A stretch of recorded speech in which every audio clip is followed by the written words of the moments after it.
dreaming. The Raven, Edgar Allan Poe. Prologue. Newgate Prison, London, autumn 1858. "I'm going to hurt you," Walters warned, in a Cockney inflection gravelled by pipe tobacco and East End coal smoke. He could have passed for a much older man, if one never marked the almost infantile features supported by a neck the width of a mooring post. "I rather find I like the pain." Even as he said it, the boy wondered if he'd ever mean it. In Newgate Prison, if one did not make friends with his pain, it became nothing but a constant tormentor. There was no escaping it, so the boy and his mates had learned to invite it in, study its effects, and then mete it out with vicious efficiency. The boy was almost a man. Indeed, at the age of 18, he was a leader of men. Walters, likely the largest brute of his acquaintance, did his bidding without question. Everyone did. Some because they liked and respected him, others because they owed him, more yet because they feared him. Well, if he was being honest, they all feared him, because he was an agent of pain. "Just get on with it, will you?" he ordered. Walters's meaty fingers wrapped around the sharpened quill, which he proceeded to dip into the ink. Such delicate motions, the boy thought, for such a large and unwieldy man. This precision of movement probably made Walters the best forger in the Empire, or had, before his incarceration. In prison, Walters became an artist of a different kind. A man had to do what he could to stay busy behind these grey stone walls, to stay sharp, either to stave off madness or monsters. For every kind of torment lurked in the shadows of this place. "Where'd you say you got this again?" Walters gestured toward a dingy leather scrap, upon which intriguing lines forked in black ink, weighted by the ancient sigil etched into obsidian. "From the first blighter I killed," the boy lied. "A pirate." A man was as good as his reputation, as true in prison as it was on the outside. The boy had never been one to let the truth get in the way of a good story, especially if it made him appear more dangerous. Truth was, he'd filched the map and sigil on the day he'd been arrested, from a kindly but impoverished Danish historian who'd boarded with his mother. That had also been the day they'd pulled Caroline Morley's corpse out of the Thames. Swallowing emotion he'd considered as dead as the beautiful golden-haired girl, he found the first sting of the quill a distracting relief as it broke the thin skin on the underside of his forearm. An easier pain to bear than that of Caroline's death. The boy made calculations in his head as Walters worked. Plans, contingency plans, fail-safe plans, infinite estimations. What if he pulled this off? The Blackheart brothers could rule the Empire by the time they turned 20. Controlling the excitement palpitating in his chest, he did his best to keep the quivers in his belly under control. The last month inside this hell on earth would be nothing less than excruciating. Like the tattoo, the moments of pressure before the skin broke caused the most discomfort. He just wanted it over with. He wanted to breathe in the night air again, to enjoy food free of maggots, and drink water that didn't taste of piss and smell of rotten eggs. He dreamt of a bed of fresh straw, but would settle for a blanket against the cold. Just one soft thing, one kind word, one beautiful sight. In his years at Newgate, he'd forgotten such pleasures existed, except in his dreams. He'd always had such vivid dreams. "Tell me again what this pirate said," Walters encouraged, rubbing away wells of blood from the boy's flesh with a tattered cloth. "Talking will help keep you still and pass the time." The boy nodded, recalling that the historian, Johann Sandegard, had enthralled him and his mother with the story over dinner one night. The usually sedate man's glacial blue eyes flashed with the fires of conquest he'd inherited from his ancestors. Legend has it that approximately 50 years after Christ was killed, Claudius, the first Roman to successfully invade Britannia, wrote in his personal journals that he found something here so astonishing it would make him wealthier than any emperor had ever been. Because of the wars with the vicious native tribe, the Trinovantes, he was unable to bring whatever it was back with him. Desperate to claim it, he sealed it up and left it guarded by the sigil of the Scythian dragon, the banner of the Roman cavalry. And do you know what dragons protect? "Everyone knows that dragons protect treasure." Walters dipped the quill once more, wiping the trails of blood down the boy's forearm. The repetitive abrasion over the fresh wounds inflamed the skin. Resisting the urge to grind his teeth to nubs, the boy bared his teeth in the semblance of a smile. "Exactly," he validated, through a jaw that wouldn't unbind. "Claudius was poisoned before he could ever return to Britannia, and the only clue he left was this sigil. Both men gazed down at the seal. The figure of a serpentine dragon with 4 claws and a tongue snaking between fearsome teeth snarled beneath the etching of 2 words, Nigre Aquae. The boy had hoped, when his blood brother, Dugan, had taught him to read, that he'd finally be able to make out what the words meant, but no such luck. They certainly weren't English. So, what's the sigil got to do with the map? Walters prodded, as he finished the forked lines in their exactitude and began to etch the sigil into the boy's raw skin. 900 years later, King of the Danes, Sweyn Forkbeard, invaded Britain. Only one bridge stood over the terrain, and 3 heroic Anglo-Saxon warriors held that bridge, with but a few of the village men, fending off all 2,000 marauders. It is said they protected a secret wealth, a buried magic treasure that lent them indefinable strength and stamina. Thus defeated, the Danes took sanctuary on a small island, where they found a cave protected by a dragon. This dragon. Inside the cave was treasure too large to be conducted back to Denmark by a fleet of ships carrying 2,000 men. Can you imagine? Indeed, I cannot. Walters's bulbous, bald head swung back and forth on something too short and thick to truly be considered a neck, as he etched the words beneath the crease of the boy's elbow. Impassioned and a little drunk on pain, the boy barely felt the meticulous punctures any more. Invigorated by his find, King Sweyn attacked Malden, and was paid off by King Ethelred the Unready to leave Britain. King Sweyn was never able to retrieve the treasure, and it remains in that spot to this very day, the one marked by the dragon on his map. How do you know that? Walters queried. Because Sweyn left this map with his daughter, but she hated and distrusted her father, and never came to look for it. So, it sat in a royal library in Denmark until recently. I don't know. These don't look like any roads round here, and I've been all over. Walters sceptically gestured to the strange branching lines. I don't think they are roads, the boy speculated. The Vikings were seafarers, sailors, so it makes sense that their maps did not depict roads, but rivers. Walters froze, studying his work with new eyes. Well, bugger me both ways.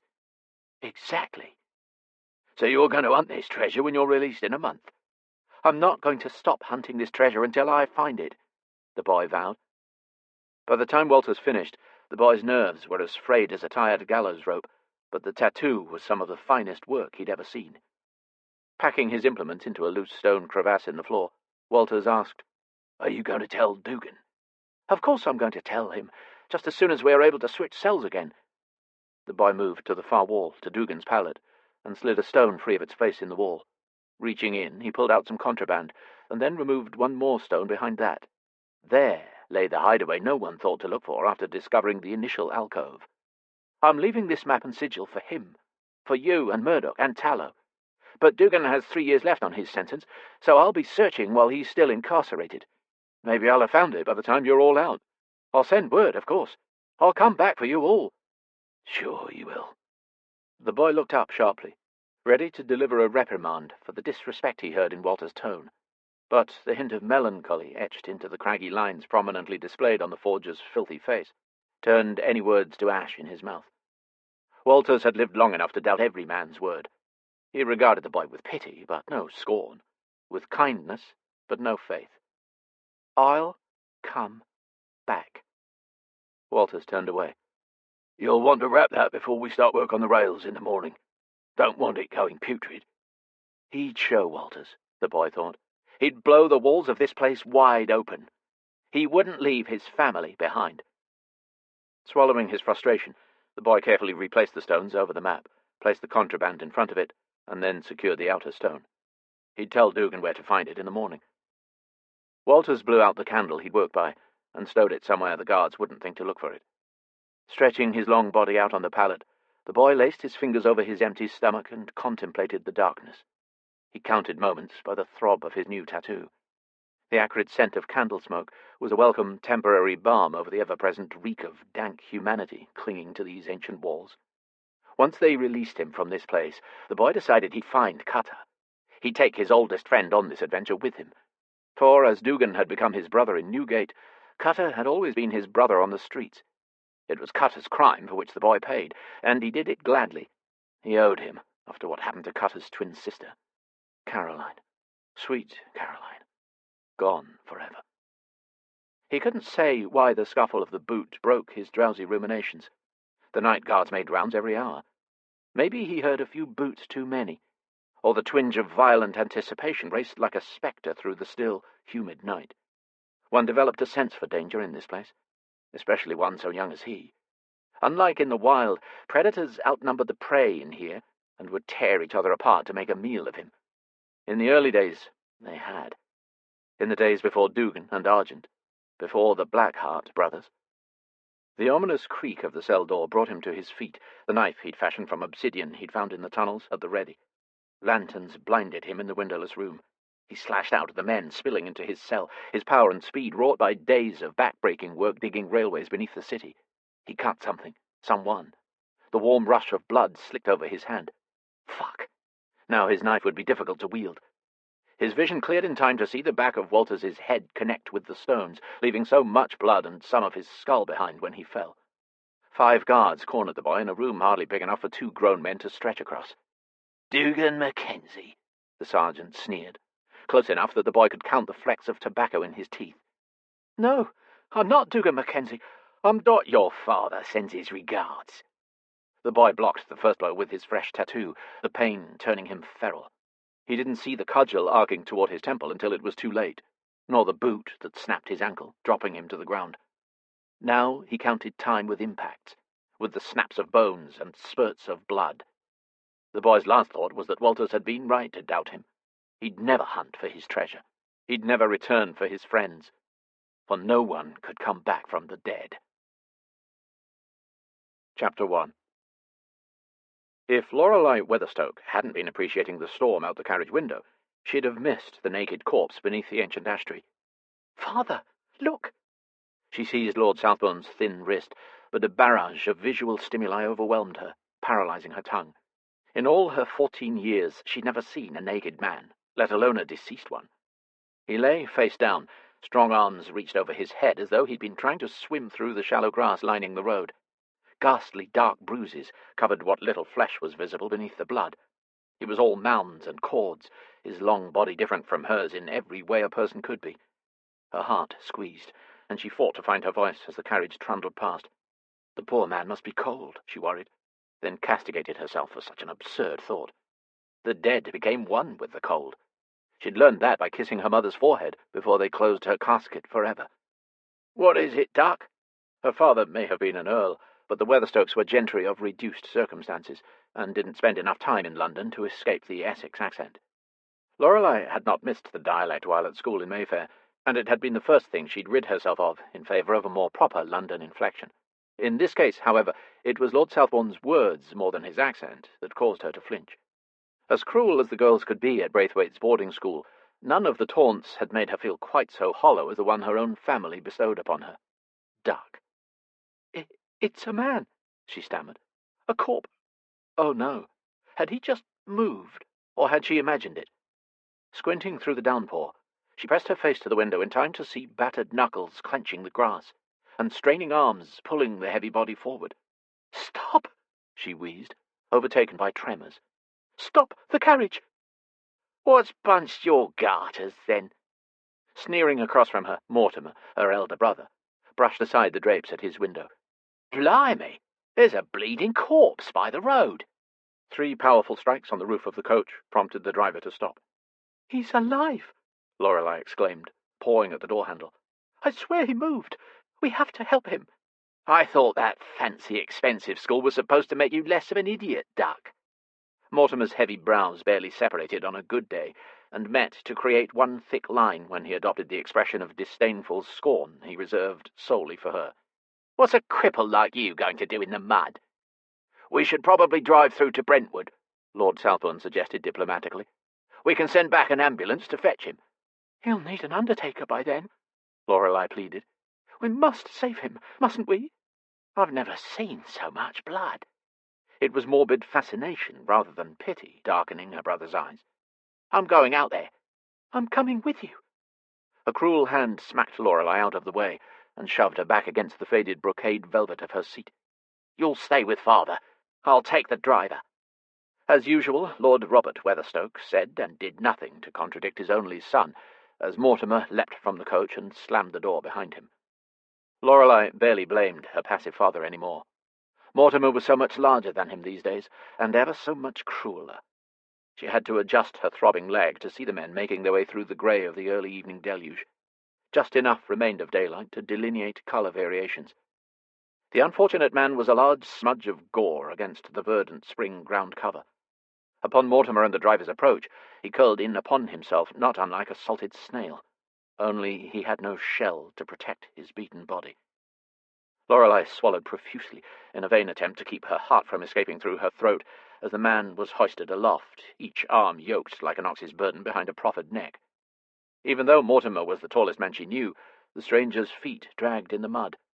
His head lolled below his shoulders, so she couldn't get a good look at his face to ascertain his level of consciousness. Other parts of him, though, she couldn't seem to drag her eyes away from. She did her best not to look between his legs, and mostly succeeded. At a time like this, modesty hardly mattered, but she figured the poor soul deserved whatever dignity she could allow him. That is to say, she only peeked twice before wrenching her eyes upward. The muscles winging from his back beneath where his arms spread were ugly shades of darkness painted by trauma. The ripples of his ribs were purple on his left side and red on the other. Blunt bruises interrupted the symmetrical ridges of his stomach, as though he'd been kicked or struck repeatedly. As they dragged him closer, what she'd feared had been blood became something infinitely worse.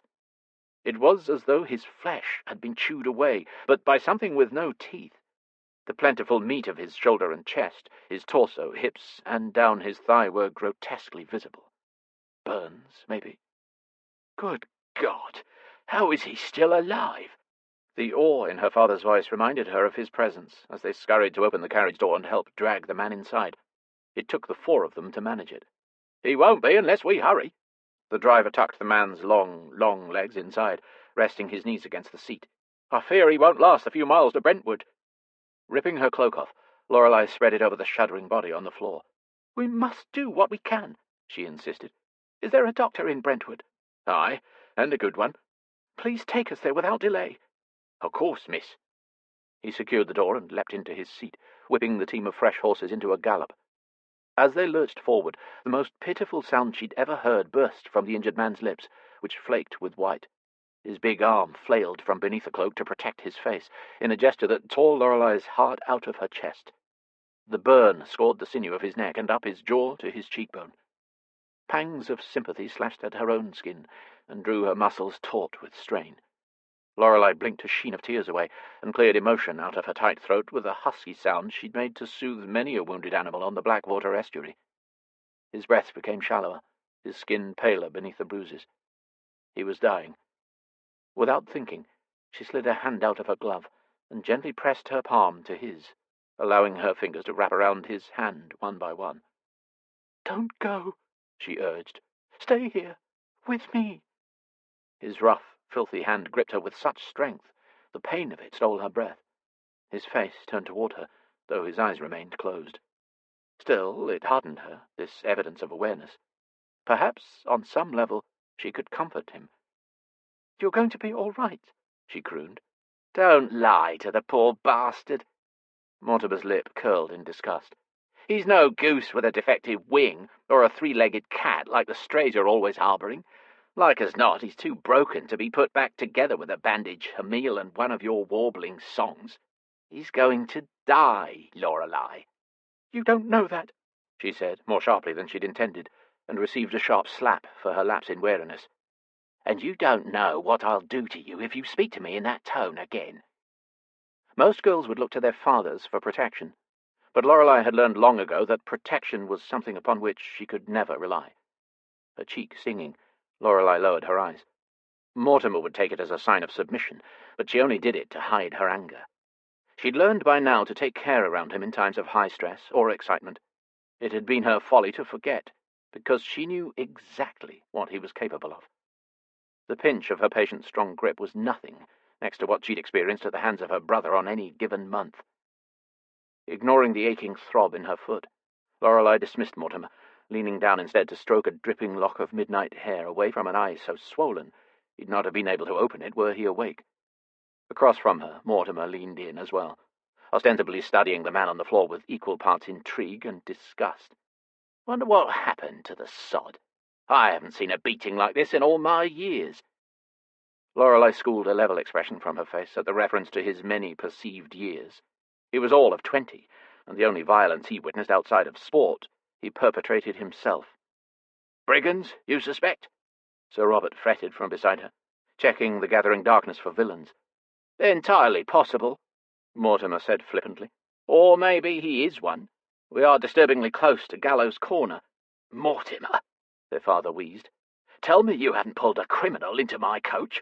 What would people say? The Weatherstoke crest bore the motto Fortunum Maris, fortune from the sea. But if anyone had asked Lorelei what it was, she'd have replied, Quid dicam homines? What would people say? It had been her father's favourite invocation, and his greatest fear, for as long as she could remember. Lorelei opened her mouth to protest, but her brother beat her to it, a speculative glint turning his eyes the colour of royal sapphires. If I'd hazard a guess, it would be that this assault was personal. A fellow doesn't go to the trouble to inflict this sort of damage, lest his aim is retribution or death. Perhaps he's a gentleman with gambling debts, run afoul of a syndicate.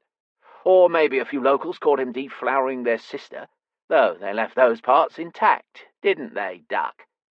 His sly expression told Lorelei that he'd caught her looking where she ought not to. Blushing painfully, she could no longer bring herself to meet Mortimer's cruel eyes.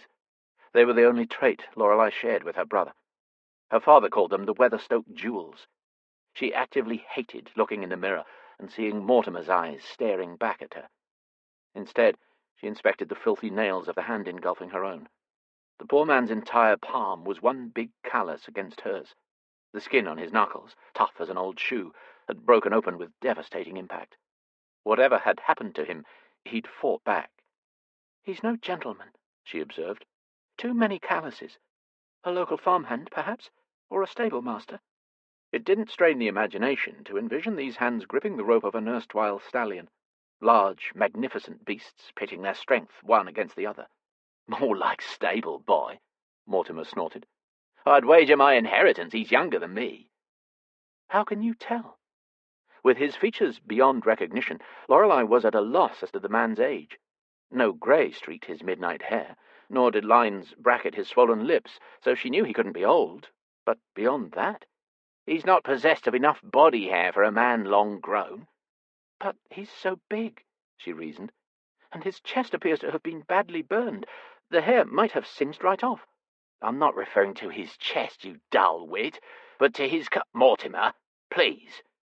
Lorelei winced. It was as close to a reprimand as her father ever ventured. Mortimer must have been very wicked indeed. It was just her luck that he did so on perhaps the first occasion Lorelei had actually wanted her brother to finish a sentence. A rut in the road jostled them with such force at their frantic pace, Lorelei nearly landed on the injured man. His chest heaved a scream into his throat, but it only escaped as a piteous, gurgling groan. "I'm sorry. I'm so sorry," she whimpered. Dropping to her knees, she hovered above him, the fingers of her free hand fluttering over his quaking form, looking for a place to land that wouldn't cause him pain. She could find none. He was one massive wound. A tear splashed from her eye and disappeared into the crease between his fingers. "Duck, perhaps it's best you take your seat." Her father's jowly voice reminded her of steam wheezing from a tea kettle before it's gathered enough strength to whistle. "It isn't seemly for a girl of your standing to be thus prostrated on the floor." With a sigh, she did her best to get her good foot beneath her, reaching for the plush golden velvet of the seat to push herself back into it. An insistent tug on her arm tested the limits of her shoulder socket, forcing her to catch herself once more. "Lorelei, I said sit," Lord Southbourne blustered. "I can't," she gasped incredulously. "He won't let me go." "What's this, then?" Mortimer wiped some of the mud away from the straining cords of the man's forearm, uncovering an even darker smudge beneath. As he cleared it, a picture began to take shape, the artful angles and curves both intriguing and sinister, until mottled, injured skin ruptured the rendering. "Was it a bird of some kind? A serpent?" "No." Lorelei shook her head, studying the confusion of shapes intently. "It's a dragon." Chapter 2. He inhaled agony and exhaled anguish, just as he'd done for an eternity, at least. Swallowing the constant hysteria and confusion evoked by the waves of discomfort and pain upon waking, he lay in the absolute darkness behind the bandages on his eyes, and began his list. A pitiful list he frantically added to with stubborn determination. What he knew: he'd been born a man in a mass grave. His midwives were named Fire and Torment, delivering him into an unfamiliar world. His siblings had been ravens, feasting on the dead. The fire had been lye, a chemical poured on the corpses to help them disintegrate faster. The torment had been everything else. He suffered from amnesia. The world meant nothing to him. But disembodied voices repeated it with increasing astonishment. The damage to his head had been such that they'd wrapped all but his mouth. Constant headaches plagued him, and a particular pain in his temple throbbed ceaselessly. He lived in England, but knew not where. He'd broken 5 parts of himself: a left ankle, 2 ribs, a collarbone, and his nose. Something in his eye had ruptured, turning it red and swollen. He'd sat up yesterday, and could lift his previously dislocated shoulder a little higher than before, though it remained secured to his chest by a sling. His burns had stopped oozing, then scabbed, and were beginning to scar. Though he could not see, his ears worked just fine. Thus concluded the sum total of what he knew about himself. For weeks now, he'd slept among strangers. An attentive doctor, Dr. Holcomb, a man more concerned about efficiency than kindness, with a rough voice and a gentle touch. Holcomb had supplied most of the information on his list, whether the good doctor had meant to or not. A doddering old fool, Lord Robert Weatherstoke, the Earl of Southbourne, anxious, dejected, weak, constantly shifting and fiddling with something that made hollow, tiny clicks. A watch? His footsteps shuffled like sandpaper against the floor, and his voice often shook when he spoke in whispers. A man he wanted to kill. Lord Mortimer Weatherstoke, the Viscount Munthorpe. Someone who communicated in jibes and sarcasm. Every observation curious and morbid. Every reply an insult. His footsteps fell like hammers, and jangled nerves already taut with pain. A furious temperature rose on rare occasions Mortimer visited, and the heart pumped with hatred, lips twisting into a snarl. Then there was her, the girl he kept waking up for. Dr. Holcomb called her my lady. The other 2 called her Duck. When he could do something about it, they wouldn't call her that any more. Lips parting on a constricted breath summoned at the thought of her. He rested the hand unencumbered by a sling against his heart. He desired to know her name more desperately than he desired his own. A flushing sensation conjured a troubling heat into his cheeks. Her beatific voice had brought him back from the beckoning abyss above which he'd floated those first feverish days.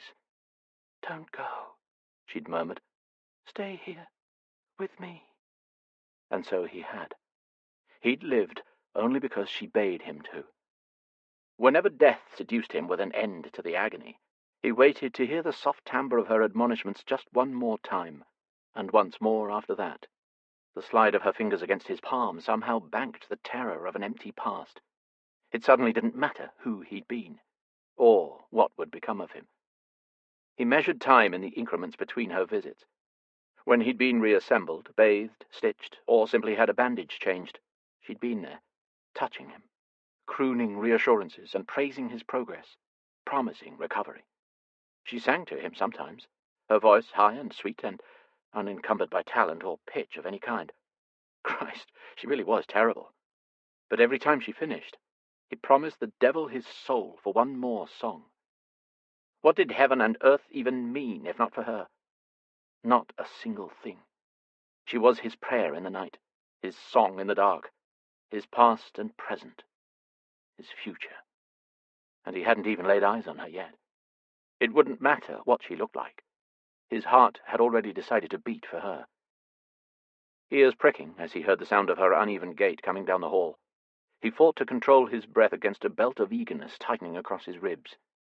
He gulped as the door whispered open on well-oiled hinges. Her footsteps mirrored the thumps of his heart. Ka-thunk, ka-thunk, ka-thunk. She set something on the stand to his right. Then the slight depression of the mattress told him she'd perched on his bedside. It took everything within him not to roll into her, to wrap himself around her. His hand on his chest curled into a fist. He quivered, knowing she would touch him, but not knowing when. Those moments between her appearance and her caress were the most agonizing of all. He'd never spoken to her, never reached for her, not only because his wounded body wouldn't allow it, but because he was fair certain his hands would sully her perfection somehow. He imagined they were filthy, tainted by the kind of shame one couldn't wash off. Whenever he opened his mouth to speak, a dread of her repulsion, of her retreat, wrapped their icy fingers around his throat, choking him into silence. If he stayed very still, she wouldn't leave. If he said nothing, he'd not offend her. If he didn't breathe, maybe she'd touch him. To his everlasting astonishment, it worked. Like an answered prayer, her fingers closed over his wrist and lifted his good hand to clasp between her two smaller ones.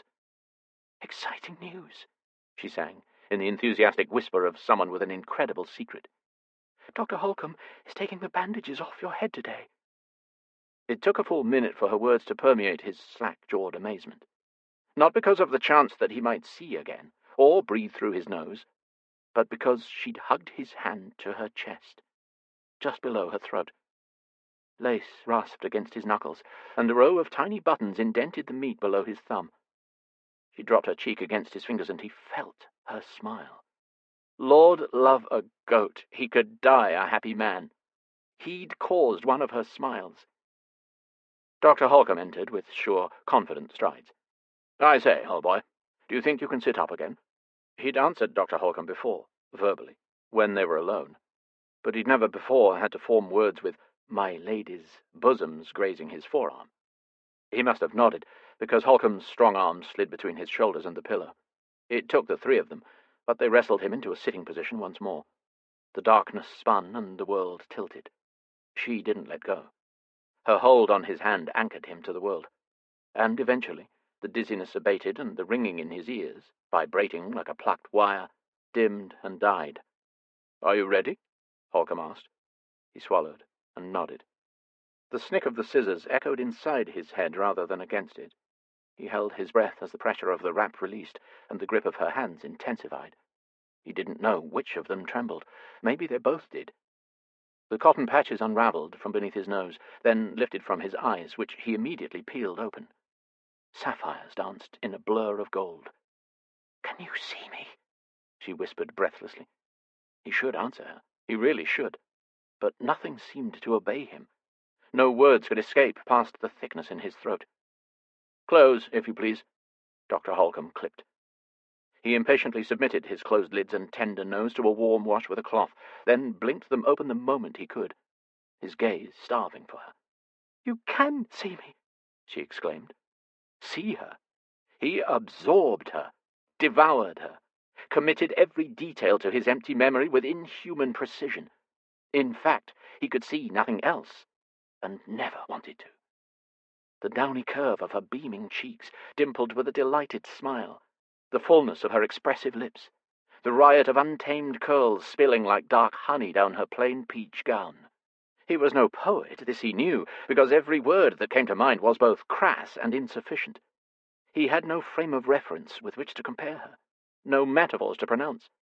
But he remembered that in the graveyard he'd dragged himself beneath a statue of an angel, soft-cheeked and solemn, with the striations of grey stone curls tumbling down to her hands pressed in prayer, her head tilted to the side as she gazed in grace, guarding the dearly departed. The thought of that angel, of someone like her, missing him, loving him, assuming he was gone, fueled his ability to crawl, broken and burning, through the storm to the roadside. But during these weeks in the dark, when he could think through the pain, he'd realized a few things. No one had come for him, though the old Earl had sent word far and wide. He'd awoken in a pauper's grave, one saved for the unloved and the unwanted, or worse, the condemned. He had an enemy, one who'd beaten him to death, or at least assumed they'd succeeded. And now he had an angel, one come to life, more beautifully rendered than any artist could compose. Hers was a face moulded by a loving celestial hand. She was young, quite young. Was he? He didn't think so. He felt as old as time. Though they'd drawn the drapes and lit a single candle for the unveiling, the room may as well have been illuminated by the noonday sun. She glowed with some inner luminescence, a light both otherworldly and pure. Her wide lapis eyes glinted like jewels against fresh, gilded skin. She was too soft to be real, surely, too divine to be mortal, too golden to be made of the same clay as himself. And he, oh, bugger me blind, he thought. What do I look like? He needed something. Something that wasn't on the dark wardrobe on the far wall, nor the bedside table, but there, above the ivory wash-basin to his right. A mirror. It's best you don't look just now. An impish nose wrinkled with worry as the rest of her features battled with composure when she correctly guessed the reason for his distress. His shoulders gave out, curling in upon themselves. He wanted to pluck his own eyes out. He wanted her to look away, to let him go.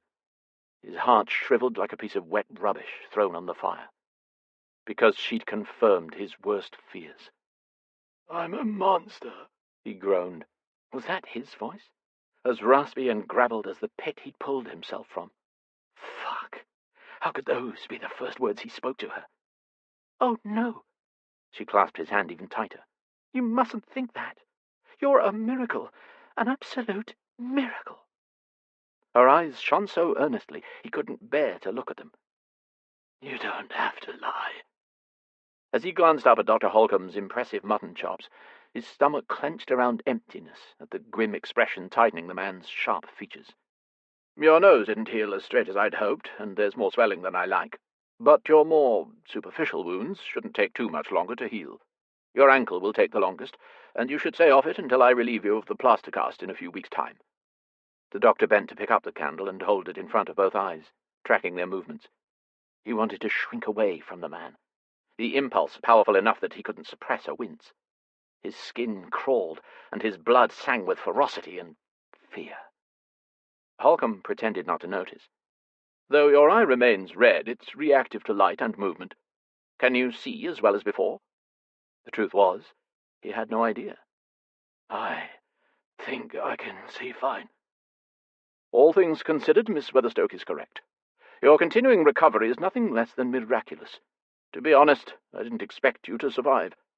You see, she encouraged, a miracle, not a monster. In order to be considered a monster, you must first do something monstrous. He had. The revelation hit his gut like a swallowed stone. The evidence was in his violent, visceral reaction to every one and everything, except her. Scrambling around the aching emptiness in his brain for the barest hint of a past, he found nothing. He remembered nothing. Not his name, his age, his origin, not even his own hair or eye color. Yet certain powerful primal information gave him a terrifying glimpse into his nature. He knew things a monster would know, noticed what a monster would notice. He could kill, with that decorative letter opener, the pillow beneath his head, the pitcher of water broken into lethal shards. He could and would open an artery or throat if necessary. He knew exactly how much damage he could inflict, how much time it would take, where to exert the most force or pressure. Pain was not only his oppressor, keeping him useless upon this bed. It was his tool, his friend, the only friend he could remember. How was it he knew nothing, but could ascertain that? The doctor's touch repulsed him in every confusing and conceivable way. A strong man with cold eyes. Someone who wielded more power than he did. For now. This he could not abide. Why? Why? He levelled a cautionary stare at the doctor as Holcomb measured the pulse at his throat. Holcomb regarded him strangely in turn, before standing. I think I'll go tell the Earl the news. He paused in the doorway. My lady, would you like to accompany me? I'll stay and make certain our patient keeps down a few sips of soup. Are you certain you should be alone with... We'll be fine, Dr. Holcomb. Thank you ever so much. Even her dismissal sounded like a compliment. The doctor's eyes narrowed dubiously. As you say. Then they were alone. Could she hear his heart pounding? Could she see how quickly his chest rose and fell? Did she feel anything but pity when she looked at him? She released his hand and reached for the bowl of soup at his bedside. Bereft, he brought his empty hand back over his heart, which ached more than it beat. Hungry? she asked brightly. Unable to find words again, he shook his head. He couldn't think of eating. Not in front of her. She was a lady, refinement evident in her every graceful gesture. What if he did something embarrassing? It's very good. She lifted the spoon. I've been feeding you every day while you've been here. This is a favourite of yours. It was. He eyed the brown liquid dubiously, wondering just what floated beneath the surface. If I have some first, would that help? She lifted a healthy spoonful of what appeared to be broth and soggy vegetables to her plump, pink lips. The inside of his own mouth dried as he alertly watched her savour the bite of stew. His hand dropped from his chest to cover his lap. She moaned, with overwrought appreciation. It's extra delicious today. Disturbed by his body's reaction to her, he crossed his legs and covered the moan of pain the movement caused him. You must have some nourishment in order to heal. Her eyes became pools of concern. Is there nothing that could entice you to eat? What would it take? Your name. The words escaped before he'd properly formed the thought. She blinked rapidly, the bowl in her hand threatening to spill when she trembled. She turned peach rather than pink when she blushed. He stored that away for future reference. Lorelei. My name is Lady Lorelei Weatherstoke. Lorelei. He couldn't bring himself to repeat it. The name was too lovely, too lyrical. He needed to practice first, to test it by himself before addressing her. Are you a man of your word? She asked. His heart stalled. What do you mean? Was he a man of his word? He had an ominous feeling that he was not. You said you would eat. Oh, yes. That he could do. In fact, he realized then and there that he would never break a promise to Lorelei. He'd keep his word to her, or die trying. She dipped the spoon, crafted a bite, and lifted it to his lips. As he took it, she unconsciously mimed the action of eating, opening her mouth and then closing it to mirror him, swallowing when he did, as if to teach him how. She transfixed him so utterly he didn't even taste the food until the second bite. She'd been telling the truth. It was very good. The soup consisted of dark, briny meat, sweet carrots, and was thickened with potatoes, herbs, and a luxurious taste he couldn't identify. Something told him he wasn't used to decent food. His tongue lingered against the spoon, pondering what he considered the illicit intimacy of sharing the utensil, of tasting what she tasted, of putting his mouth where hers had been. Perhaps she'd been the secret ingredient all along. You're probably wondering what makes this broth so scrumptious, she guessed. He blinked at her. She couldn't read minds, could she? He dismissed the ridiculous notion right away. If so, she'd have run screaming from the room already. He found that in order to swallow, he couldn't look at her lips, her eyes, her hair, her throat, below her throat, or, well, anywhere, really. He affixed his focus to the tiny bob dangling from her lobe. It danced and twinkled in the light of the lone candle, a diamond floating on a disk of iridescent blues and greens and pink. Crafted from a shell, maybe. She reached out another bite to him, and a discoloration on her wrist snagged his attention. A faded bruise showed beneath the delicate lace of her sleeves, a purple tinge barely visible beneath an unsightly yellow. Had she hurt herself? It's salt, she revealed cryptically. It's what? He forgot himself long enough for her to plunge the spoon into his mouth once again, forcing him to chew. Black water salt is the best in the world, and the rarest. It's so difficult to render that there isn't much of it, but we locals have our ways. She gifted him an impish wink, and he nearly choked. Lorelei. Her name had as many curls as the unruly flaxen hair spilling past her shoulders. Shorter wisps fringed about her face like a halo. How apropos. With such a lovely name, why do they call you Dark? She paled, even in the golden light. You don't know? He flushed along with her, wishing he could take it back, or scoop out his own tongue with the spoon. Anything to avoid the shimmer of mortification in her eyes. It had something to do with her uneven gait. He should have surmised that. But he'd hoped it was an endearment rather than a taunt. A familial moniker, given to a girl with a tendency to rescue motherless ducklings and the like. She'd told him about her little menagerie in one of his more lucid moments, and, for a blessed time, He'd not wanted to claw off his own flesh as he listened to her tales of silly animal antics. He pondered the long sleeve of a shirt that didn't belong to him. Horrible scabs stretched along his arm, his torso, and down his waist. He could not see them, but the tangible tugs and aches on his flesh alerted him to their presence. "My ankle was broken too, a long time ago," she murmured. "The same one as yours, in fact. But mine didn't heal in time." Lifting another spoonful of soup, she summoned a smile, punctuating the end of that topic.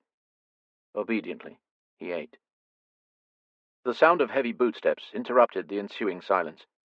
Big, blond, and brawny, Mortimer Weatherstoke looked exactly like he'd imagined a bastard would. He surveyed the scene with the air of a princeling watching the slaughter of his supper, the novel carnage both revolting and fascinating. "Dr. Holcomb said that the blighter had woken.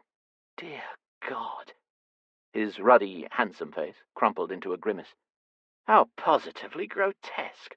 It's worse than I thought, Doc." "No, it isn't," she huffed at her brother. "No, it isn't."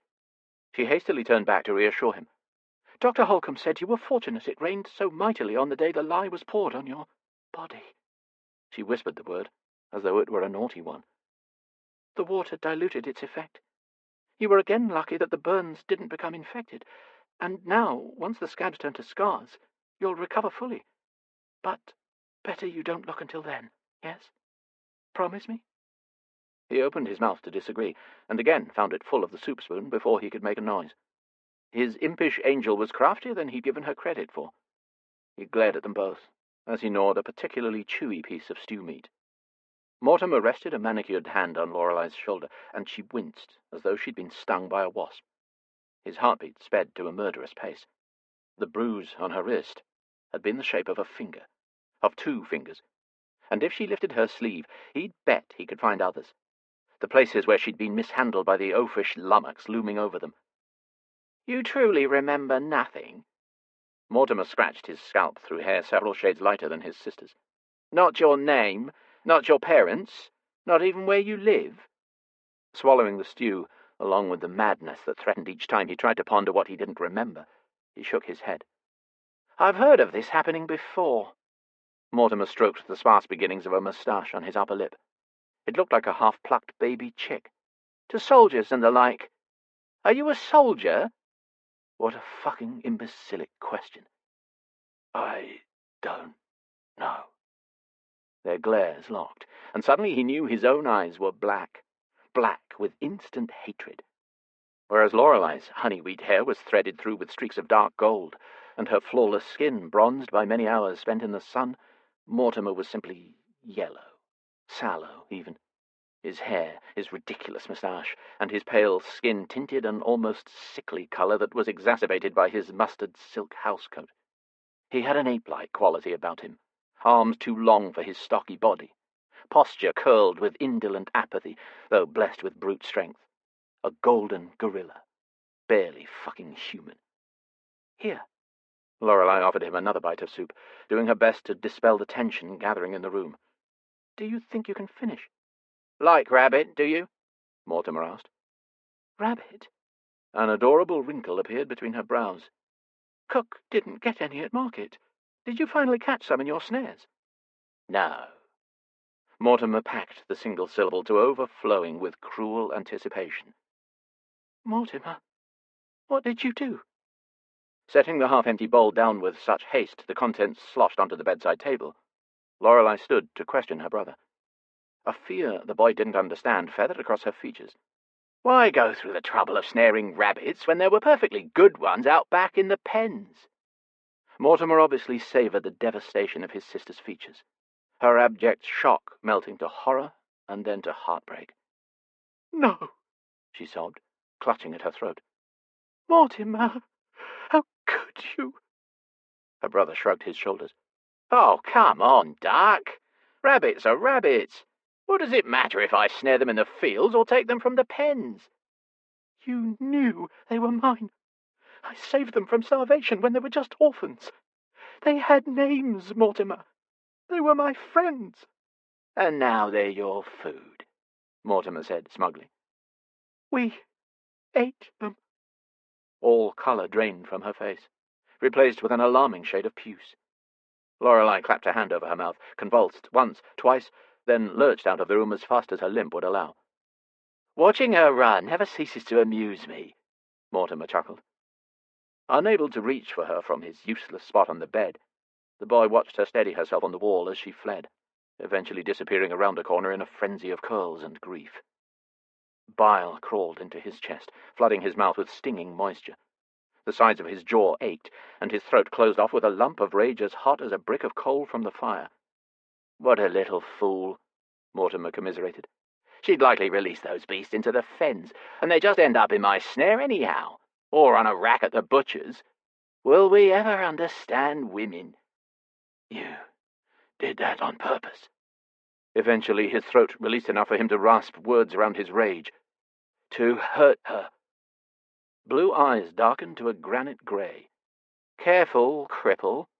Father says you can stay, but only because I wanted it. Why? He'd meant the question in regard to Mortimer's cruelty to his sweet sister, but Mortimer mistook his meaning.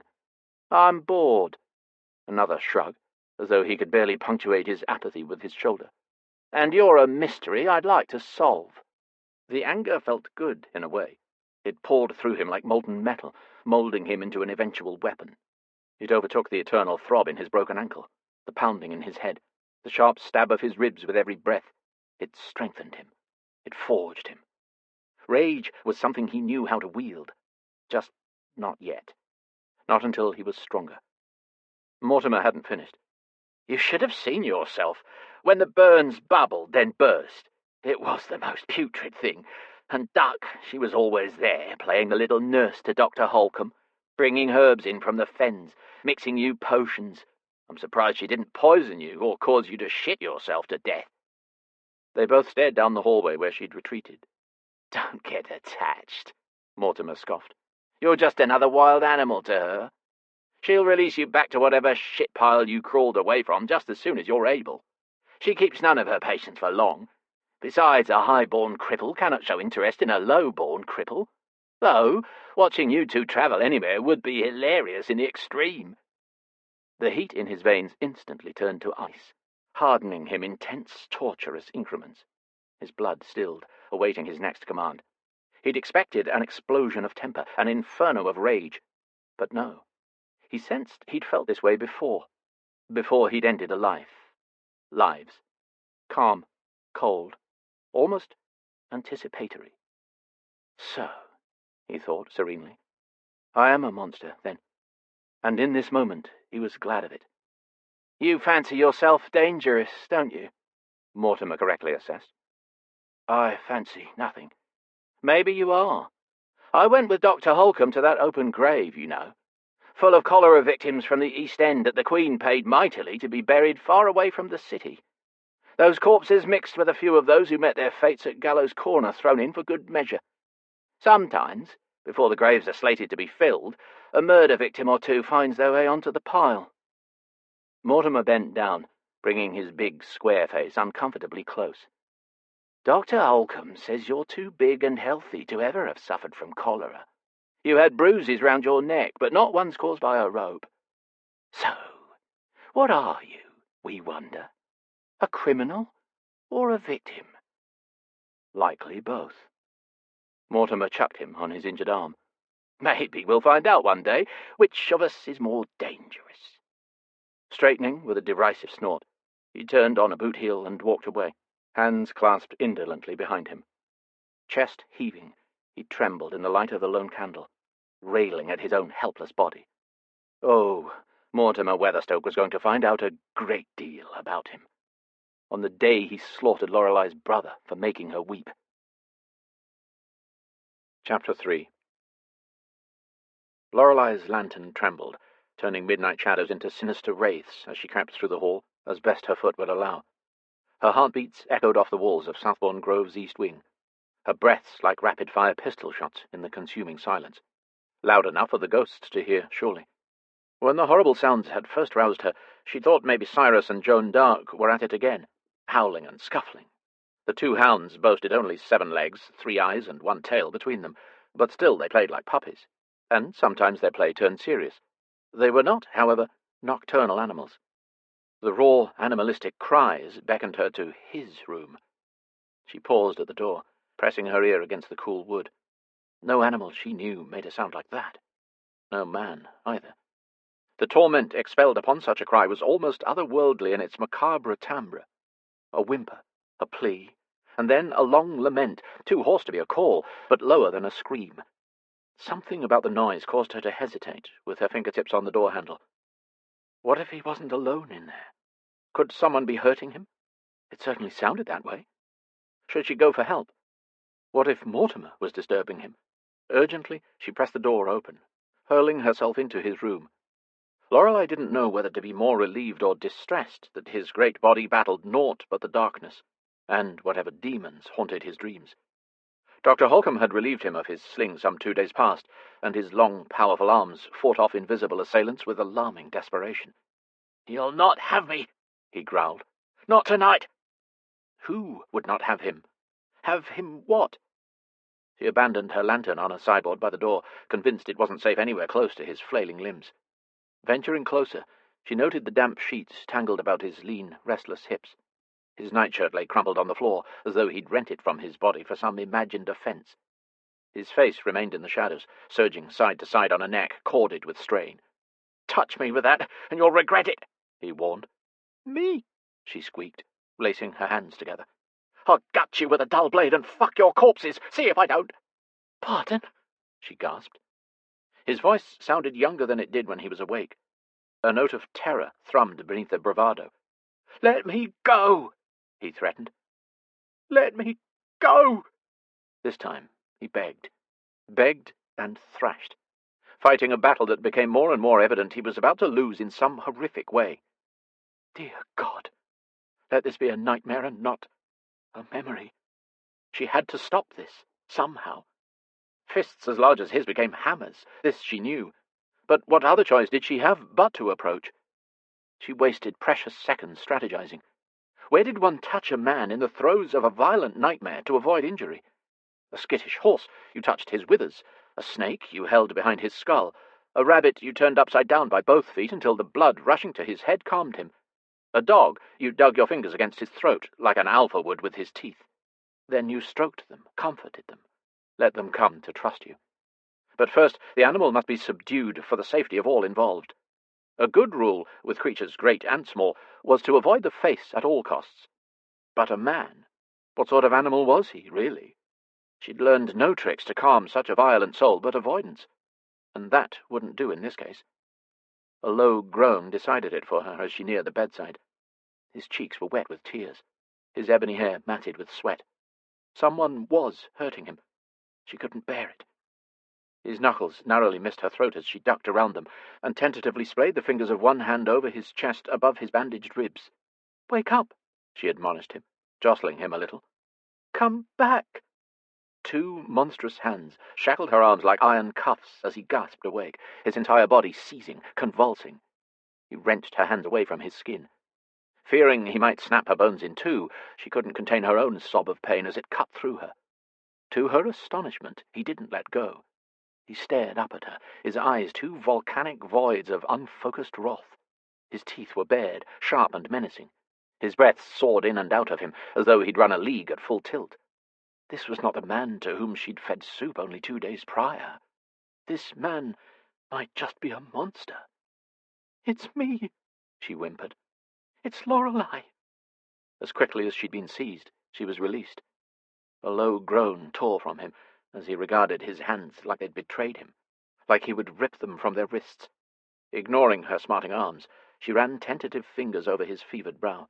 It twitched with little shocks where they connected. "It was just a dream," she crooned. "You're safe." Though he said nothing, tears leaked from the corners of his eyes in an endless river, running down his temple and joining the beads of sweat glistening at his hairline. His breath hitched and gasped. Deep grooves appeared between his brows, and his entire visage tightened. "You are in pain," she realized aloud. Had he re-injured something? The bandages about his ribs were secure, as were the ones over his shoulder, neck, and right torso, covering his rapidly healing burns. Oh, no. Should she call the doctor? Did she dare check beneath the blanket twisted around his lean hips and tangled about his legs? "What can I do?" she asked frantically. He'd not wept the entire agonizing time they treated him, not once. If he did so now, he must be in absolute anguish. Where does it hurt the most? Black eyes, rimmed in red, searched her face, as though he might find answers to a question he didn't know how to ask. The air shifted as threads of trust weaved through the space between them, adding a soft colour to their tapestry. Silently, cautiously, he took her hand and placed it over his heart. His skin was warmer than she'd expected, harder. His pulse kicked beneath her palm, the rhythm unsteady and frenzied, still waging the battle he'd carefully schooled out of his expression. He was as stoic as ever, except for the moisture still gathering his sooty lashes into wet spikes. She understood then.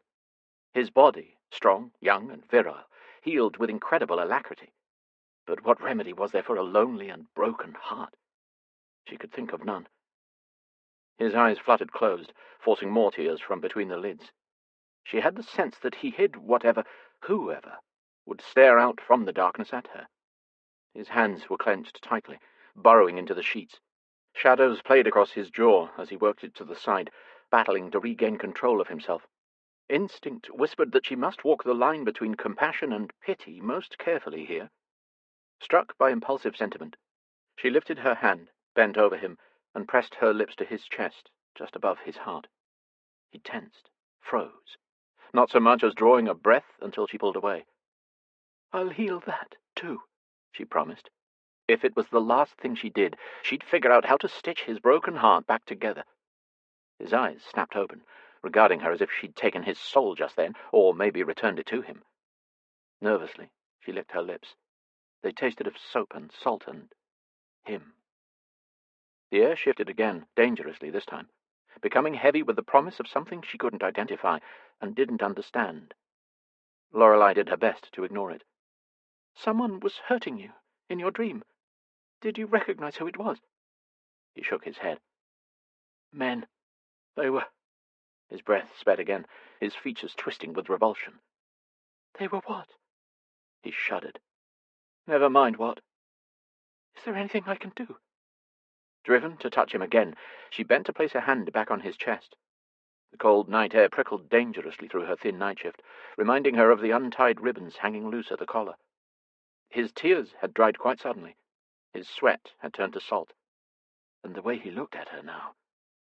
Lorelei swallowed, thinking how she had always considered black a cold colour, until this very moment. Banked obsidian fire danced in the meagre light of her lantern. "Go!" The word seemed to strangle him, as he plucked her hands away from him by her wrists, giving them back to her roughly. "Pardon?" She hugged her hands to her body.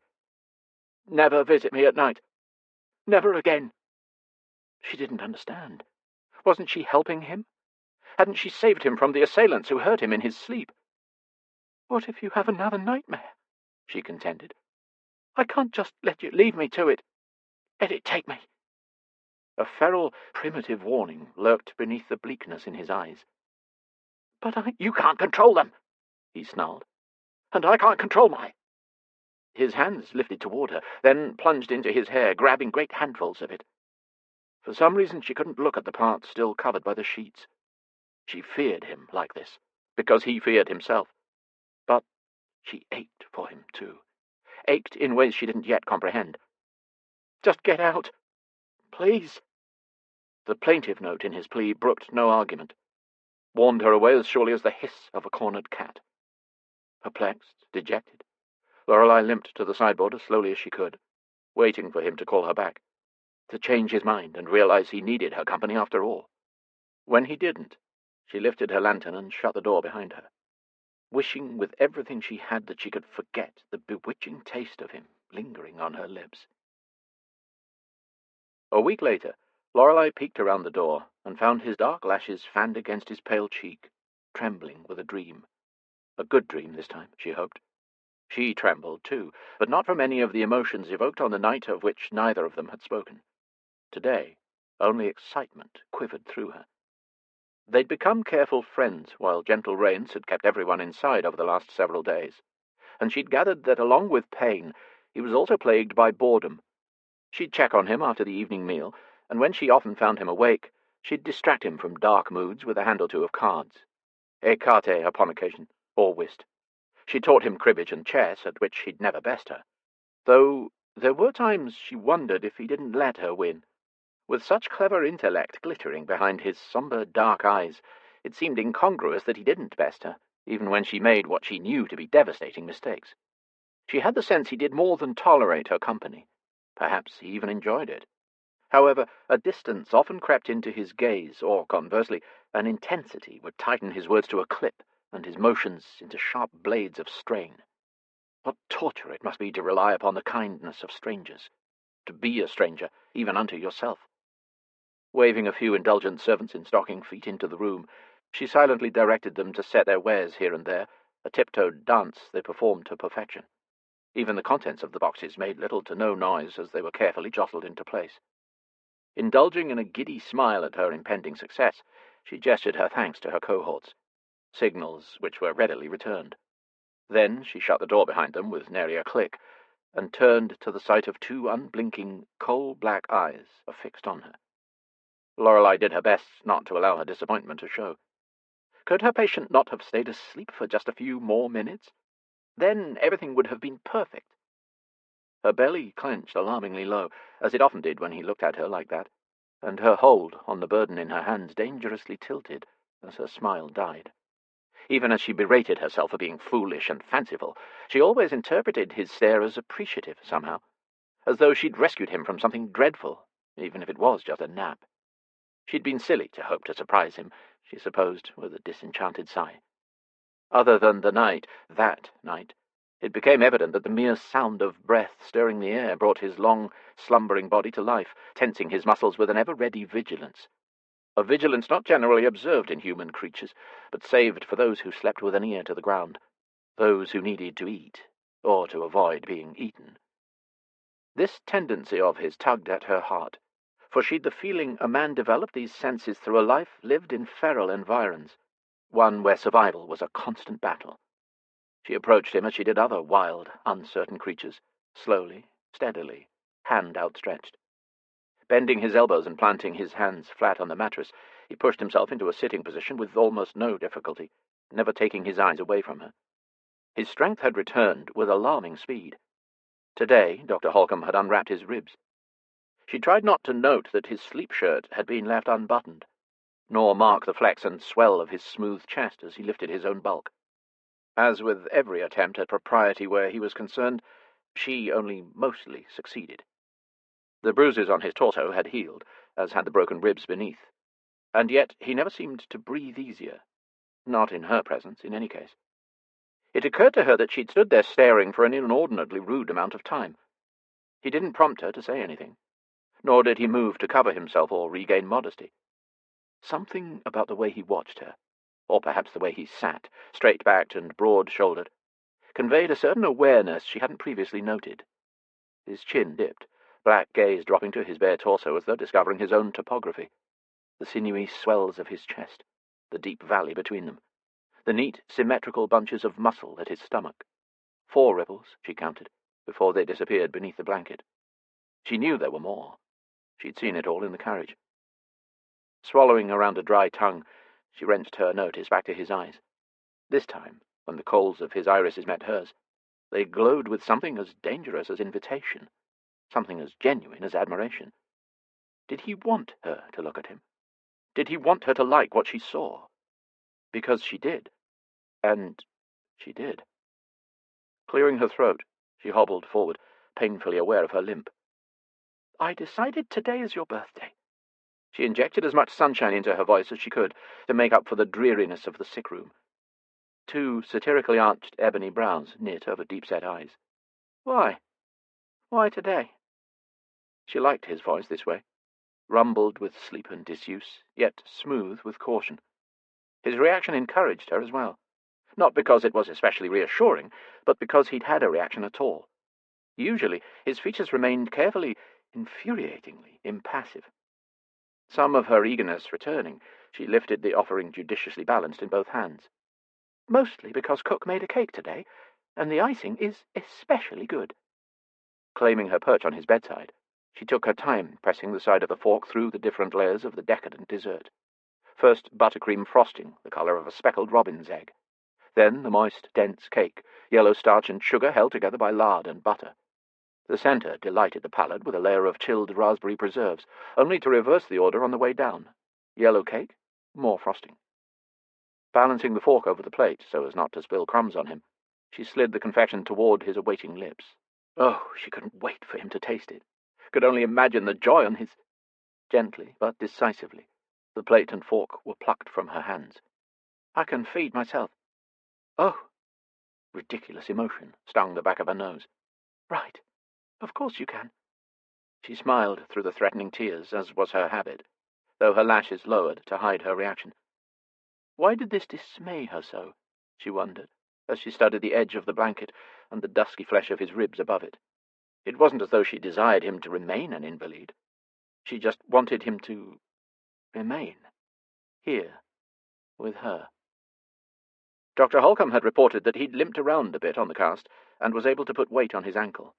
In a few days they'd cut the cast off. What if he didn't need her any more? What if he left Southbourne Grove in search of his missing past? The prick of tears became a burn. It is very good. He lowered his head to his shoulder, as though to bring it into her line of sight, rather than require her to lift her gaze. Glancing up, she found his jaw flexing and working. Movements made when the fare needn't be chewed, merely rolled and processed by an enterprising and appreciative tongue. She swallowed when he did, her mouth watering as though she'd taken the bite. I can't ever remember having better. His next bite was not so dainty as the one she'd cut for him. Indeed, it was almost half the slice of cake. As he savoured it, his eyes crinkled a bit at the edges. Not a smile, but a resemblance of amusement. Belatedly, she realized he'd just attempted a joke at his own missing memory's expense. A giggle escaped her, then another. Before preparing his next bite, he asked, If you decided today is my birthday, did you also decide how old I am turning? Heartened, she rushed to answer him. Mortimer thinks you cannot be as old as he, and he's 20. At the mention of her brother, the sparkle in his eye turned into a glint. What do you think? Lorelei blinked. No one had ever asked her that before. A little spark of delight warmed her from behind her ribs. He asked because he wanted to know. She could see the patient curiosity blinking out at her. His age took up a great deal of her idle speculation. Studying him now, she made her best assessment of him. Whoever created him had not only been particularly detailed, but disproportionately punitive to the rest of mankind. His features were nothing less than aggressively masculine, sharp, broad, with deep lines and hard planes. And yet, if one looked closely, there was a sense of the sensual his sculptor must have tried hard to conceal. His upper lip, for example, was little more than a thin slash, but not so with the one beneath. His crooked nose was patrician enough for Caesar himself to have looked down from as he wrested power from all the world, and resided between rather barbaric cheekbones. His jaw was nothing less than belligerent. Not so square as Mortimer's, but neither was it diminutive. It was the sort of jaw that, when painted, rendered the subject a villain rather than a hero. A cleft split the middle of his chin. Dimpled and webbed by pink, healing burns scarred his jaw from his left ear and down his neck to the deep lines created by his collarbone, before disappearing into his sleeve. His jaw, she realized, strong as it was, had required very little shaving in the weeks he'd been at Southbourne Grove, and, as she'd previously tested with her own fingertips, with her lips, his chest remained smooth, hairless. Men had hair, didn't they? So he was maybe not yet a man, but most certainly not a boy. His head had been all but shorn a month past. Now thick layers of ebony tousled every which way, untamed by a comb or pomade. It suited him, though. Everything suited him. Blushing, she remembered that he had a bit of dark hair protecting his... well, never mind what it was called. But Mortimer had intimated that he was of the opinion there wasn't enough of it for a man grown. Her gaze wandered lower. She certainly wouldn't know about such things, and it wasn't as though she could just ask Lorelei. Her name was more a plea than a question. Golly, had she said anything aloud? He'd stopped eating, frozen in a thin-eyed calculation of his own. She cleared her throat with a distinctly unladylike sound. I I know you must be older than me, as you have the voice of a man, and most of the boys my age have similar voices to mine. What is your age? He asked alertly. 14. He made a sound in his throat, though whether affirmative or negative she could hardly tell. Let us say that you are 17 today. Younger than 20, but still almost grown. He'd a very young, very vigorous body, but the soul who peered out of those eyes had seen everything one would wish to in a lifetime, and then perhaps a little more. That would put 3 years between us. He said this as if it were significant. Is that a good number of years, or bad? She couldn't help but ask. I couldn't say. He took a distracted bite, then asked, What is the date? I'd like to know, should I live to see my next birthday. She grinned. It's August 2nd, for future reference. That noise again, like the disinterested groan of a wolfhound. A thinking sound, perhaps? Do you like your birthday? She fretted.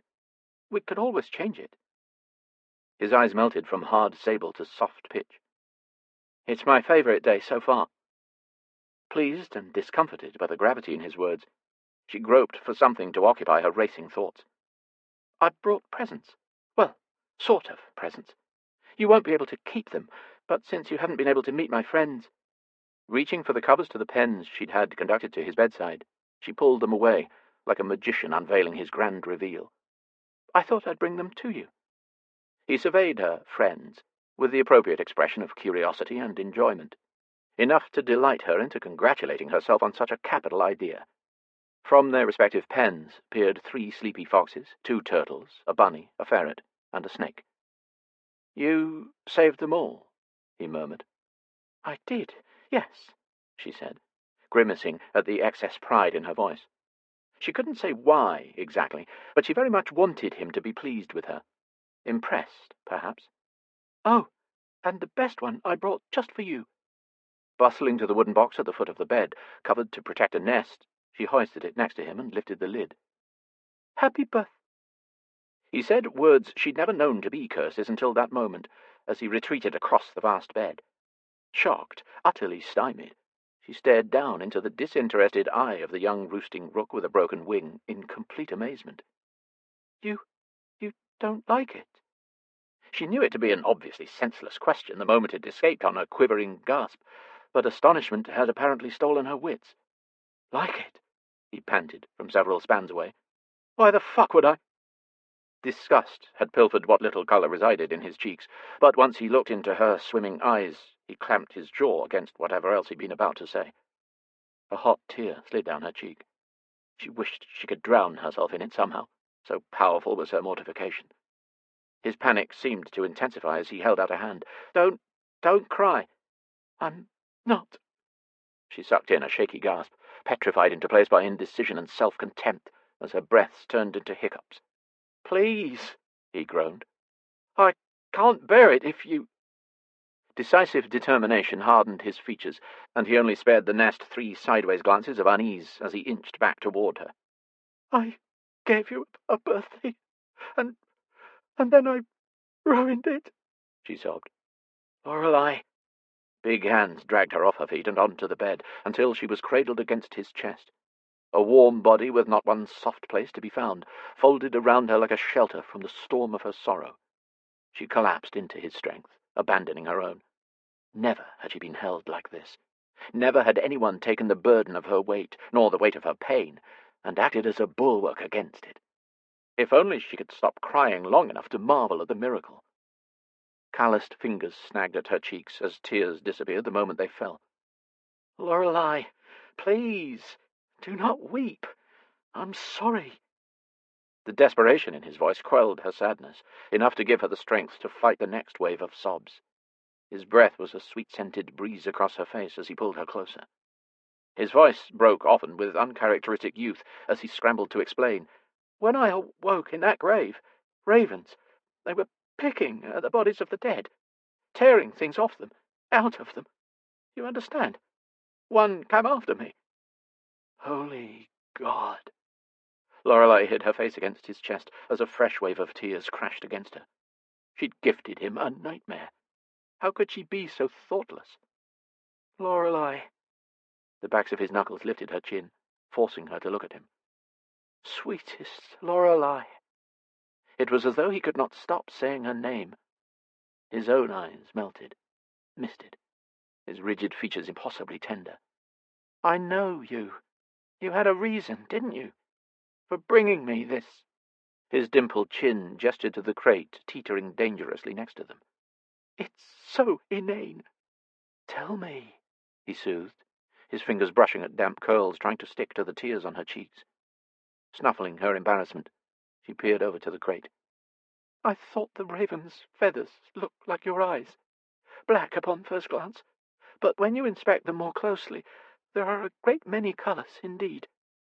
She leaned up a little, not enough to leave his embrace, but to show him what she meant. Sort of iridescent, aren't they?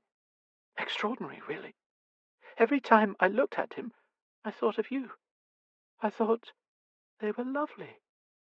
She stared at the raven, currently running his long beak across the back of his feathers with improbable bends of his neck, impervious to her outburst of emotion. The silence stretched out for a moment too long, before one arm released her and reached for the box. I suppose this one isn't so terrible. He stroked a feather with the very tip of a square finger, palpably suppressing a flinch when the bird noticed. Both man and creature didn't move for endless, silent moments. Her every fibre attuned to his, Lorelei sensed him relax in unfurling increments, turning to warm muscle again instead of cold steel. She'd never been so comfortable, never felt so safe. Good God, what's it doing? The bird had rested its beak atop his wrist, inspecting them both with tiny, rapid jerks of his head. I think he likes you, she ventured. Perhaps if she educated him about the birds, he'd understand them better. Perhaps he'd even forgive them for mistaking him for a corpse. He'd been in a grave, after all. They could hardly be blamed.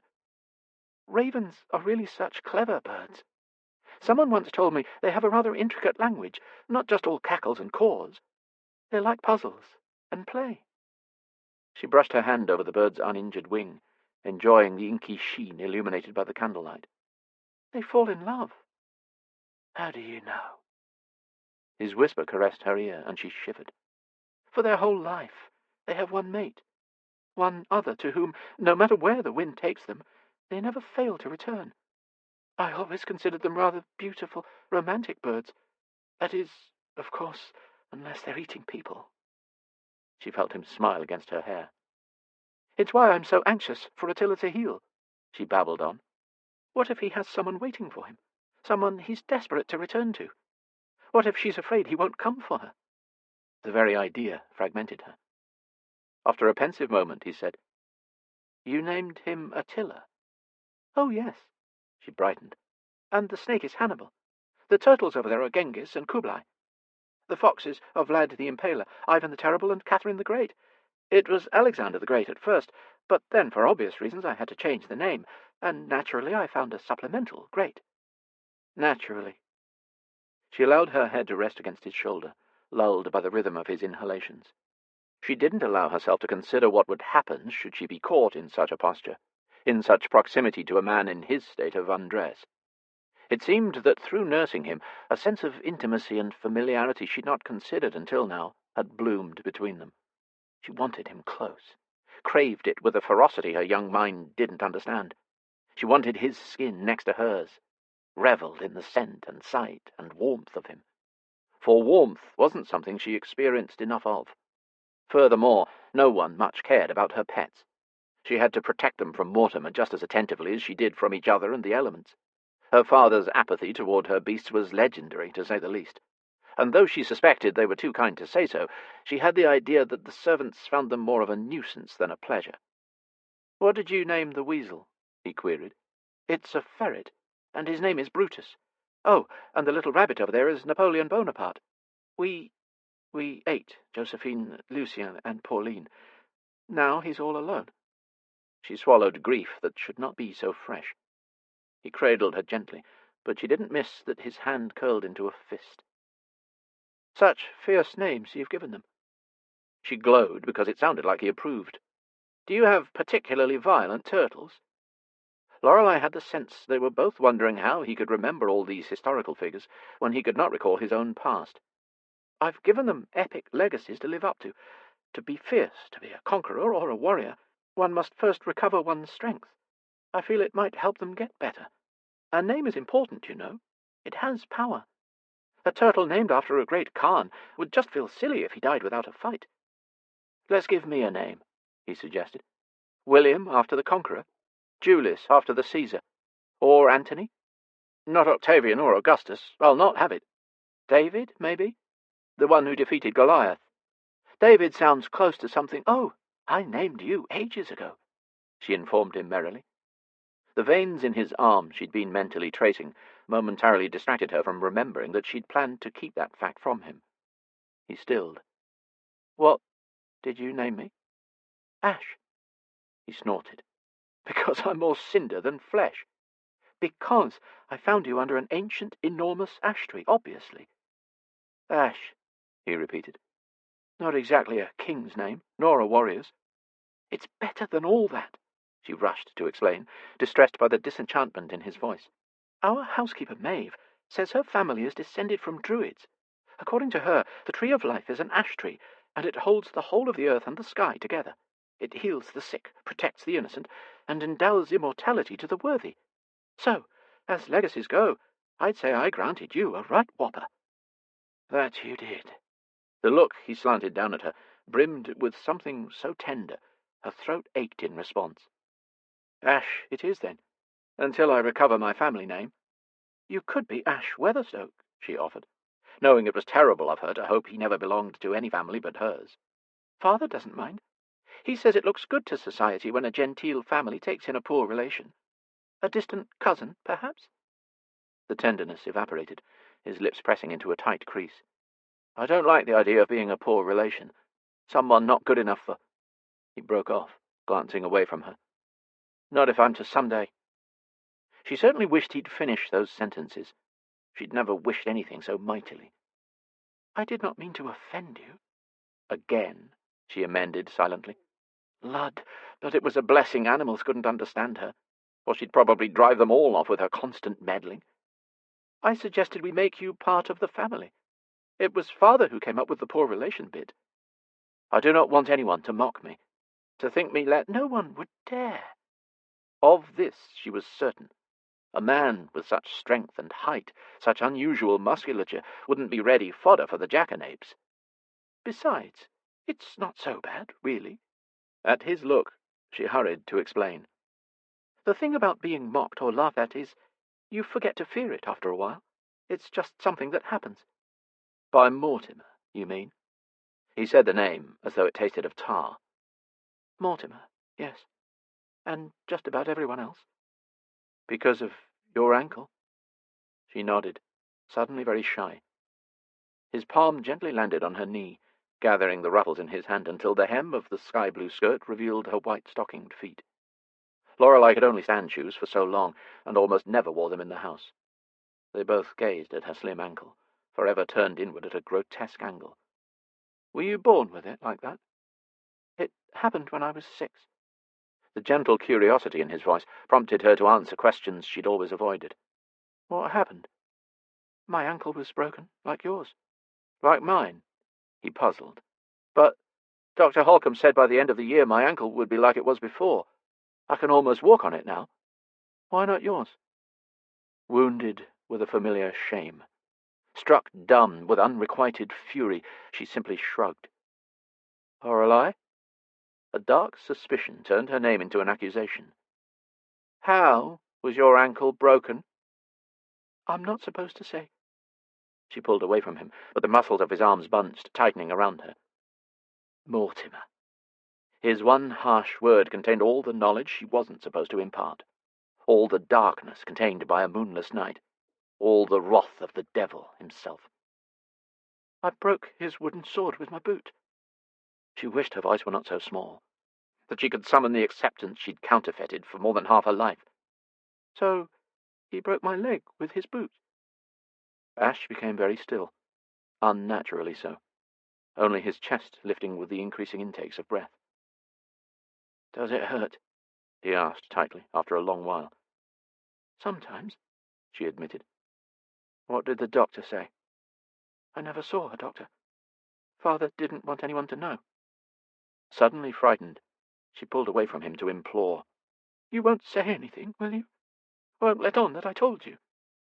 She'd expected fury on his face, darkness.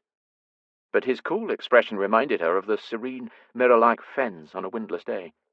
Almost pleasant. His demeanour unyielding, determined, but eerily calm. I won't say a word. He petted her curls solicitously, the spectre of a smile toying with his rigid mouth. But it won't happen again. Struck by the odd note in his voice, she straightened. What do you mean?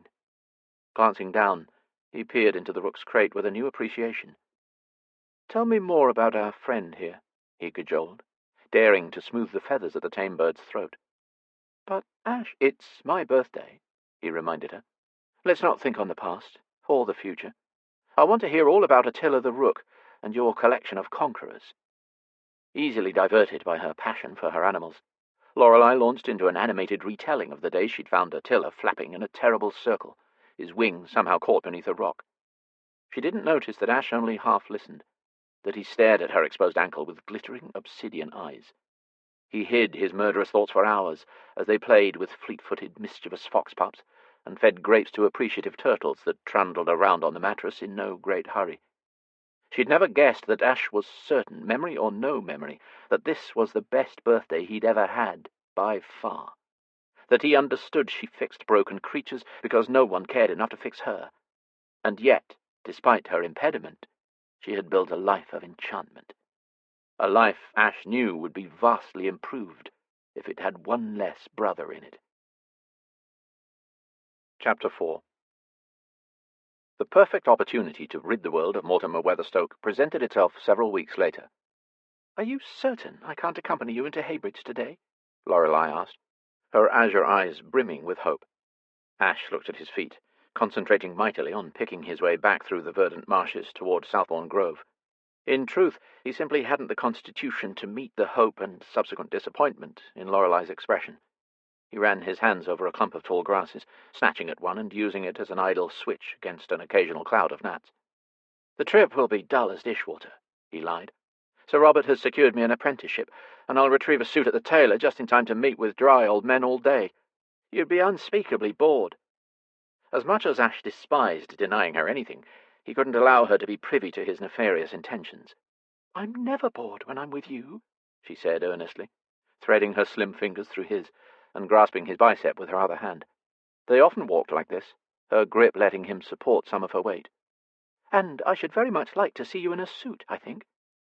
His fingers engulfed her hand, perfectly cradled in the grooves between her knuckles.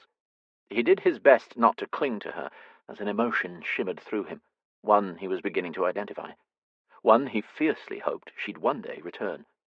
He hated the idea of wearing a suit less than he had before, if the sight of him in it would please her. Since he'd risen from his sickbed, his wardrobe had consisted of Mortimer's cast-off white shirt-sleeves, some ready-made trousers, and dusty old vests. Not that he minded. Clothes were simply a means by which to cover his scars. Ash found it a chore to match his long stride to her stilted one, even as the mud gave way to the vast grounds of the manor home, but he'd rather crawl on his hands and knees than cause her discomfiture over her impediment. How she made this trek through the treacherous marshes alone so often, he'd never know. For a few months now, he'd become her official pack-horse, carting crates and animals back and forth to the estuary. The journey had been difficult on his ankle at first, but surging across soggy, unsteady ground seemed to strengthen him quickly. Besides, Lorelei knew all the paths through the wetlands, showing him just where to step to avoid a bog or a hidden pond beneath the cover of reeds. This was her sanctuary, belonging as much to her as it did the wildlife here. At dawn, they'd made the journey to free Hannibal the snake back into the reeds, his missing tail having healed over to a round nub sufficient for slithering about. Lorelei had barely shed any tears this time, but they'd stood for a silent while, watching the impossibly green fens dappled by ponds give way to the sea. The water stretched out until the curve of the earth met the low-hanging clouds on the horizon, clouds that seemed to be crawling over each other in a race to reach the shore. Now they had to hurry back to Southbourne in time for him to disembark. It's not fair that Mortimer can accompany you, but I cannot, she complained. Mortimer is your father's representative to the foundry owners. Ash lifted a nonchalant shoulder, as though he accepted that to be the way of things. Father is so old-fashioned, don't you think? Refusing to be seen with the working class is antiquated at best. He's only an earl, after all, and became one because his ancestors were industrious men, too rich for the crown to ignore. She rested her head against his arm as they walked along. The older he gets, the more it seems he makes excuses not to leave the house, especially since Mortimer hit him. Let's not speak of your brother just now. Ash squeezed her hand. That would all be taken care of soon. It was kind of your father to secure me a position. He seemed to think that in a few years' time I could help Mr. Thatcher run the foundry, or Mr. Robbins run the salt mines. There's a chance for me to make a good fortune there. He blithely changed the subject, and noted the moment she took the bait. Father knows how clever you are, and if you are to be a Weatherstoke, then it's important to him that you're respected in the community. It was important to Ash, too. If he rid them of Mortimer's grip of terror, and spent the next few years working his way up the foundry ranks, perhaps he could save enough to approach Lorelei's father with a proposal. Lorelei turned his arm so his palm faced up, idly tracing the strange lines branching from one of the tattooed dragon wings on his forearm. Often, when they went to the fens, he rolled his shirt-sleeves to the elbow, encouraging her perpetual fondness for tracing his tattoo. Her touch was a balm he'd never be able to quantify. All he knew was that her fingers were magic, and they quieted everything within him that threatened to become monstrous. "What a mystery you are," she murmured, not stopping her physical discovery when the scars interrupted the dragon with webs and welts of damaged flesh. Instead, she ran the pads of her fingertips gently over them in rhythmic, soothing gestures. The sensation of her fingertips was different where the lie had burned him, much like being stroked by a ghost, or a memory. Not quite as physically tangible, but just as powerful. Perhaps more so. "I know we don't often speak of it, but do you ever wonder what meaning this dragon had for you?" "A bit," he answered cryptically. The only ideas he could come up with were not palatable. An army regiment? A gang, perhaps, or a guild of thieves or criminals. The missing words perplexed him the most. Above the dragon, the letters R-A-E, and below the dragon, U-A-E, finished words mostly eaten away by the lie. Attempting to make sense of it threatened to drive him mad, and so, like everything else, he left the tattoo in the past, where it belonged. "Don't you wonder what sort of work you did before I found you, I mean?" "Often," he answered, though he honestly spent more time pondering what enemy might have beaten him to death than what he'd done for wages. "You might have worked underground," she posited. "You're too pale to have seen much sun, but your physique suggests a great deal of physical labor." "Does that offend you?" "Decidedly not. You're perfect." She pressed her hand to peach-tinged cheeks, hiding a shy smile. "I mean, I think your strength helped to see you through your ordeal, and for that I am most grateful." He allowed her compliment to warm him, but didn't dare comment on it. "As am I. For a moment there, I feared that I'd never rise from that bed." "As I always say, a lot can happen between now and never." "Indeed." He counted on it. A briny mist crept in from the bay just as they found their way back onto the expansive lawns at Southbourne Grove. It impeded their view of the stately white columns of the manor. Unexpectedly, Lorelei stopped, tugging him around until he faced her. A troubled wrinkle creased her sun-kissed brow, and rather than smooth it away, as Ash yearned to do, he tucked a few wisps of curls behind her ear. The unruly tendrils sprang right back to frame her temple. "Ash, what if you don't like it at the foundry or in the mines?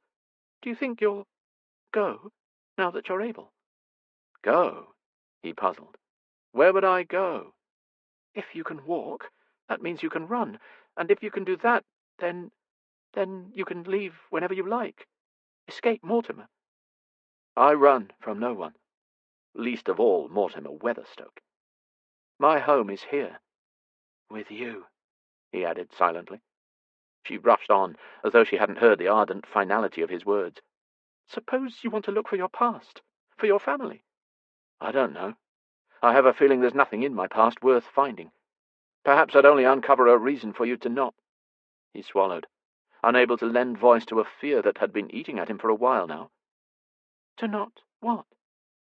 She stepped into the circle of his arms, running her hands across the muscles of his back and resting her cheek against his chest. Ash had become accustomed to her abrupt gestures of affection. As innocent as they were socially inappropriate, he'd come to crave them. In fact, hers was the only touch that didn't repel him. "To not hold me in your esteem, that is." He enfolded her in the shelter of his arms, resting his chin on her crown. "I have the distinct feeling that whoever I might have been was not anyone worth knowing." "You are worth knowing now. You're worth everything." Ash did his best not to crush her to him, to keep his hold gentle, reverent. This could be heaven, this place in the mist. Clouds were tossed about them in playful swirls by errant winds. Perhaps time did not exist in this enchanted moment, nor did any of the 1,000 reasons he should not love her. But he did. He loved her enough to kill for her. "I'll miss you." She blinked up at him, her eyes azure orbs of affection. Her pretty lips pursed in a pensive frown. His every muscle seemed to melt against her, their embrace warming from innocent to something else. "Lorelei, have you ever been kissed?" Her expression slid from pensive to perplexed. "No. Have you?" "I don't know." He didn't care to know. She winced. Of course you don't know. What a stupid question. I'm incessantly ridiculous." He banished her tirade with the pressure of his lips against hers. His mouth lingered rather than demanded, brushed and tasted, savoured. He dared not use his tongue or his teeth or any other part of him that hungered for her. He held in his arms the girl he loved, and thus was the cause for his caution. Lorelei was just that, a girl. He was no longer a boy. The feelings he had, the desires, the hunger, the heat, they belonged to a man who would slake them with a woman, not a girl. She clutched at him, her artless sigh giving him breath, her response both shy and lush, the promise of something more. This could not be that. This was only a kiss of creation, a promise of something blooming between them, the overture to a symphony of longing he'd compose over time. "I love you." The confession danced behind his lips, and so they remained pressed to hers. This he could not say, not until his evil deed was done, not until her grief for her brother, such as it was, had finally passed. Ash would be a good man for her. After this one sin, he'd spend the rest of his life in repentant worship of her. She'd be his saviour, his goddess, his life. And if hell awaited him after death for what he was about to do, so be it. He'd have lived a lifetime in the heaven of her love. The earth beneath them trembled with approaching hoofbeats, driving them apart. She held unsteady fingers to her parted lips, staring at him with eyes brightened by revelations and the whisper of something less angelic than usual, more carnal. "I love you." The words would not leave his mind nor his mouth. Suddenly her expression shifted, an inexplicable anxiety concealing the innocent awe. "Don't go," she whispered. "I must," he panted, struggling to regain control of his breath. "But you'll come back, won't you?" "I told you I would." Impassioned, he clutched at her arm. "Lorelei, there are only 2 indisputable facts in this world.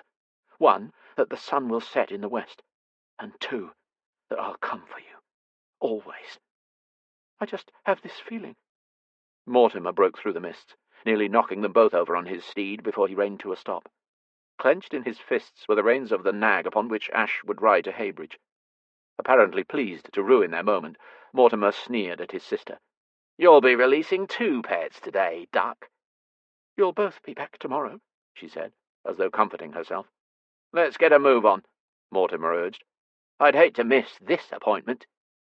Ash caught the reins Mortimer hurled at him, enjoying the displeasure his reflexes caused the man who seemed to suck the air out of any space he occupied, even here in the open, replacing it with derision and dread. Not any more. Not after today. Reluctantly, Ash released her arm and mounted, his mind set to his task with grim determination.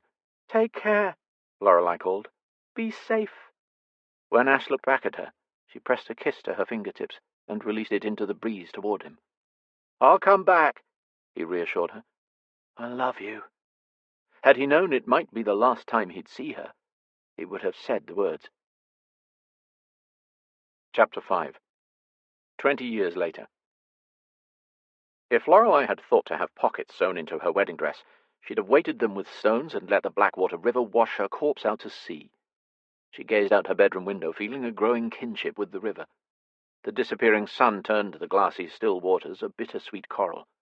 How tranquil it seemed, how serene. And yet she understood the churning currents beneath, the murky, treacherous depths which swept many an unwilling soul into the channel. "Take me," she begged. "Anything to escape today. All those people, all those eyes on her, the shy spinster cripple of Southbourne Grove, limping down the aisle to wed an old man with the face of a warthog and a disposition to match.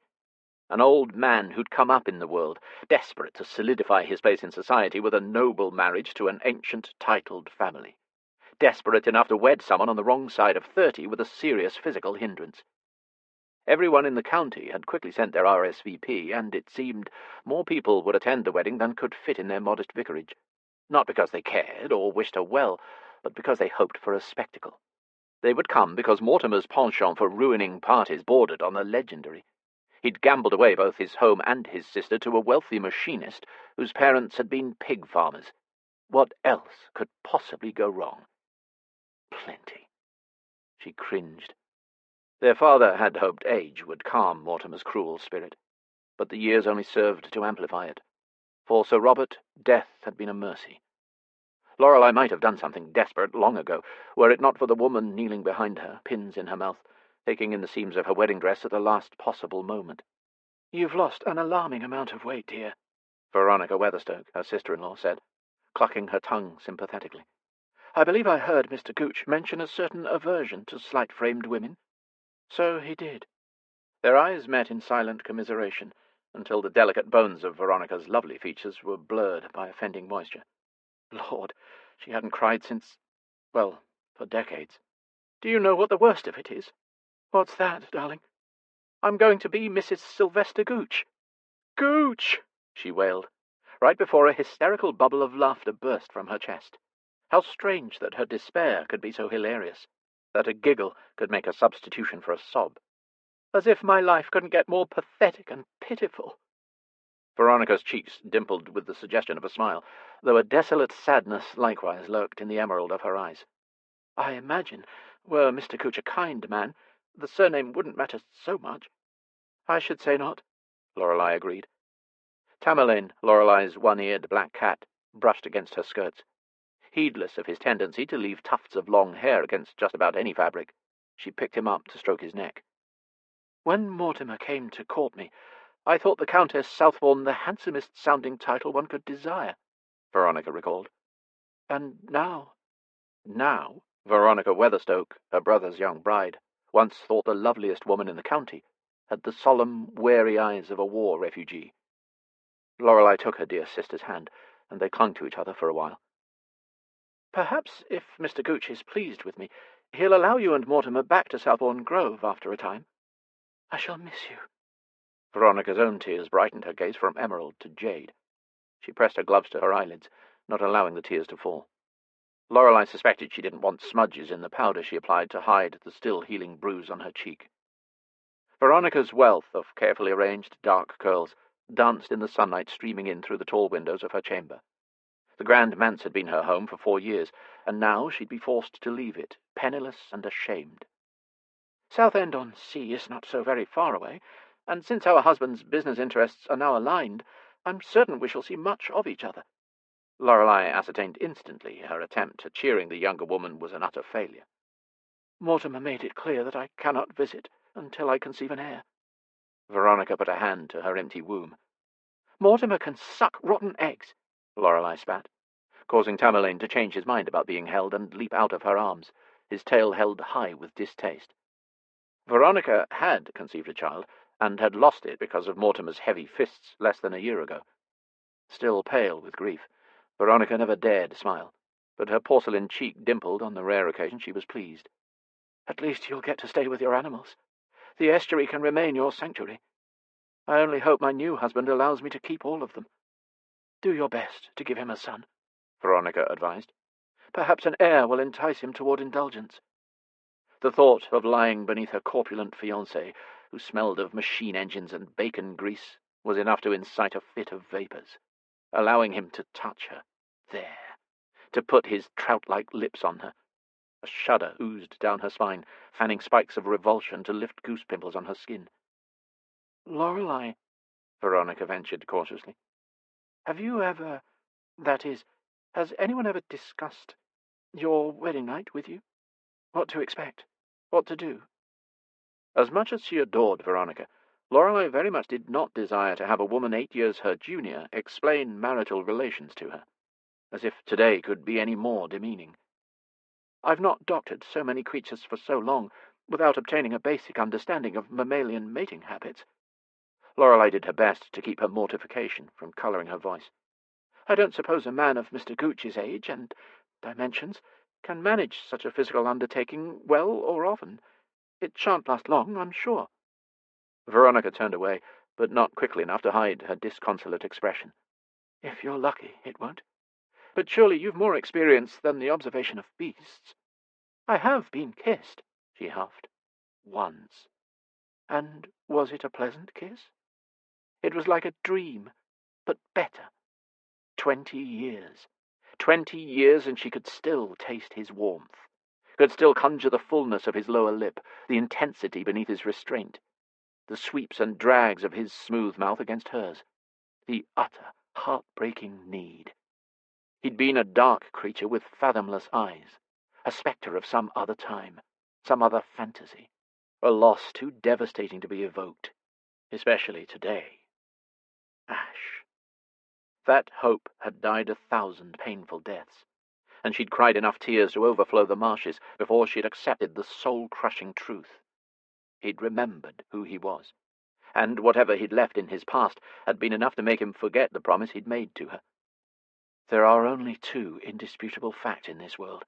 1, that the sun will set in the west, and 2, that I'll come for you, always." "I'm glad you've had one pleasant kiss," Veronica was saying. "Perhaps you can remember it tonight whilst, you know. Also, there are things you can do to help hurry along." "Lady Southbourne, Lady Lorelei, the carriage is come to fetch you to the church." Steeling herself, Lorelei turned to the footman. "Thank you, Strange. She didn't at all recognize him, and she considered herself familiar with everyone employed at Southbourne Grove. Had Mr. Gooch already begun installing his own staff? The nerve of the man, really. And who was this footman, anyhow, who could step so lightly they'd not mark his entrance? "I'm sorry, remind me of your name." "Moncrief, my lady." He glanced from Veronica to her, and back to Veronica again. Not someone Mortimer would hire, certainly. Her brother wasn't fond of men taller or more handsome than he.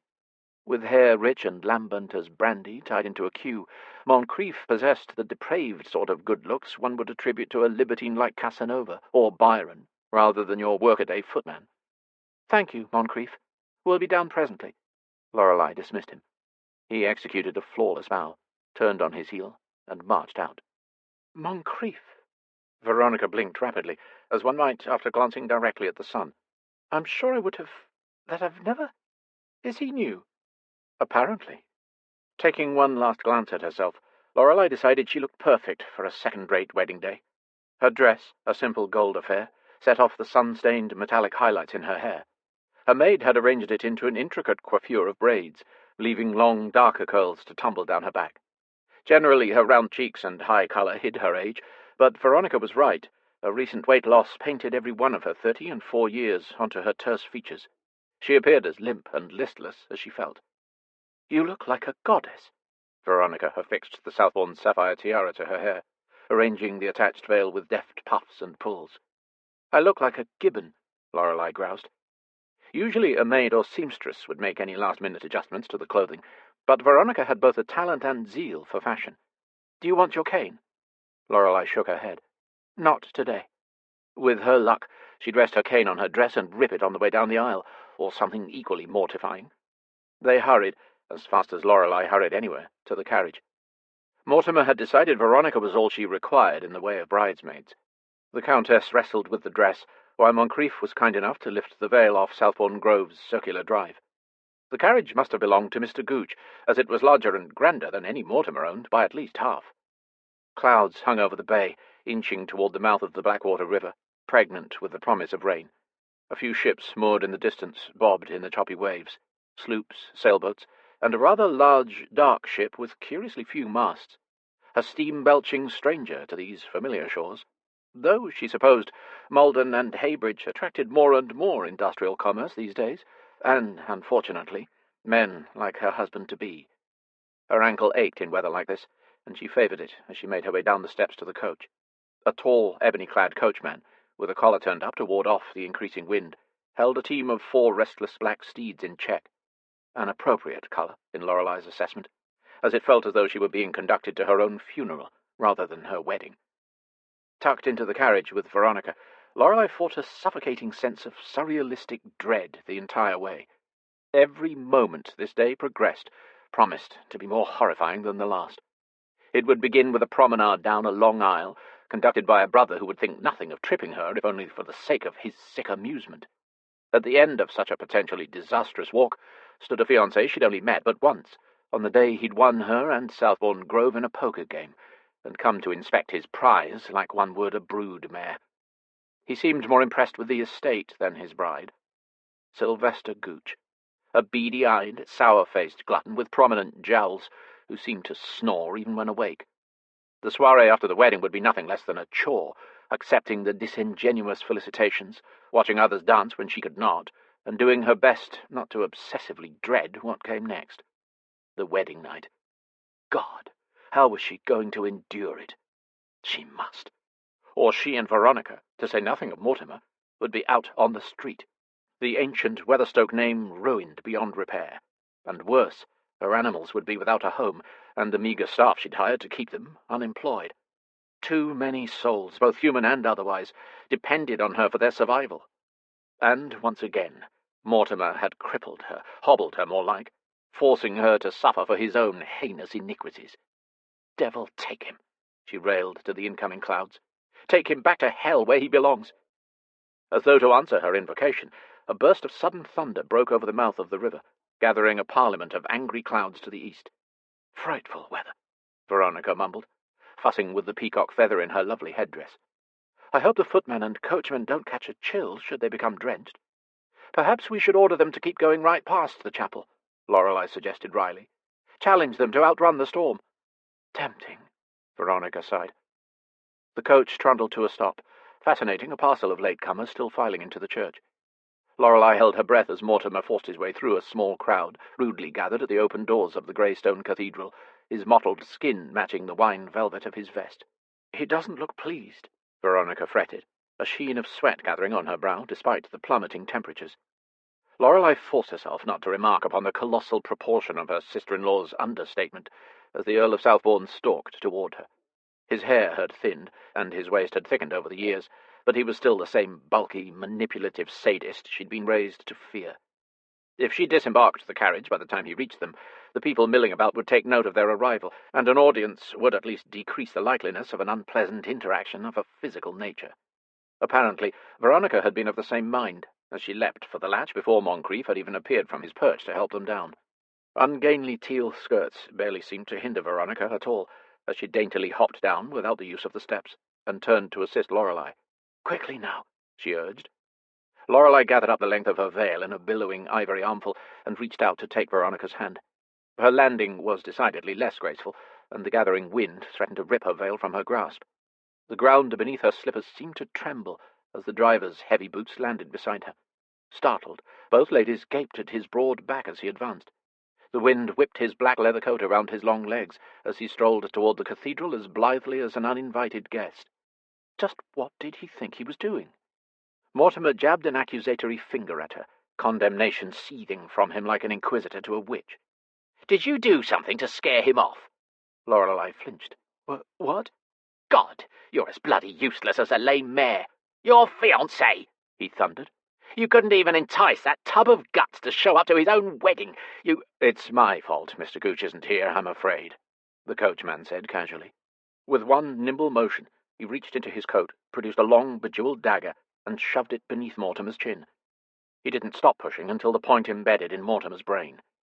Lorelei watched her brother die horribly, slowly, and quietly. His hateful tongue skewered right through on the yard of the cathedral as his knees buckled and he fell to the earth. A strangled sound emanated from Veronica, and she and Lorelei clutched at each other, shrinking back toward the carriage. There must have been a commotion, a ripple of awareness as the attendees inside became cognizant of the turmoil out on the grounds. Sobs, screams. Lorelei marked none of it. A weighty fatigue settled upon her, and black spots danced in her periphery. The world swayed. Or did she? No, not now. She couldn't faint. She couldn't leave poor Veronica alone to face whatever came next, because the coachman turned to address them both.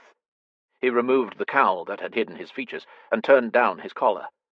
A black cloud of horror smothered her.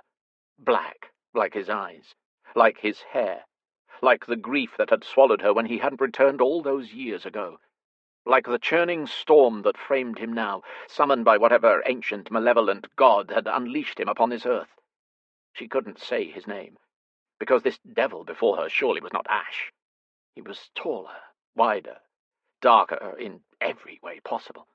He'd just murdered her brother, without sentiment, explanation, or ceremony of any kind. And now he simply regarded her with the same sort of triumphant expectation one would after a particularly well-played bout of croquet. "Captain." Moncrief blocked her from flinging herself at him. Whether to assault him or embrace him, she hadn't yet decided. "I do believe it's time we quit this affair.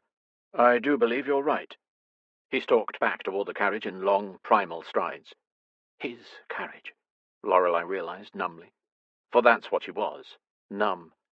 She couldn't feel her feet beneath her, or her hands at the end of her wrists. Not until he moved closer. Lightning forked across a once calm sky, but that wasn't what lifted every hair on her body. It was the way he moved, upright, like a man, but with the feral tread of an animal. Every motion maintained by absolute control and primal intent. No pleasure brightened the pitiless voids of his eyes. No tender hunger, nor bitter wrath. Not even a murderous fury to warrant such an act of violence. And yet there had been no true violence in the deed. Just a smooth, unhurried pressure. Utter, lethal precision. And the man's life ended. It had been as if he'd performed the act 1,000 times. 1,000,000, maybe. This couldn't be. Lorelei's mind hurried to reject the spectre of a beloved ghost thought long dead. Thrusting a hyperventilating Veronica behind her, she did what she could to stumble out of his way. If only she could run. But, she realized, even an able-bodied person wouldn't easily evade such a man. She'd thought him tall, but had been mistaken. He'd been tall 20 years ago. Now he was tremendous. Get in the carriage. The wind stole notes of his slow, cool command, but Lorelei read every word on his lips. Veronica scrambled inside. 1,000 refusals, questions, and emotions swirled in a maelstrom of hysteria inside of her head. What escaped was why? The word was both all-encompassing and completely insubstantial, but her rapidly closing throat couldn't force out one more word. "I came for you," he answered dispassionately. "Why?" she gasped again, hoping she could hear his answer over the hammering of her heart. Coffee-dark eyes speared her with an arctic indifference she'd not known existed until this moment. Does the sun still set in the west? The question stole her ability to breathe. She'd been hoping that despite the brutal features, despite the blue-black of his hair and the unmistakable scars, she'd still been gaping at an interloper. Mutely, she nodded. "Then get in the carriage, Lorelei." Something about his order broke the stricken chains of traumatic astonishment. "The sun has set in the west every day for 20 years. The words tumbled out before she could think better of it, before she could call them back. If she'd thought his eyes black before, she'd been wrong. They'd been dark, surely, but now they were little more than desolate, abysmal mirrors in which she could divine her own dire fate. "You do not want me to put you into the carriage," he informed her pleasantly. "I still have your brother's blood on my hands." Was he threatening her, or showing her an unimaginably macabre form of courtesy? He held out his gloves, demonstrating that he was in no way being figurative. Swallowing the acid crawling up her throat, Lorelei complied, allowing Veronica's clutching hands to pull her in. Lorelei had expected him to lock them in and mount the driver's seat in order to race away from the growing pandemonium. Instead, he climbed in behind her, settling his bulk across from them. Who are you? Veronica whimpered. What do you want? He leaned forward, dark and sinister as death himself, and bowed his head in a strangely cultured mockery of tradition. Allow me to properly present myself, Lady Southbourne. In the Orient, they call me the Black Dragon. In Africa, I am known as the Sea Panther.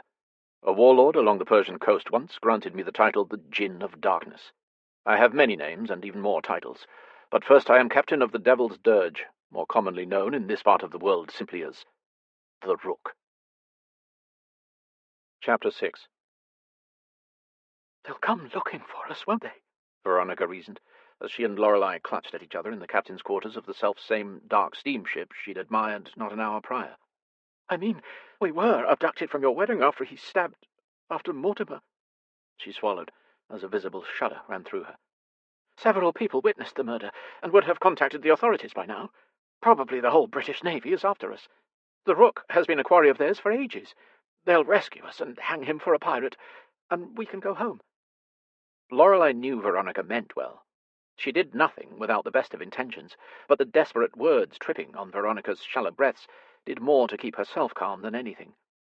They'll be looking for us, but I don't think anyone can identify our captor by sight, Lorelei said gravely. He wore that cowl and large coat, if you remember, and no one has had much of a chance to recognize him. He's not known to leave witnesses alive. He seemed to know you. Veronica narrowed a questioning glance in her direction. Yes, Lorelei murmured, through lips blanched entirely numb. But he wasn't the Rook when I knew him. When I loved him, she finished silently. Veronica's mind tended to work quickly, especially in times of crisis. During her tenure as the Countess Southbourne, she'd learned to deftly manage danger, as well as establish and implement evasion and problem-solving techniques, learned through painstaking trial and error.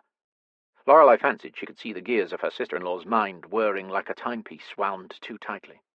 Veronica had yet to cease trembling, though she hadn't shed a tear for her dead husband. And why should she? The ship lurched, chugged, and shuddered with a fantastic effort as they gathered strength and speed. Crystal tinkled from the shades of several hanging electric lamps, and exotic tassels swayed from the canopy of the monstrous bed upon which they huddled. A book slid off the table by the widest porthole, startling them both. The ship had only 2 masts, and they'd not been unfurled when they'd boarded. But even a steamship was rarely so nimble as this one. You can swim, can't you? Veronica asked. If we hurry, we might be able to fit through these windows before they come back. Without the weight of our skirts, there's a chance we could make it to the estuary in time. Standing, she used the furniture to steady herself as she stumbled for the surprisingly wide window. We're too far out. We'd never make it, especially not in a storm like this. Lorelei's arms itched, where rain still dried on her skin. Her torn, soiled gloves had disappeared, though she couldn't remember where she'd discarded them now. Funny that she'd worry about such trifles at a time like this.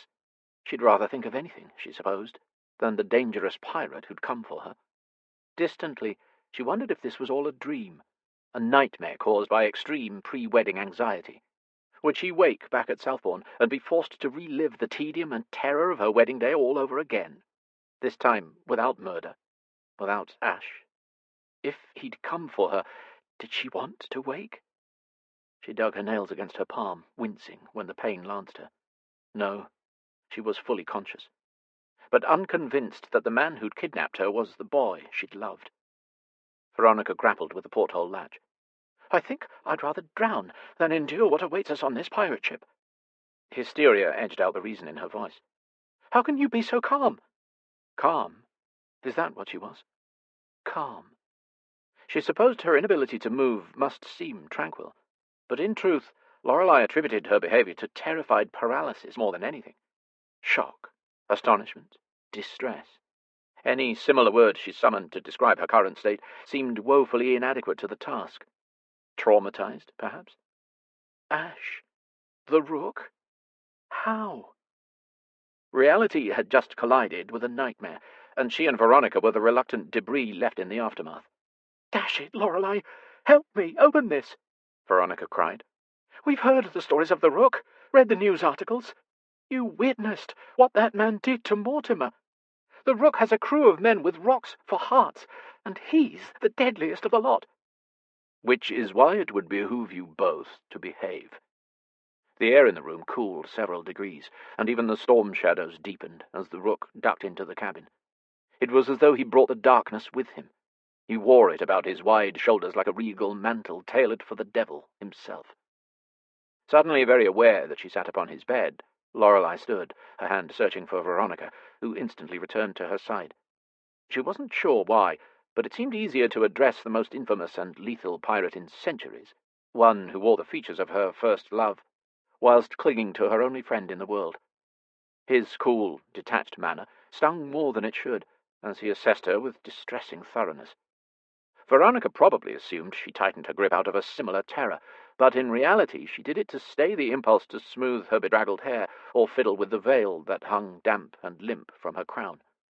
She probably looked a fright, drenched and pale and wind-tossed. Why should that matter? She admonished herself. Because those eyes, those dark, empty eyes, had once looked at her as though she were the most rare and beautiful treasure on this earth.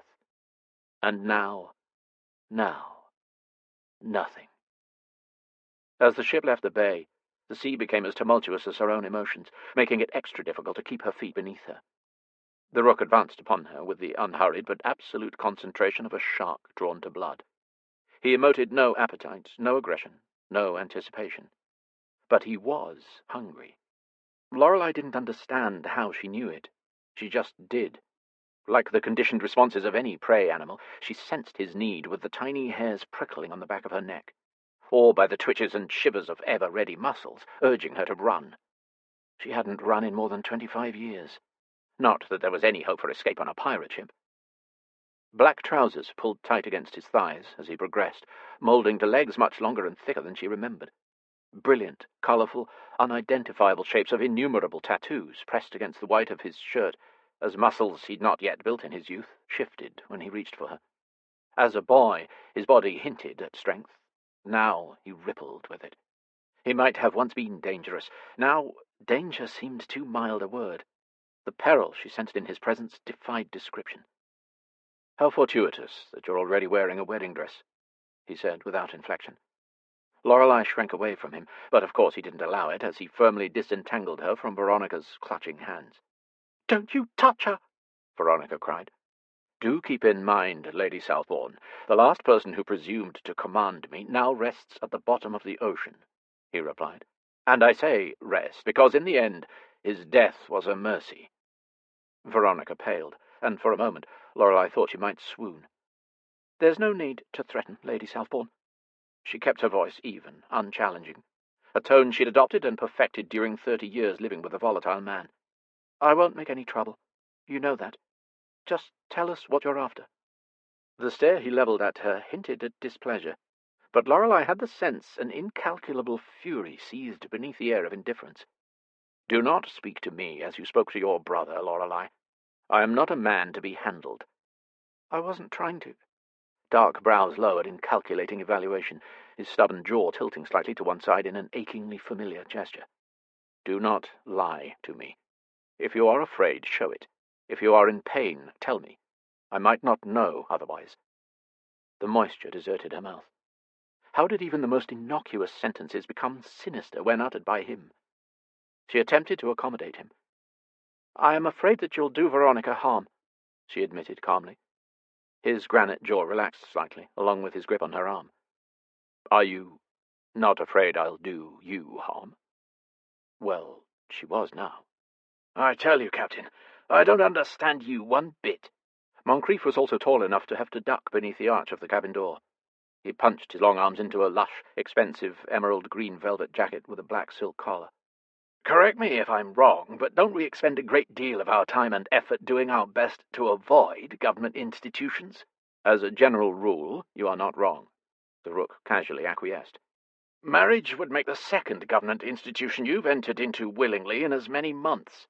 To be honest, I'd rather take a stab at Newgate than nuptials. Easier to escape, if you catch my meaning."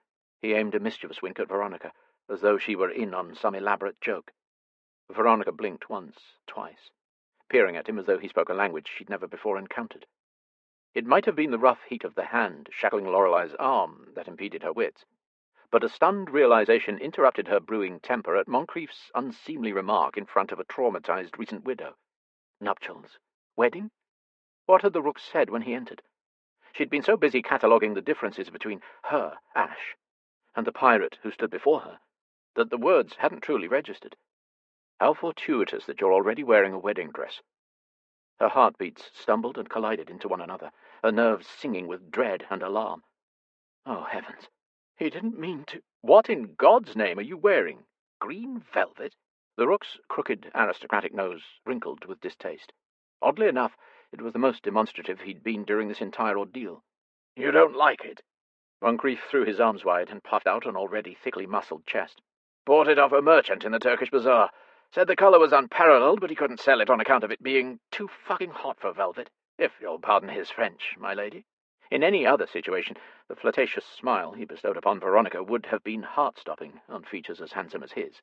I wore it for the occasion because I thought it matched your eyes. Lorelei's jaw slackened. How could someone flirt at a time like this? Veronica looked away from him in disgust, but the colour did seem to return to her cheeks. A great deal of it, in fact. Couldn't find a Bible. Unfazed, Moncrief reached behind him, retrieving a book he'd tucked into the waistband of his trousers. But I did, however, confiscate a copy of Hornbrook's Encyclopedia of Admiralty and Maritime Law from Montez's bunk, and I figured that would have to do. An elegantly built man would not have been able to lay the heavy volume open with one hand as Moncrief did. But from what Lorelei had encountered of the crew on the Devil's Dirge, the Rook wasn't in the habit of employing elegant men. Moncrief's unceasingly sophisticated accent and affable demeanour was in such direct contradiction to his barbaric stature, it confounded her in the extreme. A couple of expensive rings glittered in the lantern light as Moncrief ran a finger down a page. Thou shalt not covet, fornicate, commit adultery, steal, murder, and so forth. Basically the same stuff as the Holy Book with a bit of nautical language thrown in. To my way of thinking, we ignore just about as many laws in this book as the other one. Though it does beg the question, whom do you fear more, God or the British Royal Navy? Neither, the Rook clipped. Let's get this over with. Get what over with? Lorelei demanded. Even before she'd said it, a part of her understood exactly what was about to happen. It just seemed so ludicrous, so impossible. She convinced herself she must be interpreting the situation incorrectly. Just so. The book snapped shut with such a crack, both women jumped, and Moncrief adopted a mock-solemn demeanour, ruined by the ever-present twinkle of mischief in his eyes. Panic seized Lorelei, enough that she had to fight little spots of darkness in her periphery. She reached for a chair tucked beneath a table that seemed to be bolted down. The Rook's throne, she realized. A dark velvet so deeply blue it might have been purple in brilliant light. Heavy wood arms with intricate braiding matched the tall ornate post to which she now clung. You can't be serious, she cried. Ash, stop this! Tell me what's going on! Slowly, deliberately, he bent until his brutal visage was a breath away from hers. From this close, she could trace every line of the fine web of scars on his jaw and neck, could discern how the lantern reflected a glossy sheen off the long-healed lie burns. She could see that the sun could not paint the old wound with as much colour as it did the rest of him. He smelled of wind and salt. Call me Ash again, and you will not like the consequences, for he does not exist any more. Her broken exhalation crashed against features cast from stone, and Lorelei could have sworn his nostrils flared on an inhale. No, this creature of ice and darkness was not Ash. Gone was his protective vigilance, his appreciative silence, and his almost uncertain but reverent adoration. In its place towered a being of undisputed power, claimed by means of inhumane pillage and ruthless discipline. Then who are you? She whispered, her heart in her throat. He straightened to his towering height, a wry expression creating a crease next to his hard mouth. I still have no idea, he answered cryptically. So what does it matter? Lorelei watched the familiar divot in his chin as he nodded to Moncrief. She scanned his face with the eyes of her once 14-year-old self who had loved him. So many of his features were the same. Lush hair so black it gleamed blue in the light. 20 years had threaded a touch of silver into the roots by his ears and the evening stubble on his jaw. The skin in the creases branching from his eyes was the same shade of pale he'd been as a boy. The sardonic wrinkle between his dark brows remained identical to ashes. The top lip, drawn forever tight, balanced by the fullness of the one beneath, was unmistakable. Those lips had kissed her once. She'd yearned for them across the void of time between that moment and this one. Now she feared them, feared him. Grief swamped her, threatening to buckle her knees.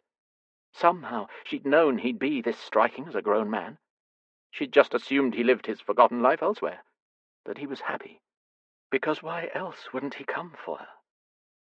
It wasn't until Moncrief theatrically cleared his throat that she realized what the Rook's nod to him had signified.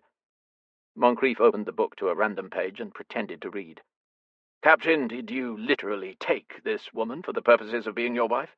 For profit and desire, for plunder and pleasure, in seasickness and health, for as long as you are inclined to have her?" "I did." The Rook didn't look at her. "She is mine." "That's it, then.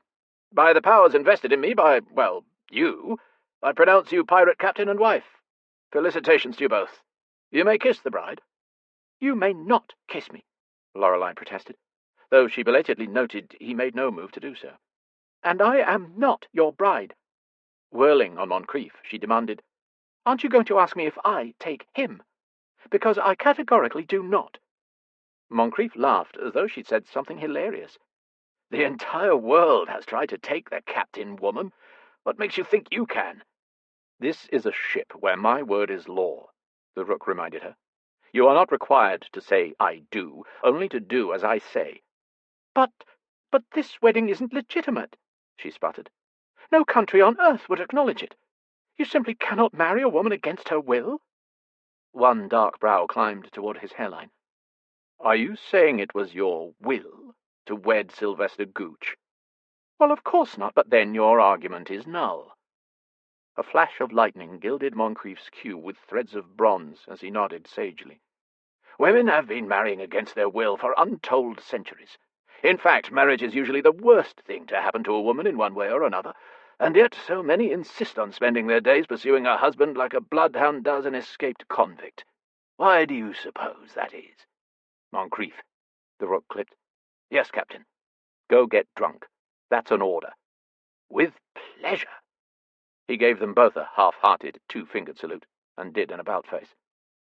They all silently awaited the thunder to finish, as though it were a loud and impertinent guest. "And take Countess Southbourne to her quarters," the Rook amended. "Lorelei?" Veronica's voice wavered, as Moncrief's body blocked the women's access to each other. "I could get her drunk," he offered. "Don't you dare touch me! Oof!" Veronica lunged away from the man with such violence she unwittingly threw herself on the bed. "Come without a fuss, and I won't have cause to." Rolling to the side of the bed, Veronica placed the post between her and the towering pirate. "I won't leave you alone, Lorelei. Not with him." "We could both stay," Moncrief suggested, with a lascivious waggle of his brows. "Why should the bride be the only one to bed a pirate tonight? If you should like to participate in what comes next—" Veronica blanched. "Best put her in a cabin with a small porthole," the Rook suggested, with bland indifference. "We wouldn't want her doing anything irrational. She's more valuable to me alive." In one deft move, Moncrief had Veronica's arms anchored to her sides as he picked up the struggling Countess as though she were as limp as a sack of grain. "I know just the one," he said, after blowing the peacock feather of her headdress away from his mouth with a distasteful grimace. "Lorelei!" The helpless terror in Veronica's voice called her to action, and Lorelei lunged toward her reaching hand. An iron grip on her shoulder held her back. Turning to the Rook, she clutched his shirt, searching his face for some semblance of humanity. "Please let her go. She'll keep your identity secret if I ask her to. I know she will. If it's me you're after, you don't need her." Her hopes fell as she found him as cold and remote as ever. What's that charming saying about secrets? Two can keep them if one is dead. Moncrief shut the door behind them with an ominous sound. Veronica's protestations still tugged at Lorelei's heart. You didn't just threaten to kill her?" A shrill note climbed in tandem with her panic. "Is she safe with that lunatic?" She took a halting step toward the door. The hand on her arm tightened just short of painfully. "You have my word. Veronica Weatherstoke will remain unmolested so long as you comply." "God, why must you be so violent?" The moment the frustrated words left her lips, she regretted them. She wondered if the bleakness had lurked beneath his sinister facade this entire time, or if she'd conjured it with her words. Violence has kept me alive these 20 years. It's all I know, all I remember. In fact, the second I walk out of this room, I'm going to war. Then go, she spat, and the devil take you. He might do, someday. He pried her white fingers from his throne and drew her toward him. He was a man aware of his power, physical and otherwise, and could wield or temper it with astounding control. But tonight, I'm allowed this. When his gaze dropped to her lips, Lorelei panicked. Oh, God. After a wedding came a wedding night, and the Rook was about to claim his. Chapter 7. How long had she dreamed of this? How many times had she imagined Ash galloping toward her on his white steed, whisking her off the moors, and the two of them disappearing together into the mist? In her fantasies they'd married. He'd kissed her gently, tenderly, with as much reverence as he had the day they'd parted. The day he'd disappeared. How could she have known that his fervent promise to come for her all those years ago had really been a threat? When the Rook's fingers brushed her neck beneath her veil, Lorelei trembled, but she held straight and still as a mooring post as he explored the delicate skin of her nape. His fingers threaded in her hair, tangling into the ruined coiffure until he cupped the back of her head. What are you doing? You always wore your hair loose when we were young. He extracted pins as he discovered them. I am no longer young, she stammered. Convention dictates that I wear it up. Dear God, how could she be arguing about her hair at a time like this? I cannot simply— Convention holds no place here, he interrupted, brushing her hair over her shoulder so it spilled down her bodice. You may do as you like. Then I'd like to leave. I'd like to go home. A sharp breath escaped him. Not a chuckle, but perhaps a sign of amusement. Allow me to rephrase. His head dropped until his lips grazed her shoulder, exposed by the wide neckline of the gilded gown. Chills speared her, thrilling up from some deep and forgotten place with such force her belly clenched, before they exploded onto her skin in a wash of tiny shivers. You may do as I like. The Rook eased her closer, and Lorelei remained so paralyzed she couldn't even find the wits to resist. His full lower lip curled slightly into his mouth, emerging with a sheen of moisture, then parting in preparation. No! Lorelei rejected the notion of this pirate ruining what she considered her loveliest memory. Should he kiss her now, it would be nothing like what she shared with Ash once upon a time. What if it was terrible? Or worse, what if she liked it? What if he made her want it?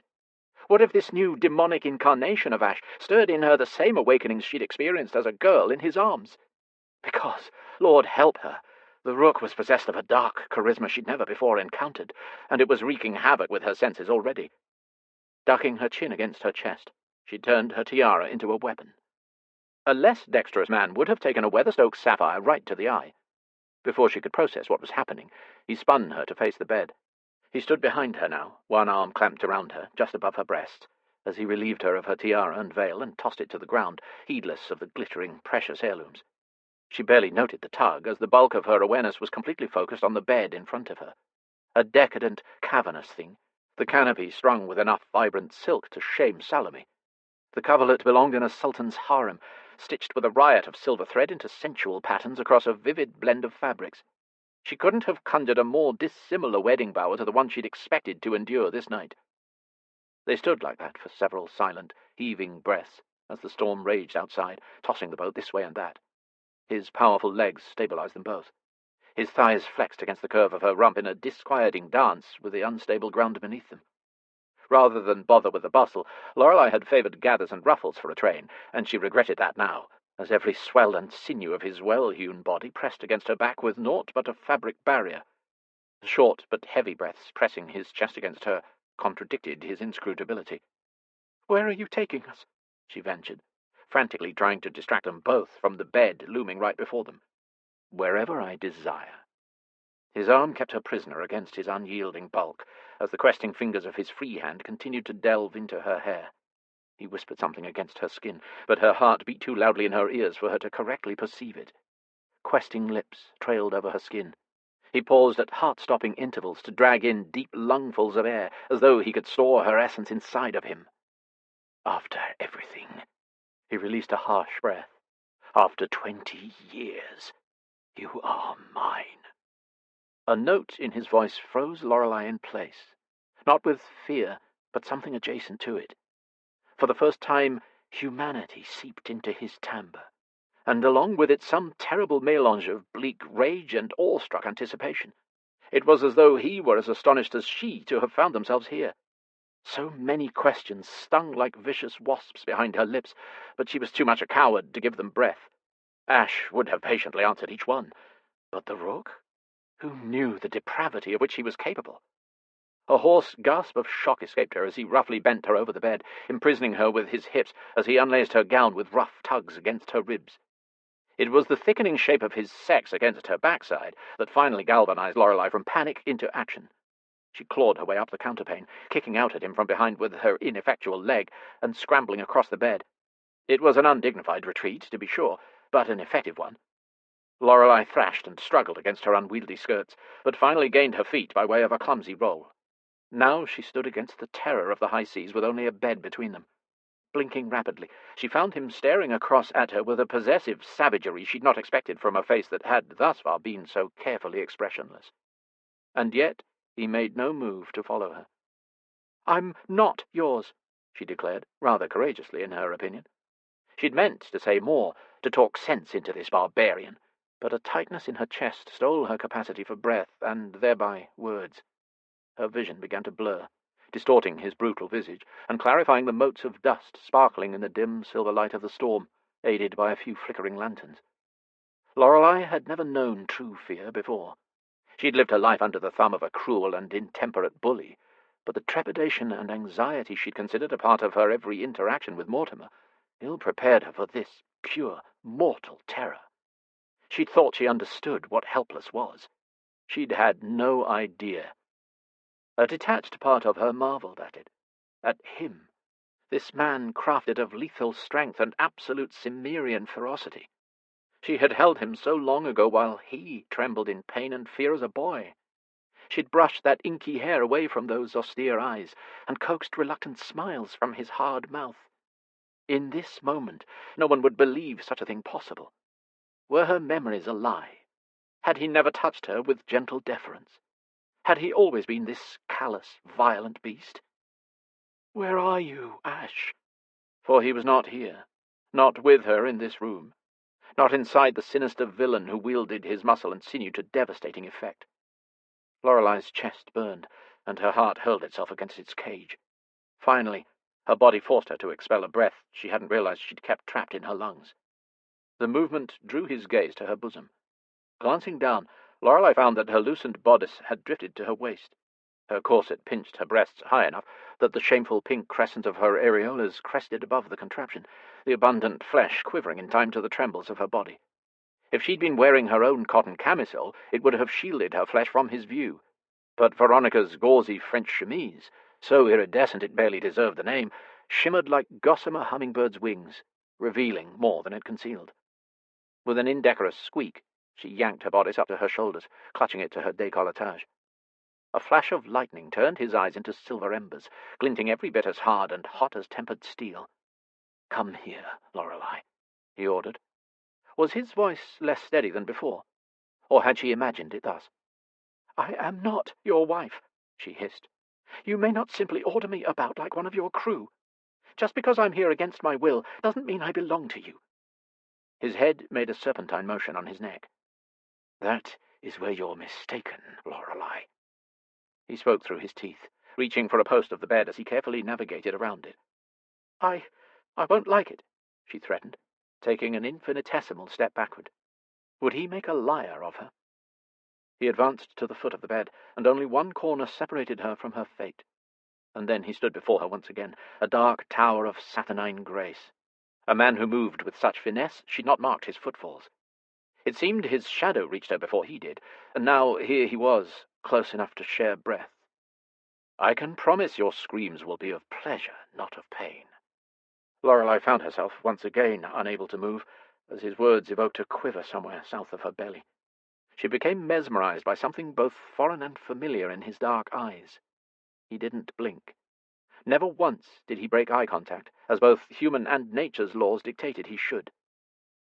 "Is there no kindness left in you?"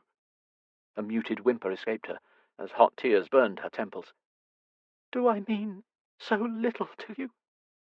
So little. He spirited away a mystified expression as quickly as it appeared, replacing it with his maddening inscrutability. I survived. He paused, blinked, then seemed to change his mind. I crossed horizons for you, Lorelei. He reached out to trace her jaw, her cheekbones, her trembling lips. Pausing at the river of moisture at her temple, he swiped at a tear, rubbing it between his thumb and finger and examining it like one would a foreign substance. I've been watching you for several months, you know. "Several months?" She gasped, her mind swimming with implications she couldn't reconcile. I came for you the moment I made my way back to England. Back to England? Where had he gone? Where had he been for 20 years? Why hadn't he come for her the moment he touched down on British soil? I spied you in the estuary, he continued, teaching a fucking orphaned otter how to swim. And I decided that I'd give you as many days as possible without me. It's the only kindness I can afford you, I'm afraid. I waited to inflict myself on you for as long as I could. The fingers he rubbed together now curled into a fist. But I would not see you married to another man. So now, here we are, and there is nothing to be done for it. "You speak as though it's out of your hands," she marveled. It is. It always has been. He might have sounded apologetic, which was both terrifying and ludicrous. I was born the moment I heard your voice commanding me to live, and you have been mine ever since. You're right, Lorelei. There's nothing to be done for that. "Then perhaps I should have left you to rot beneath that ash tree." She'd meant to lash out at him, to hurt him, to drive him away somehow, until she could contain this rapidly disintegrating situation. Perhaps that might have been best for us both. He toyed with a loathed, wispy curl at her temple, one of several which would neither grow nor be tamed, and forever framed her face. Then his palms traced their way down her neck to her shoulders. They were even rougher than she remembered, the calluses like sandpaper against the tender skin. In a feline gesture, he brought his cheek to rest against hers, the stubble rasping against her jaw, as he seemed to savour her fragrance like one would an expensive wine before taking a sip. His dark head lowered further to the hollow of her throat, dragging his lips across it. His warm breath made way for the heat of his tongue, and something damp and disloyal rushed between her legs. Desire fled, and panic surged alongside it, surpassing the sensation with a dizzying rush of terror. She could not allow herself to submit. Not to him. Not like this. Not until she could find Ash behind the dead-eyed predator. Lorelei's knee connected with hard flesh before she'd even made the conscious decision to fight. She rushed around him as a breathless sound escaped his throat, followed by hoarse, horrid curses. She hoped to put the table between them, if only to buy her some time. She hadn't thought this through, had she? Where would she go on an unfamiliar ship? What awaited her on the other side of that door? The boat pitched sharply, and her left foot met the ground with more force than she could take. She gave a cry of pain as her weak ankle gave out, and she sprawled forward, biting her lip hard enough to draw blood upon impact with the ground. The tears didn't flow because of fear or pain anymore, but out of sheer, helpless frustration. She looked like a fool, prostrate on the floor. Despite her intensifying antipathy for the Rook, she didn't want Ash, if any part of him was left, to see her humiliated like this. Maybe he'd be angry enough to kill her before she had to lift her head.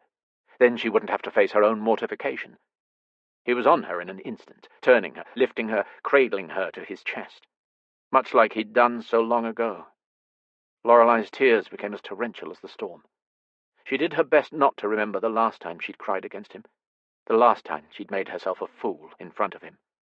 It had been over a raven, a rook. Silently, he conducted her back to the bed, limping only slightly. He sat her on the counterpane, rumpled by her struggles. This time she didn't fight him, not even when he reached into a trouser pocket. "Get it over with," she sobbed, crossing her arms over her corset in a feeble attempt to regain her modesty. "I'd rather die than live as your wife." His hand froze, halfway out of his pocket. You think I'm going to kill you?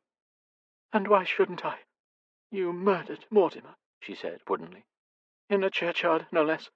In the late afternoon, in front of God and everyone. You didn't even hesitate, or... In my experience, hesitation is the #1 cause of death. He flicked out a handkerchief and presented it to her, as though to prove a point. To say she was surprised didn't cover half of it. She'd only just kneed him in his manly bits. Wasn't he livid? Why was he not punishing her in some dastardly, piratey manner? Why do you weep over him? He didn't sound angry, only confounded. But Lorelei didn't fail to note that he wouldn't say Mortimer's name. He broke your fucking leg. He fed your pets to you. Life with him these past 20 years could hardly have been palatable. He didn't know the half of it. Tell me you've not become so touched as to keenly mourn his loss. The disgust in his words sparked a temper she'd long considered dormant. It is Ash's loss I mourn, she spat, delicately wiping at her nose. For he is gone, and a stranger has taken his place. Ash would never have done something so monstrous, even to Mortimer. You are both right and wrong about that, he responded wryly. He seemed about to say something, and then changed his mind, regarding her with more curiosity than regret. You once said that to become a monster you must first do something monstrous. And as a youth at Southbourne, Ash thought he might have done monstrous things in the boyhood he didn't remember. But I'm convinced that until the day we were parted, Ash only had dirt on his hands. Lorelei puzzled over his use of the name in the third person, as the Rook held his large, calloused hands out to her, as though to demonstrate their filthiness. Now there is blood. Enough blood to stain this channel of red no less than biblical. But that is not why it was so easy to kill your brother. His hands curled to fists. Mark me, Lorelei. Had you not been watching, I would not have been kind enough to grant him such a painless death. She closed her eyes against the sight of the blade skewered through Mortimer's open mouth. His death did not seem so painless. He gripped her chin, forcing her to look at his savage features. His other palm feathered over her hair with a confounding gentleness. That is because you do not know enough of pain. Are you about to teach me? She'd meant it as a challenge, but it escaped as a whisper. Is that what this is? This so-called wedding night? Am I to suffer for Mortimer's sins? Do you want to stain yourself with the blood of 2 innocent people in one day? Blood? Innocent? He released her, brows drawing together as though her words had confounded him. She levelled him a speaking glare. Virgins usually bleed, do they not? His eyes dipped to her lap, then closed for the space of one cavernous, never-ending exhale. You are still innocent. He drew the word out on a hiss. After all this time. His fingers curled into talons before abruptly letting go. He was at the door before Lorelei could form a reply. Bracing one hand against the doorframe, he clung to the handle as if at any moment someone might drag him away. The curious dark shapes of the tattoos beneath the thin white of his shirt rose and fell with 3 heaves of his shoulders. Feathers, maybe? He turned the latch, paused. You cannot be so blind as to think Mortimer was innocent. Lorelei wiped at her tears with trembling hands. For all his atrocities, he was not a murderer. No one deserves to die like that. He was a murderer. The Rook didn't look at her, but the creases of his fists turned white. And he deserves to die 7,000 deaths. Stunned, Lorelei almost dropped the edges of her bodice. 7,000 was a very specific number. What are you saying? Why 7,000? It doesn't matter. She flinched as he wrenched the door open. Your enterprising knee has saved you from a wedding night. He'd still yet to look at her, and for some untold reason, Lorelei was glad. Get some sleep, Lorelei, but suffer no illusions. I'll not be denied. I will have you. Never, she vowed, as he closed her in and locked the door behind him. In an unprecedented moment of weakness, the Rook pressed his forehead against the barrier of wood and steel separating them. On a harsh breath, he repeated the same word he'd whispered at the end of every infernal day for 20 long years. Always. Chapter 8. Fucking hell, the Rook muttered, as he braced his legs against the bow and ripped his shirt open, allowing vicious nails of rain to drive themselves into his flushed, overheated skin. It hurt. Everything hurt. The icy water against his flesh, his muscles stressed to their limit by Herculean restraint, his cock, where Lorelei's resourceful knee had struck, the disused muscle palpitating against his ribs like a wild beast, hoping to splinter the iron darkness, locking it away. Never matter. He welcomed the pain. Pain was the closest thing he had to a friend. Hell, he'd had a great deal of time to consider the venue, to contemplate its walls, its origins, its meaning. 20 years, in fact.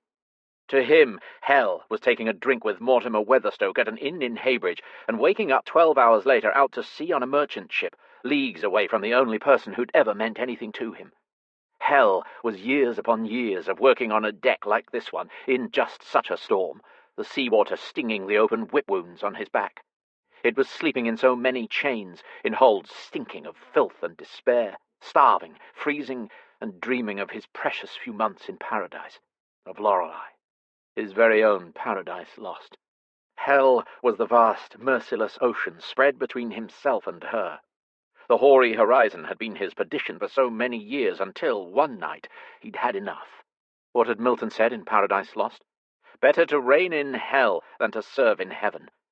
But to reign in hell, one must become the very devil. And so he had, because he thought he'd explored every corner of hell, that he understood its every torment. God, what a fool he'd been. For tonight, he'd found a fresh depth of the abyss. Hell, true hell, had been standing at the door to his cabin, the memory of her warmth still fresh in his hands, the scent of her branded in his nostrils, knowing that her lush, soft body was there for the taking, and walking away. Hell was looking into her beloved visage, made only comelier by time, and finding the gaunt shadows of misery etched there. It was the denial on her lips, the refusal in her eyes. Hell was becoming a devil for the sole purpose of claiming his very own angel. Christ, the irony. The pure fucking tragedy of it all. For an angel she still was, even so far as to have maintained her virginal purity. After all this time, he'd made a fatal mistake, one he never could have prepared himself for. He'd assumed that enough of his humanity had been beaten out of him by torture, tragedy, and treasure-hunting, that he could claim her while remaining unaffected by her protestations. But time did strange and dreadful things to memory, and he'd underestimated what her touch would do to him after all this time. He'd forgotten about her power over him, the girl whose voice could raise the dead. He pressed her hand to the tattoo over his heart, willing the organ beneath to still as a familiar hatred welled within, smothering all softer sentiments. He'd had a plan, goddammit, one he'd painstakingly shaped since making his way back to England, and once again Mortimer fucking Weatherstoke had bungled everything. By forcing Lorelei to marry, he'd likewise forced the Rook's hand. As he'd stated, he'd left Lorelei in peace at Southbourne Grove because the Rook had ascertained through the spies he'd installed there that since the Earl had married Veronica, he'd all but forgotten his sister existed. A tragedy for the Countess Southbourne, to be sure, but it bought him the time to craft his revenge to correlate with his reclamation of Lorelei. In order to claim any kind of life with Lorelei, he'd wanted to retrieve his memory, his identity. In the 20 years it had taken to make his way back to her, he'd lost himself. Again. Not just his memory this time, but his humanity as well. And he'd gained quite a few things along the way. Not just unimaginable wealth and infamy, but innumerable enemies, and a crew of men who would also make powerful adversaries should he not fulfill his duty to them. To beat a metaphor to death, if he were the king of hell, they were his demons. Demons with an insatiable appetite for blood, women, and above all, wealth. So he'd devised a plot in which he might satisfy all involved. The Claudius cache. If he could find the fabled treasure, not only could the Rook and the crew of the Devil's Dirge retire, but the answer to the gigantic question mark in his past might be buried alongside it. Even if he found nothing regarding his lost childhood, he'd have mercifully granted Lorelei time without him. Because the devil in him was a dark and needful thing, selfish, lustful, oh, so lustful. He'd known that once he'd gotten his hands on Lorelei, he might lose all control. He might take if she didn't offer. Tonight, he'd come so close. It had been so long since he'd even had a temper to lose. He'd learned that the most useful fury was a patient one, and that was why he hadn't ripped Mortimer Weatherstoke apart the moment he'd had the chance. No, He'd had a plan, one that would have fed the devil's own sense of justice, one that fit the crimes Mortimer had perpetrated. But the second word had reached him that Lorelei had been gambled away, that Sylvester Gooch had kissed her and was preparing to claim her, the plan fucking altered as swiftly as the ocean winds. That is to say, in the course of a single day, he wrenched his ship around the island, made quick work of Gooch and Weatherstoke, and did the one thing he could think of that would irrevocably tie Lorelei to him until death did they part. Perhaps, in hindsight, he might have been a touch hasty. But for 20 years he'd been a man obsessed, a man possessed of a woman whom he could no sooner let go of than he could abandon his own appendages. She was a part of him, perhaps the only part of him that mattered any more. And now she was his, for better or for worse. So why did he feel worse instead of better? Because, as he'd predicted, she wasn't particularly keen to attach herself to the devil, to the Rook. She wanted Ash. A pity, he thought, because, just like her brother, her beloved Ash had been murdered, more than once.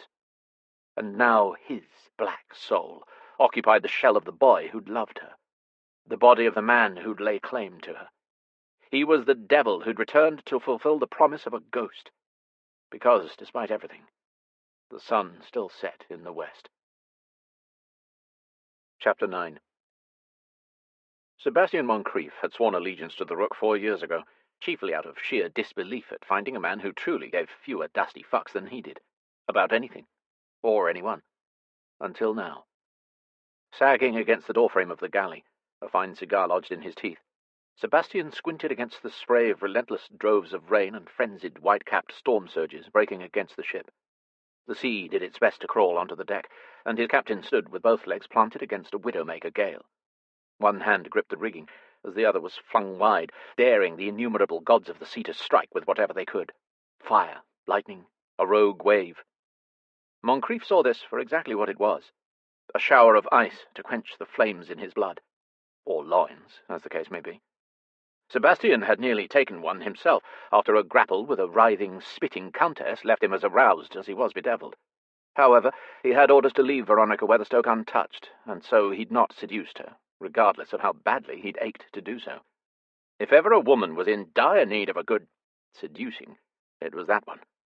Thrusting the priggish countess from his thoughts with greater difficulty than he was comfortable with, Moncrief considered his captain carefully.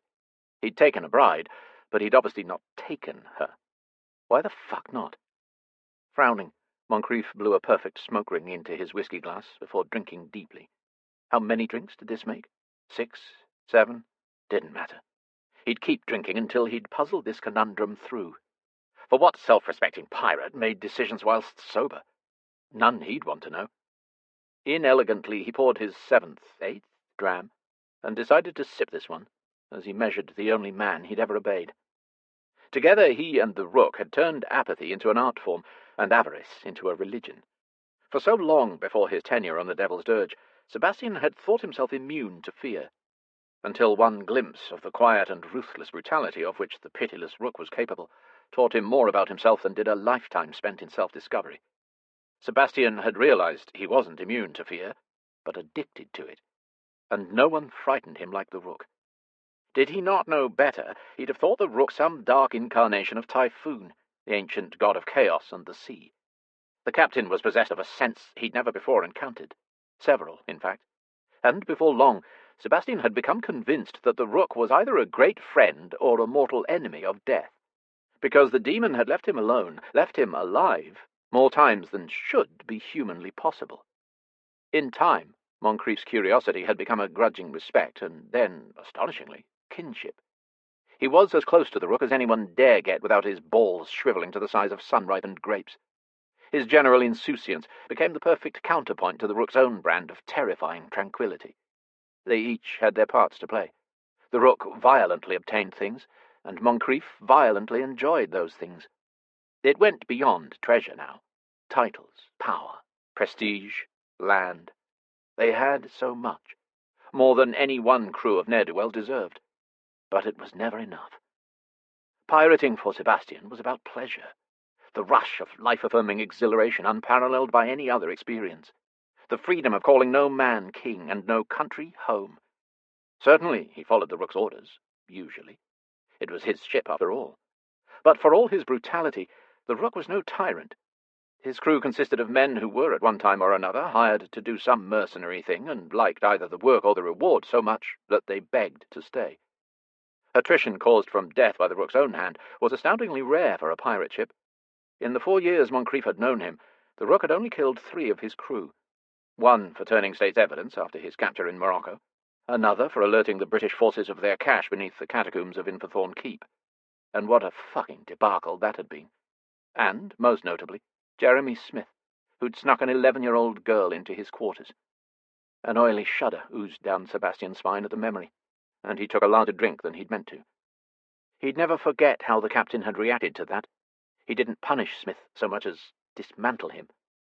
Without a word, without the frenzy of rage, the captain had simply shoved the trembling child into Sebastian's hands and gone to work on the man. Not wanting the girl to see, Sebastian conducted the child back home with a bit of recompense, grateful Smith hadn't had the chance to relieve her of any clothing. He'd returned to a ship so eerily silent, one could hear Samuel Barnaby muttering obscenities as he mopped up the blood. What was left of Smith had been displayed on the aft railing of the quarter-deck until the smell became untenable. That was how the captain operated. Most often no order need be given, no law need be written. The men just knew what was expected, and when they didn't, they stepped very lightly. No one had quite discovered what drove the Rook. Greed, perhaps. His own legend, maybe. Or blood. There was always plenty of blood. Though the crew often hazarded as to the captain's proclivities in careful whispers, it had never truly mattered before. Until now. Until her. With no warning at all, they'd paused in the middle of the grandest treasure hunt since the copper shuttle had been uncovered, to kidnap a crippled spinster and murder an impoverished earl. This behaviour of the captain's was not only eccentric in the extreme, it was troubling. And since the enigmatic Rook never explained himself, Sebastian and the rest of the crew were left scratching their heads, speculating as to what, if anything, Lorelei and Veronica Weatherstoke had to do with the Claudius cache. Lorelei had seemed to know him. She'd called him Ash. Sweet Christ, did the Rook have a name? A past? That didn't sound at all right. It had been easiest for the world, for Moncrief himself, to perceive the Rook as some sort of mythical character, birthed by an ancient forgotten god in some ridiculously brutal way. A curse or a scourge of the seas, dredged from beneath Poseidon's fingernail or Neptune's nutsack or whatnot.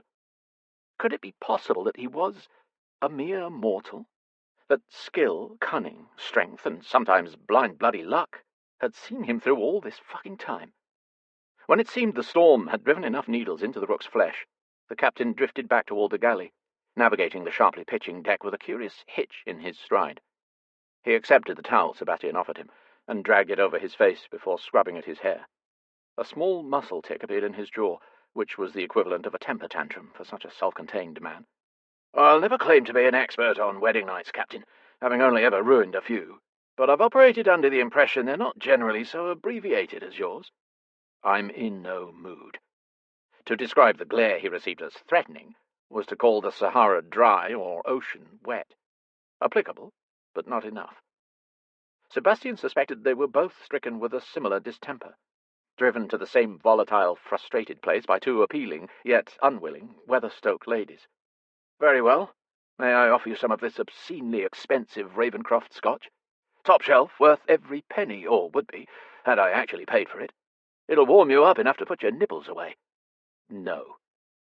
Moncrief couldn't decide which of the 2 captains currently occupying his whiskey-induced double vision was the right one, so he gaped at them both, his cigar nearly dropping from his slack jaw.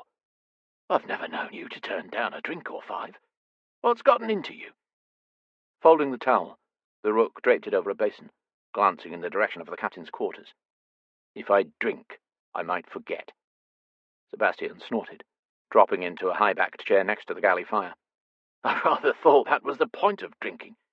I might forget all the reasons I left her alone. I might go back." "I see," Sebastian lied, kicking out the chair across from him for the captain. "Still a reluctant bride, then? Can't imagine why." The Rook's silence spoke volumes, as did his posture when he lowered his impressive, dripping body into the chair. Dangerous enough to warrant another drink. Since when have you ever allowed someone to deny you? Sebastian challenged.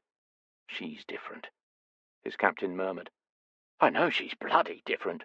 We've never risked such an intricate shore excursion before for something so inconsequential as a woman.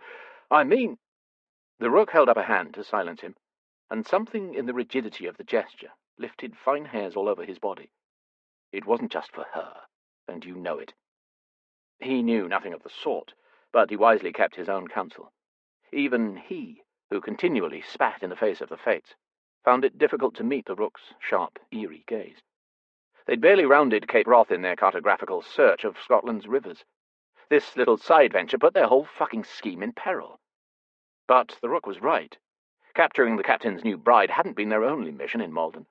They'd also abducted a countess, murdered an earl, and the wealthy Mr. Gooch. God's balls, but the Navy would be on high alert. It's only that my curiosity is endlessly piqued, he ventured, crossing his ankle to his knee in a gesture of relaxed nonchalance. We've never had a shortage of young and willing women. Why go so far as to wed one who is neither? The Rook stared, unblinking, into the fire. It took him so long to reply, Moncrief began to wonder if he'd heard him. Did I ever tell you how I became a pirate? The Rook rested his chin on templed fingers in a contemplative pose. No. The odd reply both frustrated and intrigued Sebastian. The captain never revealed a bloody thing about himself. Sebastian absolutely wanted to know, almost as much as he wanted the damnably inscrutable man to answer his fucking question first. It all started with a mutiny aboard a ship I worked on once. A mutiny, you say? Were you one of the mutinous? Or were you mutinied upon? Mutinied. Is that a word? At his captain's level look, Sebastian gave a drunken nod. You led the mutiny, of course. Salt water still gathered in the Rook's lashes as he turned back to stare into the grate. Moncrief had a suspicion the past danced inside those flames for the Rook. He'd have given one of his eyes to see it. I'd been a slave for years.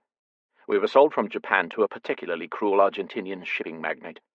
All we wanted was to get ashore, to go home. Before we could find land, we were overtaken by some meddling vessel of the French Compagnie Générale Transatlantique. The French captain claimed us as prisoners and pirates, as property. He spat into the fire, which sizzled. We'd had enough of that. So when reason didn't work and threats were exhausted, we killed him. Devilishly, the Rook's lips tilted, as though reliving a cherished memory. We killed them all, every last fighting man. Gods, how the sharks feasted. Suddenly I found myself with a new ship, crates of Argentine gold and more French roses than you can conceive of. Fertilized by the crewmen's own shit. Can you imagine the stench? Sebastian could, and did, and drank some more. I should have turned around. The captain's whisper was almost lost to the din of the storm. Turned around? Moncrief puzzled aloud. What do you mean? We belatedly realized we had no idea where we were, and we'd slaughtered all the navigators. A wry sort of sardonic amusement glinted over his features. Once we figured we were at the tip of the South American continent, we simply hugged the Chilean shoreline, trading with fishing villages. It wasn't until we picked up Montez in Peru that we discovered if we'd turned around and sailed north when we were still in the Atlantic, we might have made it back to England before. The Rook exhaled a breath containing decades of regret. Before what? Sebastian queried alertly. Before everything. So many of the crew at that point were Oriental. We struck a bargain to cross the Pacific because I couldn't turn the boat around myself.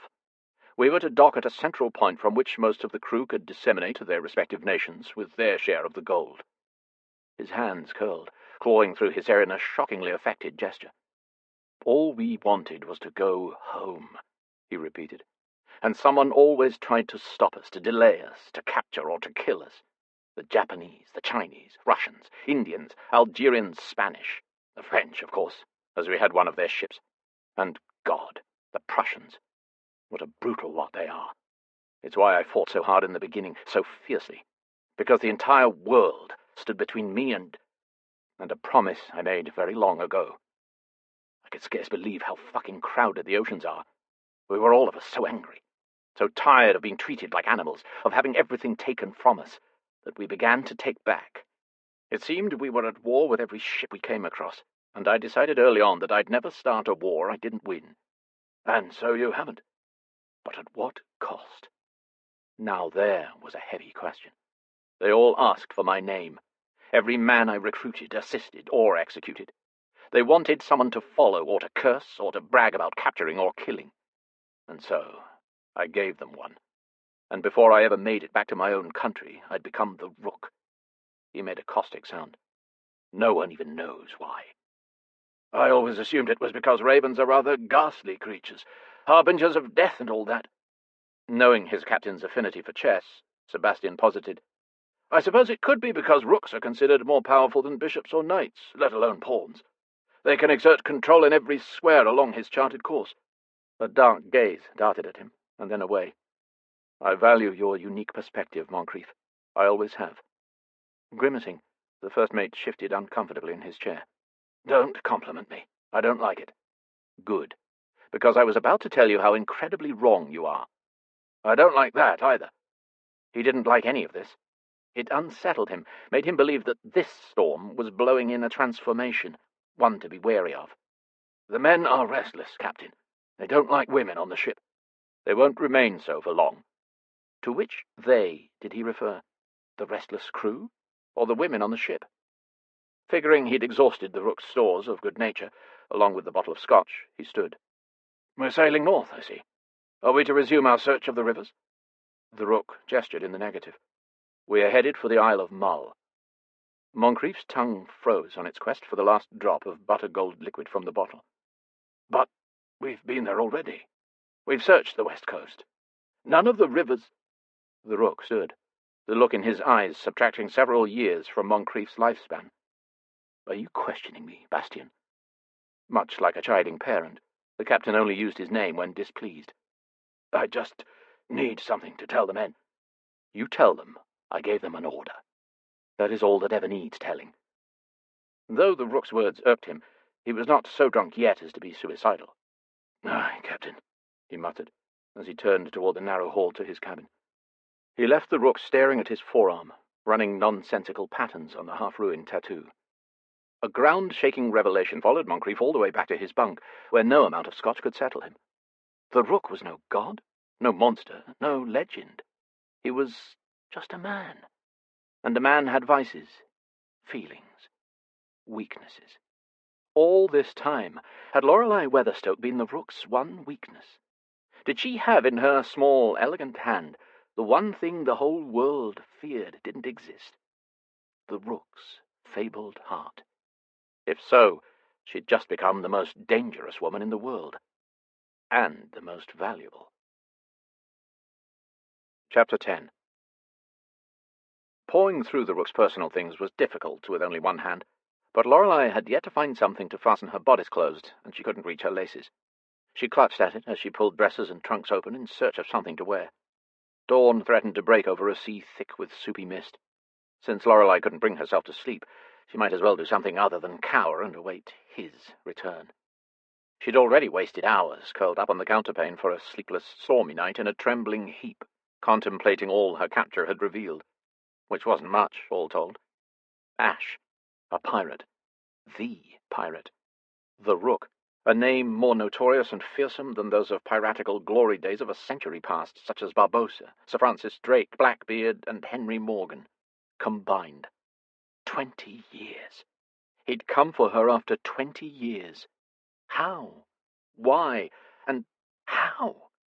The British Royal Navy was the most powerful in the world, and he'd managed to elude them like no other. Was his continued presence in Britain known to the powers that be? Surely one of the Royal Fleet patrolling the Channel would spot him. He didn't fly a pirate flag like they did in the stories, but even so, remaining here seemed like an immense risk to take, even for someone so intrepid as he. He'd claimed to have been observing her for several months. Little butterflies erupted in her stomach at the thought.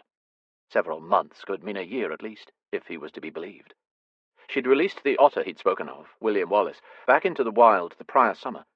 The Rook had said he'd been there, had spied upon her while she taught little Wallace how to swim, how to fish. Hadn't she read in the papers somewhere the Rook had been recently captured in Scotland, had been sent to Newgate prison and subsequently escaped? She should have paid closer attention, but how could she have known? Curled upon his cavernous bed, she'd filled a few agonizing hours wallowing in her memories of the past, in her anxiety for what came next. Eventually, her frayed nerves had tired of that. She had to do something, or she'd never be able to live with herself. First order of business, she'd decided, was to find something to keep herself warm. Unsurprisingly, the Rook's neatly kept wardrobe and dressers held as many weapons as garments. She unsheathed a thin but dangerously sharp dagger by a handle encrusted with gems. It looked like something an Arabian prince would wield. Lorelei set the dagger close by and renewed her search for a garment to cover her nakedness.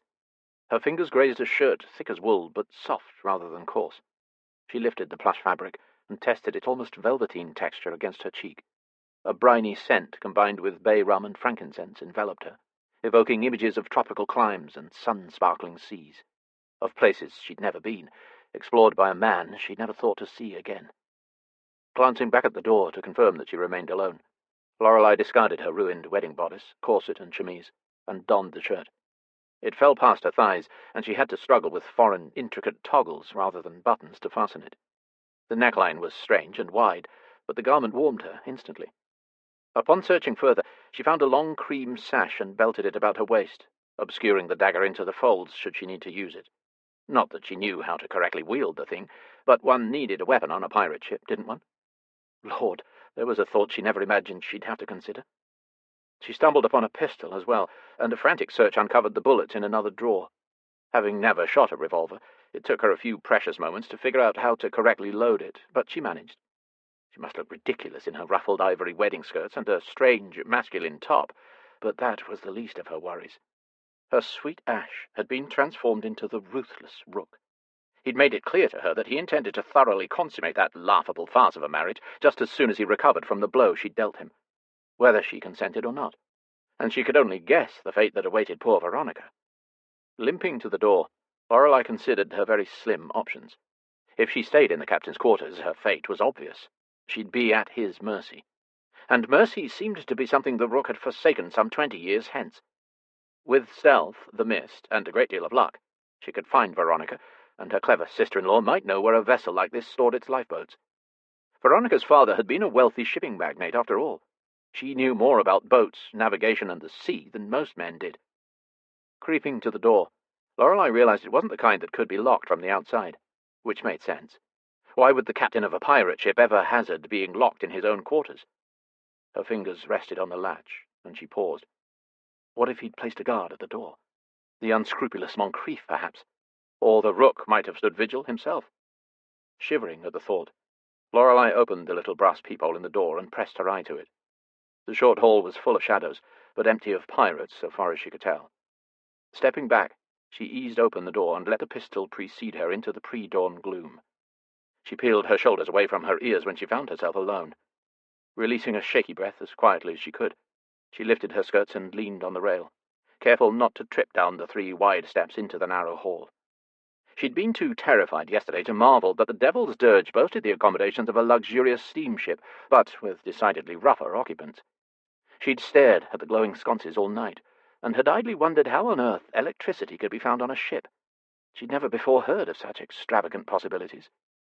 As she dragged her lame foot upon lush red carpets, she wondered if this was what Pierre Aronnax felt whilst exploring the Nautilus. Flabbergasted, terrified, and more than a little impressed. There was no time to dawdle or explore, she reminded herself. She had to find Veronica. Where had Moncrief said he'd stash her? The Blue Room? That could be anywhere. Dim electric lights reflected off the ambient mist, stealing through the hall like a wary dream. Lorelei searched what little her panicked memory had stored from her abduction.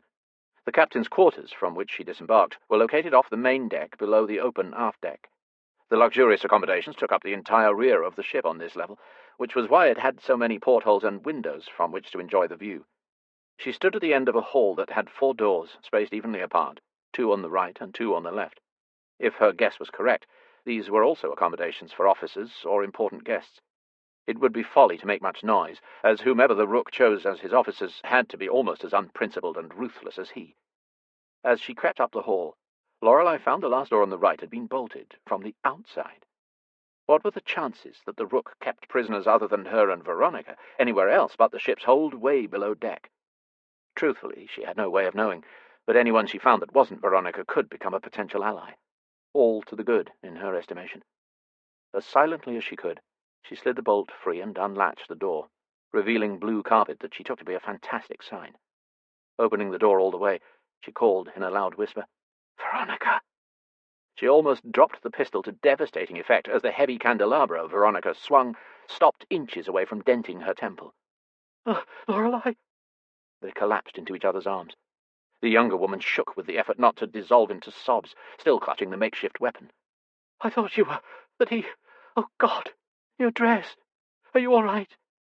Lorelei pulled back, pressing a finger to her lips. I'm fine, darling. For now. Listen to me. We haven't much time. If we're to get out of this, our best chance is on a lifeboat. Do you remember seeing them? Do you know where they are, or how to release them? Veronica was shaking her head, her pale features ghostly in the eerie mists. This is a faster steamship than I've ever encountered, she whispered. And we've been aboard for several hours.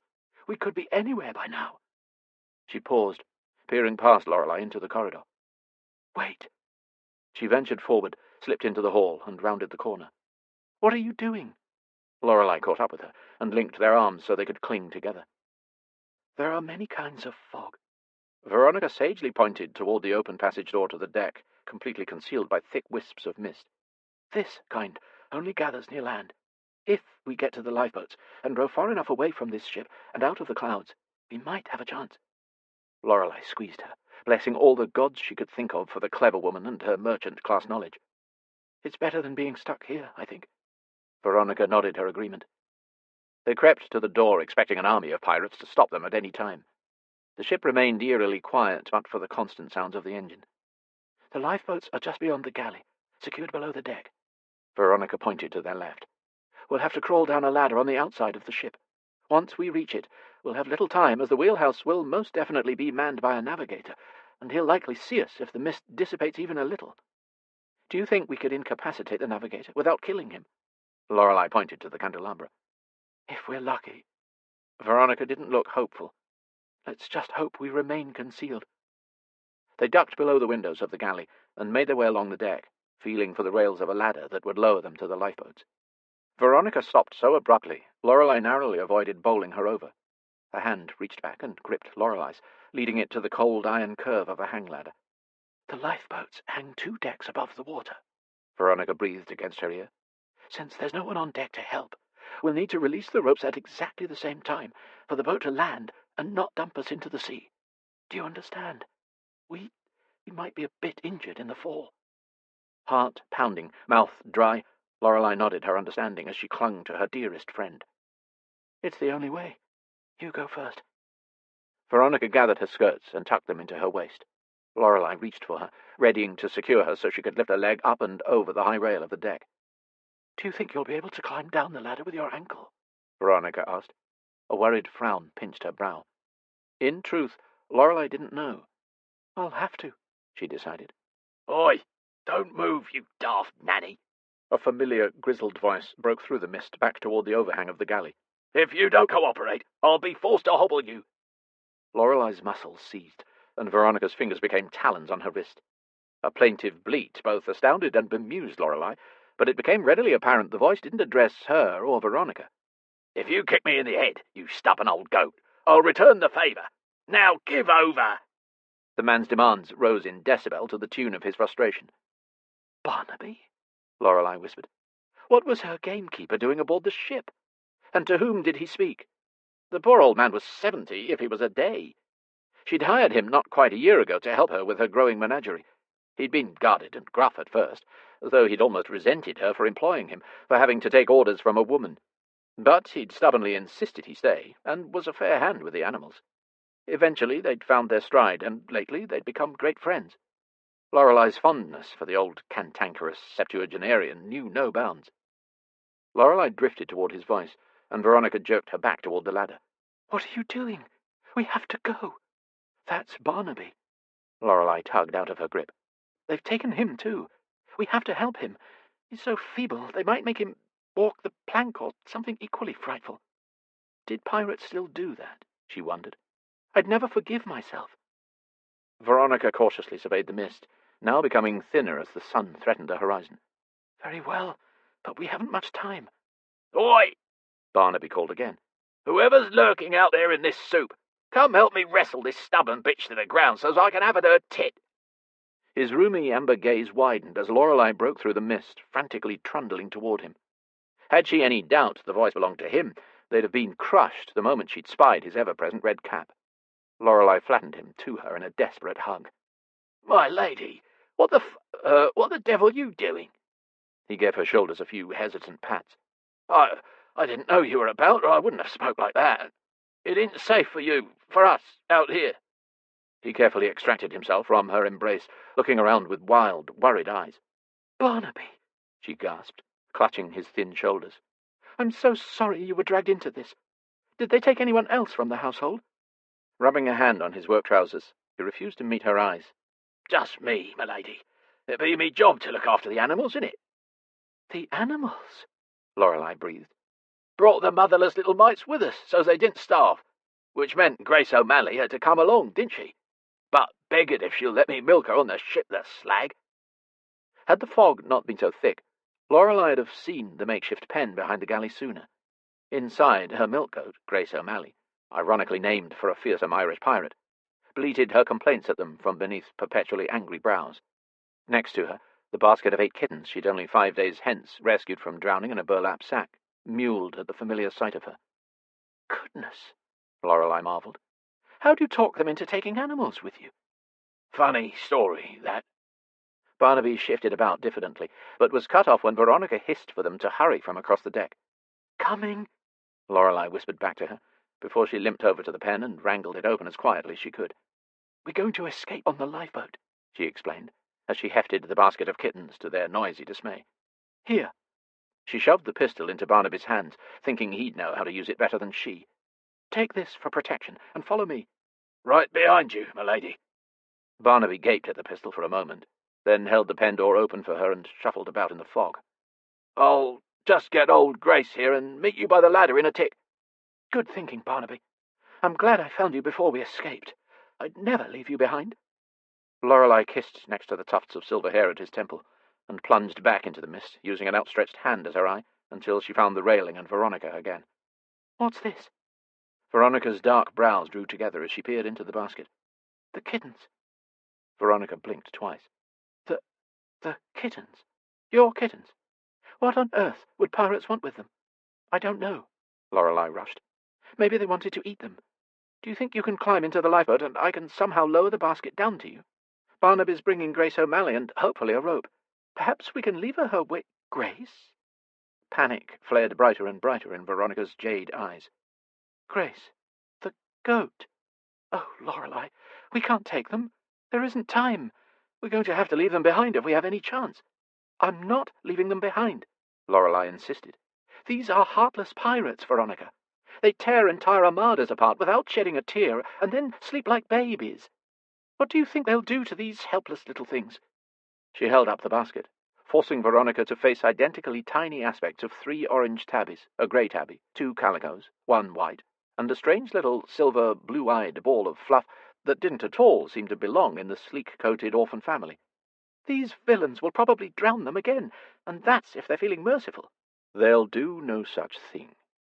The Rook melted out of the mist like Hades emerging from a realm of ghosts to claim his most recent soul.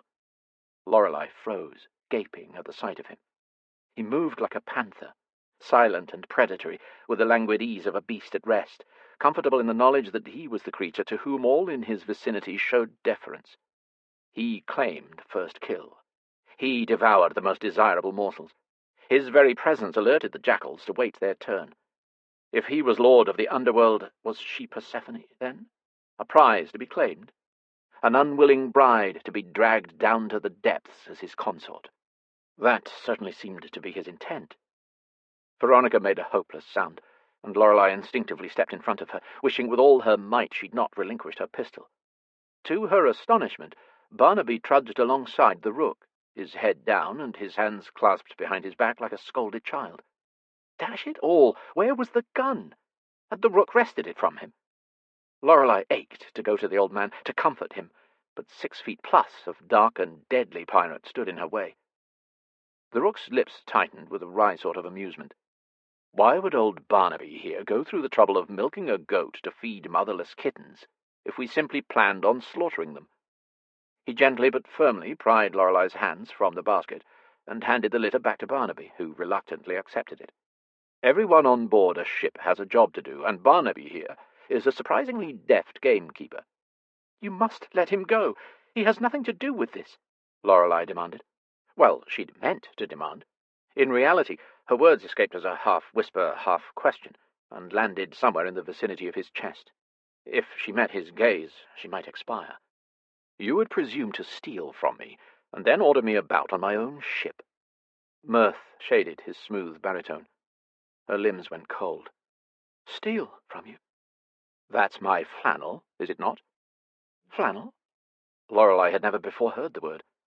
My shirt, though I'll admit it suits you much better. She looked down, distressed to note 2 of the toggles had come loose, and the non-existent collar had begun to slip off one shoulder. She clutched it to her throat, finally gathering the courage to meet his sinister glare. He assessed her with his own shark eyes as she searched his achingly familiar face. He looked so much the same, and yet she recognized none of Ash in him. And she searched. God, did she hunt for a glimmer of the boy she'd loved? His jaw was stronger, wider than before, his skin shades darker, weathered by the sun and the wind. The hollows of his cheeks were deeper, as though the fullness of youth had been chiseled away by a cruel but masterful artist. He still wore his clothing from last night, and his collar gaped open, just as hers had. Unlike the ink on his back, the tattoos covering his chest and winding up his neck had vivid hues. She thought she saw the stripes of a tiger's claw slashing up toward his throat. Dashing away an unwelcome curiosity, she hurried to explain herself. I had to cover myself with something.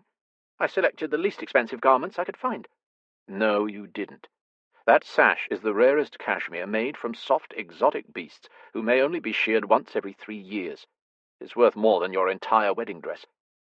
Veronica gasped and ran her fingers over the sash as though to test his assertion.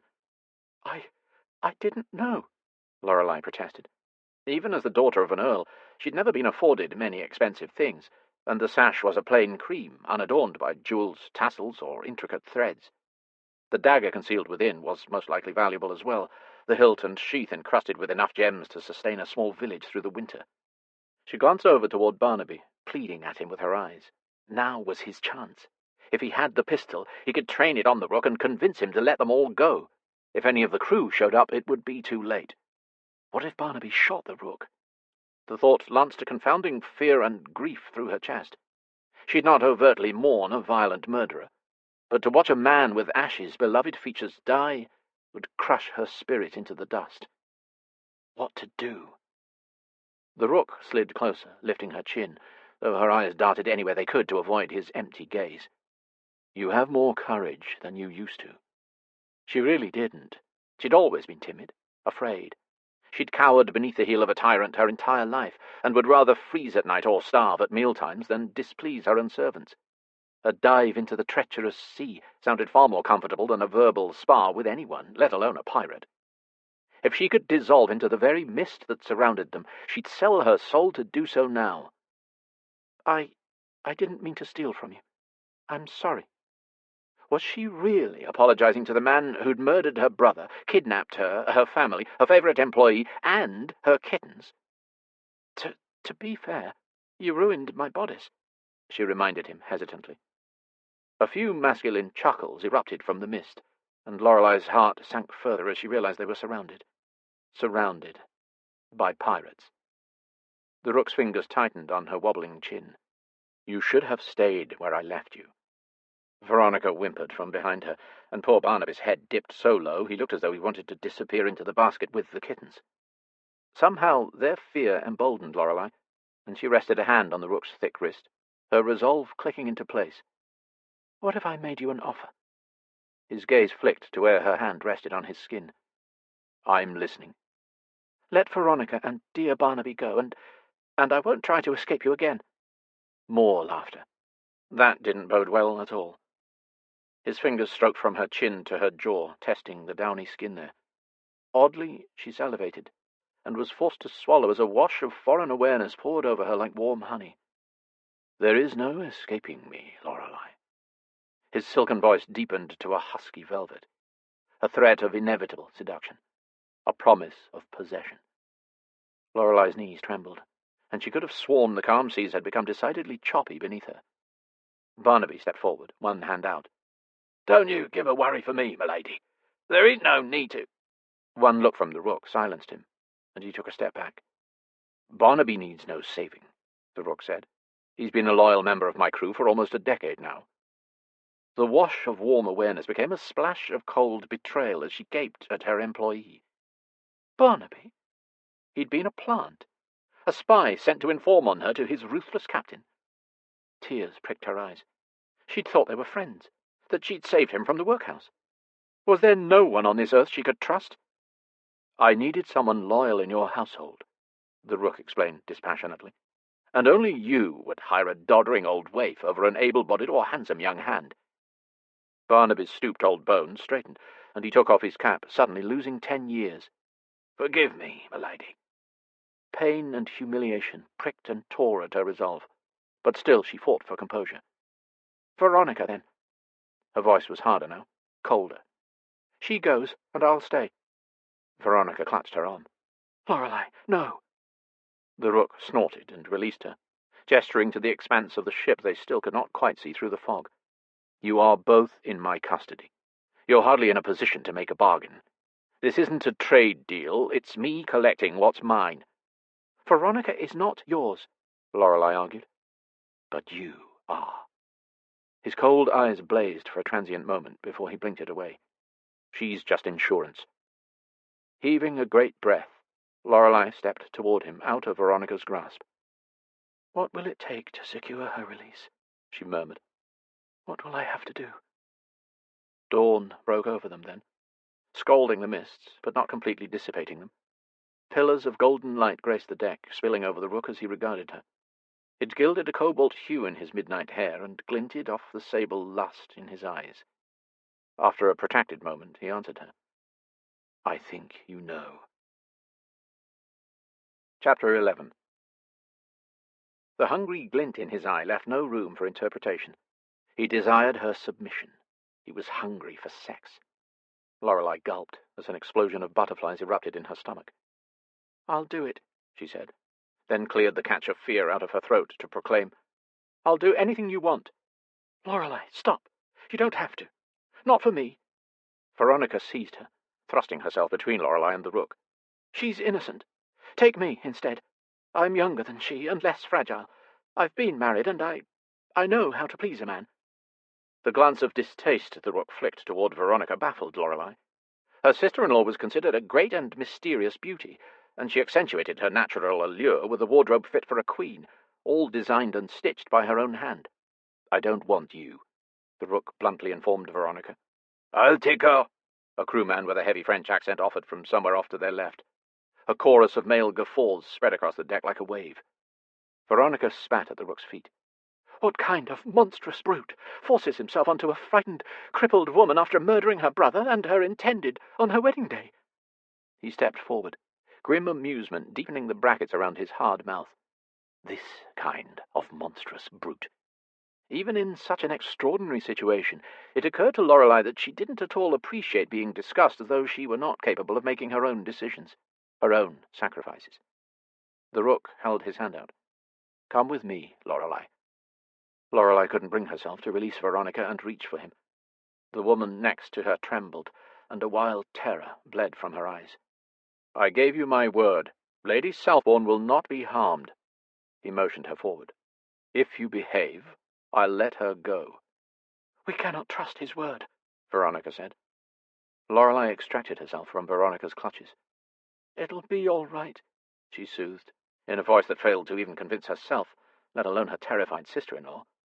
"You had to lie with Mortimer. Nothing can be worse than that." "A pirate could," Veronica wailed, gesturing wildly to the Rook. "Just look at him. He's enormous." Their audience found no end of amusement in her declaration. "Just wait until she sees him without his trousers. She'll faint dead away," one chortled. "Take 'em both, Captain. The pretty one could teach the other one what to do, and then you could show 'em a thing or two." Another's salacious suggestion was met with howls of encouragement. Lorelei heated with abject mortification. As much as she was used to being the brunt of a joke, it still stung when they laughed. The other one? Not the most hurtful moniker she'd been subjected to, granted, but still. Veronica was the pretty one. She was the other one. Though on a pirate ship her status might, for once, be an advantage. Except the Rook didn't want the pretty one. He wanted her. The next man who makes a sound loses his tongue. The Rook's soft threat had immediate effect. Silence landed like a heap of bricks. They might as well have been alone on deck. Lorelei turned to Veronica and kissed her cheek. I'll be all right. Every time we're broken, we get back up and limp along. Isn't that what we've always said? Don't leave me alone. Tears streamed down Veronica's cheeks, and she backed away to the railing, her wild eyes finding the hulking forms of surrounding pirates in the swiftly dissipating mists. I'll jump into that ocean before allowing you to leverage yourself for me. She scooted onto the railing, readying to hurl herself backward into the sea. No! Lorelei stumbled forward, but was caught around the waist and hauled back against the Rook's unyielding body. Moncrief surged out of the fog and scooped Veronica off the rail at the exact, breathless moment she'd released herself to the whims of gravity. Once again, he ignored her screams and struggles as he carried her back toward the blue room with long, furious strides. Lorelei panted with equal parts horror and relief. She'd almost lost her dearest friend in the terrible blink of an eye. Thank God for Moncrief's reflexes. She'd not have made it in time. The Rook breathed a faint sound in her ear. How noble you both are. It's almost inspiring. Someone has to be, she spat. On the contrary, the sea demands no such nobility, and neither do I. One of the many appealing aspects of being a pirate. Stooping down, he scooped her up with an arm behind her knees, and the other supporting her shoulder blades. Pirates, apparently, were predisposed to carry their female captives. It occurred to Lorelei to protest, but she immediately thought better of it. "See that we're ready to disembark for Benmore at dusk," he ordered the faceless crew in the mists. "Aye, Captain," came several calls. "When the fog clears, you'll find we are near Tobermory on the Isle of Mull," he continued, without looking back. "You'll all be happy to note a bevy of eager young ladies from the Siren Song brothel preparing to board."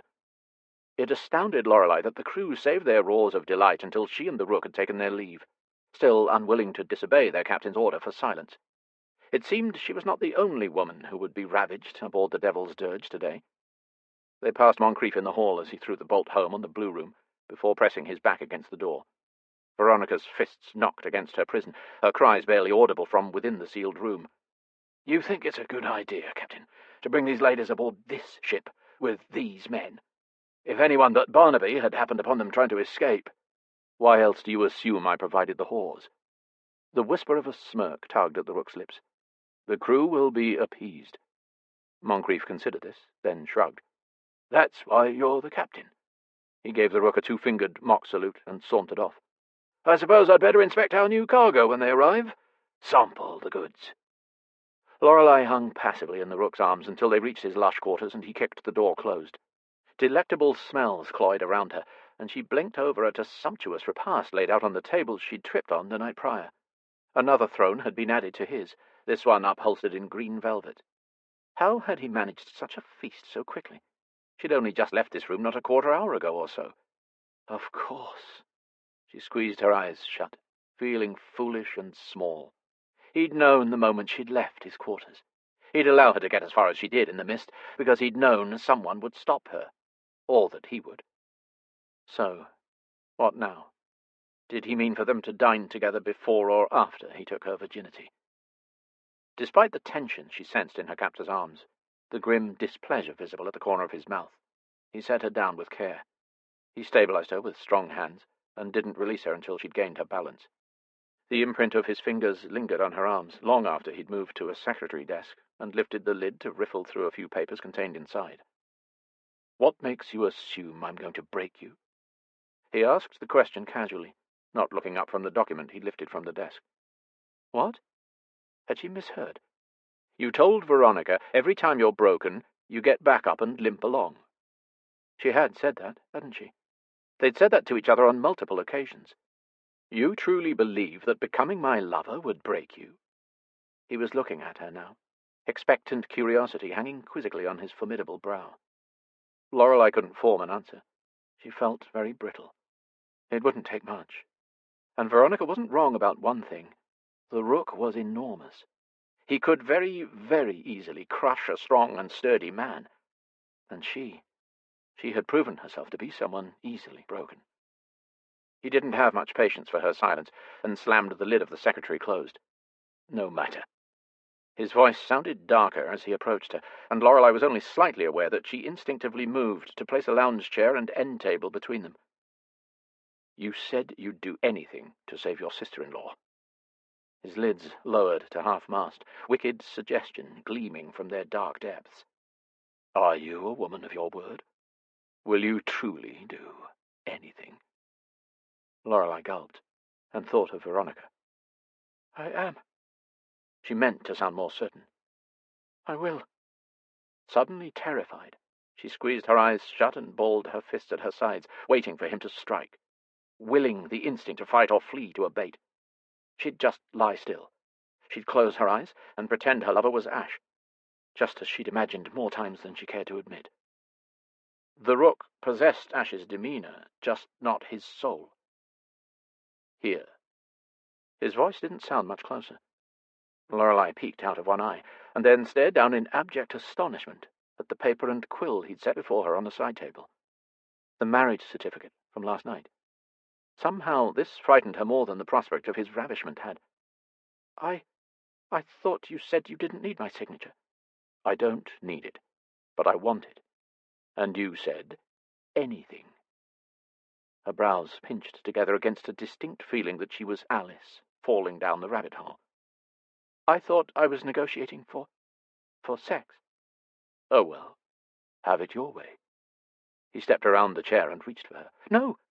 She snatched up the pen and held it out as though it would ward him off. No, I'll sign. Bending over the table, she carefully scrawled her name with slow, methodical flourishes. Thankfully, this seemed to appease him, and he sauntered to a screen beneath the far right window and folded it aside. What are you doing? She instantly realized the question had been needless, as the screen revealed a deep copper washtub. I'm drawing a bath. He turned two curious knobs, and steaming water flowed out of a curved copper faucet like magic. How? She marveled. It was a silly question under the circumstances, but Lorelei had wondered several times at the unfamiliar technology he'd amassed for the Devil's Dirge. The Rook understood her question immediately. Prodigy inventors and enterprising engineers always need financial backing, and what better way to spend my ill-gotten gains than a few creature comforts? He tested the water flowing from the spigot with a few clever fingers. A Mr. Jungling in Germany installed water heating barrels in my engine room. The same heat which produces steam can, at smaller, further intervals, also be used to boil for the kitchen and the bath. I understand none of the particulars, but then I pay others for that. Had Lorelei not been terrified for her virginity, she'd have marvelled at the mechanism and asked a million questions. As it stood, she could only focus on the fact that he meant to get her naked and into that contraption. A bath, it's really not necessary. It hasn't even been a day since last I bathed, and I washed hours ago in the basin. I'm not drawing it for you. He glanced back at her over his shoulder, and Lorelei caught her breath, partly at the thought of being forced to watch this lean, masculine predator bathe, and partly because she glimpsed a part of the impish boy she'd once known in his wicked look. Ash, she breathed. The familiarity disappeared as he straightened to his full and terrible height, glowering onyx shards at her. I told you not to call me that. Then who are you? She gestured at him in frustration. I am none other than the Rook, he insisted. That is your title, she argued, holding up the paper she just signed with his part left curiously blank. What is your name? I still have no idea. He shrugged, as though this had little consequence. Then how do people address you? What do they call you when they speak to you? They call me the Rook, obviously. Lorelei, this is getting tedious. Stymied, she made a sound of frustration in her throat. But one can't address another with a "thee" before their name. She mimicked a benign conversation. What do you think of these hors d'oeuvres, the Rook? When should we set sail, the Rook? Aren't you being ridiculous, the Rook? It's not only impractical, it's impossible. It occurred to Lorelei that she was being rather insolent for a pirate captive, but her nerves stretched beyond the capacity for restraint. Astonishingly, her captor didn't at all seem to mind. He touched his chin pensively. You could shorten it to Rook, I suppose, he ceded. There's no great need for a thee. Is that what your friends do? I don't have friends. Your crew, then? She pressed. They call me Captain. That certainly won't work for me. Address me as husband, then, and I will always answer. After a look that threatened to scorch the fine hairs from her body, he perched on the bed to rid himself of his boots. But in the eyes of most countries, we are not truly married, she argued. You only just signed documents to the contrary, he reminded her, without looking up from his buckles. They don't have your name on them. She brandished the marriage contract in her hand as if they proved her point. Why do you insist on being intolerable? I've given you options, the Rook said reasonably. You're just being stubborn. You weren't stubborn as a child. I remember you being quite agreeable. Well, we've both changed in 20 years, haven't we? He looked up at her then, conducting a thorough examination as though to test her theory, from her unruly hair to her pilfered shirt, and down to the soles of her wedding slippers. The silence became thick, heavy, charged with whatever emotions didn't reach his dead, black eyes. She knew what he saw. An old maid, a crippled spinster in her 30s, who'd let loss paint her pale and gaunt, and allowed bitterness to etch wrinkles into her forehead. Why, then, didn't he look away? Why did he not allow his disappointment to show? If he were not Ash, and she was no longer agreeable, why did he want her still? What would their life together look like? Would he take her to sail the world with him, forever locked in his cabin for his own personal use? Would he install her somewhere like a kept woman, to visit when he felt the need? And if he claimed not to be Ash, why carry out a promise a supposedly dead man made? She could no longer stand the silence of torturous, unanswered questions, and opened her mouth to inform him thusly. "You need a name," she blurted. Well, that wasn't what she'd expected to say, but it was true nonetheless. Why? He stood and approached her in his bare feet, his gait as quiet as a hunter stalking his prey. "I need you to... you need to be a person, not a title." When he drew close, she put her hand out, and it landed over his chest, over the shirt still rumpled because he'd slept in it. Unless he'd not slept at all. Though her strength was feeble next to his, he halted his advance as though her hand were a wall. He stood abnormally still but for the muscle twitching and tensing beneath her palm. The warmth of his body radiated through the fabric, heating her chilly fingers. Lorelei stared at her white hand against his black shirt. She remembered touching him like this before, over his clothing, enjoying the little intimacies of their budding young romance.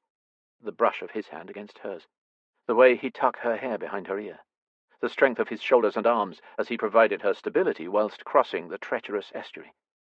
That kiss. The long-ago kiss that launched their love from an innocent infatuation into another territory altogether. That kiss had promised this very thing.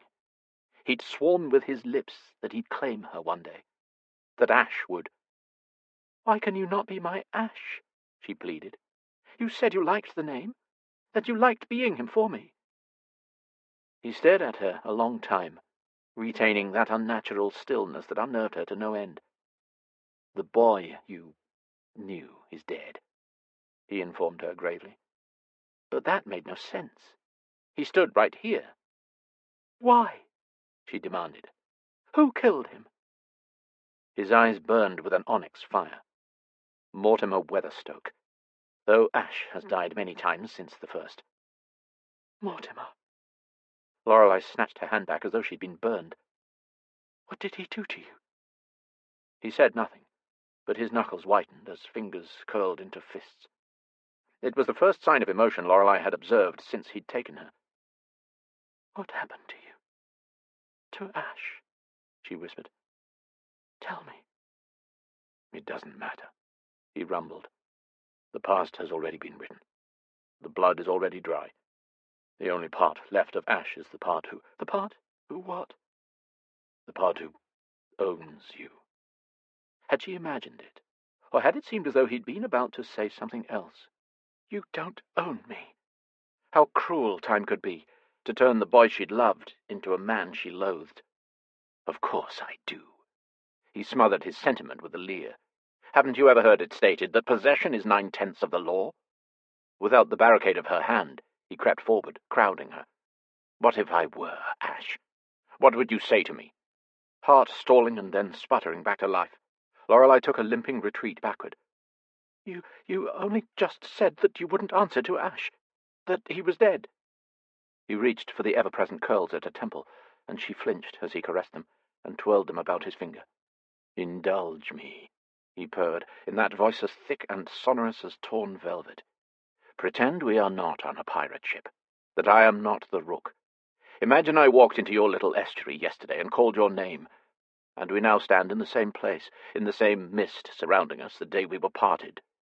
What would you say to Ash?"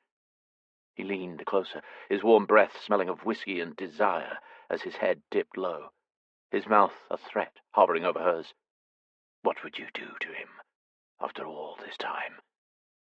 Without forethought, her hand whipped up and slapped his cheek with such force her palm stung with it. "You promised to come for me," she cried. "I prayed for your return, and then I begged. I pleaded with God to protect you, to send you back to me. When he didn't, I mourned you. For years, I mourned you like a beloved who died tragically. Mortimer told me you remembered who you were. I thought you'd gone back to your life, and as much as it pained me, I could have forgiven you for that. But you left me alone for 20 sodding years, to become this." She gestured at him in all his dark glory. "This heartless, violent, deviant man. If you are not Ash, then you are not he who promised to come for me. You are not who I wanted." "Yet I am what you get." His eyes glittered dangerously as he straightened. "My condolences. But it doesn't change anything. You still belong to me, and you will from this day on. It'll be better if you just resign yourself to the inevitability of it." "Just how do you expect me to do that?" she demanded. "You would have me simply roll over for you? Swoon and submit gratefully to you? A stranger? To the most violent and deadly criminal the world has lately known?" After a protracted moment, he said, "Well, yes." He turned his back to her then, and walked to the sideboard, pouring himself a drink.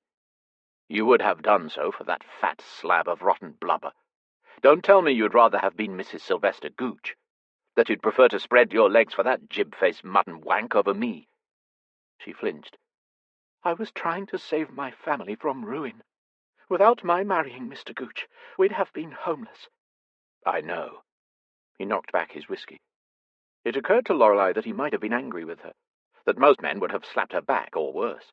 He might have attacked her with the sexual frenzy of the prior night, full of masculine indignation over her physical challenge. But the Rook treated her outbursts as though it were nothing. In fact, he didn't even flinch as her slap had collided with his face. Hard. He'd reacted to it like it had no more consequence than a fly landing on his cheek. And yet, for a man who claimed to be so emotionless, Lorelei swore she glimpsed moments of the maelstrom churning beneath the smooth surface. He went to the bath and adjusted the knobs so the water flow ceased before turning to regard her. "Why are you so thin?" The question couldn't have surprised her more. "I have been too distraught of late to eat much," she answered honestly. Might she have seen a flicker of regret in his dark eyes before he hid them from her? He motioned to the breakfast, cooling on the table. "Eat now." "I'm not hungry." Her stomach made a rude noise, which she stubbornly refused to acknowledge. He took a threatening step toward her. "I will feed you from my hand, if I must." "You cannot just force me to do something every time I refuse you." "Actually, I can, and I will. Now, eat." He gestured to the table. "Buttered croissants and apricot marmalade are your favorite." She glowered at him. "How do you know that after all this time my tastes haven't changed?" "Have they?" "No," she admitted glumly. He lifted a challenging eyebrow. "Not in pastries, anyhow," she amended. His lip twitched in an almost charming semblance of a smile. "You eat. I'll bathe. How perfectly civilized we'll be." "Oh, yes," she mockingly agreed. "It'll be breakfast, a bath, and then a bit of rape before tea." He cast her another one of his scalding looks, one that made her wonder if as much steam rose from her skin as did from his bath. Turning from her, he peeled his shirt off unnecessarily wide, smooth shoulders, before announcing, "One cannot rape one's wife." Lorelei really did desire to summon a rejoinder, but the salaciousness of his statement, coupled with the sight of his skin, struck her completely dumb. She couldn't say why it pleased her to discover that she'd been right about the tattoo on his back. Fanned over mounds and mounds of sculpted muscle, a black-winged tattoo flexed and flowed with astounding artistry, leaving no expanse of flesh uncovered. If she were anything other than a practical, some would say cynical, woman of a certain age, she'd truly believe he could spread those dusky wings and take to the skies. Her disobedient fingers itched to stroke the designs, to splay against the smooth flesh beneath and discover, oh heavens, he'd dropped his trousers. Gasping, Lorelei spun around, but not before she caught sight of his lean hips and a backside that had once not been so thick. What else had changed in 20 years? She'd peaked where she ought not to have done when they were young. Did men change intimately as well as they matured? Stop it, she admonished herself. These treacherous thoughts didn't bear consideration. She must keep her wits about her, if she were ever to survive this ordeal. You couldn't be more wrong.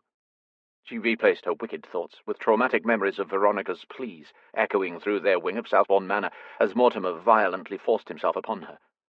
Lorelei would tremble in her bed, helplessly weeping for her, and she'd often go to her after, helping the injured woman off the floor, or from wherever she'd been discarded, and into her nightgown. Every time we're broken, we get back up and limp along. Wrong? About what? He queried. A man can absolutely rape his wife.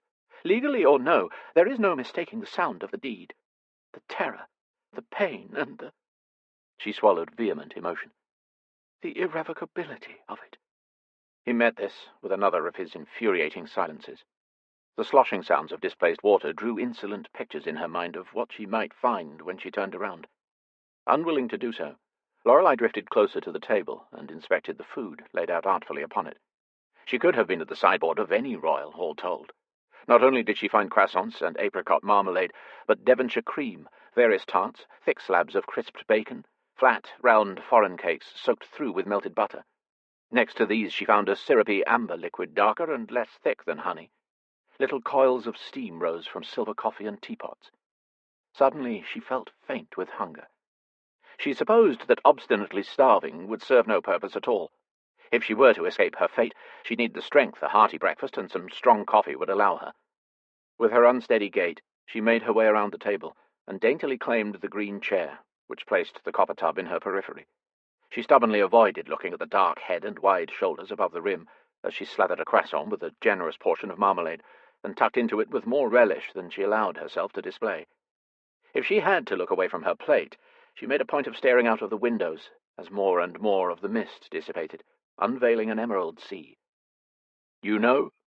His cavernous voice broke the silence, causing her to start and nearly choke on a splendid bite. If you weren't so fixated on the physical aspect, you might bring yourself to consider that marriage to me could be the best thing that ever happened to you. Though she'd promised herself not to look, he'd stunned her enough to evoke an open-mouthed gape in his direction. He scrubbed his long, decorated arms with some sort of pumice stone lathered with soap. In complete contrast to his back, colourful tattoos wended their way across his chest, his shoulders, and stretched down the swells of his arms all the way to the wrists. Lather covered some of their particulars, and she snapped her eyes back down to her plate before she became completely transfixed by the shapes and forms. How could it possibly? She marvelled. Other than your infamy, what do you have to offer me? I'd be the wife of one of the most wanted men in the world. Granted. But you'd be the wife of one of the wealthiest men in the world. Your wealth means nothing to me, she said tartly. I'd rather starve than remain married to you. You say that because you have never starved. Something about the way he stated this left no question that he had. Her next bite tasted sour rather than sweet, as an unwanted twinge of regret twisted in her stomach. I can offer more than money, you know. Casually, he lifted his arms to scrub at his hair. Lorelei made a rude noise. You have no past, no country, no family, no compassion, no kindness. You won't even claim a name. Just what do you have that could possibly entice me? A kingdom. He gestured to the window, where the panorama stretched endlessly now, until it disappeared around the curvature of the earth. I rule the seas. I wield more power over innumerable leagues than your so-called empress could even begin to fathom. But you are ever at the mercy of those seas, of the tides. No mere mortal can claim to control them, she argued, astonished by his arrogance. He dunked his head beneath the water and rose again. Rivulets sluiced from his hair and chose distracting trails down the cords of his neck, the groves of his clavicles, and between the swells of his chest.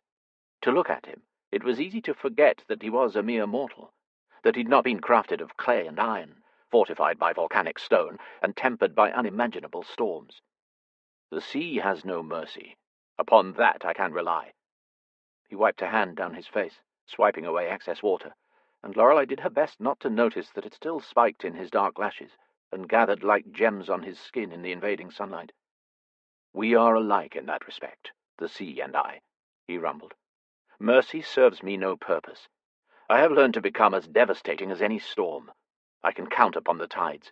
They ebb and flow by the will of the moon and stars. I can time my life to their pull." He studied her with such alert vigilance, she might as well have been crushed beneath a chemist's microscope. It is people who are more difficult to predict. They are the indefinable variable. Lorelei turned to the porthole window, their eye to the sea, and found that they'd somehow turned so an emerald coastline loomed in the distance, the Isle of Mull, the stronghold of the Black Heart of Ben More. "Should my hoary kingdom not impress, I've plenty of land holdings and the applicable titles to offer you," he continued. "For example, I'm the Duke of Castel Domenico in Italy, the Comte de Lyon et de Verdun in France, and—" "You're a duke?" She nearly spurted coffee across the table. "Well, a continental one, but I believe it's still apropos to address me as your grace." No, he had to be lying. How did you—" "Easily. I killed the previous one, but not before he named me his heir. Many continental titles are not so entailed to primogeniture as English ones." Lorelei had rarely been stunned so witless in her life. "You killed the—" He held up a water-wrinkled finger. "To be fair, most of them tried to kill me first." "Most of them? Does life mean so little you would discard it with such indifference?" "Categorically." "What happened to you?" she cried. "When did you decide to become such a villain? When you were on the continent?" She wanted to rail at him. "And why didn't you come for me then?"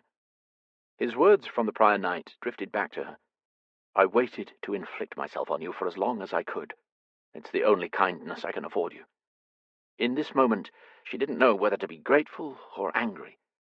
Gods, but he sent her emotions scrambling in so many directions. She felt caught in the web of the most confounding, dangerous spider on earth.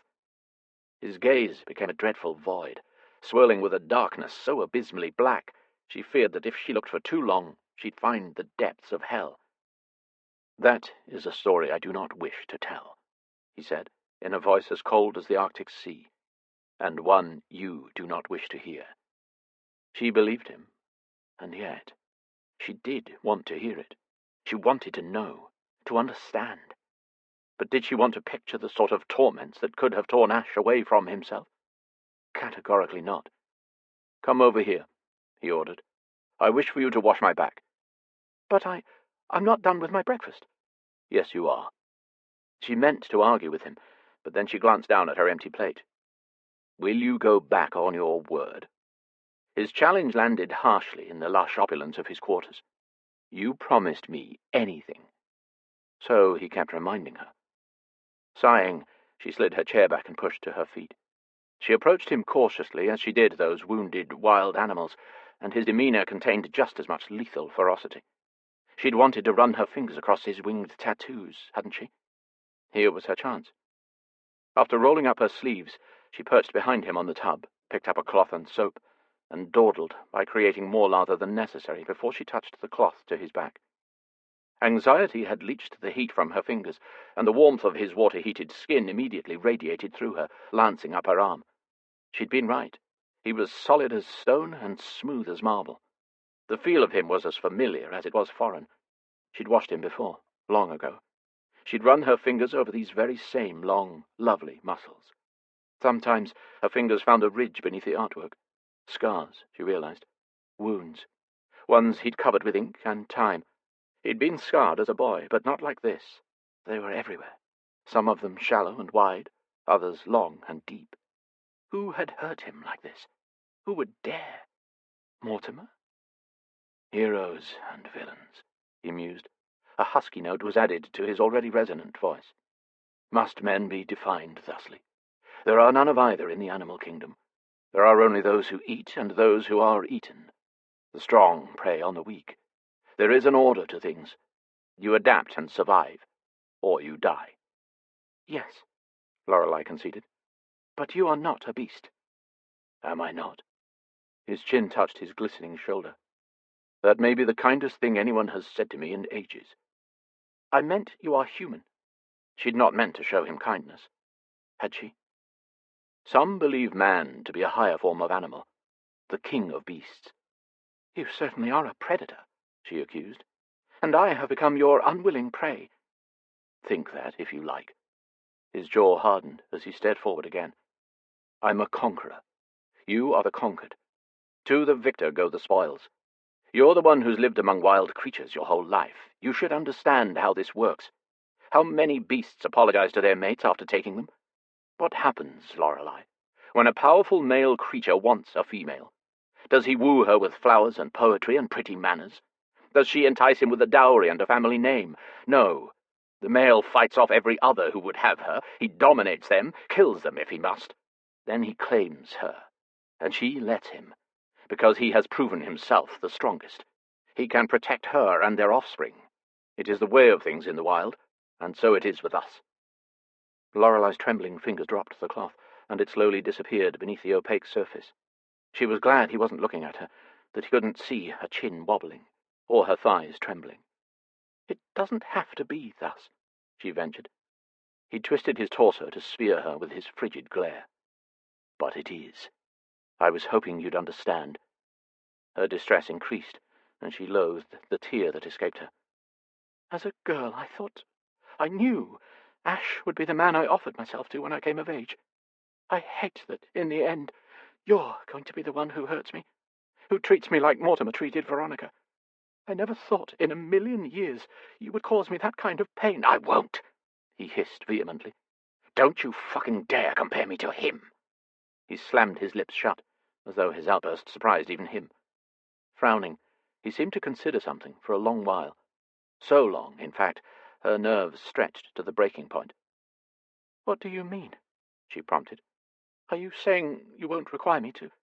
We won't consummate?" Lord, the heat of her blush could have immolated her right where she stood. "Oh, we will," he vowed, as the dawning of an idea swirled behind those dark, wicked eyes. "But what if I offer you a reprieve of sorts? A pirate's promise?" "Are pirates any good at keeping promises?" she breathed. "I suppose we'll find out." "Why the change of heart?" she wondered. "What are your terms?" What was his objective? Her question seemed to encourage him. "I will not take you. Not by force. Not until you ask me to." What? Considering the stance he'd taken since he returned for her, this didn't make any sense. "I don't understand." "Don't you?" he challenged. "You were always a curious girl. I don't imagine that's changed. What if, instead of making you my offering, I offer my body for your use?" Mouth suddenly dry, Lorelei stood. "What if I don't want it?" Wings flexed as he stood and turned to her, revealing all of himself. His skin like molten gold shaped over the cold, tempered steel of his chest and decorated with brilliant color. The flare of his shoulders were molded into the fascinating mounds of his biceps, before tapering down to sinewy forearms laced with thick veins. Lorelei did her level best not to follow the obdurate ripple of muscles down his torso, arrowing right to the lean hips and his eek. She slammed her eyes shut. That had definitely grown along with the rest of him in 20 years. "Tell me you do not, and I'll tell you you're a liar." Her lips parted to deny it, but not a word escaped. "You may do what any other has died a torturous and painful death for even attempting." "What is that?" She blinked up at him, resolutely watching his eyes and never drifting lower. "Use me." He held his arms out, hands up like a pagan's sacrificial offering. "Wield me, Lorelei. I am at your discretion. I am at your disposal. Whip me, bind me, torture me, degrade me. Any need you have, I will fulfill. Any curiosity you can conceive of, I will provide the answer." The first smile she'd ever witnessed spread over his fiendishly sensual lips. It was the smile of a shark, all teeth and temptation. Out there I am captain and I am king. In this chamber, you rule me. You command me. His eyes captured hers, and where she'd seen voids before, she now saw nothing but opportunity. And something else. Something she might have once called yearning. You own me. Chapter 12. He'd have done it all again, the Rook decided. He'd have waded through 20 years of hell and oceans of blood to get to this moment. To see Lorelei's eyes glitter like the most precious gems in the Amsterdam markets. They sparkled with a cerulean agony of indecision. Reality touched her with more beauty than his memory ever could. Even as tenaciously as he'd clutched at the memory of her visage, 20 years had dimmed certain details in his mind's eye. He'd remembered the unruly tendrils of gold at her temples, but not the matching flecks of gold in the azure of her irises. Likewise, the brilliance of her smile had benighted many of his dreams, but he'd forgotten that beloved dimple in her cheek, just the one. Time and melancholy had robbed some of the hope from her eyes, and the light from her smile, but none of her beauty. If there was a better word for perfection, he would have used it. The years, the sun and the sea had been far unkinder to him. Touch me. He didn't ask. He didn't beg, not out loud. The Rook begged no one. He asked nothing. He commanded. He ordered. He decreed. He used his cunning and ruthlessness to get what he wanted. He'd used it to get her here, into this room, in fact. He was the kind of man that ruined people, one way or another.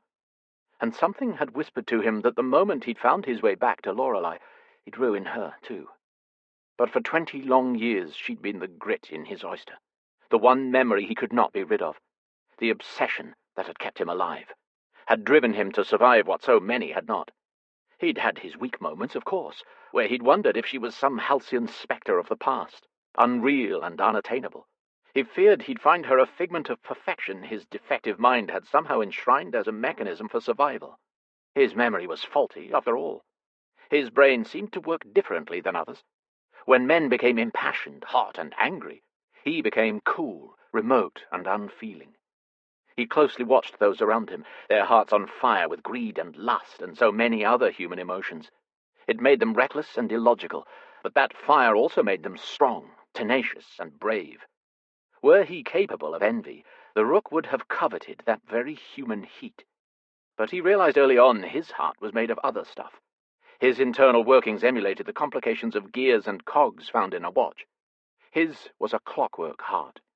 Where others beat and burned, his only tick, tick, ticked away the hours, the minutes, the seconds that separated him from one other soul on this enormous globe, Lorelei. Every year he suffered, every chain he broke, every possession he took, and every man he killed, he'd done it in her name, knowing all the while she'd not want any of it, that she'd reject who he'd become the moment she laid eyes on him. It had occurred to him she might even have moved on, fallen for someone else, some gentle, pretty lord, and given him a brood of children. Would he have taken her if that were the case? Stolen her from a happy life? Probably. He'd become a monster, after all, and monsters did monstrous things, despite the consequence to anyone else. In fact, he could scarce believe that he'd found her just as he'd left her, untouched by another, unloved and unwilling. Touch me. He silently yearned as she just stood there, paralyzed, doing her best not to glance below his navel where his sex jutted toward her, erect and throbbing, impatient to claim his mate. He dimly realized part of the reason he'd finally come for her was because of this moment, this ultimatum, this offering. Here was the final threshold between man and monster. In his tenure as the Rook, he'd taken things from men and women who'd sobbed and pleaded for mercy, and he'd felt nothing. No scruples, no hesitation, no remorse. They were weaker than he, and in this world weakness was not rewarded. It was exploited. He'd known that even before he'd lost his memory. He'd understood it the moment he'd woken on that bed in the Weatherstoke mansion, broken and lost. His vulnerability had battered at him, taunted him. For no one protected the weak. No one rewarded the innocent. No one was kind to the maladroit. If you wanted something, you took it, and then you fought to defend it, or someone would take it from you. In every kingdom, either of man or animal, this was a fundamental truth. Only one person had ever consistently contradicted that certainty. Lorelei. Kind, patient, tender Lorelei. Champion of the weak and wounded. She took beasts who should have suffered their fates with all the brutality nature could devise, and she healed them, taught them to thrive with their impediments. She was what he desired above all else. He'd thought he could take her, whether she wanted him or not. He'd told himself that he deserved her, that he was owed the one thing that had ever delighted him in 20 years. He'd given himself and her every reason why he should claim her as his right, why he could, why he had. And yet, here she stood, waifish and delicate, innocent and untouched, even by him. Because here was the one threshold he could not seem to cross into his final damnation, the one thread that tied him to a flickering vestige of humanity, his one island in an endless ocean of unforgivable depravities. No matter how cold and cruel and inhumane he'd become, he physically could not bring himself to face a weeping Lorelei Weatherstoke. He could not stand to be the cause of those tears. He, who could burn all of London to the ground and not lose a blink of sleep over it, trembled at the sight of her distress, quivered for one tick of his heart to be spent basking in her touch. He simply could not hurt her, even if it meant denying himself the one thing he'd lived for. And so the problem remained. How did he get what he wanted, what he deserved? How did he find the sanctuary he knew only existed in the circle of her arms, in the bliss of her caress, in the depths of her warm body? He'd been up all night considering that very thing until the answer struck him with all the might of a rogue wave. Instead of forcing himself upon her like the heartless fiend that he was, he could offer himself to her. She could do the taking. It was the perfect solution. All he wanted was her touch, in whatever form she could offer it. She'd only just proven that a sharp slap delivered by her palm was better than an intimate massage by any one of 1,000 well-trained whores. When he'd become the Rook, he'd vowed to slaughter anyone who'd ever dare raise a hand to him again. And yet, when she'd done it, he'd wanted to purr. He'd wanted to growl, but not with his teeth, with his throat, with that bestial part of him who'd come to enjoy the blow, to crave the pain. For in the impact of lash against flesh, he did sometimes find his lost humanity, only to lose it again when the pain subsided. Would she hit him again, he wondered, and had to bite down on the inside of his cheek against an unbidden groan of anticipation. I don't understand. Her voice shook with a husky emotion he couldn't identify, somewhere on the spectrum between terror and temptation. You claim to possess me in one breath, and then proclaim that I own you in another. What am I supposed to do with that? You're supposed to heal me, or hurt me, to save me, or condemn me, to remind me that I'm human. It was too much to ask of anyone, he knew that, and so he didn't. He truly expected none of that from her. He just wanted her to fucking touch me, he said, as evenly as he could through clenched teeth. He stepped out of the tub and onto the plush rug beside it, but advanced no further, even when she retreated a step back. I'm not sure if or how to— There is no right or wrong way of it, he pressed. Just do what you want. She did everything she could not to look at him, and why he found that charming the Rook would never know. It was as though she desired to preserve his modesty rather than hers.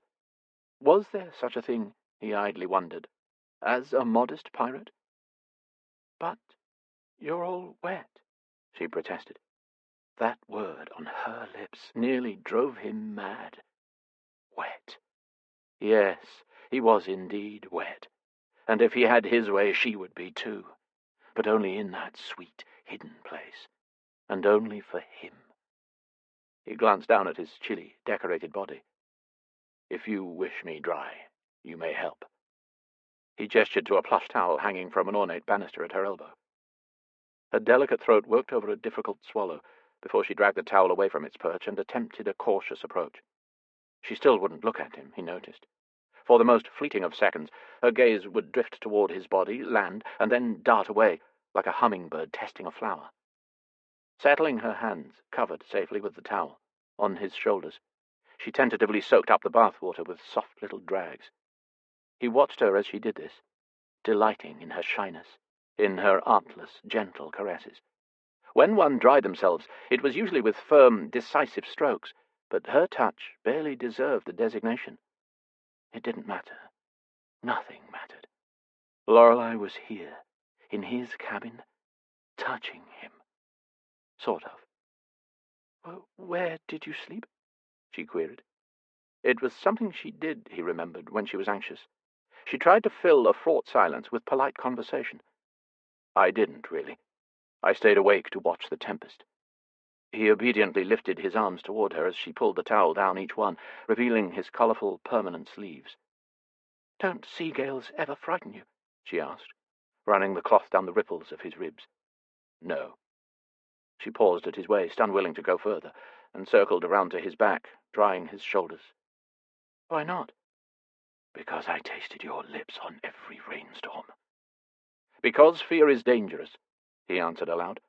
"Fear gets people killed." She left that response alone. "What about my kittens?" Something in his lust-clouded brain stalled. Kittens? Who could be thinking of fluffy, noisy little beasts at a time like this? "What about them?" "Why go through the trouble of bringing them on the ship?" Why, indeed, he wondered. "The crew can be superstitious. I figured, like the whores, the kittens would appease them. It's considered bad luck to have women on board at sea, you know, but quite good luck to have cats." Her brow wrinkled. "But if women are bad luck, why bring, other ladies onto the ship?" "The bad luck doesn't apply if we are anchored." "I see," she murmured, as though she didn't see at all. "Why are cats considered good luck on a ship?"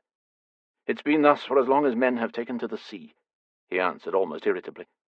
Was it her aim to torture him? To explore the sensitive columns of muscle beside his spine as they discussed maritime superstitions and the cursed felines? They kill mice and rats, which was helpful in times of plague, I imagine. "Oh." His ears perked to a disenchanted tone in her voice. He realized, belatedly, that in this case the truth might better serve them both. He took a deep breath, willing himself to try. "Barnaby mentioned that the beasts in the menagerie would be all right without you for a time. But without constant care, the young kittens would die. Their deaths would have distressed you." "Oh." This time her voice seemed a bit brighter, and he wished that she was not behind him so he could see her face. Had he pleased her? Not that it mattered. It didn't. A delighted sort of warmth spread up his neck, taunting him for a liar. "It has not been apparent that my distress is of great concern to you," she remarked dryly. He scowled, his pulse elevating. "Were that the case, I'd have fucked you a dozen times by now. I'd have spent the night in here instead of in the rain. I'd have pulled you into that bath with me and washed the sweat and leavings of our sex off of and out of you before supping on your slick flesh. So be careful of tossing about accusations, Lorelei, or I might decide to live up to them." He clamped his lips shut then. How distressing that she continued to goad him into speaking without careful estimation. A dangerous influence of hers, that. The tickle of her short, shocked breaths against his back distracted him from his ire, and spread chill bumps across his entire body. She must have noticed, because she silently resumed her hesitant ministrations with the towel. When it dipped below his waistline, his hips, and he felt her fingers trail below his arse, he had to close his eyes against a wave of desire so exquisite it threatened to buckle his knees. She'd knelt down, drying his legs from the back and reaching around his thighs to be thorough. He glanced back at her bent head, her eyes no doubt fixed firmly on the floor. Clever girl. She had avoided the sight of and all contact with his sex as best she could. But she was on her knees. All he had to do was turn around and her mouth would be right there. Something in his jaw cracked, along with his self-possession. Without thinking, he bent down, grasped her arms, dragged her to her feet, and pressed his lips to hers. He wouldn't force her, he'd keep his word. But their first kiss had been enough to span the memory of 2 decades, and damned if he could live without tasting her again. She made a sound, though whether shock, protest, or surrender, he couldn't tell. It didn't matter. He had, indeed, fancied that he'd tasted her lips on the rain, had savoured the memory of her innocent kiss on the darkest nights of his life, and it had still been like trying to catch the warmth of the sun from its reflection on the cold moon. A lovely but pale comparison. With a throaty growl, he locked her body against him with one arm. His other hand slipped past the collar of the shirt she wore until his fingers found the delicate nape of her neck. He spread his fingers up her scalp, threading them in the flaxen tangles of her unbound hair until her head rested in his palm. How long had he waited? How many nights had he imagined this, burned for it? When he'd been chained in the hull of a ship, whipped, stabbed, beaten, or starved, this was the future he'd clung to. This was the moment he'd lived for. He'd once been a tortured slave who had mutinied, looted, and gorged on the feast of the wealthy, exotic merchants who'd kept him like a ravenous hound. And even that meal wasn't as splendid as this. She tasted of simple joy, of innocent pleasure, of tea and honey and hope. Her hands rested on his bare chest, and though her arms were tense, she didn't push him away. He wanted to savor all of her, every soft, delicate, hidden part. Behind her ears, the supple curve of her bare shoulder, the taut peaks of her breasts, her quivering belly. His tongue slid past her lips, enticed by the wicked fantasy he'd conjured. He lapped and nibbled at her in a warm mimicry of what he thirsted for, an intimate taste of her. He yearned to feast on her desire, and then on the warm rush of her pleasure, a pleasure he wrought upon her before he finally claimed his own and lost himself inside her. His was an appetite crafted only for this woman, and he'd not be satisfied until he'd sampled every lush, pale or pink inch of her. Driven by 20 years of pent-up need, he backed her against the nearest wall, lifting her so her weight wouldn't rest on her ankle. She might be slight and delicate, but he had enough strength for them both. She never had to worry about that. He would bear the brunt of any cruelty. He'd shield her from pain. He'd fulfill her every whim. All she'd have to do was endure him. Was that too much to ask? Probably. He swallowed her exhale of astonishment, fusing their mouths, their bodies. The blood danced in his veins when her arms slid around him. His frame went taut with triumph when she timidly kissed him back. He folded over her, into her, curled around her as if she were the last bit of warmth in a world of ice and terror and deprivation. Even his joy became its own kind of torment. This was both everything and not enough. He needed to claim her, to crawl out of himself and to sink into her.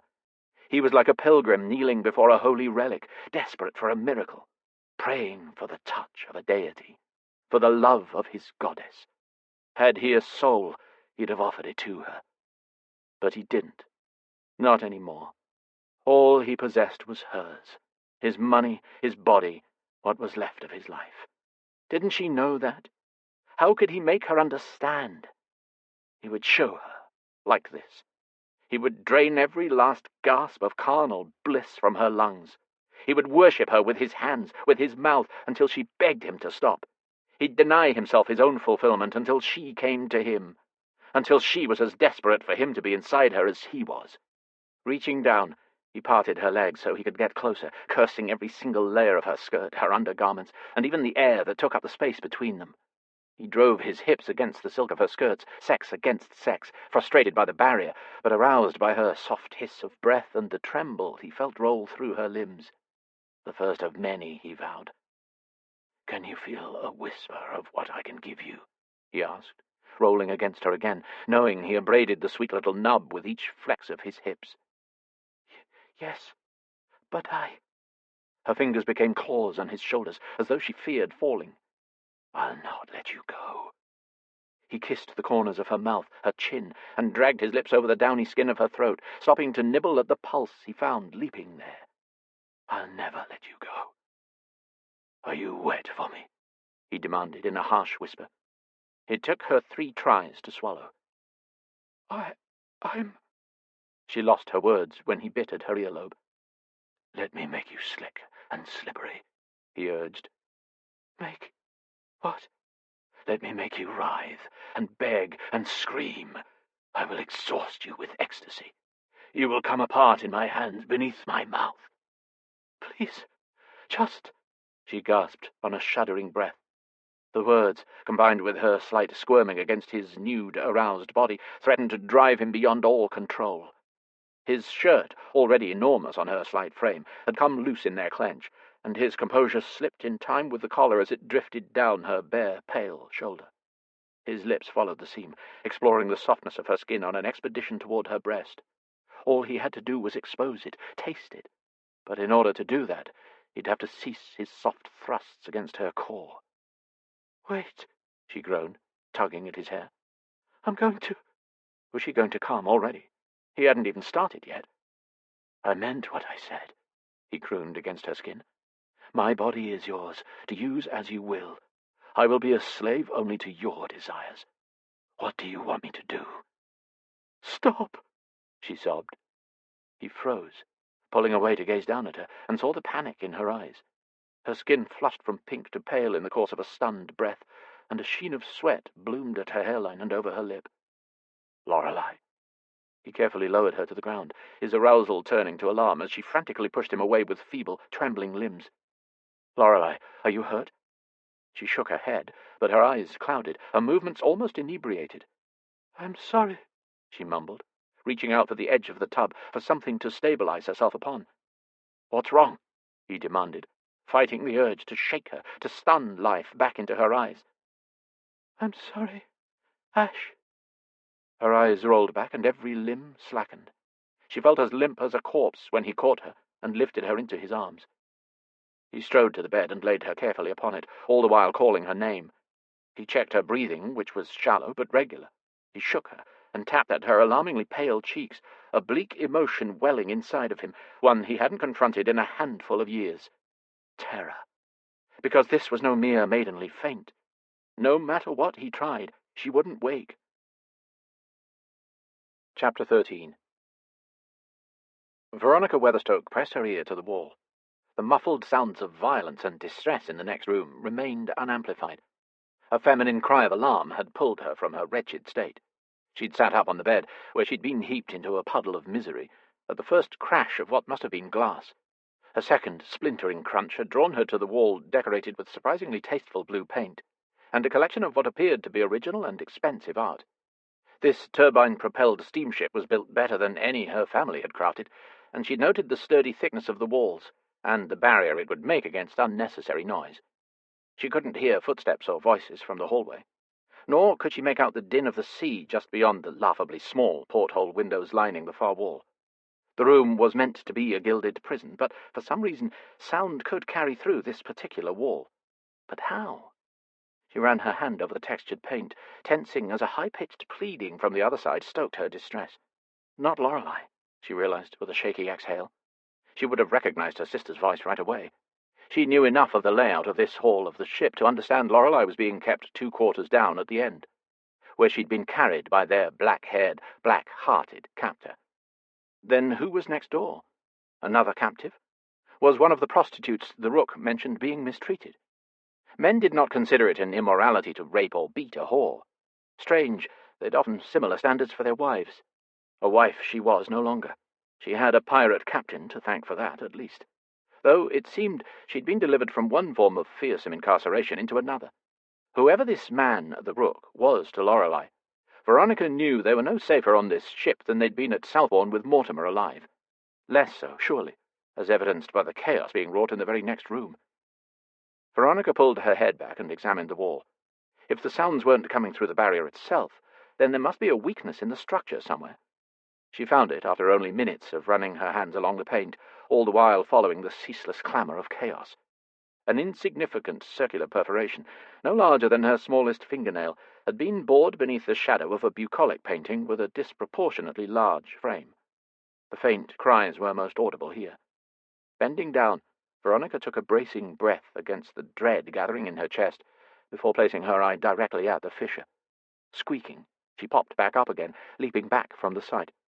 Clapping one hand over her mouth and another over her racing heart, she stood and blinked and breathed for an unaccountably long time. Not only did the pirates keep their captives in this chamber, they spied on them as well. This she knew, because the spyglass would have shrunken everything in the blue room for the examination of a watchful eye on the other side of the wall. Conversely, it focused on and magnified only one place in the next bedroom for her view. The desk from which everything had been violently swept to the ground. the desk on which a dark-haired woman writhed and squealed and pleaded as Moncrief's head danced between her thighs.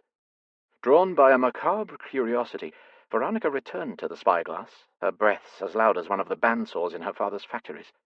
The sight was no less shocking the second time, even though she'd prepared herself for it.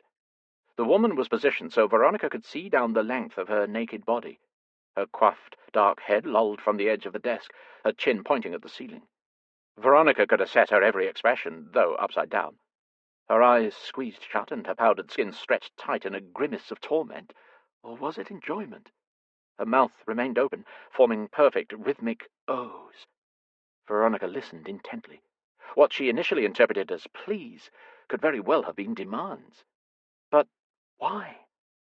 Heartbeats became claps of thunder as Veronica looked between what she could only assume was a prostitute's quivering bare breasts, past her taut belly rippling with strain, to where Moncrief's bronzed hair gleamed from between the V of the woman's open legs. Veronica's own thighs clenched on an aching pulse. The sensation threaded down through her veins to land in the very place that so absorbed his lewd attentions. She remembered the times her husband had demanded to use her mouth, how she'd hated it, hated him, resented the pleasure he found there, the pain and degradation he left behind. Never once had the possibility occurred to her that a woman might use a man's mouth for pleasure, that a woman might find pleasure at all. The prostitute could be faking her bliss, she supposed, but why, then, would she hold such a craven look upon her face when he could not see it?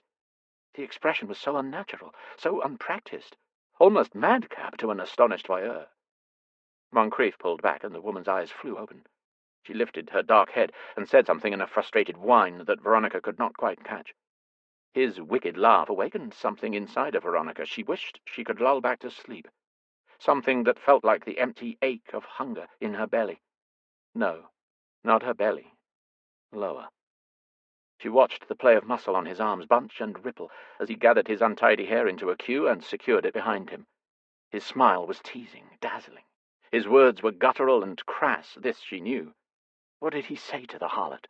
What wicked things caused the woman to moan and part her legs in further, seemingly desperate invitation? One of the nude lady's bejeweled hands lazily toyed with her own breast, and the other idly slid down her lithe body, finding their own way to her sex. Veronica gasped at the luridness of it, the unabashed ignominy of them both, at the shameful response building in her own treacherous body. He seemed to enjoy taunting the woman, in watching her as she stroked at herself. She, in turn, seemed to be attempting the same physical repartee. He encouraged her as his big hands stroked up her ankles, her calves thrummed behind her knees, and smoothed their way across her splayed white thighs. Her hips lifted off the table, and she made another desperate sound as his hands encircled her wrists and roughly pinned them to the desk beside her hips. Veronica groaned in protest before she pressed a hand to her mouth. They were making too much noise to hear her, and the spyglass was simply too small to see through unless one was pressed to it. Even so, it wouldn't do to get caught. The woman spat lurid curses at him, wrapping strong thighs around his shoulders. Grinning lazily, he settled those broad, bare shoulders back between her legs and lowered his full mouth back toward her sex. The inside of Veronica's own mouth dried, her chest stilled, all breath becoming a rote impossibility. He hovered over the woman for longer than he ought, before his long, flat tongue slowly emerged and lapped at her softly. Once, again, and yet once more. The strength gave out of the prostitute's neck, and her head collapsed back below the edge of the desk again. A relieved and triumphant smile spread on her face as her hips surged up, seeking his tongue, demanding it. He latched onto her, and in the space of a few breaths the prostitute's gasps became pants, her pants became cries, and her cries became screams as she bucked beneath him, her hands freed to wildly grip and clutch at his hair. Something warm and wet released from Veronica's own body as a persistent throb established in her sex and began to spread a foreign flush through her entire middle. She hadn't realized her other hand had settled over her corset until she noticed it slipping over her womb and down toward her skirt. She hadn't known. How could she not have known? Those disgusting, straining distortions of Mortimer's features when his rutting reached its pounding, painful climax, the pleasure her mother told her only belonged to a man, could be had by a woman? A sob of wonder escaped her, and she looked from the pretty prostitute's ecstatic expression back to the man who provided it. He was staring at the spyglass as his jaw flexed and rolled with the unfathomable, magical motions of his tongue. His gaze glittered wicked speculations, but not at the woman upon whose body he dined. At her. Veronica jumped away, propelling herself to the far side of the room to lean against the wall beneath the open porthole. Her quivering legs refused to properly sustain her. He hadn't seen her. He couldn't have done. Not from that distance, surely. But he'd looked.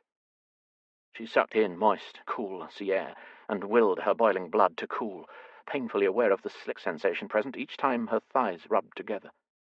Not him. She guiltily shook her head. She didn't desire him. An unfeeling, hedonistic pirate with no blood, nobility, or conscience to speak of. Nothing could be more absurd. It was merely the act that had fascinated her, the witnessing of it, the illicitness of it, the unveiling of the truth. A woman could claim pleasure if a man was willing to give it. Which posed another question.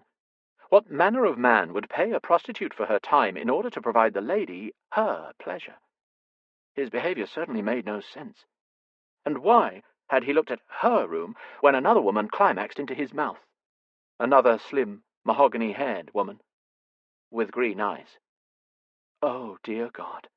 Had he been spying on her through that glass all this time? Had he watched her sleep, eat, wash? Her hands flew to her burning cheeks as different sounds drifted to her now, rhythmic, masculine ones. Veronica blinked back toward the spyglass, invisible in the wall from this distance. Was he coupling with the woman now? Would the muscles in his neck and shoulders strain with his own pleasure? Would his eyes go dark with need, with danger, with violence, just as Mortimer's had? She wanted to see, wanted to know. Should she look again? Perhaps this act wouldn't disgust her if she witnessed it performed properly. Would the pirate's oddly hard, magnificent body bunch and cord as he found his... The bolt to her door slammed aside seconds before the door itself crashed into the wall. The Rook's black void of a gaze swept the dim room until he found her huddling in her corner. An icy chill instantly swept away the heat accumulated in Veronica's body. His was a gaze you hoped never found you. Veronica dumbly tried to recover from the terrific and terrible sight of him in only hastily donned trousers and nothing else. He reached her in 4 monstrous strides and hauled her toward the door by her arm. "She won't wake up," he snarled. "What?" Drat. Her blood didn't seem to reside in her head any more. "Lorelei, she fell. She won't wake up." "She fell?" Fully present now, Veronica picked up her skirts and kept his frantic pace down the hallway, her breath already short and labored. "Did you push her? Or strike her?" "I didn't fucking hurt her," he said from between clenched teeth. "She just fainted." Crossing the threshold, Veronica rushed to her dearest friend, carefully arranged on top of the counterpane, still in her wedding skirts and the pilfered flannel. Lorelei's mussed, unbound curls spilled in a waterfall of gold down the side of the bed as her lashes fluttered softly against cheeks bereft of colour. "Lorelei?" Veronica searched her face for swelling or redness, for the early signs of a blow, and surprisingly found none. Lord knew they both had suffered plenty. What if he'd hit her where it wouldn't leave a mark? Her stomach, maybe? Her back? Maybe she'd hit her head. With gentle fingers, Veronica checked for bumps, again finding none. "Is she still fucking breathing?" The Rook almost shoved her aside to press his ear to Lorelei's chest, which rose and fell with the gentle rhythm of a sleeping child. "I'll get the doctor." "There's no need." Veronica sighed out a hitching breath of relief. "What do you mean?" the Rook demanded, seizing at her wrists in a crushing grip. "What's happening to her? Has it happened before? What is to be done?" It occurred to Veronica to be frightened, but an odd sense of wonder replaced her panic at a man's aggressive touch. The Rook, the terror of the high seas and their ruthless, devilish captor, was worried. She gaped at him. It's just a feint. She does this sometimes." "This is more than a fucking feint. I've knocked men to sleep with my bare fists who've come around faster. I tried smelling salts, ammonia, even loud noises, and shaking her. It's been minutes." "Sometimes a cold washcloth helps," she ventured. "Or some ice." "Ice. I can get ice." He released her and stalked to the door. "Ice will wake her? It'll bring her back?" Veronica smoothed a hand over Lorelei's clammy forehead. "In time." "How long?" he demanded. She shrugged and shook her head, unable to venture a guess. He took a threatening step toward her. "How long?" "Hours, maybe." Veronica stood her ground. Once she was gone for an entire day, 13 hours in all. That had been a good day to leave, she remembered sourly. A good time to miss one of Mortimer's drunken rages. The Rook stilled, his black gaze smoothing over every inch of Lorelei's prone form. His entire lean, predatory body rippled with tension and strain. "Gone?" he echoed. "The doctors all said it's hysteria," she explained, taking Lorelei's limp, clammy hand in her own. "That it's how her body reacts to trauma." Trauma. He swallowed heavily, losing some of his own high colour. "What did you do to her?" Veronica asked, in a horrified whisper. He said nothing. A protective rage welled within her. Only hours ago she'd been ready to take her own life on her best friend's behalf, and now, it seemed, she'd be willing to do it again. "Did you hurt her?" she demanded. Did you force yourself upon her?" Had she been awakening the long-dormant lust within her body at the very same moment this monster had been thrusting his own upon poor Lorelei? Dear Lord, she'd never forgive herself. The Rook's features darkened from sinister to brutal. It was a look that would fill demons with dread, but Veronica was beyond that. "It was only a kiss," he muttered. "Not to her, it wasn't," she snapped. "She's never even been truly kissed, you bloody fiend. Not since some sacred, chaste encounter as a child. Now she's been forced to wed a pirate? You terrified her, you monstrous boor! I mean, just look at you!" She gestured rudely to his unclad body. The vibrant, menacing tattoos of things with teeth and tails. The vast breadth of his shoulders. The muscles built upon other muscles, screaming of brutal labour, vast years of violence, and barely leashed ferocity. Dear heavens, where did they build pirates these days? On Mount Olympus? Weren't they supposed to be a scurvy lot, unkempt and unwashed, with leathery skin and missing limbs? Not that such castes of males would be preferable to these men, especially when coerced weddings were concerned. She realized they'd been glaring at each other for several seconds, and only then when he shocked her by breaking eye contact first. Did she read regret on his features? Was a man like him capable of such human emotions as remorse? "Stay with her," he ordered. "I don't want her alone when she wakes. I'll send my valet in to fetch my clothing. Make certain she is well by the time I get back." "When will that be?" He pierced her with a warning glare. "When I'm finished storming Benmore Castle." "In the middle of the day? You can't be serious." She stepped forward before reason screamed at her to be less reckless with her life. "What if the Black Heart of Benmore overwhelms your forces and decides to take the ship? We'd be helpless." "Better the monster you know." "You're helpless now," he snarled. No, they weren't. Somewhere in the Rook's dark soul he fancied he cared for Lorelei. It's what had kept them both safe up until now. But what if the Rook could no longer protect them? He answered the question he saw in her eyes. A man like Dorian Blackwell is more vigilant at night.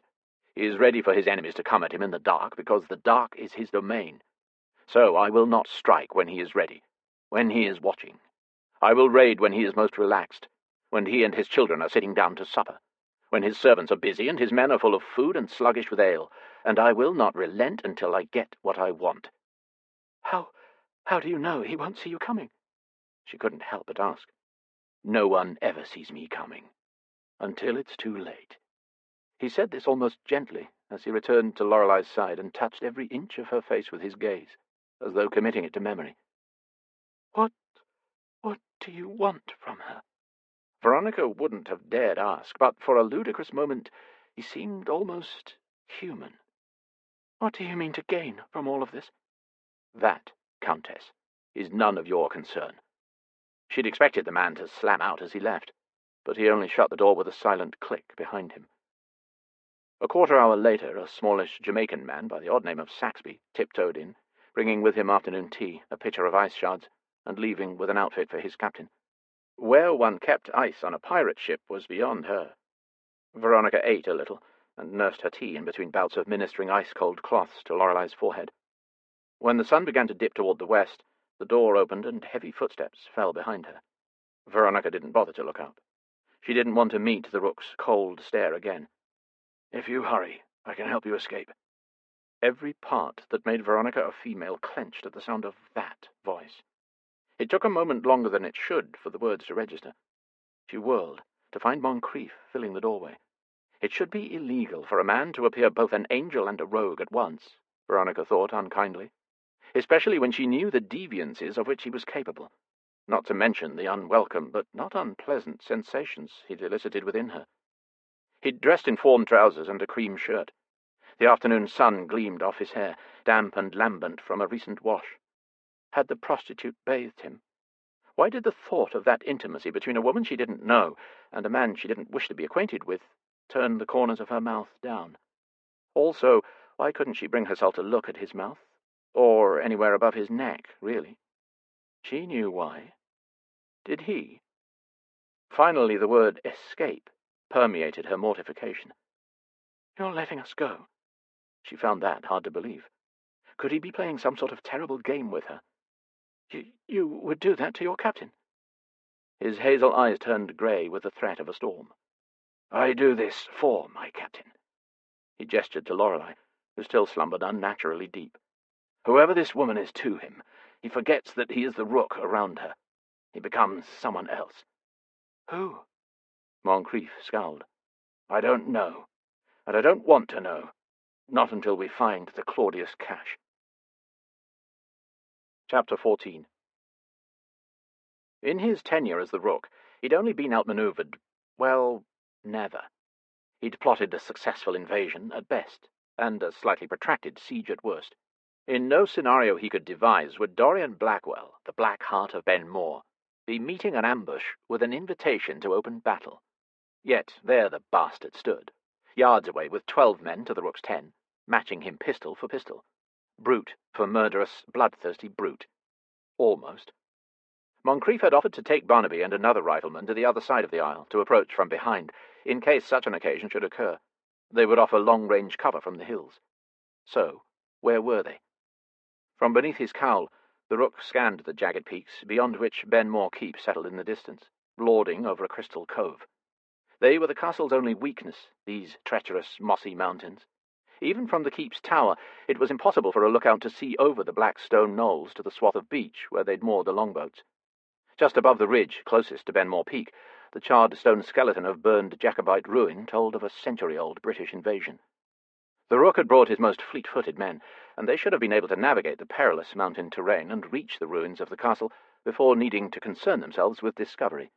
When the Black Heart of Ben Moore and his men had melted from the shadows of the ruins upon the Rook's approach, his astonishment turned into anticipation. Better a battle, mayhap, than an invasion. Castles had fortifications, hiding places, armories, and corners in which to be trapped.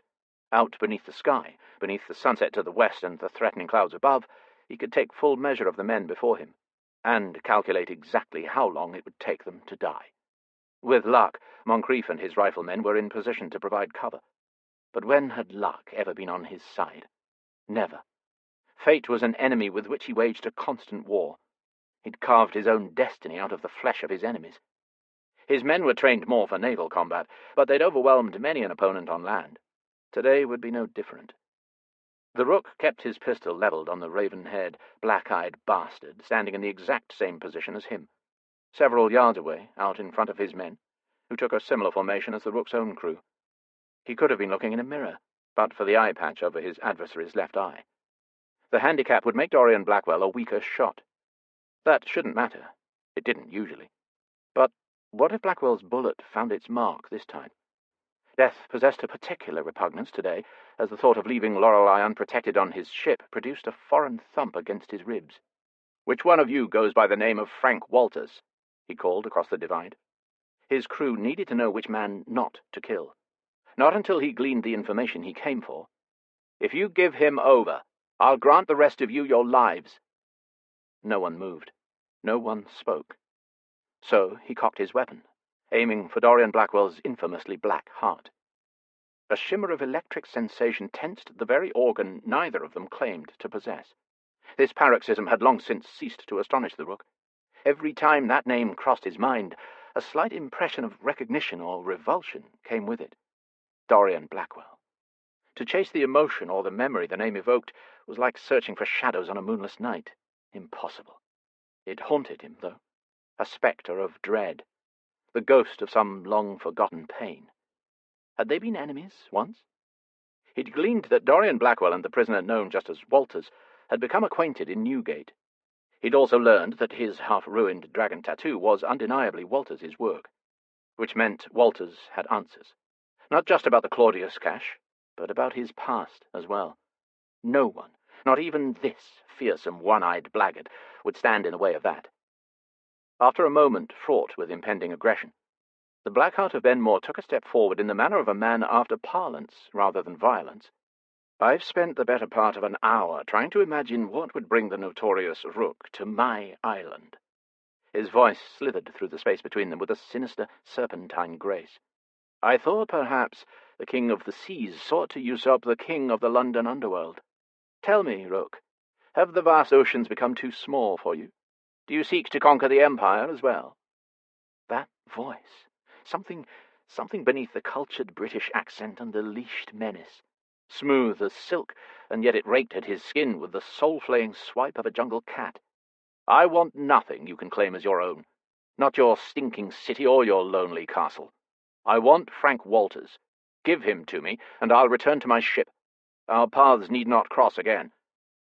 Blackwell spoke as though their words travelled across a desk, rather than down the barrels of their guns and across a narrow valley with black peaks that could, at any moment, become their gravestones. He stood just barely too far off for the Rook to identify his exact expression, but he got the impression he'd bemused Blackwell. "Frank was once a master counterfeiter. The best, in fact. Are you here because you've taken exception to his previous work? That's my business." "He's one of my men," Blackwell stated. "His business is my business." If Frank Walters held the secrets of his past, it wasn't information the Rook wanted in the hands of a canny criminal like Dorian Blackwell. He's just one man. The Rook also took a step forward, closing the divide. "If you don't produce him, my crew will attack, including the sharpshooters I have in the hills. Is Frank Walters worth the loss of a dozen men and your own life?" Blackwell's notice darted to the hills as well, his first show of uncertainty. "I'd rather no one die today," he stated, rather blithely, considering. "It's something of an anniversary, you see, and you've interrupted some rather lengthy and amorous plans my wife and I have been anticipating." The Rook tried not to be impressed. The sight of him and his men sent warlords, generals, and even kings scurrying underground. Not Dorian Blackwell. He barely seemed riled, which meant he either was very foolhardy, or he knew something the Rook did not. "If you don't recognize Frank Walters on sight, then any of these men could be him," Blackwell reasoned. "What is he worth to you dead? If you don't produce him, I get silence either way. However, in one scenario, I'm granted the pleasure of killing you, a prospect which becomes more attractive with each passing moment." It wasn't that the Rook had ever learned to school emotion out of his voice. It was more that he'd never had much to convey. Apathy had always been his ally. So he considered it alarming that he had to carefully relax his throat and unbind his jaw in order to maintain the same tone of disaffected nonchalance. "You have my terms. Give me Walters, and you'll return to your wife's embrace. Refuse, and I'll leave your corpses in this valley as I return to mine." "Will you, indeed?" A dark hint of whimsy in Blackwell's voice produced another breath-stealing palpation. The Rook took a threatening step forward. "Speak your piece, or meet your fate," he snarled. "You may have superior numbers, Captain, but I believe I have in my possession something altogether more valuable." One step closer brought the inexplicably familiar half-smile on his grim mouth into view. A headache bloomed behind the Rook's right eye, which he summarily ignored. "What's that?" he asked from between clenched teeth. "Collateral." "In the form of?" "Information." Had Walters already told Blackwell his secrets? Secrets even he was not privy to, because of the iron wall in his mind separating him from his memories. "Two lovely doves," Blackwell taunted. "One dark and morose, one sweet and fair with a broken wing. One of them, I gather, is your recent bride." The Rook had experienced fear and fury before. He'd used it, cold and menacing, to kill so many, to wreak the vengeance that had garnered him international renown. But never, never had he immolated with an inferno of rage this lethal. His blood burned inside of him, scorching through pathways to his muscles, screaming for him to strike, to tear limbs from bodies. "I will murder your entire family. I will burn all you hold dear to the ground and smear your body with the ashes. Yes, I know. As would I in your situation. The Black Heart of Benmore's eye shone with an infuriating, victorious gleam. She will remain quite safe, so long as there is no violence. There is always violence, the Rook vowed. Not this time. You sealed your fate the moment you touched her. I didn't have to touch her, Blackwell scoffed. The two washed up on my shore like attractive, exhausted driftwood. If I didn't know better, I'd say your wife had left you, though now I can see why. You're every inch the sinister, heartless pirate.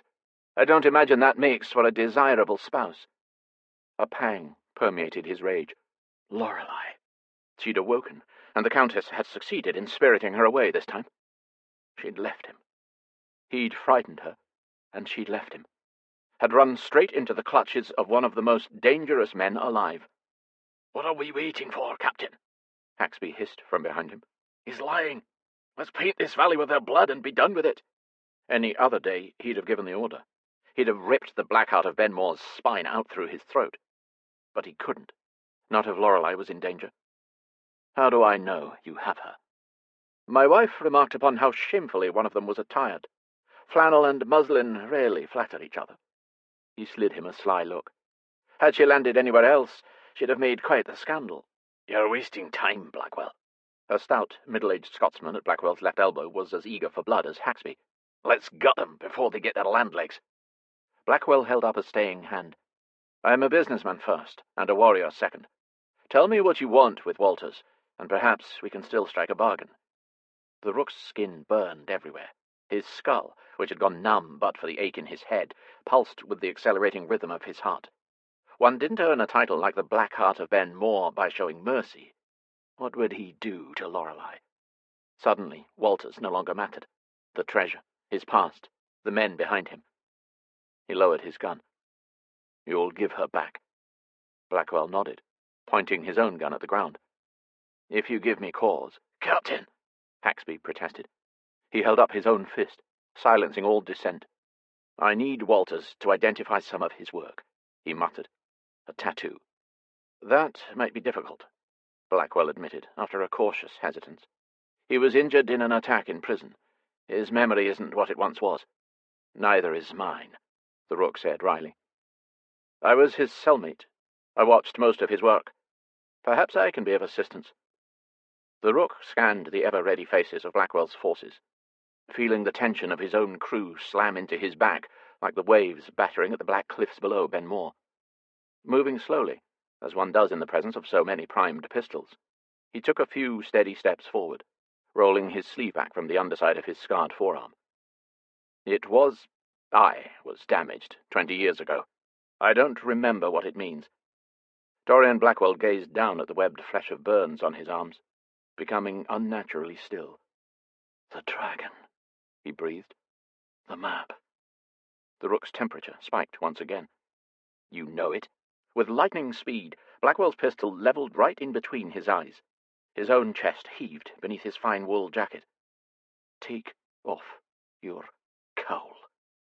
For the first time in years, the Rook followed another man's orders. A roar sound erupted from Blackwell's throat. Then another. The first carried disbelief, and the second a tortured form of sorrow. To see such a fearsome man tremble astonished the Rook into bewildered silence. You're dead. Blackwell depressed the hammer on his pistol before it landed in the grass. "Bugger me blind!" groaned the Scotsman, as he frantically pressed the arms of his cohorts down, pointing their pistols at the ground. "It's a ghost ship!" What are you talking about? Are you a ghost? Dorian reached for him, but the Rook lunged first, grabbing Blackwell by the collar. You think you know me? He brought his face close, ignoring the metallic clicks of weapons. Did you think you'd killed me? Yes. A strange and discomforting moisture glittered in the Black Heart of Benmore's one good eye. His smooth voice was now hoarse with barely leashed emotion. You've haunted me for 20 years. All this time, I thought your death was my fault. A band tightened around his chest. He looked at Dorian Blackwell differently now. The ebony hair, the marble black eye, the height and breadth and scope of the man. It was like looking into a mirror, almost. Could they be... "How is this possible?" the Scotsman marvelled. "Dorian, they made us scrub your blood from the stones." Blackwell's hand curled over the Rook's wrist with a gentleness that bedevilled him. "So much blood. How could you have survived? I watched them take your body away. I'll never forget." His other hand gripped the Rook's shoulder with a ferocity he hadn't expected. "I avenged you, brother. We avenged you, Argent and me. We killed them all, Dorian. Every Newgate guard who put his hands on you. No, they died screaming. Brother, Argent." The Rook pressed a hand to his temple as an ice pick slammed into his eye, nearly buckling his knees. The pain, his head, he couldn't... The black heart of Benmore supported him with an anxious hand on his arm. You don't remember? You don't know who I am?" Concern mingled with increasing alarm in his voice. The Rook pushed him away, weaving as a wave of dizziness threatened his composure. "We've never fucking met," he growled. "What are you saying? What are we to each other? Are you or are you not Dorian Blackwell?" "No." His one dark eye sparkled, welled, and a tear streaked down his cheekbone as torment etched into the brutal lines of his oddly familiar features. "I am not Dorian Blackwell," he whispered. "You are." Chapter 15. The moment the Rook darkened the doorway to Benmore's magnificent library, Lorelei found it almost impossible to look at him for a myriad of reasons. All of them ridiculous, she'd be the first to admit.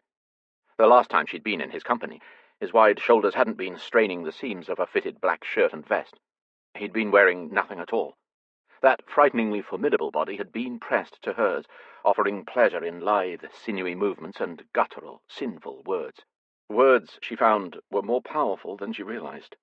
And offering was a rather tame expression for what he'd done. If she could claim that he commanded her to allow him to give her pleasure, she would. But didn't that sound preposterous? His mouth, now drawn into a tight line of strain, had been hot and demanding against hers, full, lush, and astoundingly wicked.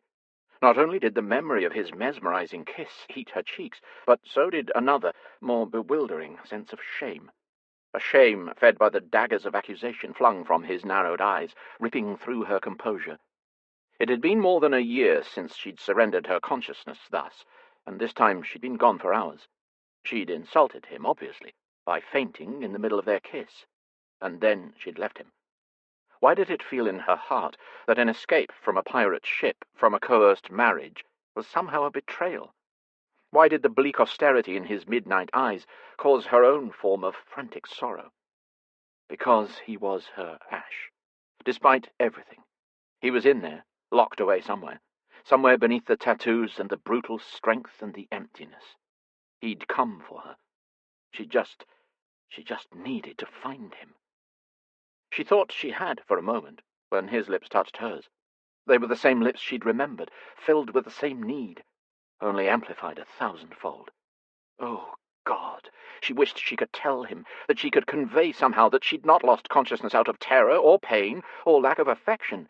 Quite the opposite. His kiss had done something to her, had unlocked a part of her that she'd not known existed. It was as though he'd breathed some part of his own animalistic lust into her, and the raw primal desire had overwhelmed her so completely she'd just collapsed. Strange that she'd not done so when Mortimer died, or when the Rook had married her under a piratical threat. Historically, such stresses would have put her under for days. It was just a kiss, and it was so much more than that. She'd tasted ash on the Rook's lips. She'd wanted a taste of more. Wanted him to do all of the things he'd offered to do. She'd wanted it with such a ferocity, and feared it with such a timidity, that the contradiction had seemed to tear her consciousness from her. Lorelei's first instinct was to go to him. But, of course, that would not do. Not in a room filled to bursting with wealthy and possibly dangerous strangers. She laced her fingers together, and crossed her ankles beneath her borrowed dress, to keep from reaching for him. At first, his gaze had consumed her from the top of her freshly washed curls to the beribboned hem of her peach gown, as though making sure she wasn't some counterfeit sent to confound him. More emotion played across his sinister features in the space of a few breaths than she'd identified in the entire time he'd been her captor. A desperate sort of relief warmed his gaze, before a dreary disenchantment slackened his proud shoulders in the same instant it tensed his jaw. It was a long time before he looked at her again. "I didn't leave you," she wanted to shout. "I woke up on a boat halfway to shore, and all I wanted to do was turn around." Which clearly proved she'd gone mad, didn't it? She yearned to smooth the wrinkles of strain from between his forehead, to press a calming kiss to the twitch above his left eyebrow, to shape her hand over the scars on his jaw. He prowled into the room ahead of Blackwell, appearing every inch the self-possessed predator, stalking into the den of a rival wolf-pack. But Lorelei noted the whites of his knuckles, the roving eyes, the calculations of each exit, of every man and woman assembled. She saw the trickle of sweat break from his hairline and roll toward his neck. Something had happened out there. It had to have been terrible to affect him like this. Lady Farah Blackwell, Countess Northfolk, pressed her hand into Lorelei's, a silent, reassuring smile on her angelic face. The Countess had let her borrow this gown, a confection that hadn't fit Farah since her second pregnancy, or so the lady had lamented as she gently burped her infant son in the nursery. On Lorelei's other side, Veronica sat ramrod straight, reminding her of Anne Boleyn awaiting her death sentence from Henry VIII. When Moncrief sauntered in behind Blackwell, Veronica tensed so abruptly, had she been an instrument, her strings would have snapped. She and the first mate stared at each other, not with distemper, but with a sense of silent warning, like distrustful comrades sharing a secret. Troubled, Lorelei regarded her dearest friend. No matter what happened between herself and the Rook, she needed to get Veronica to safety, Lorelei decided. She owed her that much. Everything the woman had been through was the fault of her terrible family, herself included.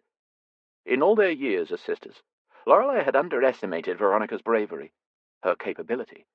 She was so very heroic, rescuing her from a man who'd begun to capture Lorelei in ways other than the physical. It had almost worked, too, had they not been beset upon by Blackwell's men the moment they touched the beach, and conducted to Benmore to hold court with the reigning king of the London underworld. The man in question was followed by his valet, a stocky Scot named Murdoch. Blackwell's gaze found his wife instantly, and Farah greeted him from where the ladies sat on the long settee perpendicular to the fire. A wrinkle appeared between Lady Farah's brows, as though she knew something was wrong the moment she met her villainous husband's eye. Her finger anxiously twisted a silver-blonde curl, even when the black heart of Benmore offered his wife what was meant to be half of a reassuring smile. Not for the first time, it struck Lorelei how much he resembled the Rook. Perhaps his nose was more patrician, and his mouth softer. His skin decidedly less swarthy and weathered, more marble than bronze. He'd spent his life beneath the eerie, pallid lanterns of the London night, or the constant clouds of Benmore. Not on the deck of a ship, with no escape from the relentless sun. Neither the Rook, Moncrief, nor Blackwell or Murdoch claimed the two monstrous leather chairs across from where the ladies anxiously perched. Blackwell instantly went to a hearth large enough to house a small village, bracing his arm on the mantel and staring into the roaring fire, as though he could see the past in the flames with his one good eye. Lorelei glanced from him to the Rook, who'd strategically positioned himself off to the left of the assemblage, at the edge of where firelight and shadow met and melded. From his vantage no man stood at his back, only a wall of books, and he had a view of both the north and west entrances to the room, and everyone in it. He'd belonged there. He'd lived his entire life half in shadow, the darkness threatening to claim him. "Come back," Lorelei thought. "Come into the light." His boots planted wide, his arms crossed over his chest, he stood like a sentinel, large and lethal and lost. As much as he claimed to no longer be Ash, he resembled the boy she'd loved in this moment. His passionless, emotionless demeanor now tightened and flexed with any number of expressions, and none of them pleasant. Though he didn't move, torment and menace rolled off the mountains of his shoulders in palpable waves. Did anyone else feel it? She ached for him, in every possible way. She ached for his pain. She ached for his attention, for his touch. God help her. What did that mean? Lunacy, surely. To feel for the man who'd not a few days ago murdered her brother, who'd murdered countless more by his own admission, the most wanted man in all the world, and he wanted her. Moncrief stood at his shoulder, his handsome facade set somewhere between disbelief and discontent. Farah broke the fraught silence. I take it, husband, that since you have brought guests into our home with our children, your negotiations were successful. A thread of steel weaved into the soft tapestry of her voice. Mortimer would have throttled his wife for speaking to him thusly. Blackwell only released an eternal breath. "I've a story to tell," he murmured into the flames. "Everyone gathered needs to hear the telling of it." Though Lady Farah had been unceasingly polite and kind, Lorelei hardly knew the woman, and the obvious affection between the silver-haired beauty and her unaccountably forbidding husband was the source of much consternation. The so-called Black Heart of Ben Moore was the quintessential villain. He could have unfurled from the pages of one of a dozen penny dreadfuls, dark, sly, and disturbingly inscrutable. And yet he'd patiently cleaned baby-sick from his lapel before gathering his garrison of mercenaries to defend his keep against a pirate siege.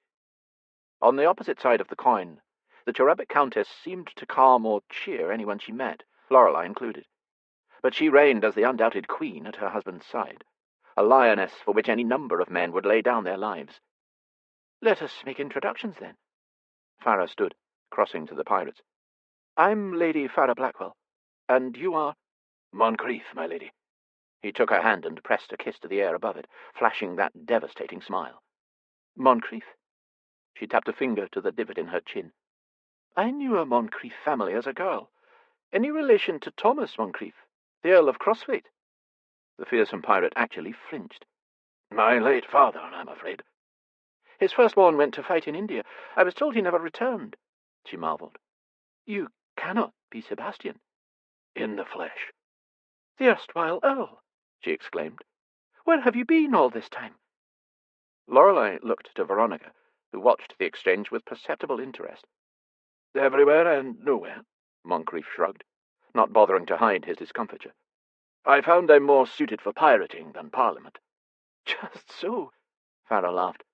"It's a pleasure to meet you." "Likewise." He nodded, his eyes shifting about the room in a gesture more disconcerted than Lorelei had imagined him capable. "And you are—" She turned to the Rook, but he didn't uncross his arms. Instead, his eyes darted over to her husband, who answered for him. "Farah." Her name escaped as a raw sound from her husband's throat.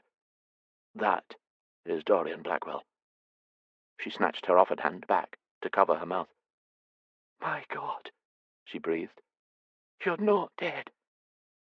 Lorelei's breath became trapped in her lungs as her throat closed around a multitude of emotions. He had a name. He had another man's name. What is going on?" She lamented the tremor in her voice, the pity in Farah's eyes as she turned back to her, the malice with which Moncrief regarded her. She hated that he still refused to look her way. What did she call him in her mind now? The Rook? Dorian? Ash? Husband? Did it matter? He stared at the Black Heart of Ben Moore with a mixture of speculation and skepticism. The man who'd lived with his name for 20 long years. Would he take it back? Would there still be violence? Farah returned to Lorelei, sinking into the place beside her as though she'd lost the starch in her knees.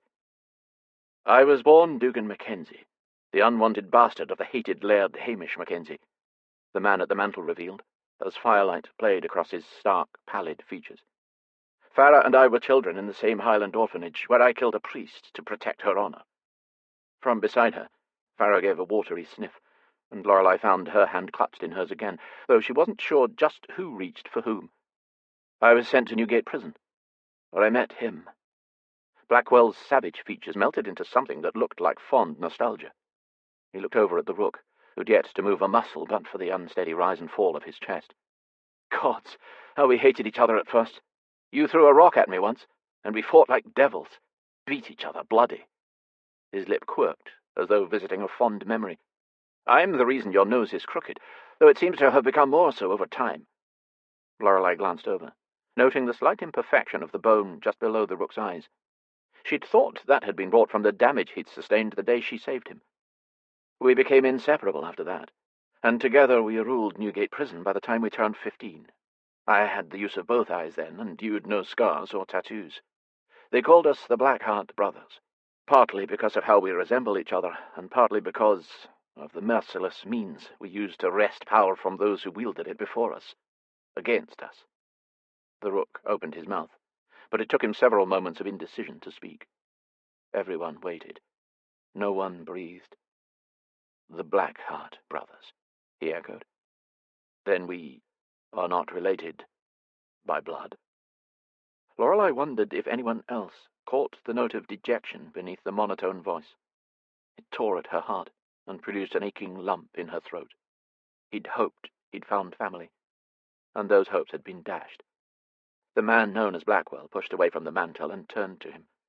There is plenty of blood between us, enough to make us brothers. But to your lineage I cannot speak. Why did you steal my name? The question hung in the air like a sword. It took several fraught moments for Blackwell to produce the answer, and when he did, it was with a voice roughened by a dangerous masculine sentiment. One night, when we returned from digging the tube tunnels, you asked if we could switch cells so you could pay Walters for a tattoo. He shrugged. We did this sometimes. Covered in dust as we were, it was nigh impossible to tell us apart, and the guards rarely bothered. We all looked the same to them. What I didn't know was that night, my malevolent father had paid 4 Newgate guards to finally be rid of me. They invaded my cell in the middle of the night to beat Dugan Mackenzie to death, and as far as anyone ever knew, that's exactly what they did. And you never corrected them? Lorelei spoke without thinking. The regret in his gaze seemed genuine as he addressed her.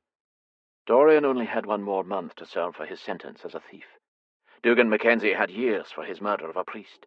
As much as I mourned my brother, his death provided me a very singular opportunity for freedom. The only thing that mattered was finding Farah. I was safer if my evil father thought he'd succeeded in ridding the world of me, and so was she.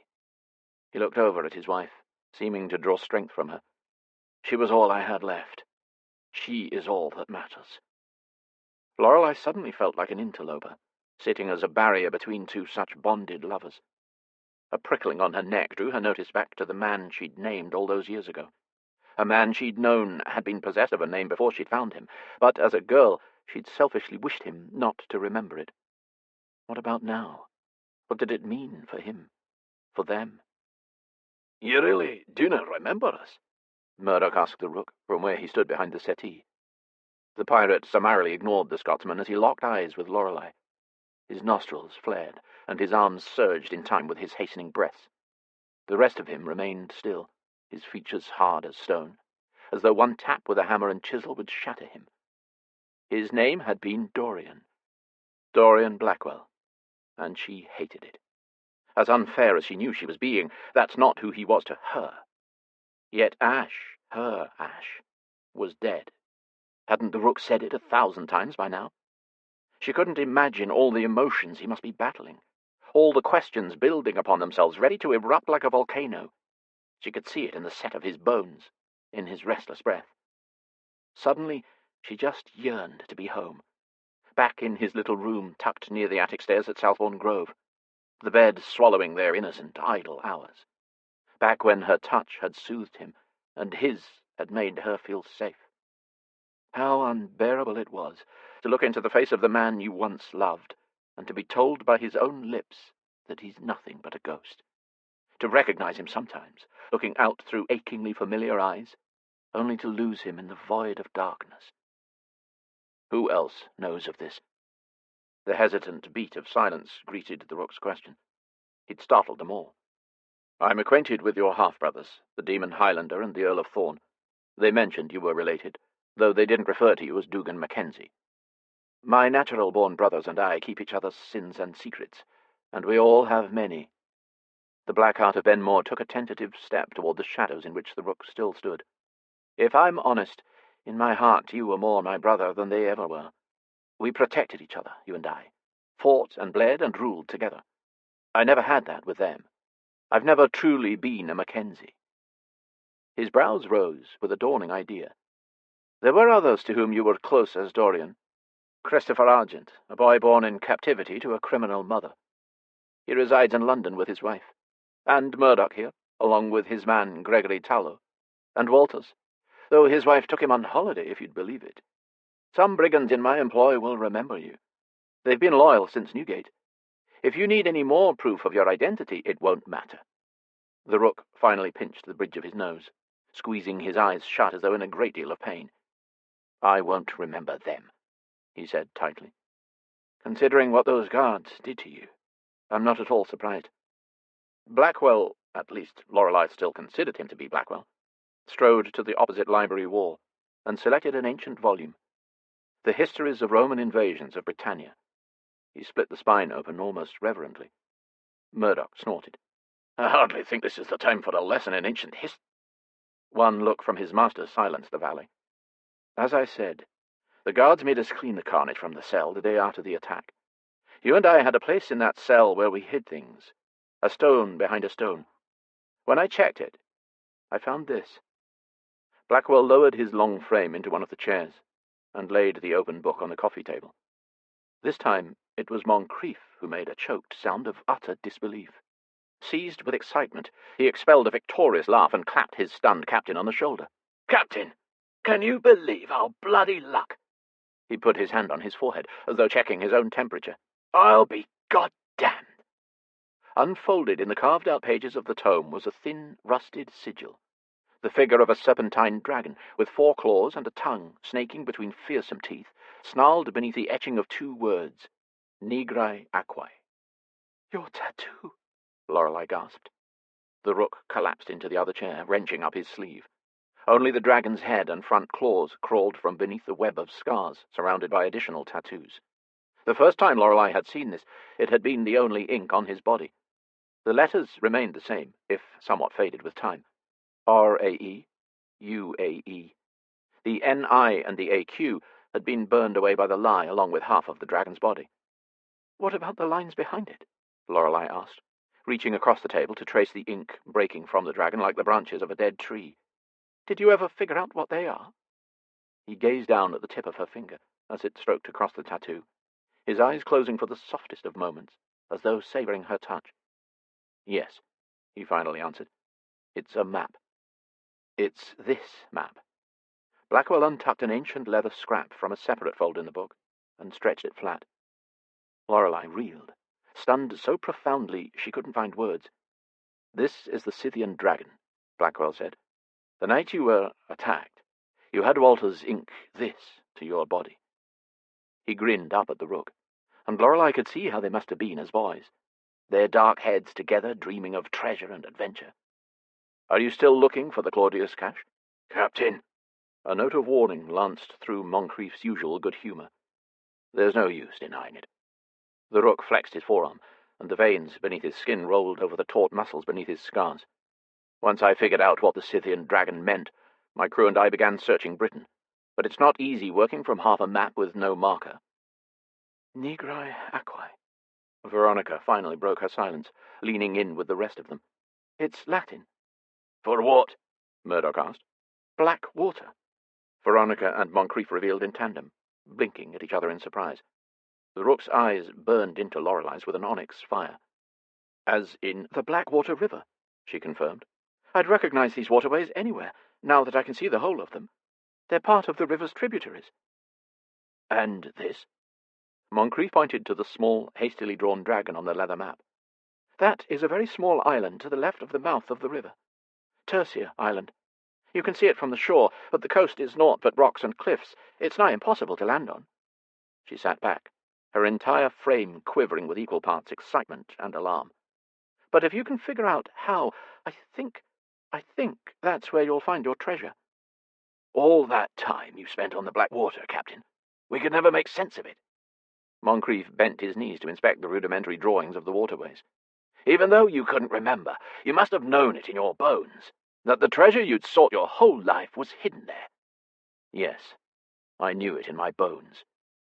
Lorelei didn't look up from the map, but a strange ache lodged at the base of her throat at his words. He'd come for her, to fulfill a vow he'd made as a boy. But what took him so long? And what did they do now? What if he found his treasure? The one that had meant so much to him. He'd left her at Southbourne Grove for how many years to chase it? He'd mentioned suffering and servitude, but the Rook had been in the papers for the better part of 5 years. The sun had risen 1,825 times at least. since she'd first heard of his exploits as the captain of the Devil's Dirge. In an age where a fast steamship could cross the Atlantic to America in 6 days and circumnavigate the globe in a matter of weeks, why hadn't he come for her? And why come for her now? Was it this? Her gaze traced the lines of the familiar waterways of her home. The Claudius cache? Maybe a part of him wanted her, but this was his real quest. Treasure. He was a pirate, after all. Veronica stood, startling everyone and obliging all gentlemen to do the same. Everyone, that was, but the Rook. Now that you have what you came for, may we be released? Absolutely not. Moncrief's hazel eyes shouted silent warnings at her. You are now privy to our plans. It wouldn't do to have you contact the authorities and tell them where we are whilst we're pilfering the treasure. Released? Farah echoed, a worried frown deepening her cherubic dimples. As in, from captivity? Yes, Veronica hissed. We've been the Rook's prisoners for days. She put her hand on Lorelei's shoulder.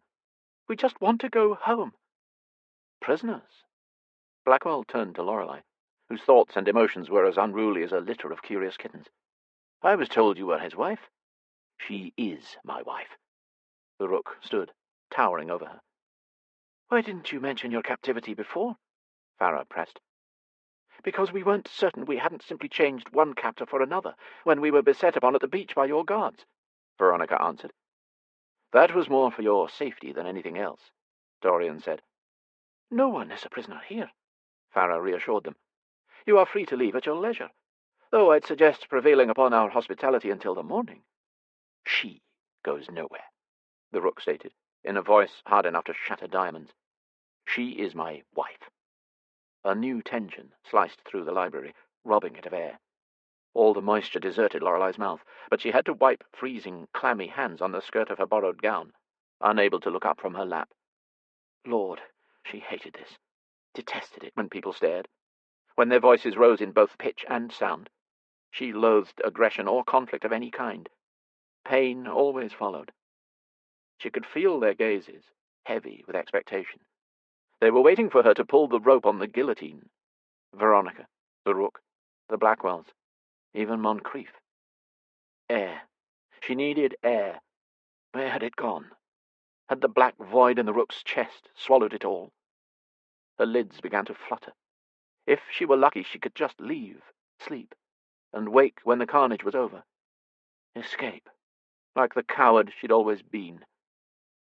Farah Blackwell's abidingly soft voice whispered through the atmosphere thick and hot with suspicion and challenge, as she rested a hand on Lorelei's shoulder. Lorelei, dear, are you... She paused. Do you consider yourself married to the Rook? His gaze burned a hole into the crown of her head. She didn't have to look up to fathom the possession and demand in his eyes. I don't know. I couldn't say that our ceremony was exactly legitimate. It was by the rules of maritime law, the Rook insisted. It's true that I've been more of a captive than a wife, she confessed, her cheeks burning with mortification. And the marriage hasn't been consummated. Thank God, Veronica sighed, with more relief than Lorelei herself felt. Do you want the Rook for your husband? Farah urged. That is inconsequential.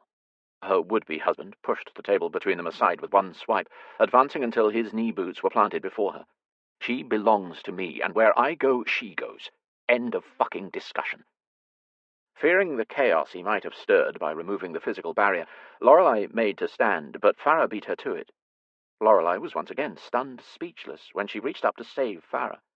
Instead of fear or aggression, or even caution, both the black heart of Ben Moore and his pretty wife shared an odd, secret smile. The discussion ends when you answer one question, Captain. Farah stood between her and the Rook, and Lorelei thought her braver even than Joan of Arc. What's that? He asked, in the voice of a wolf at the end of his tether. Do you love her? Chapter 16. It was one of a million questions the Rook didn't know the answer to. The one word he hadn't a definition for. Love. He only understood possession. There were laws about it, wars fought over it, countless souls martyred in its name. But love? How did a man feel what he did not understand? How did he convey what he'd never been shown? Was he expected to love when Lorelei didn't? She wouldn't even look at him. He'd not allowed her to answer Lady Northorp's question, because her rejection might have deflated the tiny bloom of humanity he'd begun to sense within himself since he'd claimed her. And even he couldn't predict his reaction if she'd denied him now. Blackwell threw him a lifeline. "What is she to you?" It was as if he knew, as if he understood that love was a fragmented hypothetical to men like them. A tranquility shimmered inside of him. Were she not there, an arm's length away, he'd have done monstrous things already. She kept his beast at bay. It was for her that he spoke instead of struck, and because of it, he'd discovered a piece of the puzzle from his past. Before her, he'd have taken the offensive. He'd have destroyed any possible enemies before he'd had the chance to find an ally. What was Lorelei to him? What had she been since the first time she'd bade him to live? "She is my wife. She is my peace." Gasping, she struggled to her feet. He reached out to help her, but she slapped his hands away with shockingly uncharacteristic temper. "I am not your peace, you mercenary scallywag." He tried not to find it endearing that she had to search her infinitely gentle mind for an insult, and had possibly come up with the most benign one in existence. "I've begged you again and again to let poor Veronica go." Her eyes sparked with an azure flame he'd never before witnessed, and it roused something inside of him that didn't even resemble ire. "Hasn't she been through enough? You murdered her husband." He shrugged and swatted her accusation away like a troublesome gnat. "I did her a favor, and both of you know it." Neither of the Weatherstoke women argued the point, but they glowered at him with identical, mutinous expressions. One glare emerald, the other sapphire. The Weatherstoke jewels, indeed. Blackwell made a pithy sound of consternation. "We find ourselves in a rather complicated predicament." "How's that?" Moncrief stepped to his captain's side, his hand in his jacket, presumably on a weapon. Blackwell's eye speared the first mate, glittering with reservation, his own hand reaching behind him. "I cannot, in good conscience, allow innocent women to be held at Benmore against their will." Farah snorted. "Since when?" It was a line in the sand, drawn by a man who claimed to be his brother. A line the Rook would gladly leap across and spill blood to keep Lorelei at his side, whether she wanted to be or not. His hand found his own weapon, secure in the knowledge that he and Moncrief could gut Blackwell and his valet before they could call for reinforcements. But would he do such a thing? In front of the man's wife? In front of Lorelei? "Try and take her from me." His warning was a mercy. He hoped Blackwell understood that. "And I'll send your black soul to hell, you son of a—" The Black Heart of Benmore held two empty hands up in a gesture of capitulation. "Dorian." "Don't call me that!" he barked. It was his name, and yet it wasn't. He didn't know the Black Heart of Benmore. He hadn't seen any documentation to validate anyone's claim to the name Dorian Blackwell. But the emotion in the man's eye was hard to ignore, and the story he told not only possible, but plausible. Probable, even. He had the Scythian dragon. "Very well." Blackwell glanced speculatively at the women gathered to the Rook's left. "Permit my wife to show the ladies and your first mate to their chambers. I wish to speak with you, alone. How do I know you won't spirit them away?" More than anything, the Rook wanted the offer to be genuine. But very few men in this world could be believed, and none could be trusted. "I offer myself as surety. A hostage, even. I'll go to your ship, if you like." "No," Farah contended, with one word. He gazed over at his wife, and a silent communique passed between them. It wasn't as though he commanded her compliance, but he requested it, and she gave it. She trusted him. The lucky bastard. "This could be a trap," Moncrief cautioned. Blackwell didn't bother to hide his dislike as he measured Moncrief, but he addressed the Rook.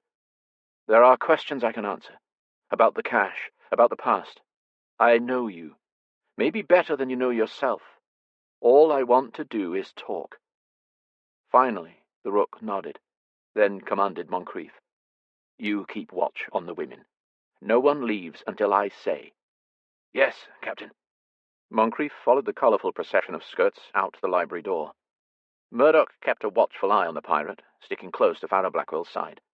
Lorelei didn't look back at him. What cause had he given her to do so? I'm sorry, he thought, but I can't let you go. Her absence left the room colder, and without thinking, he pulled his collar tighter to him, as though protecting himself from a northern wind. Before I answer any of your questions, may I ask you one?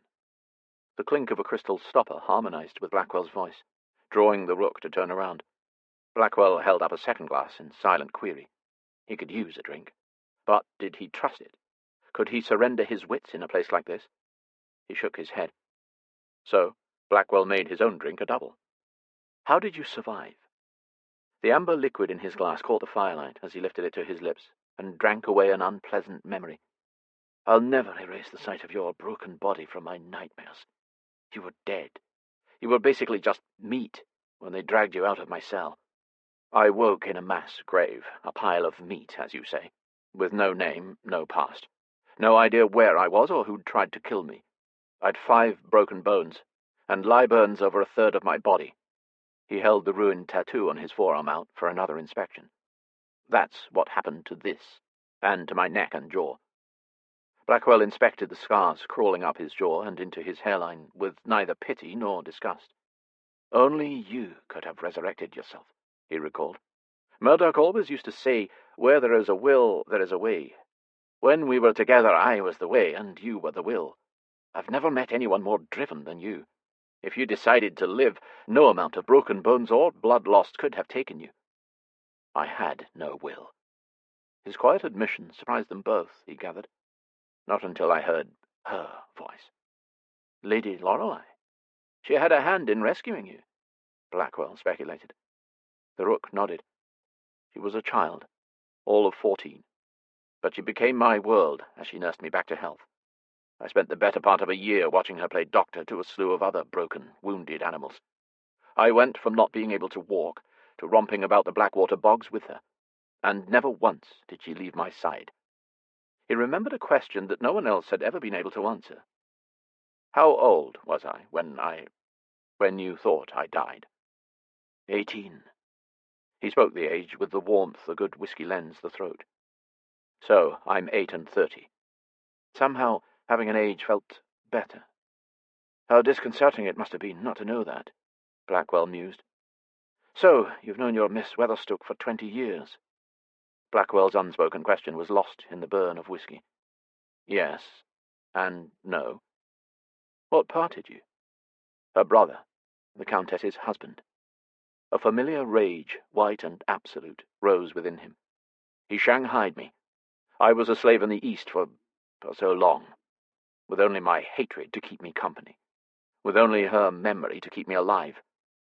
Blackwell summarized the rest of his story. And so you became the Rook. You cut a path back to her door, a road cobbled from corpses and mortared with blood. Then you murdered the man who parted you right in front of her, and claimed her as yours, heedless of her protestations.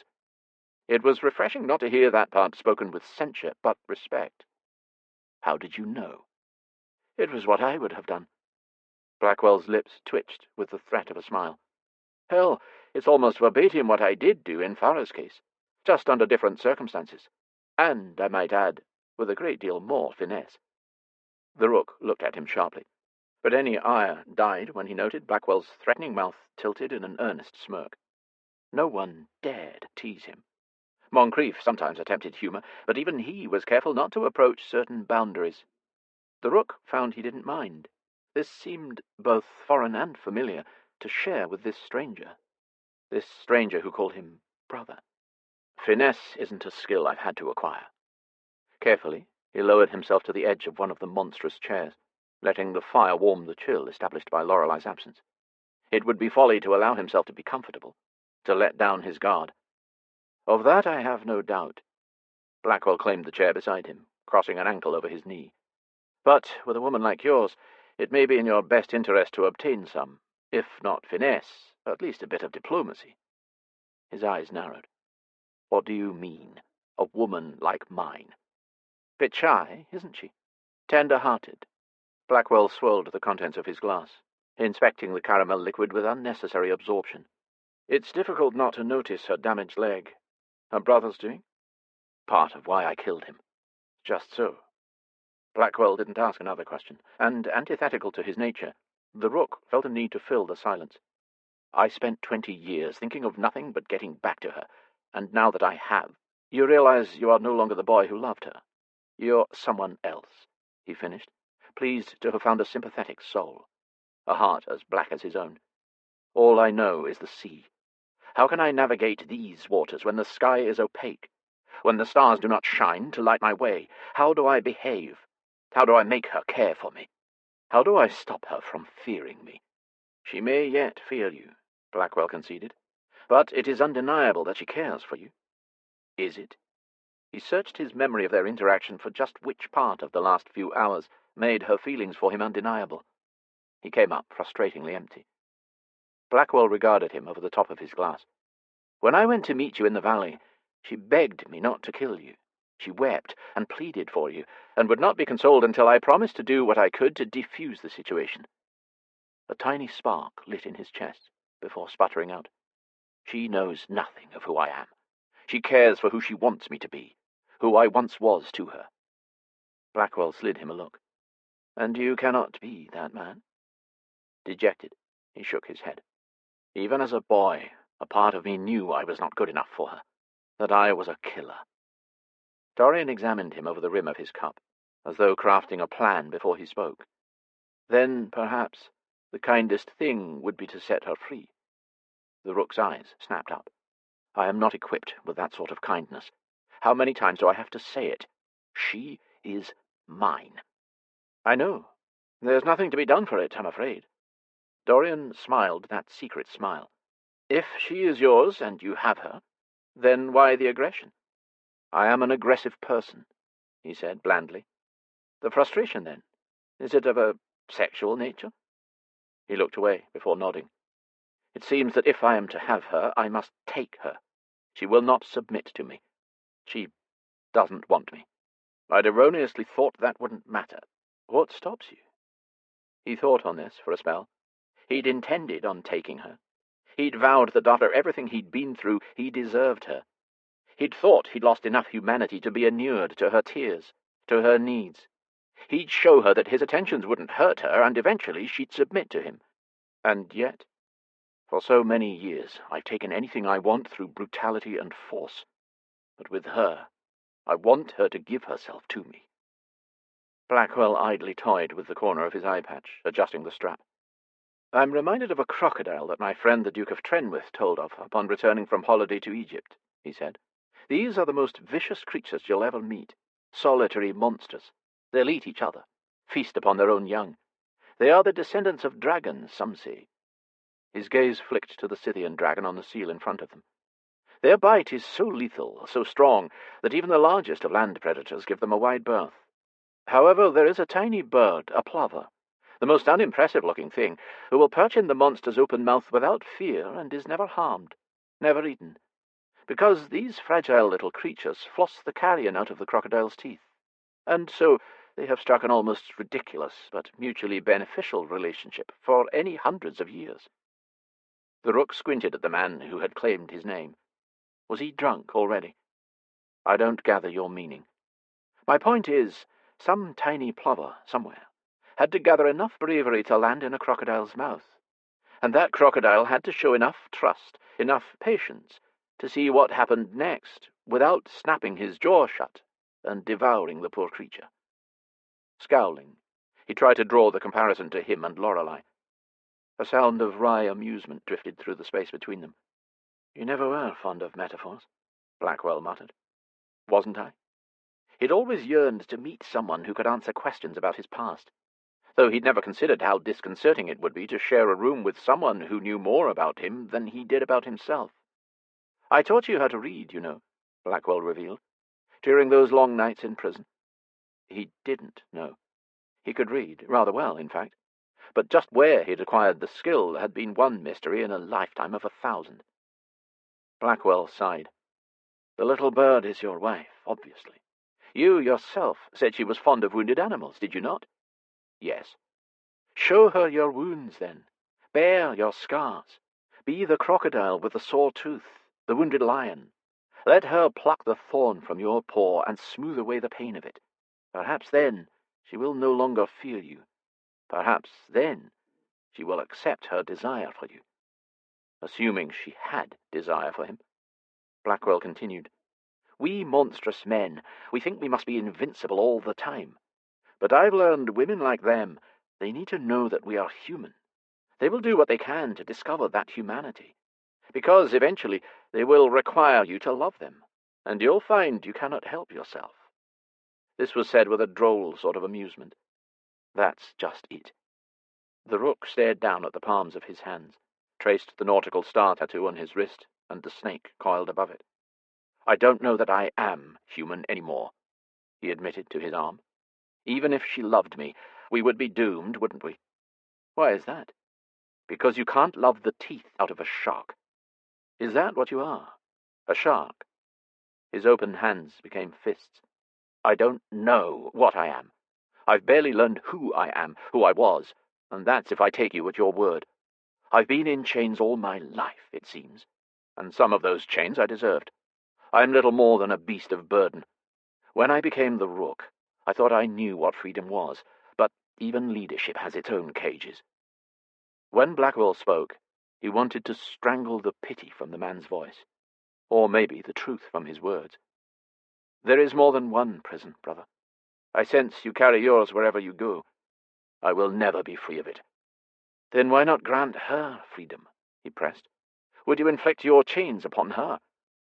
The Rook surged to his feet, driven by a desperate gloom, and stalked to the window. Yes, damn it! Because without her my confinement is solitary, and in that void, where I am alone, I'm locked up with my worst enemy. He found golden tassels on the drapes that precisely matched the hue of her hair. He twisted one with his finger. But she's the only one who could share my cage, the only one whom I'm certain I wouldn't eventually tear to shreds. You do love her, Blackwell asserted. No, he insisted. Love is soft. Love is kind. I know nothing of that. What I feel for her is, well, it's neither of those things. It's too obsessive. It's marvelous and terrifying. It is the cruelest affliction for a merciless man, because it leaves me at her mercy. So unprotected, so easily damaged. It is a bizarre thing to accept, that when entire armies have failed to destroy me, one word from her lips could dismantle me. Dorian returned to the sideboard for a second drink. You were always a romantic, even back then, even before her. Do not tell me I've always been this pathetic, he lamented. You were the best of us, Dorian. Something about the barely leashed emotion in the man's voice chipped at the ice in his chest. He couldn't face it, so he studied the ruined dragon tattoo. The web of scars he carried over so much of his body, no amount of ink could hide it all. How monstrous I am. I can kill a man faster than he can take a breath. I can wage war with the sea. But the stratagems of this battle remain unknown to me. The rules of society, the needs of a woman. When do I smile at her? When do I stand and sit? I don't remember how to laugh. And how do I kiss her? And for how long? How do I make her want to kiss me back? The last time I thought she did, she fainted. For hours. At least this time the black heart of Ben Moore had the sense to try and hide his mirth. Take it from me, brother. 20 years of unrequited desire can be overwhelming to you both. A clap on the shoulder was warm. Welcome. And so the Rook didn't shove it off. Believe it or not, we've led similar lives. I kidnapped my bride as well. How apropos that we should have found analogous women, fair-haired and kind and tender. Your wife loves you. Yes, but she had to learn to trust me first. What did you do? It was the most humbling question he'd ever asked, right before the next one. What do I do? Open your heart to her, Captain. It's the only way. A woman of true worth needn't be wooed, not with poetry and flowers, but with honesty and gestures of your devotion. Farrell loved me as Dugan Mackenzie as a child, and when I coerced her into marriage with Dorian, she had to learn to fall in love with him all over again. Perhaps your Lady Lorelei works in reverse. She will not give herself to the Rook, just as Farrah did not give herself to the black heart of Ben Moore. But perhaps she could love you for who you used to be. As Dorian? Something about that felt wrong. His body, his brain, rejected the name. If I became Dorian again, who would you be? The hand slid off his shoulder as his black-heart brother leaned against the casement and scrubbed at his face. That is an excellent question. They stared into the night together. He sensed night hadn't always been their ally, that they'd done this before, stood sentinel against the moon. The Rook studied the man next to him in profile, coming to a conclusion. You have given my name back to me, my past, but you have lived longer as Dorian Blackwell than I ever did. He is what you have created. His legacy is yours. I don't want it back. Despite his lack of memory, the Rook read the man in front of him, knew him, understood the wordless communication glinting in a dark eye more deep-set than his own. If I am Dorian, what do I call you now? Blackwell asked the knight. The Rook? Keeping his gaze firmly fixed on the moon, casting the Isle of Ben More in a mystic silver glow, he answered from that place he'd thought empty. I find I like that you call me brother. Dorian didn't look at him either, but the glass in his hand trembled a little. And who will you be for your Lady Lorelei? For her, I must learn to be someone else, or no one at all. Chapter 17. How was one to focus on anything when locked in an actual tower like some fairy-tale princess? Lorelei huffed out a frustrated breath and let the book she'd been attempting to read fall to her lap. Reaching down, she fluffed the pillow beneath her throbbing ankle. The storm outside and the adjustment from being at sea to coming ashore had angered the ancient injury. Who'd have ever thought that she'd need to find her land legs? She studied the door with a pensive frown. Another thing the Rook and the Blackheart of Ben More had in common. Certain rooms with doors that locked from the outside. Close thunder shook the stones and rattled the glass of the oil lantern at the bedside table of yet another luxurious prison. The bed was comfortable, at least, and the room spacious, done in dark wood and autumn tones. Still, the storm stirred a restlessness inside of her she couldn't appease. Something wild, something indefinable and inescapable, like time or fate. But didn't she exist outside those constructs? It certainly seemed thus. Was she a married woman or a captive? Her physical desires and her emotional ones were ever at odds when it came to the dark and damaged man who could, in the span of a breath, be both threatening and tender. It seemed if she were to search for Ash, she'd have to live with the Rook. As much as the prospect terrified her, it thrilled her as well. And the question remained, did she have a choice? Did she want one? A chill lanced up her spine, spreading bumps down her arms, and Lorelei knew he was on the other side of her bedroom door, all 6 feet plus of him. He hadn't made a sound, he didn't cast a shadow, but he was there. The electric presence of him radiated from just beyond the thick oak as extant and intense as the lightning outside. She was acquainted with his unparalleled strength. The barrier wouldn't protect her if he decided to pit his body against it. She didn't breathe until the bolt slid open, the latch released, and he let himself into her room. The sight of him freed the band from around her lungs and created a new pressure, one she'd felt awaken inside of her more fervently with each moment they passed in each other's company. A lower pressure, a moist desire. She'd not felt it since their kiss all those years ago, but it was different now, less innocent, more insistent. Lantern light had a way of softening people, but not him. His eyes were too black, too fiendishly clever. His features, dark as a heathen's, were too hard. His expression intemperate. He was a living, breathing sin. In her bedroom. Lightning blanketed the sky in blinding brilliance, shifting the deep hollows and broad planes of his features into a queer white light. For a ghostly moment she caught sight of the boy she'd once known. Ash. Her Ash. All tender yearning and impetuous youth. Only Ash had gazed at her like that, once upon a time. By the time the percussion of the thunder broke their stillness, his expression had again smoothed to that eerie tranquility she'd come to despise. Instead of many regular beats, her heart gave one great thump. Had he come to finish what he'd started in his quarters this morning? She'd not known men were such creatures as he until he revealed his unparalleled body to her. Now that she thought of it, most men weren't. There was no one like him. Not that she'd chanced upon many naked men, but she doubted any resembled him in the flesh, a smooth and fearsome canvas poured over hard iron power. He approached the bed, and her hand fluttered up to the high neck of her nightgown, clutching it closed against skin gone suddenly flush. Was he angry? She couldn't tell. Had he come to punish her for leaving? Unabashedly, he stared down at her lap, between her legs. "What do you think of Captain Nemo?" "What?" She squinted at him for several silent seconds. "Oh, right. Her book. I find him conflicted," she answered carefully. "He is a man both riddled by remorse and driven by vengeance." "Indeed." He took the book from her lap, causing her thighs to tense, and inspected the gold-leaf pages. "Did you know the Egyptians believe your car is in your name?" "Car?" she echoed. What a strange conversation to be having at a time like this, when there was so much else to say.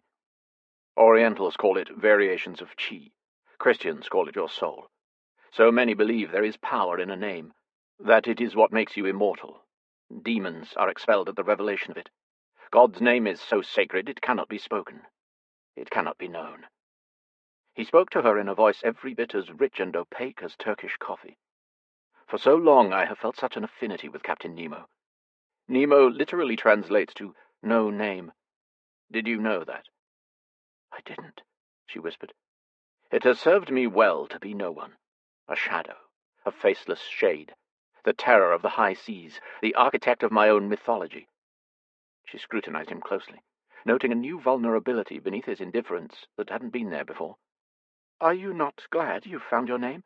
That you know who you are?" "I thought I would be." He waited for another clash of thunder to abate. "I do not share a kinship with the name Dorian, nor any memories.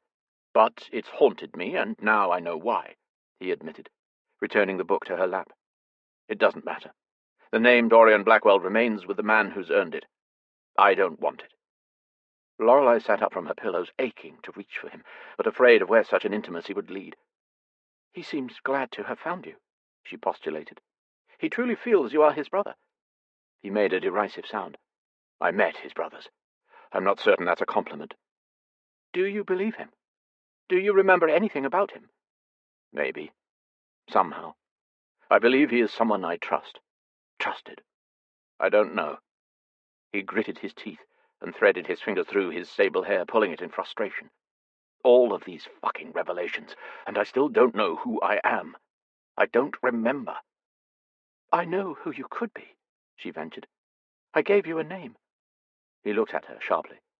"We've been over this." "I still don't understand," she pressed. "You say it is impossible, that Ash is dead. But here you are. Not Dorian, not the Rook. Doesn't that mean there is still hope?" His hard glare softened. "Hope is for fools. I am not Ash anymore." "Tell me one good reason you couldn't be again," she challenged. "I kill people. A lot of people." "There was that." She chewed on the inside of her cheek. "Could you ever try not to kill people?" Something tender toyed with the edges of his mouth. "You know how it is in the world. It is kill or be killed. It has always been thus." "Maybe in your world." Lorelei scooted even closer, encouraging him with a cheeky smile. "My experience is that if you don't try to kill people, they usually won't try to kill you back." Instead of amusing him, she seemed to make it all worse. A bleakness radiated from him as he sank to the side of her bed.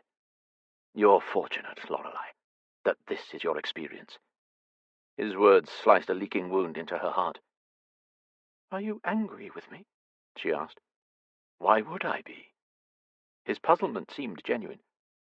"Because I fainted when we—" She couldn't finish that sentence without possibly repeating the humiliation. "And then Veronica and I, escaped." She softened the word. "We left." She flinched when he reached for her, but relaxed as he traced the soft underside of her jaw with gentle, calloused fingertips. "Veronica mentioned you do that when you are afraid, that you sleep as though you'd left your body, and nothing can wake you. Where do you go?" I'm not sure." His touch was doing something twitchy to the muscles of her neck.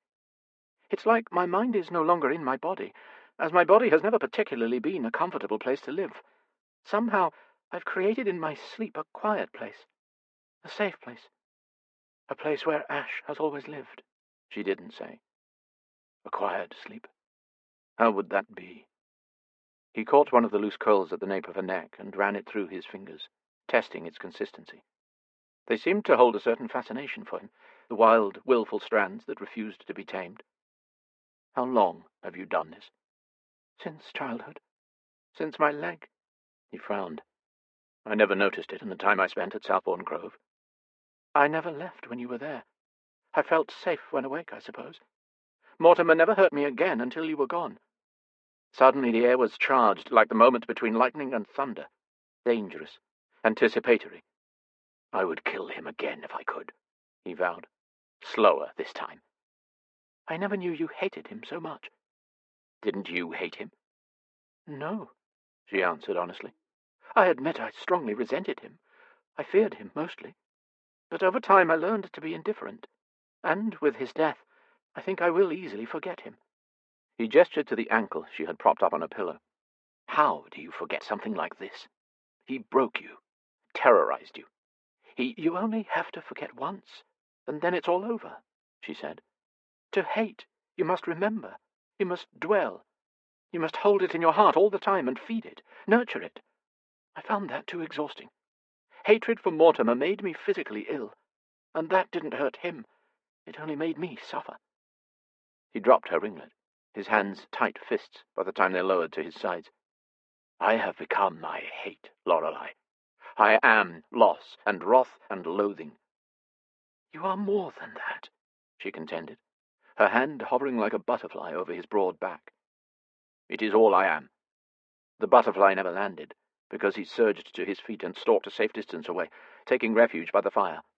"You can't take my hatred from me, Lorelei. Or what?" she prompted. "You'll take the last thing away that I know." The fire gleamed an eerie shade off his midnight hair. "I'll truly be nothing. No one." Lorelei helplessly watched an inner battle rage across features usually so implacable. He'd been so cold since his return, so very frighteningly unyielding. His scars now bunched and twitched with the movements of his jaw beneath. His restless soul called to her with a volcanic sense of pressure. Perhaps he just needed to let it out. "I had so much reason to hate Mortimer," she professed. "But you say that you do as well. What reason had you to kill him?" "You," he clipped. She blinked at him. "What?" "He's the reason we've lived apart these 20 years. He killed Ash. Over and over and over." It was the lack of inflection in his voice, the unhurried repetition of the syllables, that made his declaration that much more dreadful. What horrors must it have taken for enough of Ash to disappear, to create the Rook? "What did he do?" she whispered, all the while terrified of the answer. He gave her his back, taking the iron tool from its stand and stabbing at the glowing coals. "Have you ever heard of being shanghaied?" His voice was so low, she had to strain to hear it. "I haven't." "It's a widespread practice these days. The maritime shipping industry is booming, you see. But it's also dangerous, tedious, and back-breaking work. Most working men are better suited to the fields and factories than the sea. This has created a shortage of willing sailors. And so, in some places, a brawny man with a body built for labour will go to a pub or a brothel to eat and drink his fill. He won't know that some enterprising flesh peddler drugged his ale until he wakes up on a ship halfway to Shanghai. The captain of that ship is now his world, his king, and the only hope he has of getting home is to work on a crew and save the money for passage from some foreign port." "Oh, my God," she whispered. "You're saying Mortimer drugged you and gave you to a ship captain?" When the coals glowed red enough for him, he stooped to add another log to the fire. "It's worse than that. Mortimer sold me, and it was up to me to work off the money the captain had paid him." Lorelei gaped, her fingers curling into fists around the hem of the bedclothes. For all her talk of forgiveness, his story stoked a rage to match that of the flames now licking up the chimney. "How long did that take?" "I was a special case," he continued. "Mortimer had made a singular deal for me. I was sold again and again. My life was to be one of continuous indentured servitude, until I became too broken, old, or ill. Then I'd be discarded to the sea once I was of no use to anyone. I witnessed that happen more than once. An old or injured man pushed from a deck, calling out for salvation. It used to be my greatest fear. Lorelei didn't realize she'd been crying until a hot tear dropped from her chin onto the cold hands clenched in her lap. "I didn't know," she marveled. He'd mentioned that Mortimer deserved to die 7,000 deaths. 7,000. The number of days stolen from them. I always wondered what he told you, about why I didn't come back. "He said you'd remembered," Lorelei managed, though her emotions threatened to strangle her. "That you didn't want to return to Southbourne Grove only to break my heart. He said you had someone else and you went to her." Even that heartbreak hadn't come close to touching this one. She'd cried for months, but a part of her had understood. She'd done her best to comprehend, at any rate. "All this time," he murmured to the fire, "you thought I'd abandoned you." "To think I was happy for you," she railed. "I assumed you were living your life, your true life, and that offered a modicum of comfort. When I missed you, I'd tell myself I had a hand in healing you enough to send you home to the family and loved ones you'd lost." "Did you not believe the words I spoke to you when we parted?" he asked, in a low, dangerous voice. "The sun will set in the west, and I'll come for you." Shame lowered her gaze to the counterpane, to the silhouettes of her feet beneath the covers. "If you loved someone, as Mortimer claimed, someone who already meant so much to you, why keep your promise to a sheltered cripple?" His hand tightened on the poker. "Even then, you assumed I was without honor?" "That's not what I—" "You were right, it seems. As Dorian Blackwell, I was a thief and a murderer." He stabbed the instrument back into its place and whirled on her. Backlit by the fire, his features took on a demonic cast. "You think I'm a monster," he rumbled. "You don't know the half of it. But there are creatures out there far more horrendous than I. They do things, horrific things, unspeakable things. To girls, to boys, to men, to women, to me." She wanted to call his name, to make him stop. But what name did she use? He didn't know who he was, and she knew even less. "How long did you suffer? How long were you a slave?" She didn't want the answer, but she needed it. 15 years. He stalked to the foot of her bed, a tower of shadow and wrath and revelation. "When my crew and I were able to free ourselves, we were little better than animals. But at least we'd learned to be predators. We hunted down these men, slavers mostly, from every country you could fathom. I've done atrocious things, Lorelei. I've torn whole crews apart with my bare hands. These hands." He showed her his open palms, as though to demonstrate the stains of blood. "It was them or me, and it's always them. It will always be them." A darker emotion underscored the pain and pity she felt. Pride. These slavers should have suffered, deserved it. She hoped they died screaming. She'd never felt wrath like this before. "And so, you only took from these men? You kept plunder from their fleets?" "And why shouldn't I?" he challenged. "I've had so much taken from me. My freedom, my dignity, my humanity, my name, my memory, myself. But your brother took from me the one thing I couldn't get back. The only thing I truly wanted. Time." Lorelei deflated a little, berating herself for expecting him to say something else. I wish I could take it all back," she sniffed. "I wish I could have spared you pain." "I'm not after your pity," he sneered. "I'm trying to make you understand. This body, this shell, somehow survived everything. The beatings, the torture, the labor, the other molestations. But Ash didn't. Someone dark and terrible took his place. And that is the man who came for you." Lorelei tried to respond, but the agony was too heavy in her throat. The storm of her tears was beginning to gather the strength of the one raging outside. He walked around the bed frame toward her, but reached out and grasped at the post, as though desperate to hold the rest of him back. "I tried to get to you sooner, and in doing so I lost what was left of me. I told you, I've been watching you for a long time. Initially the plan was to rescue you, to protect you from Mortimer. But once I did find you, I realized it was more imperative I protect you from myself. From the things I want to. His lips slammed shut, and he looked away. Her head snapped up. That makes no sense. You said you don't want to hurt me.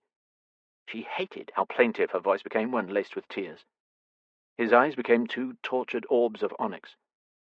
I can't promise I won't, as evidenced by what's been done already. And the chances are great that you'll be harmed because of me. I've more enemies than the Queen. Enemies who would revel in tearing you apart to get to me. I've only been fearless because I'd nothing to lose. If I have you, they have a way to hurt me. It is the reason I stayed away from you as long as I did. Ash's promise put you in danger. Then why come for me at all? She snapped tartly. His grip tightened on the post, producing a loud, splintering sound. To go through what I went through, to survive, a man needs a purpose, something to live for. You were that for me. And for a while, knowing that you were just as I left you, romping about the estuaries with your animals, was enough. You were a memory I could visit, something pure I hadn't tainted. And for the past several years, Mortimer was always away in London. He'd largely left you alone since he'd taken a wife. It was true. Mortimer had all but ignored her since he married Veronica. He'd taken what her father had left for her dowry and bought a place in town. Southbourne Grove was a sanctuary in his absence. She'd loved the sprawling manor. It was her home. I knew if I killed Mortimer before he produced an heir, you'd lose your precious Southbourne Grove to some distant male relative. So I installed Barnaby and went on a quest of my own. To find... He trailed off, distracted by an extra-close flash of lightning out the casement window. The Claudius cache? She finished for him. That, too, he said cryptically. But when Barnaby told me your brother had betrothed you to a cruel bastard like Sylvester Gooch, that did something to me that all the slavers in all the world could not. Finally he approached her. Looming over her bedside, he reached down and wiped a tear from her cheek, his touch agonizingly tender. I've known pain. I've known pain you've never... He didn't finish the sentence, but grappled with a few harsh breaths.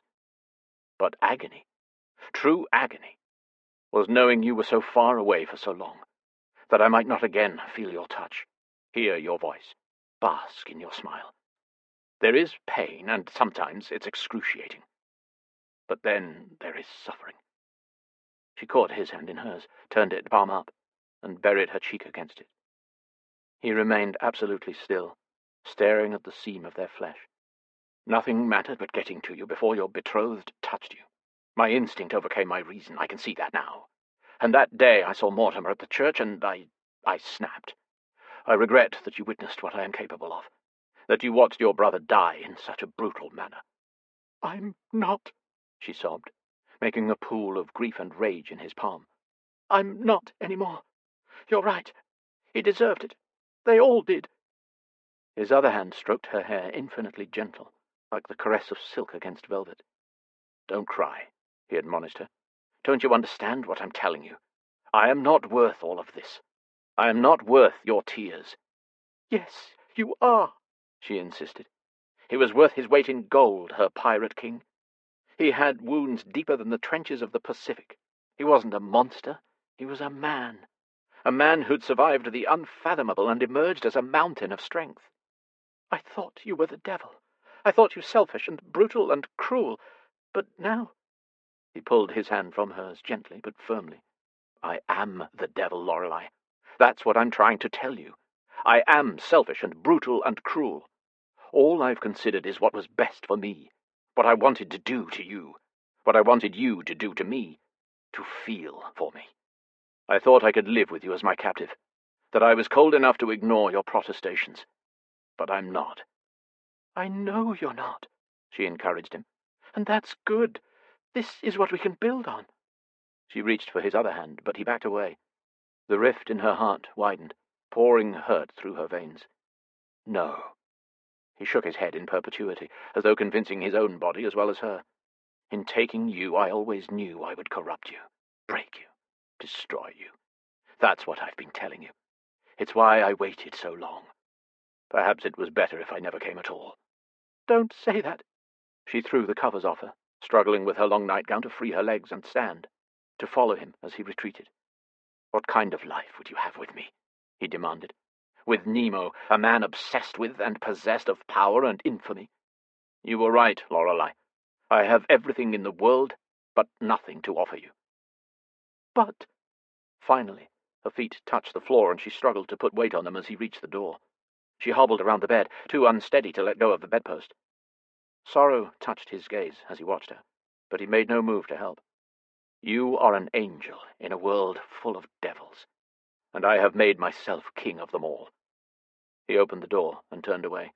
Wait, she cried. Stay. Please, stay with me. We can discuss this. He violently shook his head, gripping the door handle as one would a lifeline. I thought I deserved you, that I'd earned you through suffering somehow. His throat worked over a wretched swallow. I find that I cannot take your purity from you, Lorelei, that I cannot claim the years you have left, shackling you to my side. I will not. I've come to realize it's the one sin I cannot commit. But what if I used to love you because I thought you were weak, but I understand now. Your goodness makes you stronger than us all. She froze, his words like daggers slicing through her heart until it bled into her extremities, turning them numb. Used to love you. You may leave in the morning when it is safe. Take poor Veronica with you. I will make certain both of you are cared for, but I will no longer be your jailer. I will not keep you in chains. Lorelei slid to the floor in a puddle of tears to the sound of the bolt securing her door. Chapter 18. Lorelei woke with a jolt, even though the hand on her shoulder was gentle. Farrah Blackwell's grey eyes and silvery hair shone like a fey creature's in the sputtering lantern light. I'm sorry to wake you, but there's something... A primal sound rent the night, full of both terror and warning. It was the sound a wounded lion might make when cornered by a tribe of hunters. Lorelei had heard the sound before, on a stormy night much like this one, some 20 years ago. Ash. Farrah had a silk wrapper at the ready as Lorelei flung off the covers and slid from the tall bed. She belted the robe and limped after the Countess Norfolk, cursing the storm's effect on her leg. Sensing her distress, Farrah offered her arm, and they hurried as fast as they were able into a lavishly decorated, dark wood hallway.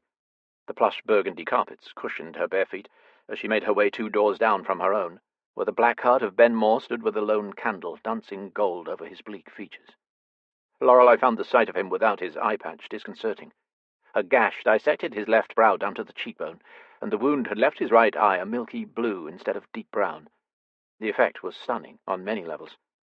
He speared her with a desolate gaze upon her approach, and Farrah left her side to go to her husband.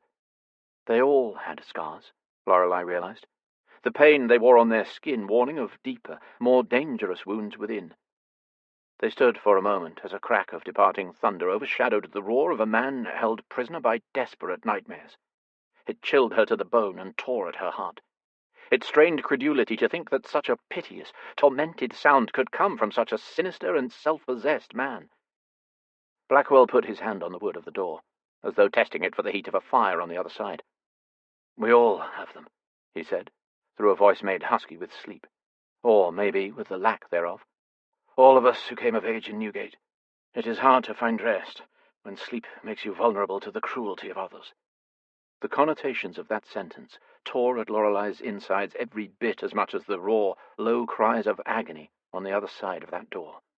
She truly couldn't comprehend the depths of suffering a man must have borne in his waking hours, to battle such demons in his dreams.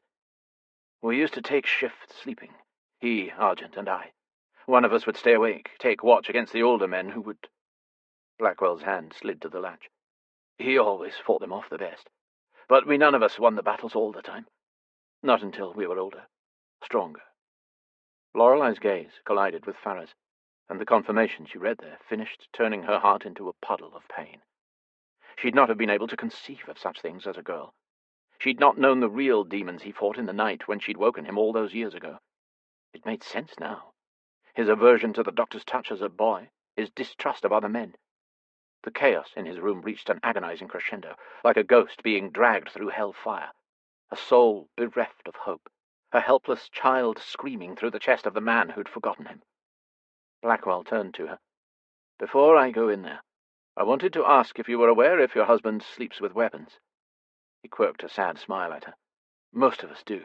And I'm not after being shot by a brother returned from the dead. Even I don't enjoy irony that much. I'll go, Lorelei breathed, before she was truly aware that she'd made the decision. Darling, do you think that's wise? Farrow worried. He's in such a state. I've done it before, when we were young, Lorelei said. He had these same nightmares. I used to think it better he not remember the past, if those are the demons he has to fight in the dark. You're not wrong about that, my lady. Blackwell's mismatched gaze was warm on her, approving. But my wife is right to worry. It may not be safe for you in there. Lorelei put her hand on Blackwell's arm, nudging it away from the latch. I fear it is not safe for anyone but me in there. He considered her with the thoroughness of a chemist, as though mentally dissecting all her parts and then putting them back together. Very well, he finally said. But I will stand guard should you need help, until I'm certain you're out of any danger. Thank you. She took the candle he offered, filled her lungs with air and her heart with courage, and opened the door.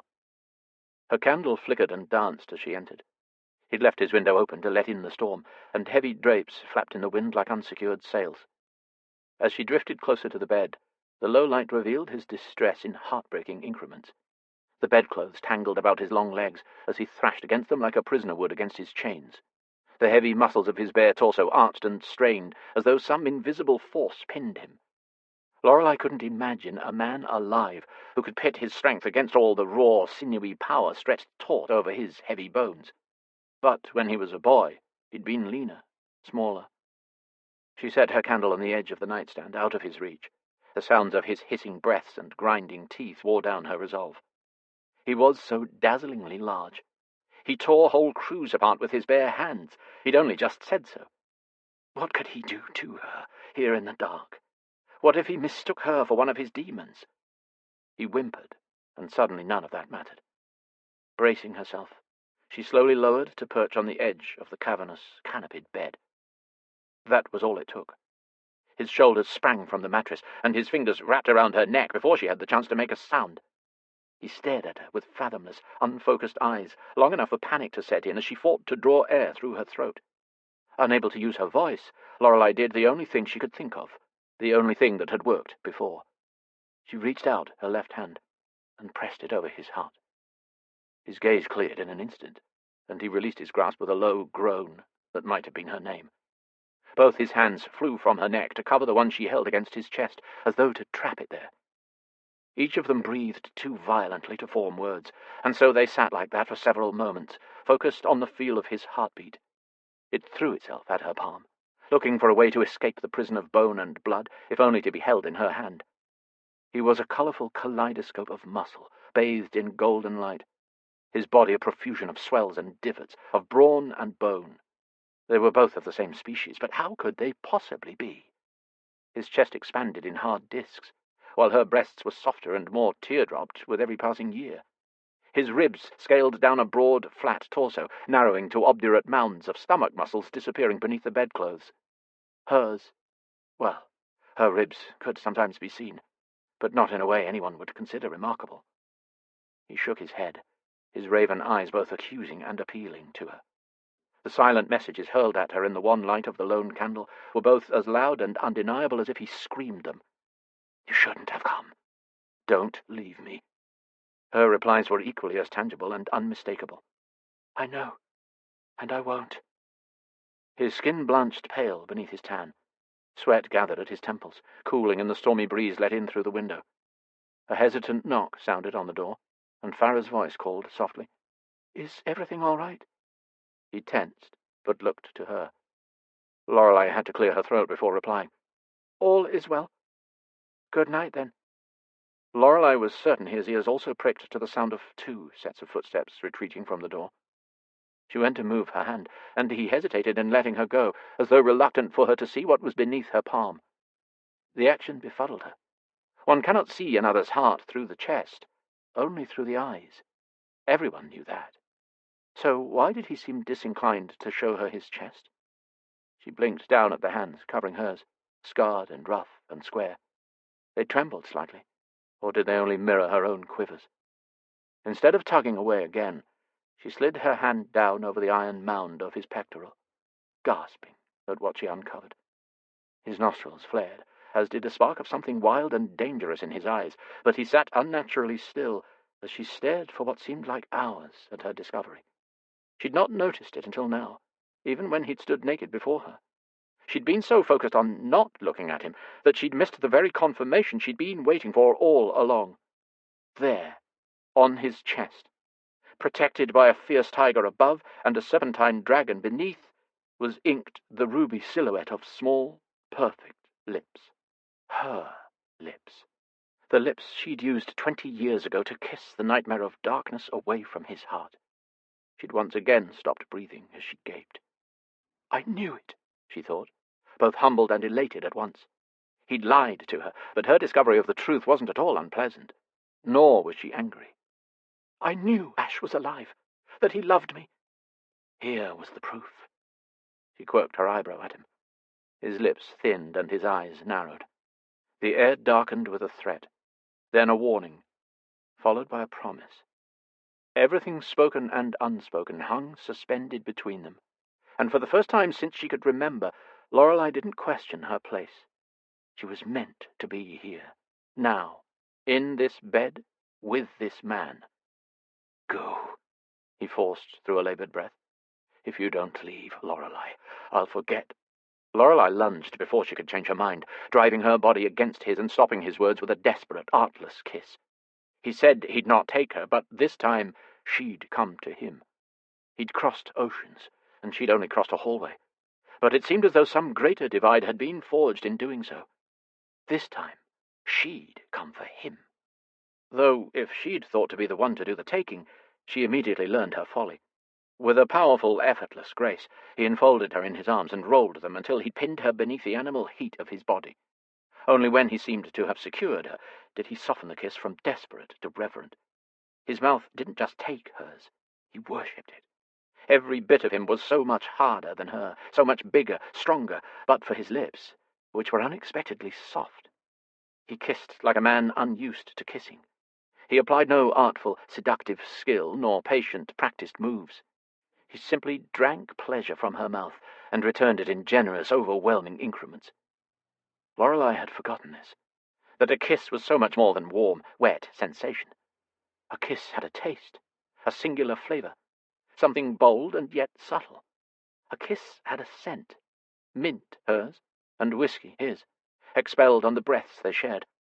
A kiss was a rare and strange perspective, the other so close, the sight of him blurred into flesh and flashes of eyes. A wild jolt speared through her, an animal reaction of her own, at the possession she spied in those eyes. Her womb clenched on an aching emptiness, and as though he sensed her need, his knee split her thighs and he settled once again between her legs. Only the barrier of her nightgown separated the smooth, long barrel of his arousal from touching her aching flesh, from slipping inside. Her chilly fingers grazed the warmth of his neck before threading through raven strands as sultry as silk. This was real, and this was right. This was Ash, her Ash, despite his protestations to the contrary. She'd found him here. She'd found him in the nightmares she wished he didn't suffer. She found him in the darkness he ruled, in the storms he summoned. She found him, and was determined not to lose him again. The pressure of his mouth became more urgent, his tongue sweeping into hers with voluptuous strokes, doing things to her she never knew could be done. His kiss became many, a stanza of kisses, his tongue working the syllables of poetry into her mouth, his lips creating the meter and rhyme, the ebb and flow. And his body, oh, his body, long and lithe and lethal, it rocked against her in a percussion so ancient, so achingly necessary, it called to the very soul of her, to that place woven together from the whispers of her ancestors into the finely spun tapestry of her own arrangement, the one that was born to dance beneath him. Her hand smoothed away from his hair, down the cords of his neck and over his muscled back. She feathered soft caresses over his scars, soothing him to relax deeper into her, to press himself down against her. But he didn't, not entirely.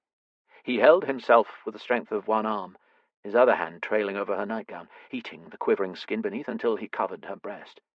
A muffled groan passed between them. His, hers, she couldn't be sure.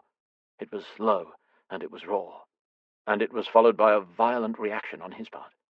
He reared back, breaking the kiss, and grasped the lace collar of her nightgown in both hands, rending it in half from her body with one smooth, powerful jerk.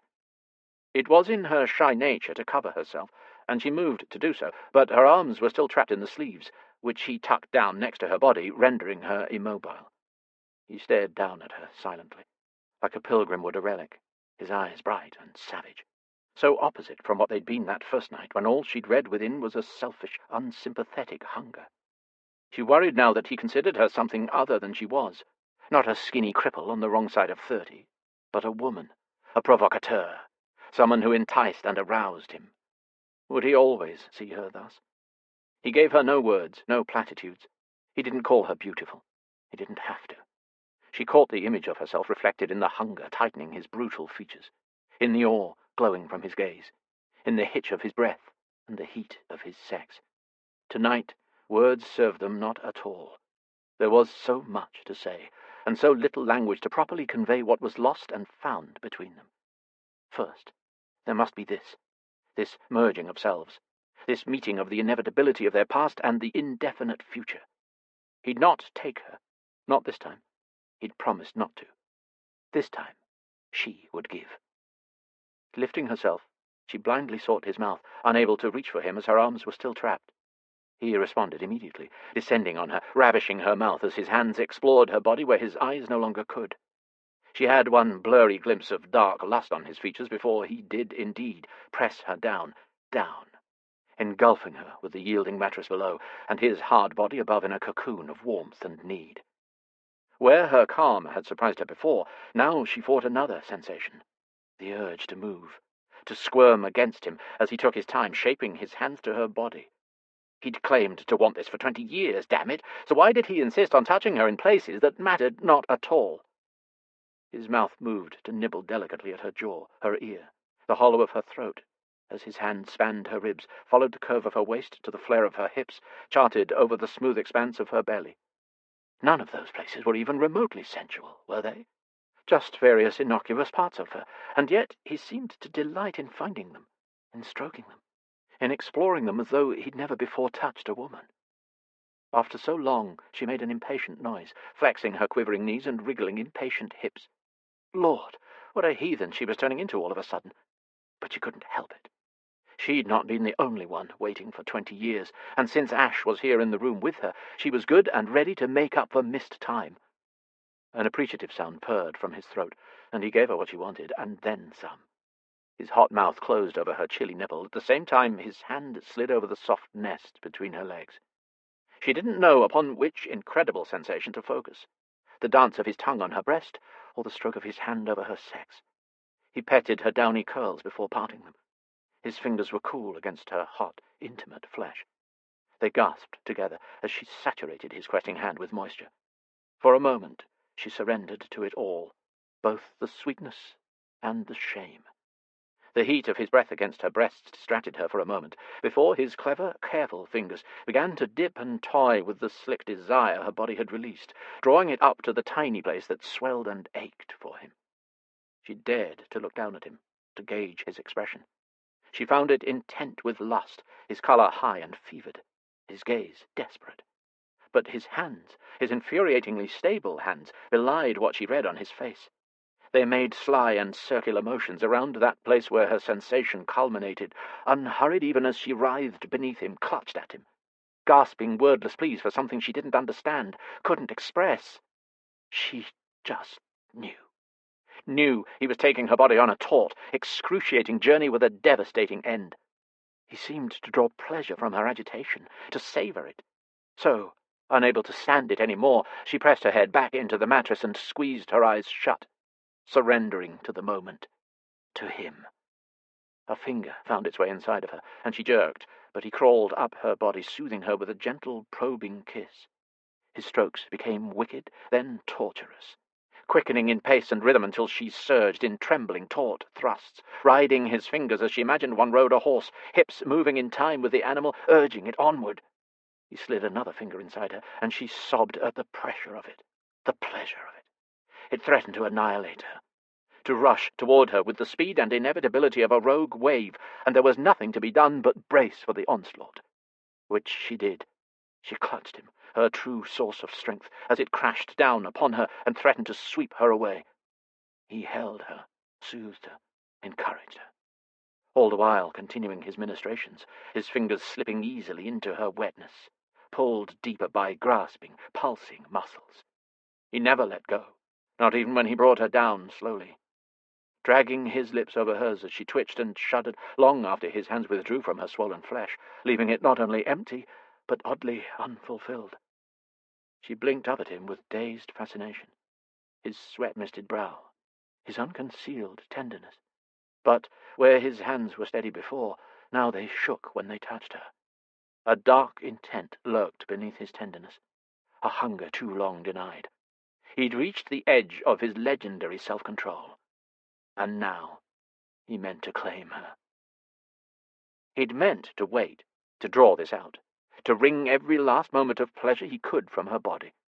This was what he'd come back for, wasn't it? To take her, to fuck her, to claim what he'd been denied all these years. And he was about to. God help him, because he was a man no longer used to denying himself. Except he'd forgotten various and sundry things in his life, but never anything so important as what her gentleness did to him. That was what he'd come back for. He understood now. He admitted it to himself. It wasn't this raging inferno of desire, this rutting instinct. Not entirely. It was the small hand delicately exploring the surface of his chest, the softness of her beneath him, the sweet feminine fragrance of her, the heavy-lidded satisfaction bedazzling her sapphire gaze, the trusting, lazy half-smile she offered him, the absolution she offered so freely. He knew he'd lose himself in her body, but he'd never expected to become so thoroughly absorbed in her pleasure. Gods, was it exquisite! He held himself levered over her for a tense moment, paralyzed by a radiant, infuriating arousal. It battered at him with all the frenzy of madness, pulling his muscles taut. He could do it now, surge inside of her, take her virginity in one quick thrust. She'd be his then. He could pound into her all of his pain, his past, and his passion. But some astounding part of him refused to move, choosing instead to luxuriate in her insanely tentative exploration of him. Her hands smoothed down his arms, tracing engorged veins pressed against his skin by flexed muscle. Dainty fingers tickled along his ribs, and it took all of his hard-won stoicism not to flinch or twitch or smile. Her hands paused at his hips, and they both ceased to breathe. Indecision blinked into her eyes, warring with curiosity. He had to stop this. If she touched him now, he'd lose himself. One way or the other, and neither option was desirable. A primitive fear became a surge of satisfaction as her thighs parted wider for him, making that infinitely sweet cradle for his hips. Neither of them needed to use hands to guide him. Their bodies found exactly the right position. His cock slid into place, parting her soft folds. He bent to her, surrounding her with his strength, hoping to lend it to her. Sorry for her pain, wishing he could kiss it away somehow, or take it upon himself. He placed his hands on either side of her head, kissing her as he pushed into her gently resisting flesh with infinite slowness. She gasped, and he froze. Their kiss became two people sharing, panting, open-mouthed wonder. More. It was the only word she'd spoken since they'd begun. It would be the only word spoken until they finished. He fed her, inch by agonizing inch. Her hot, wet flesh closing around him, drawing him inside, inviting him to take his pleasure there. It was beyond even the bliss he'd spent a lifetime imagining. He dimly wondered, as he watched her eyes widen in direct proportion to his penetration, if only someone who'd experienced the depths of suffering he had could truly appreciate an ecstasy like this. He was glad, in a way, that he'd not known it would be this good, this sweet, that he'd feel this much. Because maybe he'd not have waited until this moment, this perfect moment, the moment Lorelei Weatherstoke became his. For the first time in his life, he felt both freedom and power, both surrender and strength. She moved with him then, practicing shy little thrusts upward. Twitches and rolls of her lithe body sent him spiraling out of control as she reacted to every sensation and his every movement with raw, almost giddy amazement. Her little gasps of discovery stroked not just his body but his ego as well. She was enjoying this, enjoying him, on top of her, inside of her. That thought unleashed something within him he'd not expected, a patience he'd never known, an overwhelming tenderness he wanted to both embrace and escape. It held his monster in check as he initiated her untried flesh in long, slow, deep strokes. It allowed him to shore up his threatening release until her head pressed back into the mattress, then began to strain from side to side, her eyes squeezed closed. Maybe he'd be able to coax 2 orgasms from her body before he gave in to his own. Once the hoarse cry escaped her, and her feminine muscles began to tighten in rhythmic pulses, he was forced to admit his folly. She pulled him with her into a transcendent place, one made of harsh breaths and incoherent moans. Time coalesced with the storm as a flash of lightning lanced the night, blinding them as its equal speared through their joined bodies. The pleasure just as hot and searing, the bliss just as blinding, and the emotions as binding as a contract one signs with fate. He'd been lost so many times, for so many years. But, he realized, when he lost himself inside of her, he found something few men ever would. Chapter 19. Lorelei assumed she'd feel more like a woman after her first time, more grown up or something, which was a ridiculous expectation to have for a woman her age. Instead, she'd regressed into a much younger, more naive version of herself, one who could pretend again, one with an imagination still hued with optimism and hope. It felt as if the candle not only swathed them in its sonorous light, but glowed through her veins as well, soft and golden and intimately warm. She'd been happy to let him treat her like a rag doll, allowing him to fetch a cloth by the basin and wash them both before he lifted and draped her over his magnificent reclining body. She listened to the storm for a long, silent while, waiting for their breathing to return to normal. His arms encircling her felt like the most natural thing in the world. For the first time in 20 years, she was safe. Drowsily, she traced the edges of a few of his tattoos, admiring their work. The tiger on his chest stood beneath an Asian waterfall. The dragon stood in flames, unburned. On his other pectoral, jungle cats leapt from rushes. A tribal bear roared at a majestic stag. Other creatures littered his torso. A strange mammal with a ringed tail. A shark so realistic it could have leapt off his skin. Serpents, fish, wolves, foxes, glass-eyed raptor birds, Indian elephants with exotic markings. How much pain it must have caused him to capture these renderings beneath his skin. She touched her finger to the tiny lips, the ghost of her lips, covering the oblong they made. One of the only designs on his body not an animal.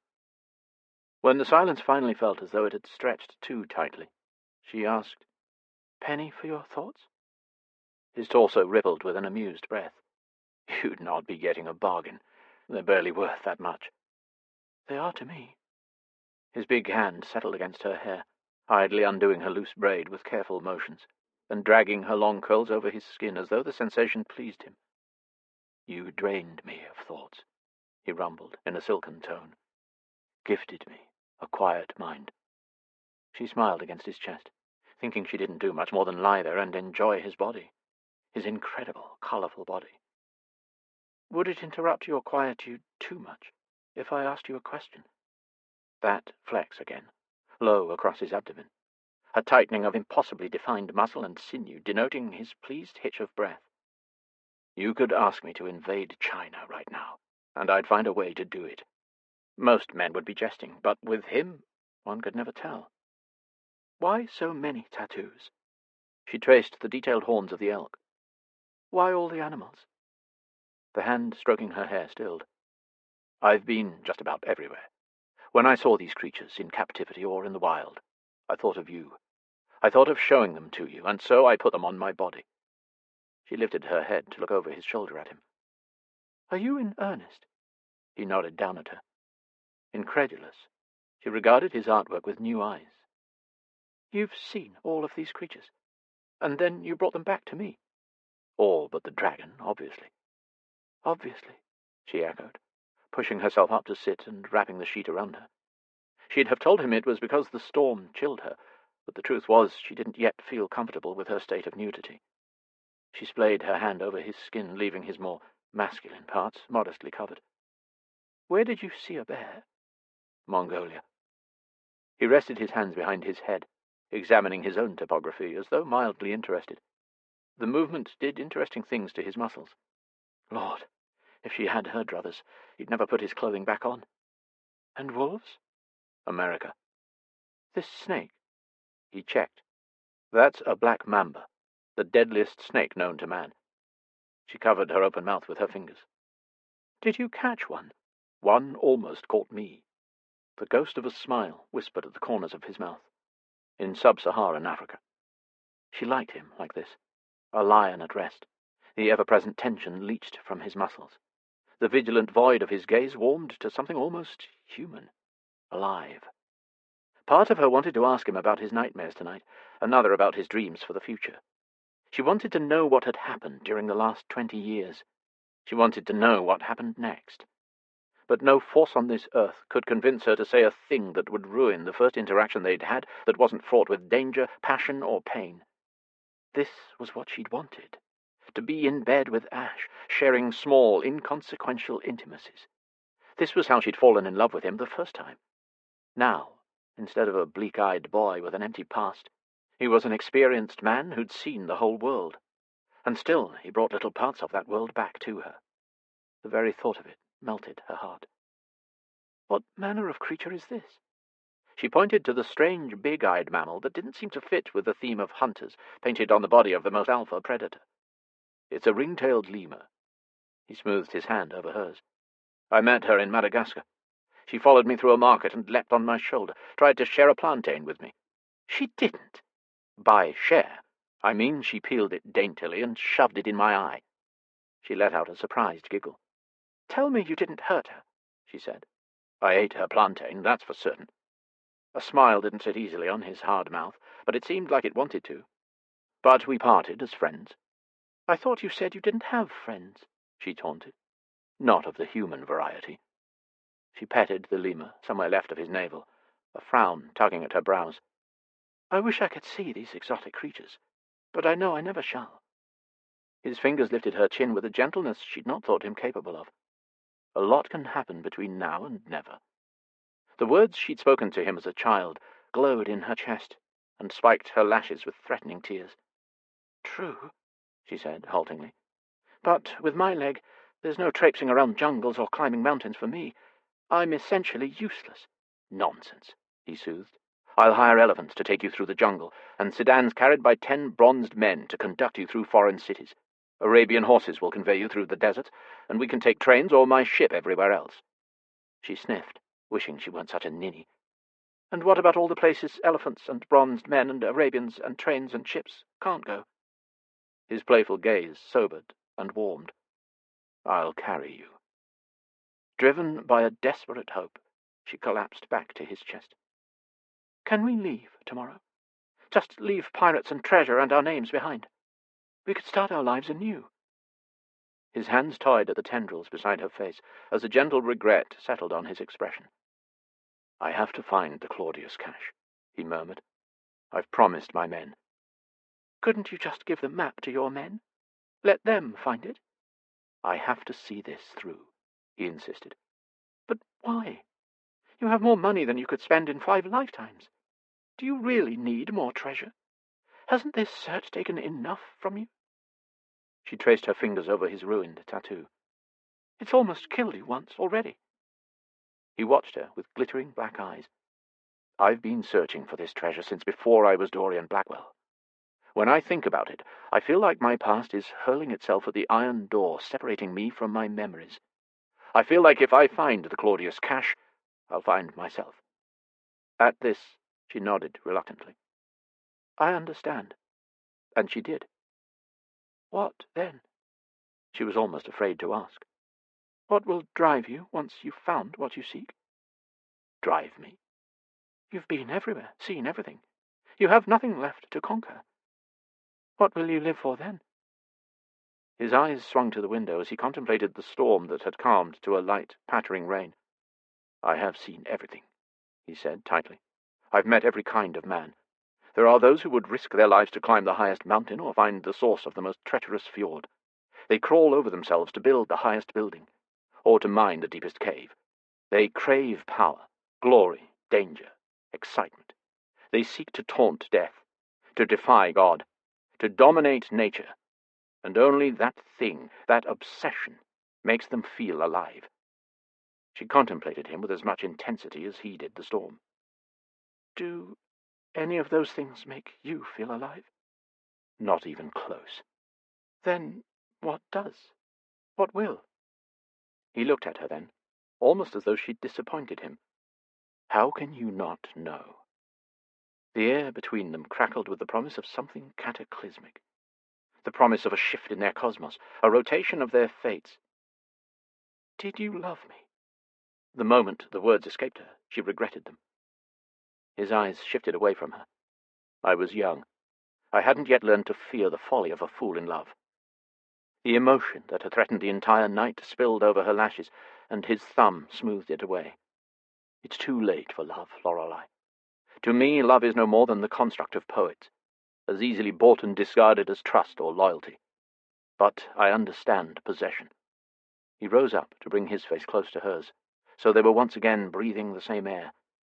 You are mine. That is what I know. So, you don't love me? He pressed his forehead to hers. I should have said it, he lamented, back when I still had the ability to feel it. Back when I knew what fear was, what love was. I should have said I loved you before I rode away with Mortimer that day. It was there on the tip of my tongue. Right then, it was there, in my heart, when I was young enough to have one. Hope permeated the pain of his words, as he brushed his mouth against hers. If love had been there once before, maybe she could put it back. It doesn't matter, she soothed. I love you. She wrapped her arms around him, letting the covers fall away. She didn't want to look at him, didn't want to see fear or guilt or rejection in his eyes. She pressed her heart to his heart, her lips to his lips, and this time, when he moved above her, she had the sense he'd be much more wicked. Chapter 20. Lorelei made space for Veronica as her sister-in-law joined her on the upper deck of the forecastle to watch the bustling below as they steamed toward the pier. I never thought I'd be so happy to see Southbourne Grove. Veronica shielded her eyes with her hand and gazed over the branching tendrils of the estuary toward their home. I never thought I wouldn't. Lorelei shared none of Veronica's enthusiasm, which surprised her. Since they'd left Benmore Castle earlier that morning, she'd fought a strange sense of impending doom. It unsettled her even more that she seemed to be the only one. The general morale on the ship could only be called jolly, if one ignored the furtive and untrusting feeling toward the new small contingent of Dorian Blackwell's men. Still, the prospect of imminent treasure was to a pirate ship what the prospect of a ducal marriage was to an equally mercenary crew of matriarchs at Almack's in its day. Indeed, Lorelei had diverted herself greatly by watching the antics of 8 little kittens roaming freely about the main deck, befriending a band of rough-and-tumble pirates. It caused her no end of amusement to observe a rather gigantic chap by the name of Cutthroat Bill set the little fluffball on his shoulder for the entire afternoon, and refer to his new companion as Little Bill. Shifty Rodriguez, on the other hand, almost lost an eye when he'd been unaware that a tiny orange tabby had fallen asleep in his hat. He'd lifted it to put it on, and was rewarded with a jack-in-the-box pounce to his face that caused more apoplexy than actual damage. He and the orange fellow seemed to have made peace, though, and he even put his hat back on the table where it had been, should the gatito be in need of another siesta. Barnaby had taken to dragging a red tassel the size of a mouse at the end of a fishing twine from his belt as he paced the deck about his work. Any number of hunting kittens could be found stalking him, swiping at the lure with murderous enthusiasm. By the time they reached the estuary, all the kittens had names, and, it seemed, had been unofficially claimed by one pirate or another. If Lorelei had it correctly, there was Little Bill, Gatito, Cartier, Nico, Ikati, Bast, White Bastard, and Jim. Lorelei initially thought each name had a story, but was disavowed of that notion when Barnaby mentioned that the more exotic names were simply variances of the word cat in different languages. Of course they were, she'd sighed to herself. Men. As they steamed closer to shore, Lorelei was struck again by the beauty of her home. A teeming flock of 1,000 starlings ascended in the distance, using the same wind to paint a dancing portrait in the rare blue sky. The sea air was mild and sweet, and it tossed the strands that had come loose from Veronica's braid across Lorelei's shoulder. They were returning to the past, she realized, as she found her handsome husband standing below her at the bow of the ship, watching the same spectacle of birds. For better or for worse, She thought of what was beneath that expensive black suit, the gigantic raven wings spanning over muscle built upon muscle, the sinew and scars, the passion and pain, the courage and cleverness, all the things that made this man, that made her man. "Do you love him?" Veronica murmured. "I do," she answered, perhaps even surprising herself. It was the answer to the question she hadn't been asked on her wedding day. I think I always have. Have you told him?" "I have." Veronica hesitated, bit her lip. "Has he told you?" Lorelei tried not to let her shoulders slump. "He's shown me his devotion, and that's different than mere words. Better, surely." "Surely." Veronica didn't sound quite as convinced. "Who'd have thought that you and I would be embroiled in a search for treasure, that we'd be whisked away on a pirate adventure? I'm glad you're choosing to see it as an adventure, and not as an ordeal." Veronica gestured toward where Blackwell had joined the Rook, striking up a discussion. The briny sea breeze carried the masculine voices, if not their words, up to the ladies. "Your Rook was right about one thing. He's done me a favour, I suppose. I know it's savage of me to say, but I fear had he not killed Mortimer, I'd have ended up doing it myself one day, or trying to. The blood is on his hands. I suppose I should be thankful for that." Lorelei hooked her arm through her beloved friend's. If ever there was someone who deserved what he got. Indeed. Veronica seemed surprised to hear Lorelei say it, but she didn't comment. "I suppose I'll go back to my family and pretend to mourn when all of this is done. Though, Lord knows, I'd rather do anything else. I hope you still consider me family." Lorelei squeezed her tighter. "Of course I do, darling." Veronica dropped a fond kiss on her temple. "You could stay here," she offered. Veronica glanced over to where Moncrief coiled threads of chain that must have weighed as much as he did. "I don't think that's for the best, at least until the fervour over Mortimer's death dies down. Besides, who knows who will next inherit Southbourne Grove?" Lorelei frowned.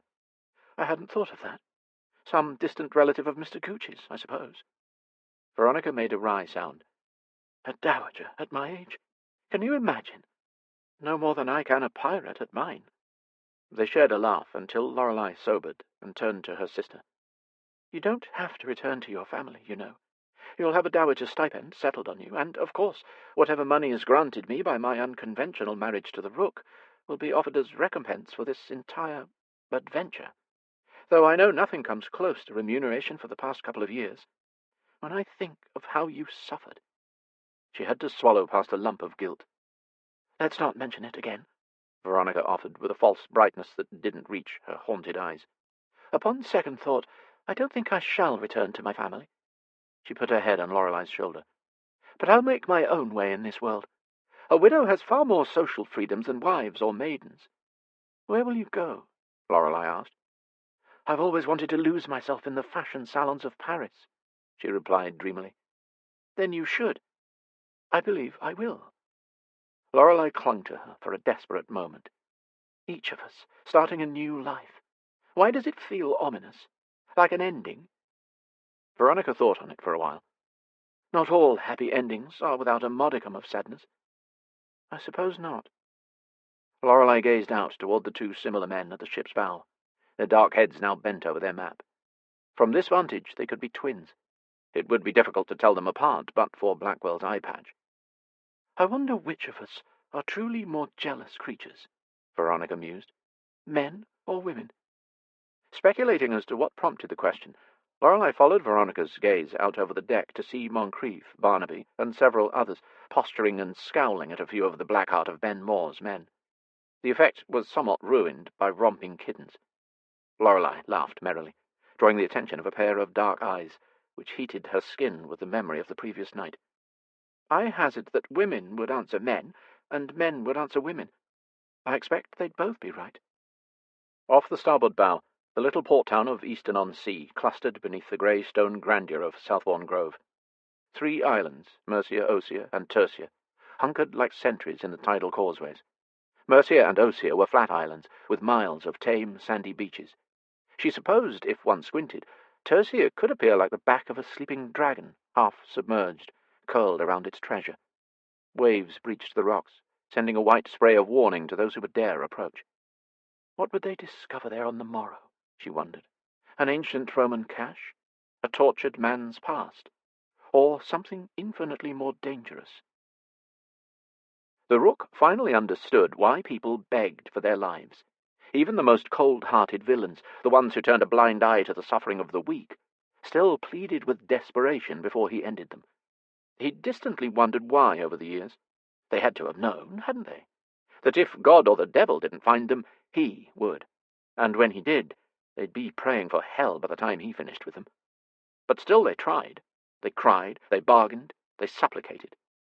He'd thought them pathetic. Until now. He didn't need to puzzle over it any more.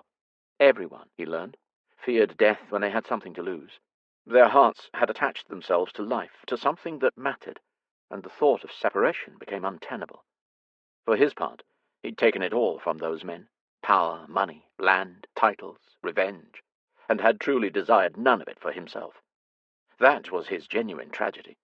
He'd started as a thief, became a slave, then a conqueror, a lord, and finally a pirate king. All the while he'd been plagued by ambivalence, by a lack of fear. A part of him always assumed should a blade, a bayonet, or a bullet find purchase in his chest, it would do no damage, because he didn't have a heart. Just a body built around a fathomless black void that no amount of endless acquisition could fill. God help him, he'd tried. He'd been so wrong. He could see that now. It wasn't that his heart didn't exist. It was that it had resided elsewhere all this time. He'd left it here, at Southbourne Grove. Little by little, Lorelei was returning it to him, shard by shattered shard. Did he want it back? Not especially. But he wanted her enough to suffer whatever she asked of him. He'd ached for her for 20 years.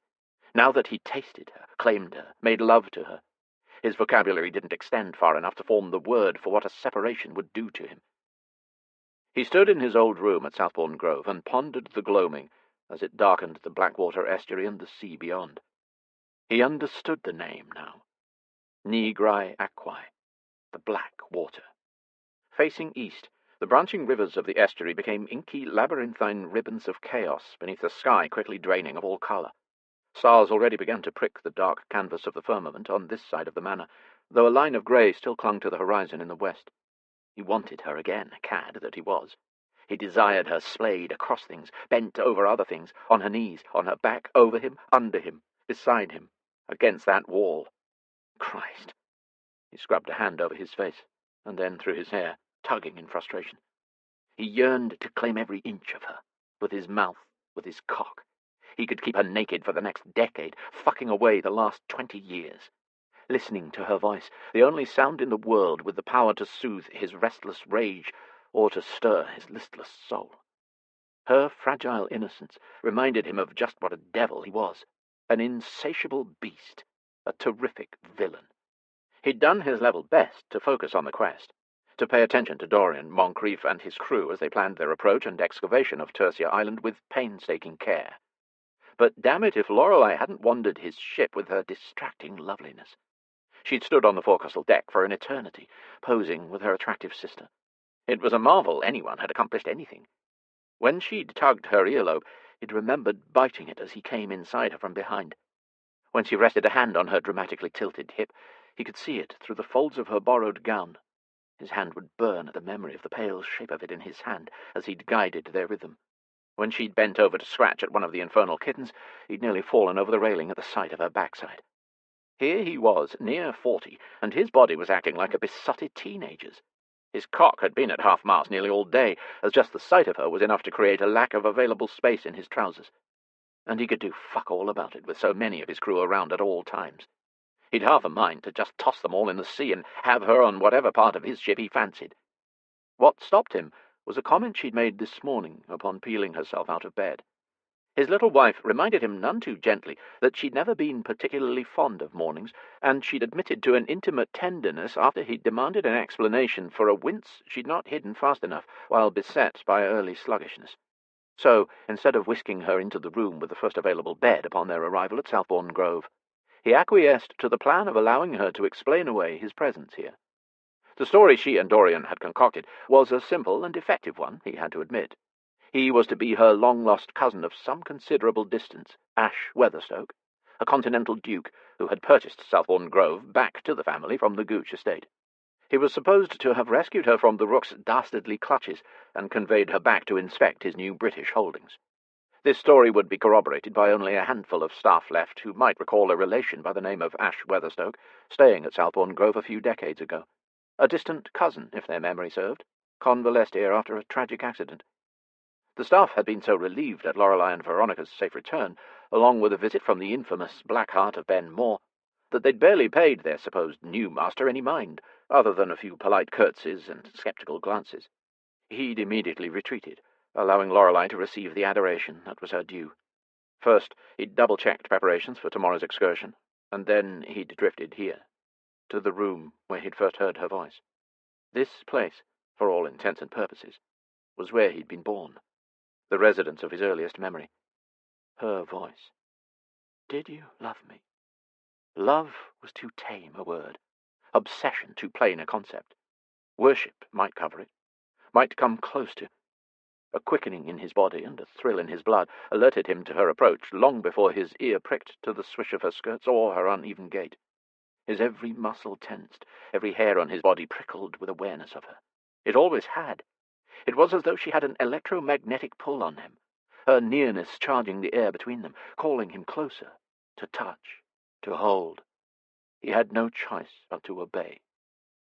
"I thought I might find you here," she murmured. He shoved his fists in his pockets. She stopped next to him, to gaze out the same window. Close. She was too close. He could smell the sea in her hair, and the fragrance of the lilac soap she'd bathed with this morning warmed by her skin. His jaw cracked. "I come in here all the time," she admitted. "I look over to the horizon, and understand why people used to assume that the distant sea was the edge of the world. I think a part of me knew you were out there, that this ocean separated us. You felt that far away from my heart." The suppressed longing in her voice pricked a hole in his lungs, but he continued to stare at the dark water, the threads and branches not unlike the pitch-black ice he boasted for blood. Her shoulder brushed his arm. "The sea calls to a man, or so they say. I wonder if he has no choice but to answer." I had no choice. His lips barely moved, but still the bitter words cut through the air like a blade of rhyme. "I know." She put her head against his arm, and something in his middle melted. "I always questioned why something so incomprehensibly large, so deadly, so inhospitable to man, could take us away from who we are, from what we love, from the land upon which we rely." She tilted her golden head up to regard him, and her gaze felt like the first warmth of dawn. "How brave you men are, who make your lives on the sea." Bravery had nothing to do with it. "I met a holy man in Tanzania a few years ago. His people believed that we were all creatures of the sea, that one day we left, searching for survival on land, but that was not so very long ago. His claim is that when the sea calls to us, it's not calling us away, it's calling us home, a home to which we can never return." "I like that," she murmured. "The call home is the most powerful." He couldn't disagree. Reaching out, Lorelei pressed her hand to the window, over where Tercia Island was a mere blotch in the distance. "Do you think you'll find the Claudius cache before you are discovered?" He lifted a shoulder in a half-hearted shrug. "Dorian's an earl. He has a great deal of influence, and I've always outsmarted, outrun, or overcome anyone who would try to contain or control me. With Moncrief and my crew, and Dorian and his men, we should be able to find and plunder the treasure with little difficulty." A shadow flickered over her delicate features, as though she fought to grab hold of her own memories. Turning to him, she asked, "This Moncrief, do you trust him?" "Trust is for fools," he clipped. "Not much to build a partnership on. But mutual self-interest, now that is something to rely on. The greed of others, it's never let me down." He yearned to smooth the wrinkle of worry from her forehead as she blinked up at him. "Your assessment of others is rather grim." "It's not grim, it's reality. It's how things are." He touched with his gaze everywhere his hands burned to go. "It's how I am." He was warning her, cautioning her that he was close to the end of a tether, that he was trying to be good. He could not, would not, touch her, or the tether might snap. "People can change," she ventured. The hope in her blueberry gaze threatened to be his undoing. Not a subtle woman, his wife. People don't change, Lorelei. Only circumstances do. You have changed, she insisted, because circumstances forced change upon you. Doesn't that mean you could reclaim who you once were? Do you really believe that? Time is a great healer, or so I'm told. She smiled wryly. I believe in you. Don't you believe in me? He didn't know how to answer her question. Couldn't bring himself to tell her that she shouldn't believe in him, and that he couldn't allow himself to have faith in or even hope for anything. I've been asked to believe in a lot of things, he began, in a man's word, his promise, his God, in heaven and in hell. He retreated from the window a step, away from her alluring scent and siren's lips. I don't know about heaven, but I know hell exists. I've spent most of my life there. He ignored her soft sound of distress. But through all that, through everything that's been done to me, I've only ever believed in one thing. What's that? She whispered. That the sun would set in the west, and that I would come for you. Her face melted into an expression so achingly lovely he had to look away or be overcome. She reached for him, and he backed away further, putting up a staying hand against hers. Be mine. His voice sounded hoarse and rough, even to his own ears, but the need to hear her say the words drove him past the point of rationality. Give yourself to me. She regarded him as though he'd lost his mind. I already did. Thrice, to be exact. I'm trying to do it again, but you won't hold still. Not your body, damn it. He was muddling this. Maybe if she wasn't standing so near, or looking so desirable. Maybe if they were in a different room, one bereft of the only happy memories he'd been allowed in his merciless life. Be my wife, Lorelei, he blurted. That is, without any coercion, or force, or fear. Just consent to be mine. Christ, it was the most ridiculous thing he'd ever said out loud. His skin felt hot and waxen at the same time. His breath was held in both desperation and despair. If I can call you Ash, then you can call me wife, she bargained with a triumphant smile. This isn't a negotiation, he barked. Her eyebrows lifted. Is it not? He stared down at her for a long time before he could summon a reply. He wanted to call his armor back. Could he not be made of steel and stone instead of this flesh and blood man who hungered for her so vehemently? Very well, he finally acquiesced. Did he ever have a choice? Could he deny her anything? Now that I know who I am, I also know who I am not. I am not Dorian Blackwell, and I no longer wish to be the monster created by a lifetime apart from you.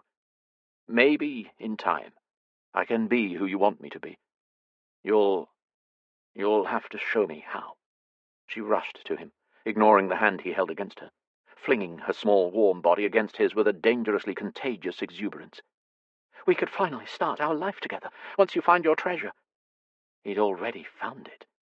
Swept away by the tide of her emotion and his need, he crushed his lips against her offered mouth and secured her lush body to his. Desire slammed into him with all the violence of a warhammer, lancing the breath from his chest. Years of forgotten needs roared to the surface, overwhelming his senses. Everything that made him lethal and ferocious snarled to claim her, to be tamed by her. But he couldn't do that. Not to this soft creature in his arms. She was the antithesis to the endless battle of pain he'd only surmounted by the force of his will and the strength of his back. His Lorelei was lush and warm, where he was unyielding and hard. Instead of seeking revenge, she survived by means of endurance. Despite her own difficult battles, she healed her little broken creatures with all the care she had left to give. Her lips parted beneath his, inviting, pliant. God, what he could do to her mouth. With a raw moan of protest, he thrust her from him. Not now, he gasped. Not tonight. Hurt shimmered over her features as she stood where he abandoned her, lips swollen and slick, eyes clouded with what he wanted to believe was desire. You don't want me? Christ, Lorelei, he growled, wiping the sweet taste of her from his lips. You can't be that naive. Her eyes went positively owlish, little reserves of tears gathering in her lashes. What? You just said He grasped her hand and shoved it between his legs where his cock strained against his trousers, desperate to be thrusting into any part of her. Her lips, her hands, her ass, her sex. He'd claim it all before their lives were through. "Does this feel like a lack of fucking desire to you?" he gritted out. Her eyes became as dark as the sea tossed about by Calypso's wrath. Colour tinted her cheeks and lips as blood rushed through her. "No," she breathed, her fingers twitching against him. "But then, why?" "I am not myself," he warned, "and you still need to recover from last night. You said it earlier." To his utter astonishment, she grinned. "It's happening already," she marvelled, sidling closer. He squinted at her, trying to make out her meaning. His move, meant to shock her, had backfired somewhat, and he was having a devil of a time stringing thoughts together with her shy fingers, now cupping his shaft through the fabric. "Not so long ago, you claimed my discomfort wouldn't have mattered," she said, with a sense of triumph. He closed his eyes against the onslaught of guilt at the thought of terrifying her. He'd been such a barbarian with her only days ago, and that barbarian was now screaming to be let out. "That's what I'm saying." He tossed her wrist away. "It won't in a matter of minutes. If I were you, I'd find a sturdy door, get behind it, and lock it. Now that I've had a taste of you, I want everything, selfish bastard that I am." His nostrils flared. His chest couldn't seem to hold enough air as he watched her throat work over a swallow. "You think I feel less need than you?" she challenged. "Less frenzy or wildness? That after last night I want you any less than you want me?" "I know you do." Nothing she could conceive of could match the hunger he now battled. She stepped to him, sliding her hand down his front until it gently but instantly clutched his cock. "I can take it, Ash," she whispered, in a low, needful octave he hadn't thought her sweet voice capable of attaining. "I can take you. All of you. Lorelei." His last warning was underscored with a plea. Who was this woman before him? This temptress? This goddess? "You don't know what hurting you would do to me," he rasped, held prisoner by her lithe little fingers. Her other hand reached around his neck, tugging his head down to hers for a scorching kiss. A feral beauty licked her innocence away, leaving him utterly speechless. "Veronica told me of a way to pleasure you that would cause me no pain." When she lowered to her knees, he lost his ability to move. There was power in this, Lorelei realized. Veronica had neglected to mention that.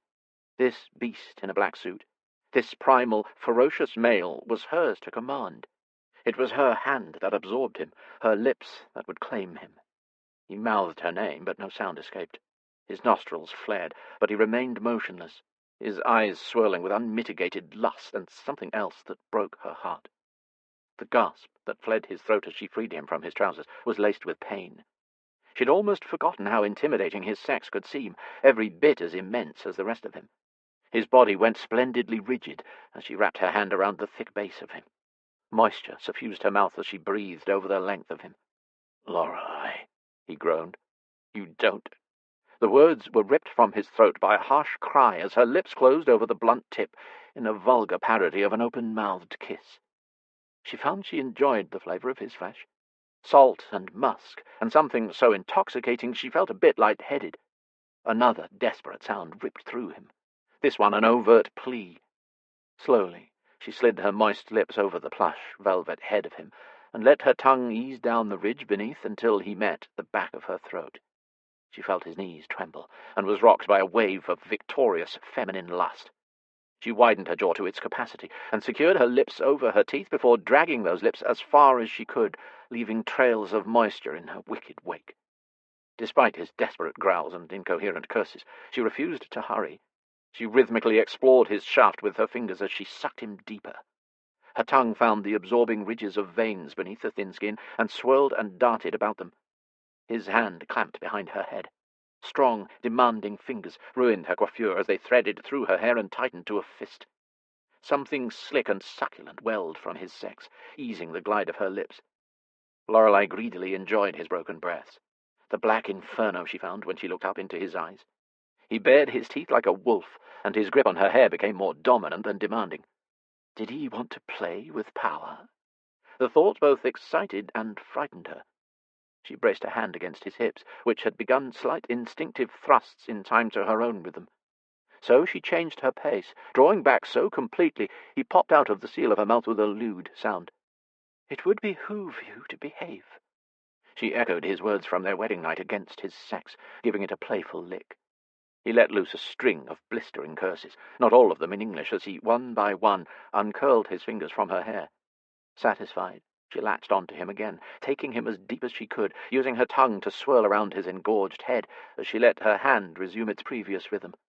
He said things, lusty things, demanding and degrading things, and they meant nothing or everything. She couldn't tell. She didn't care. She'd become a glutton for this, for the illicitness of it, the transformative intimacy of it. This was something she could give a man from whom everything had been taken. He grew impossibly larger inside her mouth, hotter. The vein at the underside of his sex began to pulse. "Stop," he gasped. The involuntary jerks and twitches of his hips became more frantic, desperate. "If you don't stop, She knew what he would do. He'd release the same substance he'd coated her womb with last night. She was ready. She wanted it. Wanted him. "No!" This time, when he clutched at her hair, he arched her neck back slightly, releasing his sex from her mouth once again. "Wait," she panted. "It's all right. I'll tell you what it is," he said darkly, as he dragged her off her knees and toward the bed. "It is my turn." The force of his raw passion unleashed upon her with the unrivaled strength of a sea gale as he tossed her on the bed and yanked her skirts above her knees. He growled his approval when he found her without undergarments. Lorelei had no compunctions about borrowing a dress from the Countess Northwark, but she drew the line at sharing intimates. He spread her legs with rough hands, and she braced herself for the pleasure his fingers would surely impart. "You're so fucking beautiful." His voice had become deeper, more savage. "I need to taste you." What? He couldn't mean. Without warning, a strong, wet lick split her sex, strangling all protestations along with her breath. The pleasure elicited by the wicked deed rocked her so incredibly her knees instinctively closed. Ash's strong arms anchored her thighs apart, his mouth burrowing into her core, lips exploring the pliant ridges of flesh and the throbbing apex above. Unlike his calloused, clever fingers, his tongue was warm against her sensitive sex, smooth and delectably wet. It slipped and slid among her increasingly slick topography, leaving trails of pulsating pleasure behind. Now this was something Veronica had never prepared her for. This shocking, scandalous act. Something so selfless and sacrosanct she wasn't certain God allowed for it, because nothing so heavenly should be allowed in the human experience. She blinked down at the dark head playing between her thighs, her insides both quivering and aching. If the depths of physical pain and suffering could be so acute, so terrifyingly exquisite, shouldn't moments of pleasure be as well? Had they not both earned this? He thrummed at the sensitive bud that was the center of her need. His tongue rolled, and his lips nipped at it, playfully teasing her with apparent delight before he gently ground against it with the flat of his tongue. A thrill of bliss shot through her with such force her fingers sought and clutched at his hair, tugging insistently in no particular direction. His sound of appreciation vibrated against her core, unleashing a tide of need from deep in her belly. She couldn't call back an insistent mew, then a hoarse cry as her need bloomed beneath his expert mouth. Her toes curled in their boots as her soul began to sing, a rhythm so ancient and primal melding with the dance of his tongue until ecstasy pulsed from her womb to her bones and sang through her blood. Her body strained against the strength of his hold, her limbs thrashed, and her hips bucked beneath him. Later she'd be mortified that she'd become this uninhibited creature of wanton, voluptuous lust, that she'd abandoned all sense of modesty or dignity in favor of craven desire and this all-consuming rapture. The pleasure melted her into a miasma of shuddering, wet pulsations. She'd become weightless with it, a being both created and dismantled by its relentless, agonizing waves.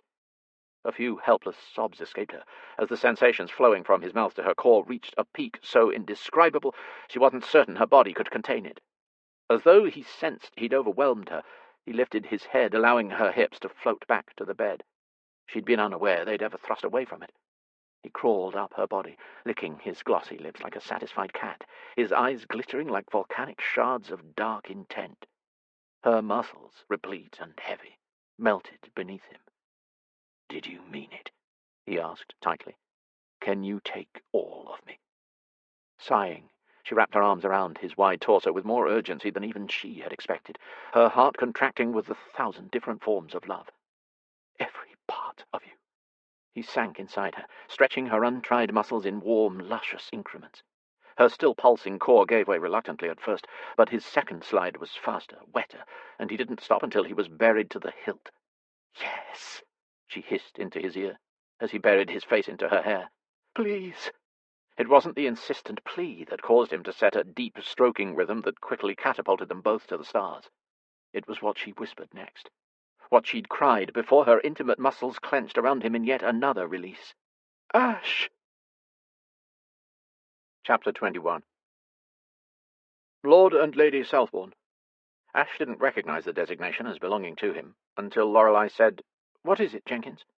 He glanced up from where he, Lorelei, Moncrief, and Blackwell were bent over the map, listening intently to her observations on how to safely approach Tercia Island. "I have installed a Scotland Yard inspector in the parlour. He insists on speaking with you both." His repugnant message delivered, Jenkins clicked his heels like a Hessian and marched away. They'd been expecting a police inquiry of some sort, of course. Mortimer Weatherstoke, a peer of the realm, had been recently murdered rather publicly after all. His wife and sister kidnapped by the infamous Rook, only to be returned some 3 days later, none the worse for wear, by an unknown cousin of dubious continental origin, Ash Weatherstoke. Gods, after all the time he'd spent insisting the boy was dead, he had to resurrect him. Here, at Southbourne Grove. Yet again. Because of his cowl, no one had seen the Rook up close when he'd murdered Mortimer, and very few other souls over the years had borne account of his visage and lived to tell about it. Dorian Blackwell had accompanied them, in part, to assist with just such a situation. He had unprecedented influence with Scotland Yard, Parliament, in all the right social circles, and, more importantly, all the wrong ones. To have such a man call him brother was a boon in more ways than Ash could begin to define at this juncture. Scotland Yard. An apprehensive frown tilted Lorelei's lips as she echoed his thoughts. "I assumed we'd only have to endure the local magistrate." "We should never have left the ship," Moncrief grumbled, already doctoring his tea with spirits from a nearby decanter. "Why would someone call all the way from Scotland Yard unless they already found the holes poked into our criminally thin fiction?" "Is he always like this?" Blackwell nudged a thumb at the scowling first mate. "No," Ash smirked. "He's usually much more opinionated. God help you. If only she would." "She?" Blackwell queried. "I've always been of the opinion that storms, ships, and God are a strictly female trifecta. It would explain a great deal—" "Now hardly seems like the time for jest."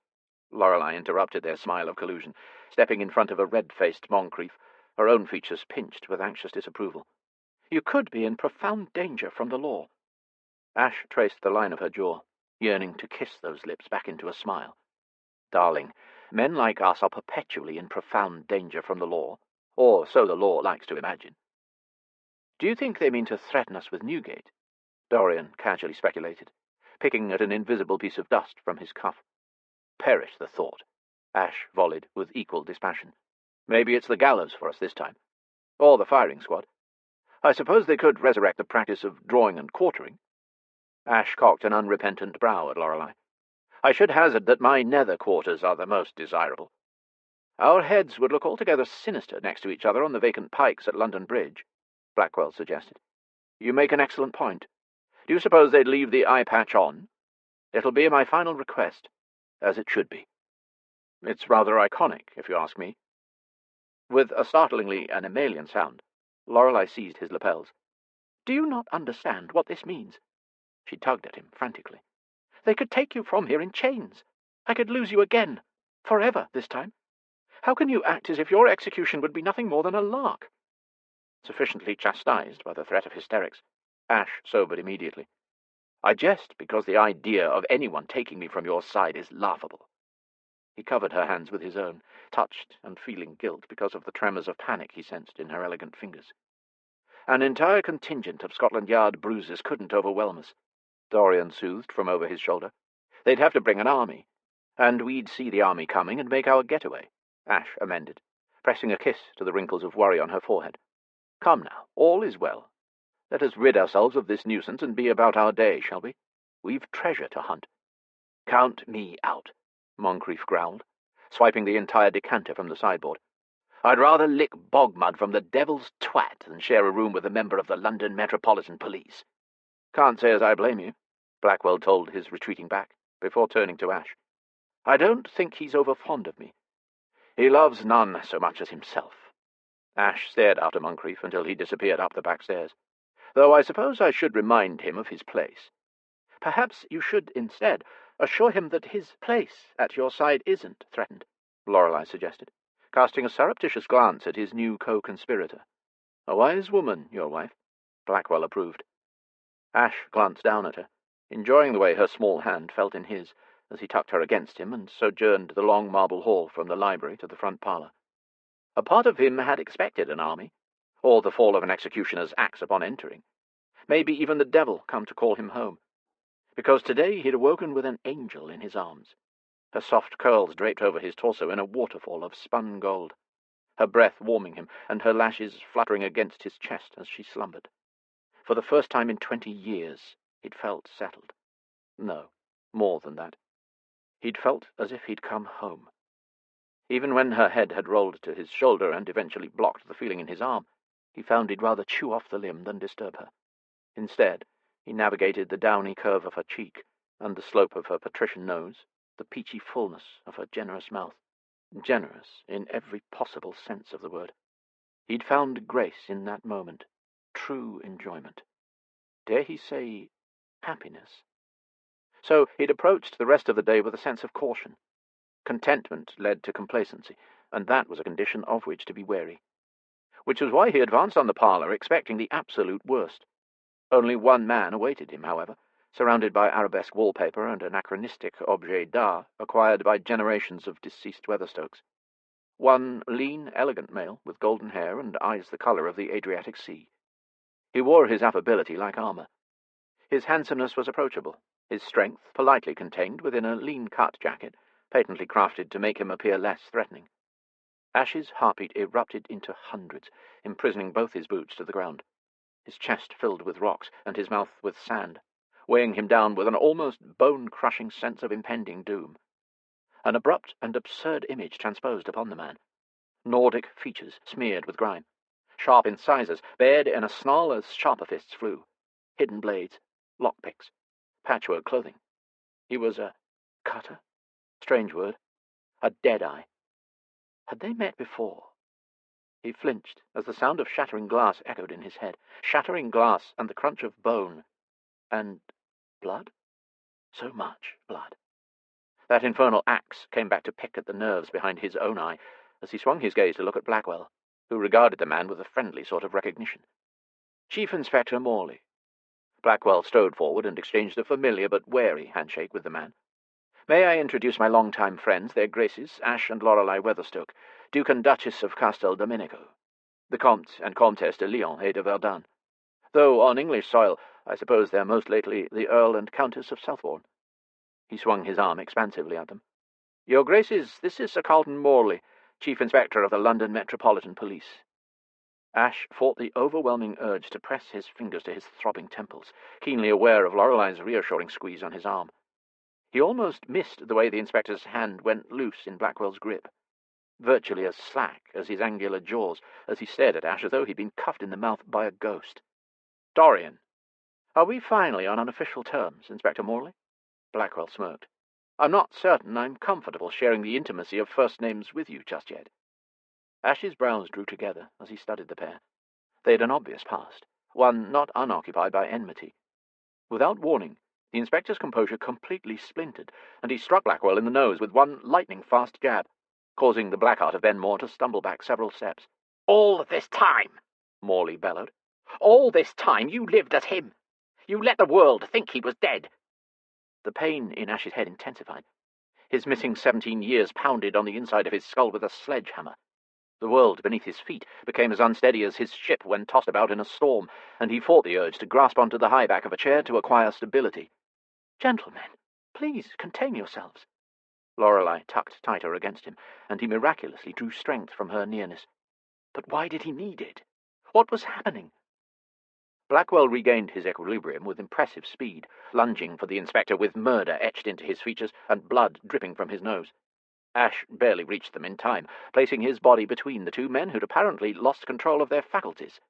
"Someone kindly explain just what the fuck is going on here," he ordered. "I'd like to know as well," Blackwell snarled. "I've never in my life confessed to death to you, Morley." He surged against the shoulder Ash employed to hold him back. "This lackwit has been trying to see my neck stretched by a rope since the day he became a lowly constable. And why do you think that is?" The carefully composed London accent slipped a bit in the inspector's homicidal state, hinting at a dose of Cockney. "Any number of reasons. I made you and your bobbies look like fools. I have noble blood, and you couldn't be more ordinary. I pulled myself out of the gutter where you're convinced I belong, or perhaps because you loved Farah, my wife, to distraction, and the moment I kissed her she forgot you even existed." A dark triumph laced through Blackwell's cultured voice. "You never had a chance, Morley. She was always mine. The better man won. Admit it and be gone." To everyone's utter astonishment, the inspector merely laughed, though the sound was laced with enough hostile bitterness to sour the air. "You sanctimonious, arrogant bastard. I'll grant that you took the most important person from me. You appropriated the last hope I had for family years ago. But Farah didn't have a goddamn thing to do with it. Horse shit. Dorian Blackwell was my best mate," Morley roared. "Furthermore, he was engaged to my twin sister." Lorelei made the choked sound they were all too astounded to echo. "I was there the day they released Dorian Blackwell from prison. Did you know that?" the inspector boomed. "I stood at the gate, waiting to take my friend, my brother, home. I'm the one who buried his mother when influenza took her, not a year after his incarceration. We've never had the chance to properly grieve for Caroline, the woman who meant more to us both than life. And you," he shoved a finger in Blackwell's face, "you sauntered out of Newgate like you owned the name, and you've been throwing it in my fucking path for the better part of 2 decades. That is why I've hated you all this time." It was a good thing that Blackwell had ceased to struggle against Ash, because the pronouncement stunned the strength right out of him. He turned and gaped at the man whom he'd somehow known wasn't a stranger, but a brother. Another one. "You knew I wasn't Dorian Blackwell." The black heart of Ben Moore gaped. "Why didn't you ever let on?" Morley's features tightened with a melange of wrath and agony. "Because I had secrets of my own. Ones that died with Dorian. Or I thought they did." He speared Ash with an accusatory glare, one underscored by ancient wounds. "Where in the 9th level of hell have you been for 2 bloody decades?" he demanded. The 9th level of hell about covered the whole of it. "How cruel of you, after what we were to each other, almost brothers-in-law, that you would let me believe... God!" Morley plunged his fingers in his hair, interrupting the perfect sheen created by his pomade. "And to think that both of you black-hearted bastards were in on this poxy farce. He didn't remember." Lorelei rushed to Ash's aid, as though sensing he'd lost the ability to form coherent sentences. "There was a terrible incident in prison," she explained. "When my family found him, he'd no memory of his past." "I don't believe that for a blessed moment." Ash didn't like the way Morley stared at his wife, hard, as though she invoked a memory he'd rather not suffer again. "Why not?" Her eyes darted around nervously. "I can attest to it. I was there." Whirling on Ash, the inspector's lips curled in a sneer of disgust. "You claim your memory is damaged?" "It is," Ash managed. "Then why did you select a wife who resembles my twin sister, Caroline, in almost every respect?" All sense of time and place fell away into some auditory void, as Ash's gaze collided with Lorelei's. Blue. Blue like the Baltic Sea. Like the inspector's. Like Caroline. The wall in his mind began to crumble, along with his sanity and the strength in his knees. On Lorelei's beloved face, a gaunt ghost began to superimpose herself. Young, pale, gold. Gold hair glinting in the gas lamps. Sometimes short, other times waist-length. Caroline. She'd sold it. For him. To pay his bail when he'd been nabbed for stealing a loaf of bread and cash from a local baker. "You shouldn't have done that, Caro." His own young voice filtered through the past. "I deserve to rot for a dirty thief." She'd pushed him into a grimy alley behind crates full of skinny Spitalfields chickens. Her fingers had been cold on his chest. "You owe me now. she'd whispered. Anything, He'd vowed, fighting for breath against a young lad's lust. I'll give you whatever you ask. A kiss. It hadn't been a request, but a command. The kiss had been his first, but not hers. Not Caroline. She'd been kissed too early and too often. They'd been 16 in that alley, and she'd been charging money for her favours for 2 years. Cutter hadn't liked that. There had been a new frenzy to their theft after she'd taken to the streets. A sense of urgency. If they could make enough to pay for a regimental commission, their lives could drastically improve. They could send their wages home. Cutter, Dead-Eye Morley. Caroline's twin brother. The stickiest fingers in Spitalfields. Maybe in all of London.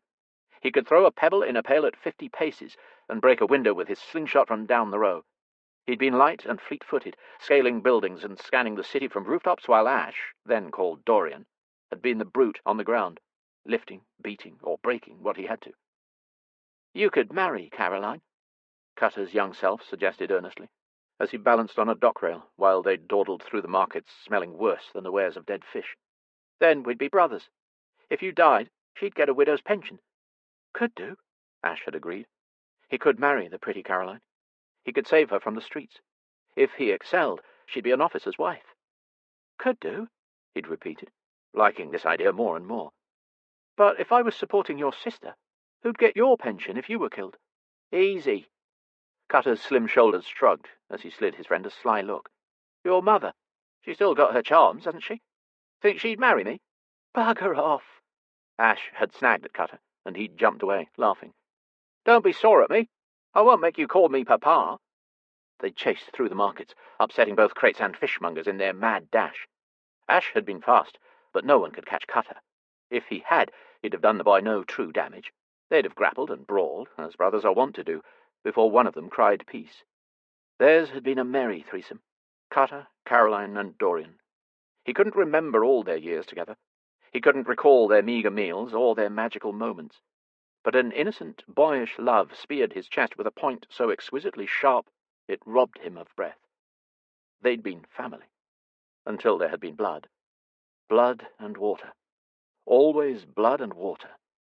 And gold. Gold hair waving like reeds in the soot and soil of the Thames. Caroline. With a raw sound, Ash's knees gave out. He pressed both his palms to his temples as he groaned her name with the same anguish he'd felt the morning they'd lost her. Word spread that a body had been pulled out of the river by Hangman's Dock, so he and Cutter had drifted to that part of Wapping to catch the spectacle, and maybe pick a few pockets. Once they'd lazily made their way to the front of the crowd, he'd amassed nearly 2 shillings worth. Then Cutter had screamed, a pitch of agony which he couldn't believe he'd ever forgotten. A sound like that left scars on one's soul. Caroline. Saucy, seductive, resourceful Caroline. Her wit and smile had both been quick as her brother's feet. Quick enough to draw the attention of a killer. Cutter had gone mad. He'd knocked out 2 bobbies and had to be restrained by 7 more to keep away from his beloved sister's body. A part of him had died that day. As inconsolable as Cutter was, that was Ash's first taste of cold, calculating fury. He didn't want to grieve. He didn't want to talk to the coppers. He wasn't interested in justice. He wanted vengeance. Blood for blood. He'd dragged the disconsolate Cutter around the city, asking the right questions, sussing out the exact customer who'd enticed her home that night. They'd found him at the docks not 2 days later. And Ash had held a fucker down while Cutter, well, he did the cutting. It had been a first kill for both of them, and the screams had drawn the constable from his watch. To protect Cutter, Ash had broken a window and nabbed something valuable in plain view of the police. He'd taken off, leading the patrolman away from the site of their revenge. He'd even allowed himself to be caught. For Cutter. For Caroline. They'd thrown him in Newgate for a handful of years. He hadn't cared. Justice had been served with a blade in the dark, as it would ever be for the subsequent 2 decades. Caroline, he groaned, wiping at his face, startled that his hand came away wet, though whether from sweat or tears he couldn't tell. His first love. His first blood. The memories began to flood him like a dam breaking. The cold overwhelming his veins as year after year returned in fragmented images and broken emotions. Faces, names, scents, sounds. With a raw breath, he reached out for his anchor, for the one soul he needed to ground him back to this time, to this place. Lorelei.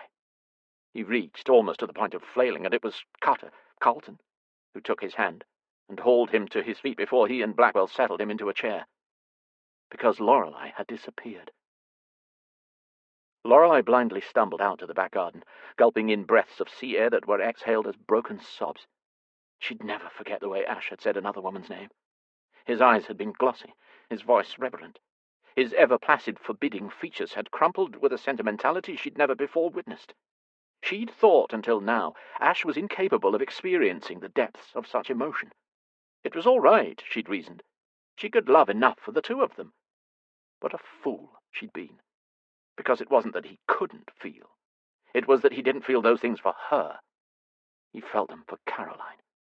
If the girl had been half as handsome a woman as Inspector Morley was a man, Lorelei could certainly understand Ash's love for her. Catching her reflection in a window renewed the torrent of Lorelei's tears. What had she to offer a man like him, now that her youth had faded and her hope had waned? Was she only the stone-washed spectre of his first love?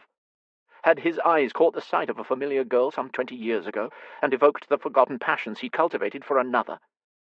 Did he seek to return for her, to claim her, so intensely, because he thought he'd regained some semblance of a love long dead? The tragedy of it was 1,000-fold, for them both. "Do not weep, lovely," a deep voice soothed from the shadows. "It will all be over soon." She was drawn against a hard, muscled body from behind. A sweet scent cloyed through her senses, and then the earth became sand beneath her feet, as she gratefully sank into the beckoning darkness. Chapter 22. Two brothers.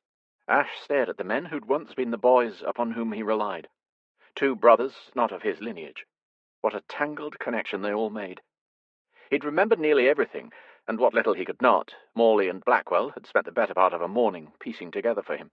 It was exhausting, to say the least, reliving 2 entire decades in one day. How incredibly strange that Cutter Morley, the boldest thief in the Empire, had, because of the death of his sister, become one of the most powerful men in London, the chief inspector at Scotland Yard. Ash still couldn't fathom it. "Why the name Carlton?" he queried, making a face. "I wouldn't have pegged you for such a tough moniker." Morley shrugged, adopting a rather sheepish smile. "I knew I had to reinvent myself, but as a grief-stricken lad I hadn't exactly thought it through. When I showed up looking to enlist in a regiment, I knew that if I were to attain anything in life, I couldn't be Cutter any more. When they asked me my name, I panicked and read Carlton off an advertisement for the Carlton Football Club." "Did you ever see war?" Ash tried to picture the lanky lad he'd known in regimental reds. "I did," he answered. "I served in Egypt and Afghanistan. I never lost the designation Deadeye." He mimed, looking down the barrel of a rifle. "I've more confirmed kills than any rifleman in the Queen's Army." Blackwell never seemed to cease shaking his head, staring at Morley with one wide, disbelieving eye. "I still can't seem to think past the part where you were a thief." Ash surveyed the reclining assemblage in the parlour. Perhaps 3 of the most intimidating, powerful, and sombre men in the Empire. Natural enemies in every way, drinking identical snifters of Scotch whisky as they laughed and reminisced about the skills acquired by means of their misspent youths. "I suppose this means we have to make peace." Blackwell extended his hand to Morley, who regarded it like one might a proffered soiled linen. "Oh, come now, Morley. We've made a tenuous connection over the years, haven't we? Dare I say an armistice of sorts? You have poached my favourite assassin for your own employee. I've always maintained criminals make the best coppers." Morley clapped his hands into Blackwell's and shook it firmly. "I suppose, since we share a past with this one, we'll be sharing a future as well." He shoved a thumb toward Ash. "Though befriending the notorious Rook would most certainly cost me my job." The Chief Inspector glanced toward the door, through which Lorelei had disappeared. "There is the trivial matter of the late Earl." A new anger narrowed his eyes to slits of wrath. "Though, after hearing your tale, I can't say I'm sorry he's dead." It had taken some time, but after Morley and Blackwell had untangled Ash's memories of his first 2 decades, he had then filled them in on the subsequent 20 years. Waking up in the grave, being healed by Lorelei, then shanghaied by Mortimer, becoming the Rook, the Claudius Cash, all of it. Blackwell's eyes brightened, as though struck by an ingenious idea. "I don't suppose you can claim your wife's brother was killed by the Rook, and in turn you hunted the pirate down and took your revenge." A twinge of displeasure twisted inside of him. "You mean Ash Weatherstoke should kill the Rook?" Morley gave a rather Gallic shrug. "You'd be a national hero. People would be less likely to consider your past or investigate the origins of your dukedom." Ash considered the idea for the space of a drink. The parlour door burst open, and Veronica rushed in, brandishing a hastily scrawled letter. The pallor of her skin and the panic with which she flung herself at them drove Ash to his feet. "She's gone!" the former countess cried, as she shoved the paper into his hands. "Lorelei?" Ash seized Veronica, shaking her slightly. "What do you mean, she's gone?" He'd known Lorelei had been upset by the revelation of Caroline, and his first inclination had been to go to her. However, Blackwell had reasoned it was best for him to unravel his emotions about the past for himself before attempting to present the future to his wife. It had seemed like wise advice at the time. "Did she leave?" he demanded, as the fraught woman blanched at the sight of his provocation. "Was she angry? Where would she go?" "This is your fault," Veronica spat, a righteous, verdant fire blazing in her wide eyes. "You never should have brought him into our home." Him? A pit of dread opened beneath Ash's stomach as he glanced down at the letter. He had to force his hands not to shake as he scanned the familiar writing. His rage threatened to blind him, but he forced himself to devour every word, to count every syllable. For that was the number of times he'd drive his blade into Moncrief's body until the blighter hadn't a drop of blood left. "What is it?" Blackwell prompted. "My first mate is displeased with my taking a bride," he said, in a dispassionate voice that belied the rage stoking inside him. "He sent me an ultimatum of sorts.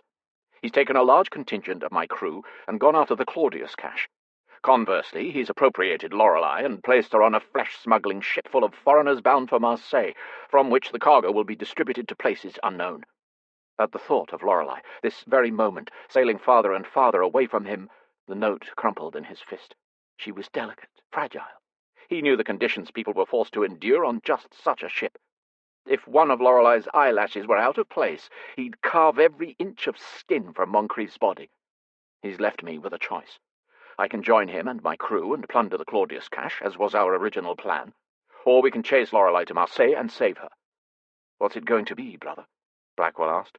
"Your treasure, your crew, and your kingdom, or your wife?" It took every one of the years he'd spent ruthlessly obtaining a powerful iron will to clutch a sense of calm around his shoulders like a mantle.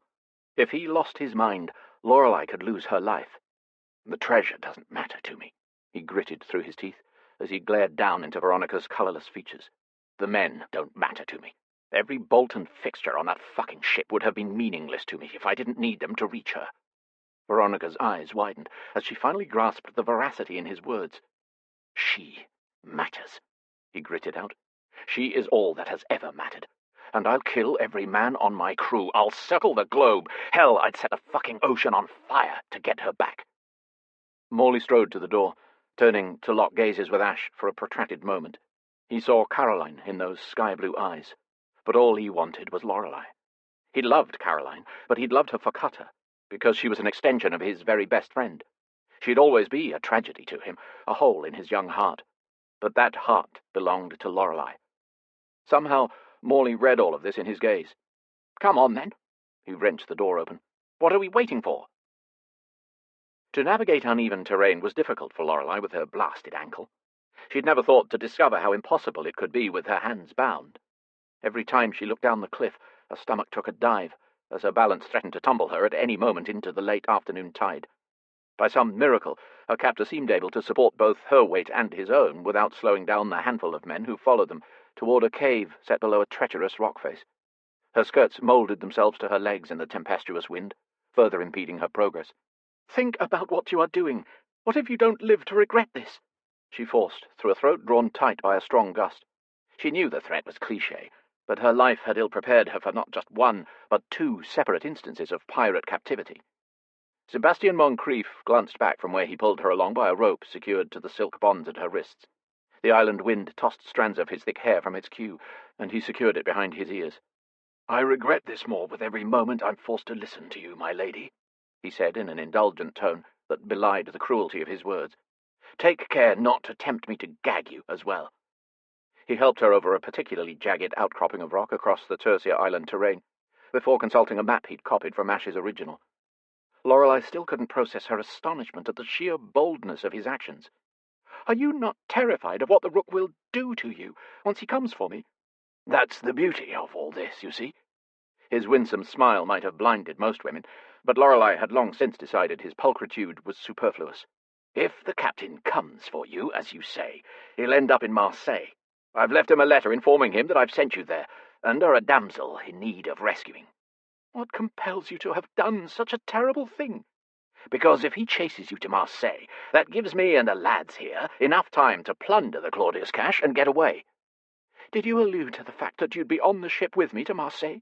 she asked. "Of course not." "Then where are you supposed to be?" His smile widened from mildly amused to wicked delight. "Why, here, of course, plundering the Claudius cache." Lorelei gaped. "You can't be that senseless. Let him know where to look for you." "I can be that ingenious," he corrected. "And if you think about it, I've done you a great favour." "And how, pray tell, could you ever claim for that to be the case?" "Because I gave him a choice." His smile became a sneer, twisting his handsome lips into something sinister.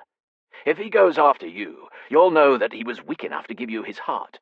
If he comes to the caves, as I invited him to do, he'll have proven that he's a pirate at heart, and that you mean less to him than his crew and this treasure." The implications of either choice lanced Lorelei through with fear. What if Ash went to Marseille and left her to the mercy of this heathen? And yet, what if he found her in the caves? It seemed, whichever scenario was more likely, she'd be the one to suffer. "He trusted you," she accused. "It makes no sense that you would so violently and irreparably shatter this legacy you'd built together. This is, for all intents and purposes, a mutiny. Don't most mutinies end in death?" "They do, indeed." Moncrief's generally mild features darkened with livid shadows.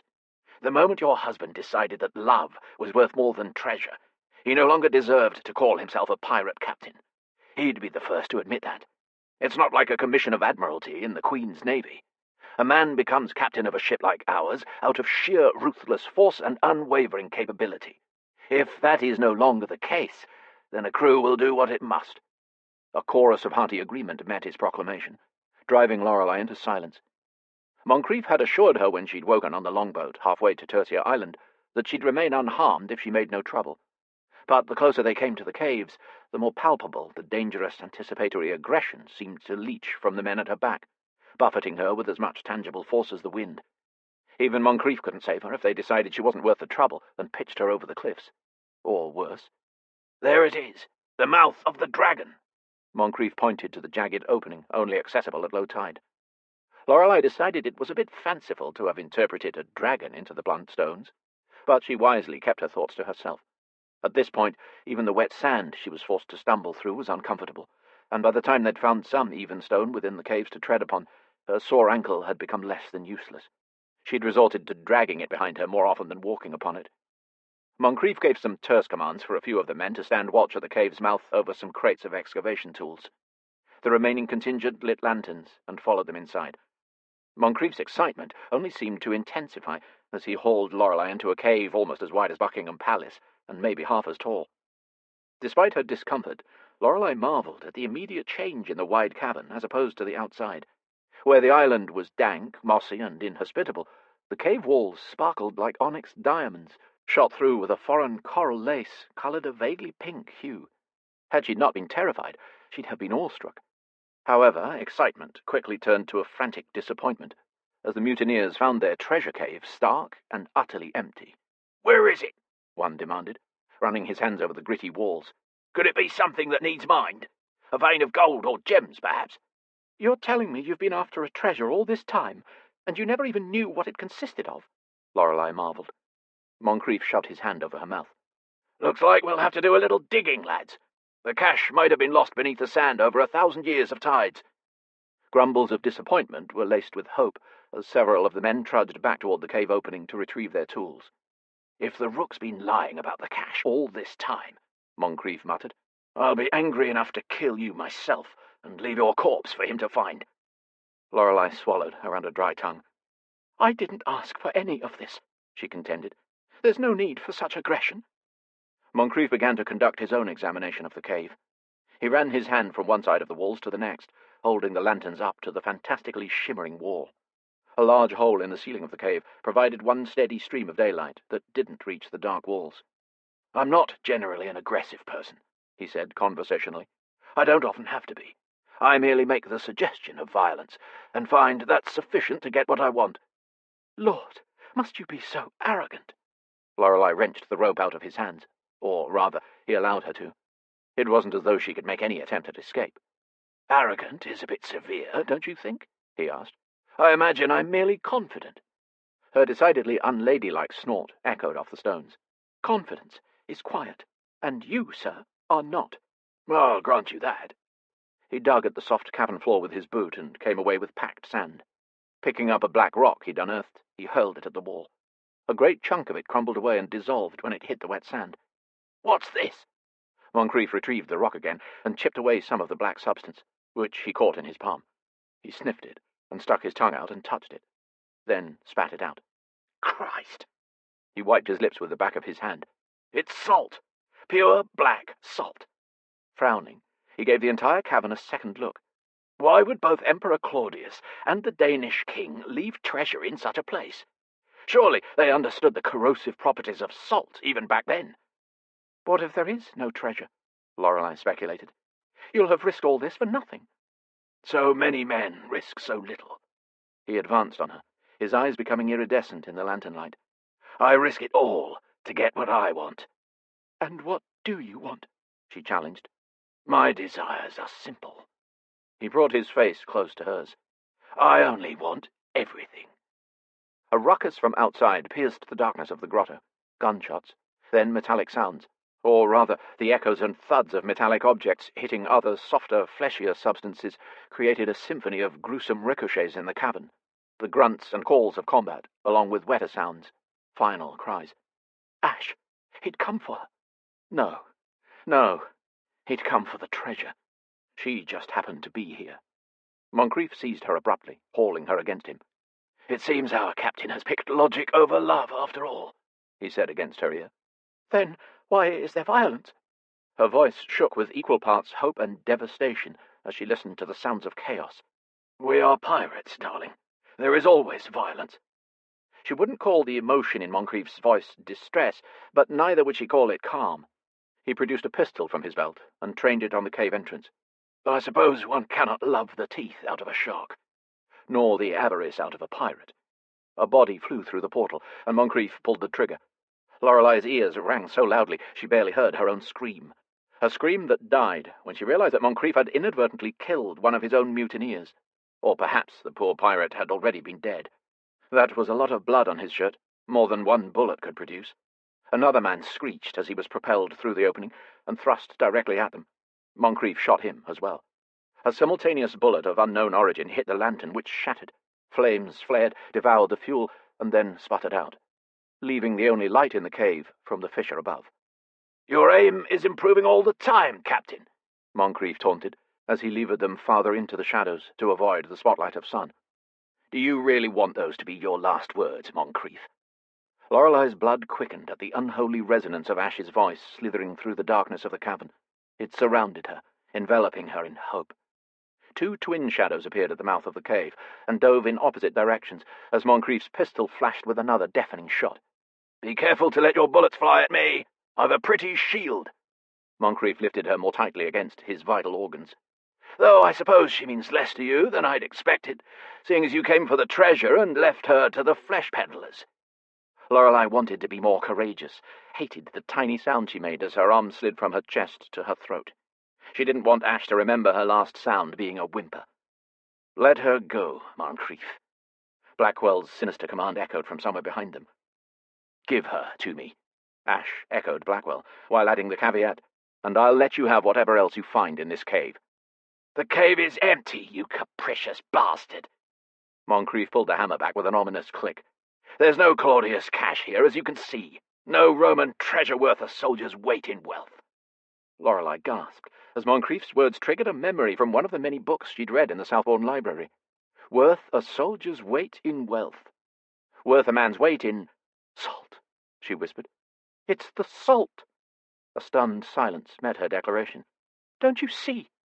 She squirmed to get more purchase as she struggled to reveal her findings. The Romans. They often paid their soldiers in salt, which is the origin of the word salary. Even now, we tell a man he's worth his salt, or that he's earning his salt, don't we? Even the Latin word sal became the French word solde, which means pay, and is the origin of the word soldier. Your wife's a bloody genius, Dorian marvelled. Moncrief's chest began to heave behind her. Salt, he hissed through a disbelieving breath. To the Romans, this cave would have been more valuable than if the walls had been made of pure gold, she revealed. And it makes sense why, back then, even seafarers with cargo ships could not have taken the treasure back with them. They hadn't the wherewithal to mine the mineral from this cave, and Emperor Claudius died before he was able to return for it. Fucking salt? Her captor, it seemed, was having a difficult time moving past one point, and she could tell how it affected him by how close his thick arm inched toward her throat. It could still be a rather lucrative find, she said, lifting an ineffectual hand to pull at the muscle pressing on her windpipe. Salt isn't worth its weight in gold, granted, but it's still worth a fortune. If a pirate is going to mine a mineral, it will be weighed in carats, he said with a sneer, and it won't have the propensity to dissolve in water. Lorelei couldn't form an answer through the pressure of his arm on her throat. She clawed at it, still sucking gasps of air. Give her to me, Ash demanded, a crack in his voice belying the chill in his tone. Did you know about this the entire time? Moncrief said, ignoring the order. Tell me, after all we've been through, were you lying to us about the dragon tattoo just to get to her? I never lied about the Claudius cache. I thought, as you did, that trunks of gold and gems were contained here. Ash's voice fractured against the ceiling, making it impossible to tell from which direction he spoke. But she is the only treasure I came to find. A tendril of pleasure thrilled through her at his words. At least she might die knowing he'd cared for her. Then why are you not in Marseille? Moncrief snarled. Because I saw your boat leave the estuary from the Widow's Walk, and spied Lorelei upon it. Veronica's lovely lilt sounded from where she took refuge from behind the stone wall of the cave mouth. I told Lord Southbourne immediately. At the sound of her voice, Moncrief's hold on Lorelei's neck slackened. Conversely, his entire body constricted, and she squirmed to find hardened. Was the villain keen on Veronica? You followed me here, Countess. Bravely done. The deeper, huskier inflection betrayed his desire. I assumed, at first, you were helping Lorelei escape, as you did for us on the ship, Veronica said. I thought that perhaps you had altruistic purposes, but I see now you're nothing but a mercenary cad. Sorry to disappoint, Countess. And for a moment, it truly sounded as though he were in earnest. If you let her go, I'll let you leave with your life, Ash bargained once more. We both know you better than that. Only one of us leaves this cave alive. Moncrief stepped into the light. But if it's you, Captain, you leave this cave alone, just as you deserve. The pistol kissed her temple, and Lorelei squeezed her eyes shut, preparing for the end. That's where you're wrong, Moncrief. Ash stepped into the beam, looking like the very devil he claimed to be, swathed in an angelic pillar of light. He appeared as he had that first day in the coach, cold, ruthless, his sinister aspect unadorned by sentiment, as though calculating his next kill. I've remembered something infinitely important in the past few hours. That you're a poxy pretender with a weakness for delicate strumpets? No. I learned I had brothers. I've never truly been alone. And that is its own kind of strength. The sound of a rifle being cocked paralyzed the entire cavern, and Ash glanced up toward the breach in the cave ceiling. Moncrief followed suit, and cursed as the pistol left her temple to angle upward. A shot exploded into the cave at the exact time Lorelei was wrenched from Moncrief's grip and swept across the entire cavern, only to end up crushed against a smooth salt cave wall by more than 200 pounds of panicking Pirate King. With a detached sort of wonder, she watched as Chief Inspector Morley, who'd stood above in a strategic placement so as not to cast his shadow upon them, stowed his rifle, slid through the opening, and lowered himself until he only held onto the ledge by his fingertips. He then dropped to the soft sand floor below with the sleek grace of a cat. How he didn't break something, she'd never know. Dorian and Morley now stood over a felled Moncrief, who groaned as he applied pressure to his shoulder, all but blown apart by a high-powered rifle. You missed, Dorian accused, retrieving the pistol Moncrief had dropped upon being shot. No, I didn't, Morley argued. You were supposed to shoot him in the head. The black heart of Ben Moore levered the pistol right between the former first mate's eyes. Morley pressed Blackwell's arm down.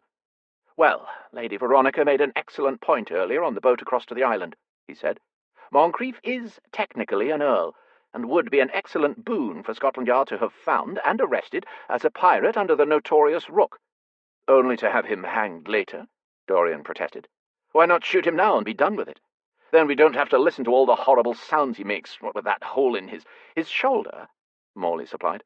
"Well, I was going to say his face." "Gentlemen." Veronica drifted forward, looking only as she could, as fresh and unflappable as any noble lady in her receiving rooms, even after having hiked to an unmarked dragon cave.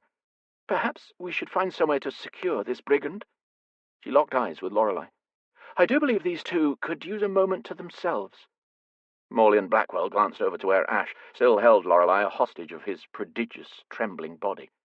His face was buried in her wind-blown hair, where he seemed to pull in great, desperate lungsful of breath.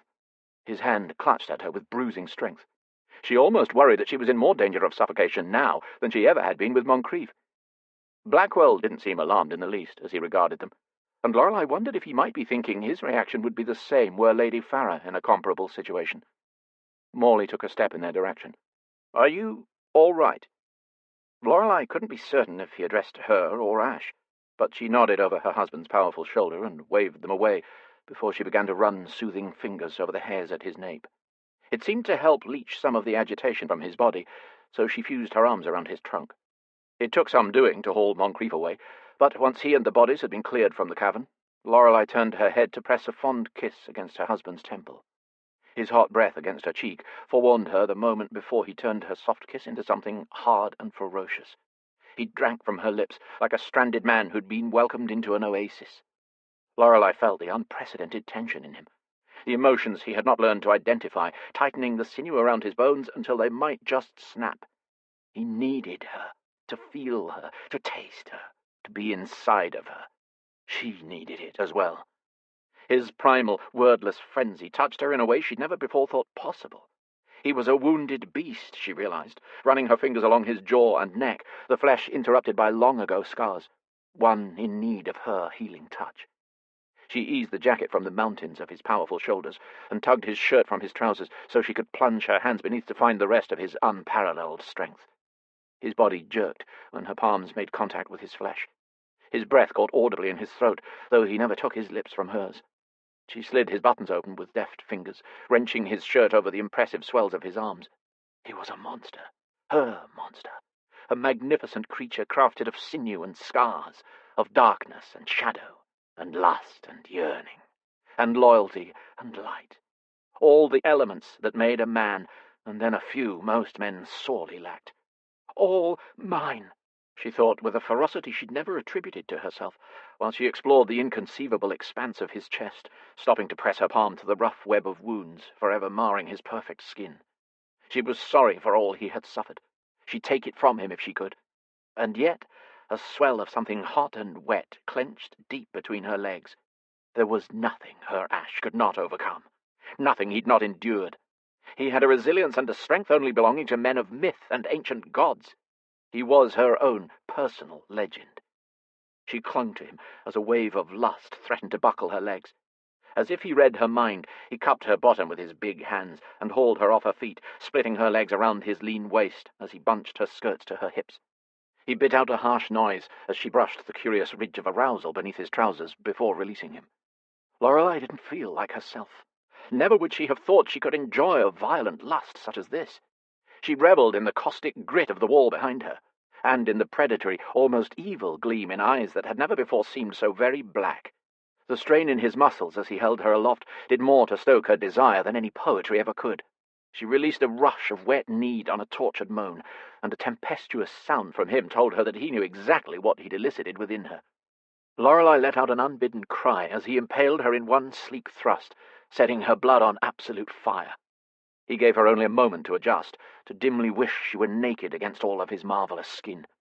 Instead, she wrapped herself around him as his cock glided through her intimate flesh in slow, strong strokes. Her hands clutched at the wings on his shoulder blades as he fucked her into oblivion. She opened her body, welcoming him deep. She kissed and licked and bit at him as her sex gripped tighter with each of his withdrawals. He rocked inside of her, stinging her with hard curls of his spine. No word was spoken, no apologies made.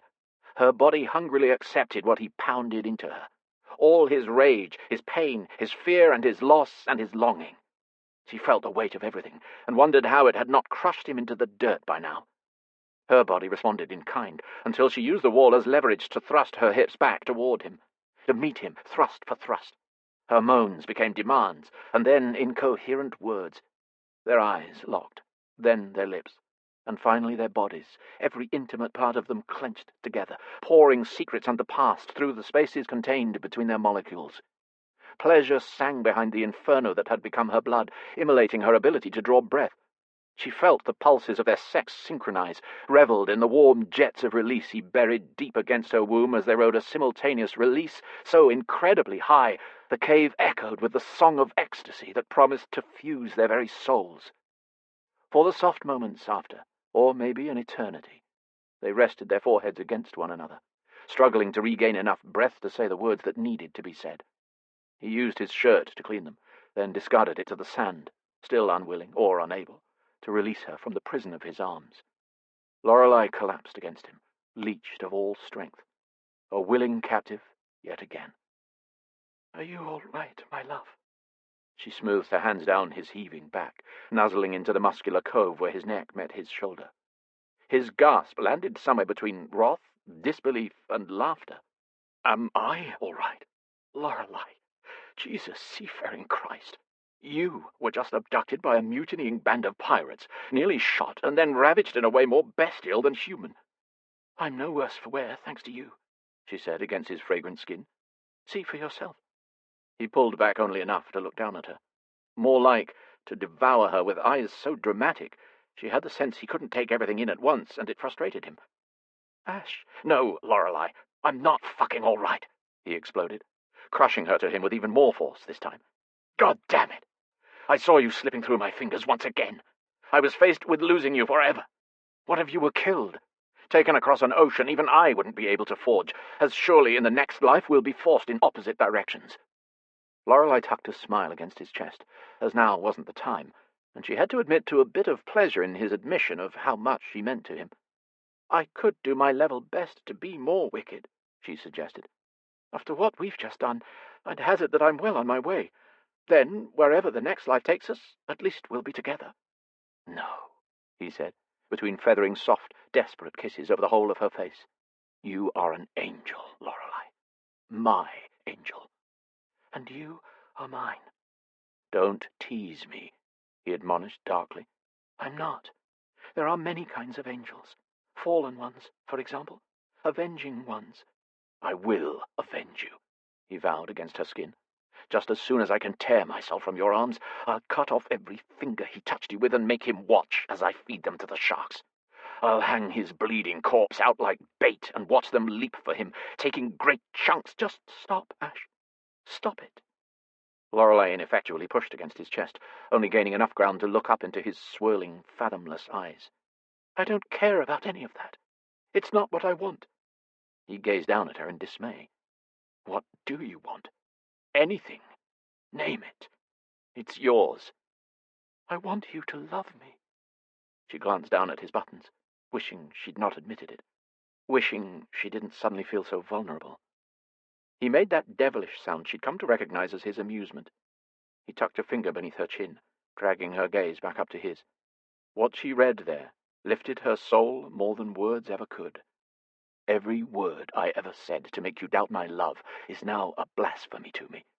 I meant it when I told you that I should have said it 20 years ago before I left. I should have said it the moment I returned." A tear slid unbidden down her cheek, and he thumbed it away as he was wont to do. "Why didn't you?" She wasn't reprimanding him. She truly desired the answer. "As a boy, I was afraid that the sheer, unmitigated power of my love for you was wrong somehow. You were so young, so innocent. And I always knew I was this monster. Even though I had no memories, there were scars on my soul that were even more ugly and distasteful than those on my body. I couldn't bear to reveal them to you, especially when I couldn't remember what made them." "And you remember now?" She shaped a hand over his unshaven jaw, her heart welling with a warmth and light she'd not felt since their childhood. He nodded, swallowing down an emotion that didn't seem to be easily grappled. When I came for you, I truly thought myself incapable of love. It was a selfish act, I know that. But I couldn't admit that what I felt for you was that exact thing. I thought it merely need. I had a void, not only in my memory, but in my soul. That void was you, Lorelei. I've always known that. I missed you too, Ash. Every day for 20 years. There was a hole in my heart that belonged to you. You don't understand. He growled as though angry, though with her or himself he couldn't be sure. It's not that I merely missed you.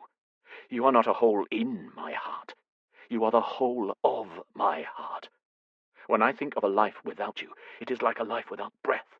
I'm not me, but for you. I exist, but I'm not alive. You said that when you met me, my eyes were dead. They were dead. I was dead. And if I lose you, they will be again. I know I don't deserve you. I know I'm a thief, a killer, a pirate, and worse. There's a darkness in me, Lorelei. One I'm afraid will consume your light. But God help me. I can't let you go. Lorelei drew his forehead down to meet hers, then turned both of their heads to regard the pillar of late afternoon sun filtering into the cave. That isn't how light works, is it? Darkness is easily overcome, not light. The smallest hint of illumination can chase away the heaviest gloom, can slip through the most infinitesimal crack. It is never the other way around.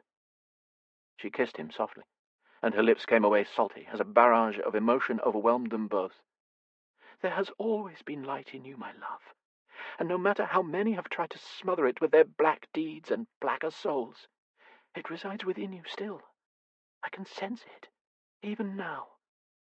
He folded into her, his magnificent body sinking against hers in a gesture of submission. To her, but to fate, to them, to the inevitability of their connection. He cupped her face between his rough, tender hands, and captured her gaze with his own so as to punctuate the fervency of his words. All that is, or ever was, good in me begins and ends with you, he breathed. Every time I said you were mine, I meant that I was yours. Always, always, Lorelei. I've been yours. I'd go through everything I've suffered in my nearly 40 years on this earth if it brought me to this moment. If it meant that I'll never spend one more night of the next 40 years apart from you. The capitulations of joy coursing through her were tempered by a dread wrought of too much loss and tragedy. A lot can happen between now and never. When she'd said it before, it had been a declaration of hope. Now it was a caution. Yes, a lot can happen between now and never. He kissed away a tear that held no pain or sadness, but joy and hope, and the fear that once found it could be lost. But time will end before I stop loving you. Truly, she sighed. Could this be real? Could the love she bore him actually be returned, not once, but 100-fold? I love you, he whispered, pressing his lips to hers, enchanting her with soft drags of his mouth. I could be, I have been, sent to the other side of the earth, and it doesn't even matter, because I'll always find my way back to you. I etched the ebony wings on my back years ago, because I have always been your raven, your mate. She understood now. He'd never truly been the Rook. He'd always been your Rook. Epilogue. 6 months later. My, would you look at those handsome men? Lorelei clutched his arm as the gangplank lowered in order for them to disembark the steamship. Ash scowled. Don't look too closely. We're still newlyweds, or need I remind you? Her merry laugh still invoked a strange tickle low in his chest. Don't worry, darling, she soothed. I just find it amusing because from this distance those men look more like pirates than peerage, what with the eye patch and the other with a metal hand. Perhaps if they give me a peg leg and you a parrot, we'd complete the set. Ash smiled down at her with infinite indulgence. Whilst we are guests of the Duke of Trenwith and his lady wife, I'll thank you to remember that I'm not a pirate any more, he rejoined with a bit of haughty melodrama. I am His Grace Ashton Weatherstoke, Duke of Castel Domenico, Comte de Leon et de Verdun, Earl of Southbourne, and so on and so forth. I suppose, as your wife, I should be impressed, but all those flashy titles still seem like such a demotion from the King of the Seas." She flashed him a teasing pout. "No." He tucked an errant curl back beneath her cobalt travelling hat. "Not if you're at my side." Ash kept her steady as she leaned on him down the unstable gangplank, silencing anyone who might remark upon her tedious progress with an evil glare. She was swept into Farrah Blackwell's awaiting arms the moment they touched solid ground, and introduced to Lady Imogen, the Duchess of Trenwith. "Your Grace," Blackwell greeted him, and Ash had to give his old friend credit because he said the title with much less wry humour each time. "Allow me to introduce His Grace Colin Talmadge, the Duke of Trenwith." They exchanged pleasantries as though the entirety of the surrounding society were not gawking at them. "I'm indebted to you and your wife, Lady Imogen, for agreeing to use your contacts at St. Margaret's Royal Hospital to examine Lorelei's case," Ash said, as the men fell in line behind their respective ladies, all adjusted their speed to match that of Lorelei. She'd been getting worse lately, slower, and experiencing more pain. There were stormy days, such as this one, where she resorted to using a cane if she could walk at all. Every time she winced, a part of Ash died a little. If he could lend her strength or health or take some of her pain, he would. Trenwith, an unusually tall, bronzed Adonis of a man with a paradoxically forbidding expression, regarded the Lady Trenwith with equal parts adoration and respect. I'd be just as desperate for a miracle, were Imogen similarly afflicted. The men strolled behind their wives toward a row of well-appointed carriages, silently admiring the view of the three uncommonly lovely women. Farrah was dressed in blood-red velvet, trimmed in black that sparkled silver notes into her riot of curls. Lorelei, in the middle, favoured cobalt blue to match the sapphires in her cane and, of course, her eyes. Ash had watched her pin her spun-gold locks into a fashionable chignon, as she hadn't wanted to bring her lady's maid on this particular trip. Imogen was a lithe beauty with an open, expressive face and sleek strawberry-blonde hair. She had an air of capability about her that set others at ease, and, judging by the temperament of her war hero husband, was likely necessary. It wasn't any wonder that Ash, Blackwell, and Trenwith had to hover like morose statuary behind them, as they gushed and tittered over each other like long-lost friends, all but oblivious to the attention, both male and female, such a stunning array of ladies attracted. The appointment at St. Margaret's with Dr. Longhurst would have gone a great deal faster if Lorelei hadn't had to talk Ash into letting another man take off her stocking and examine her ankle. Aren't specialists supposed to be old and blind? Ash had made what he thought was a very salient point. Apparently used to protective husbands, the young, serious, and imperturbable doctor agreed to allow him into the examination room with her.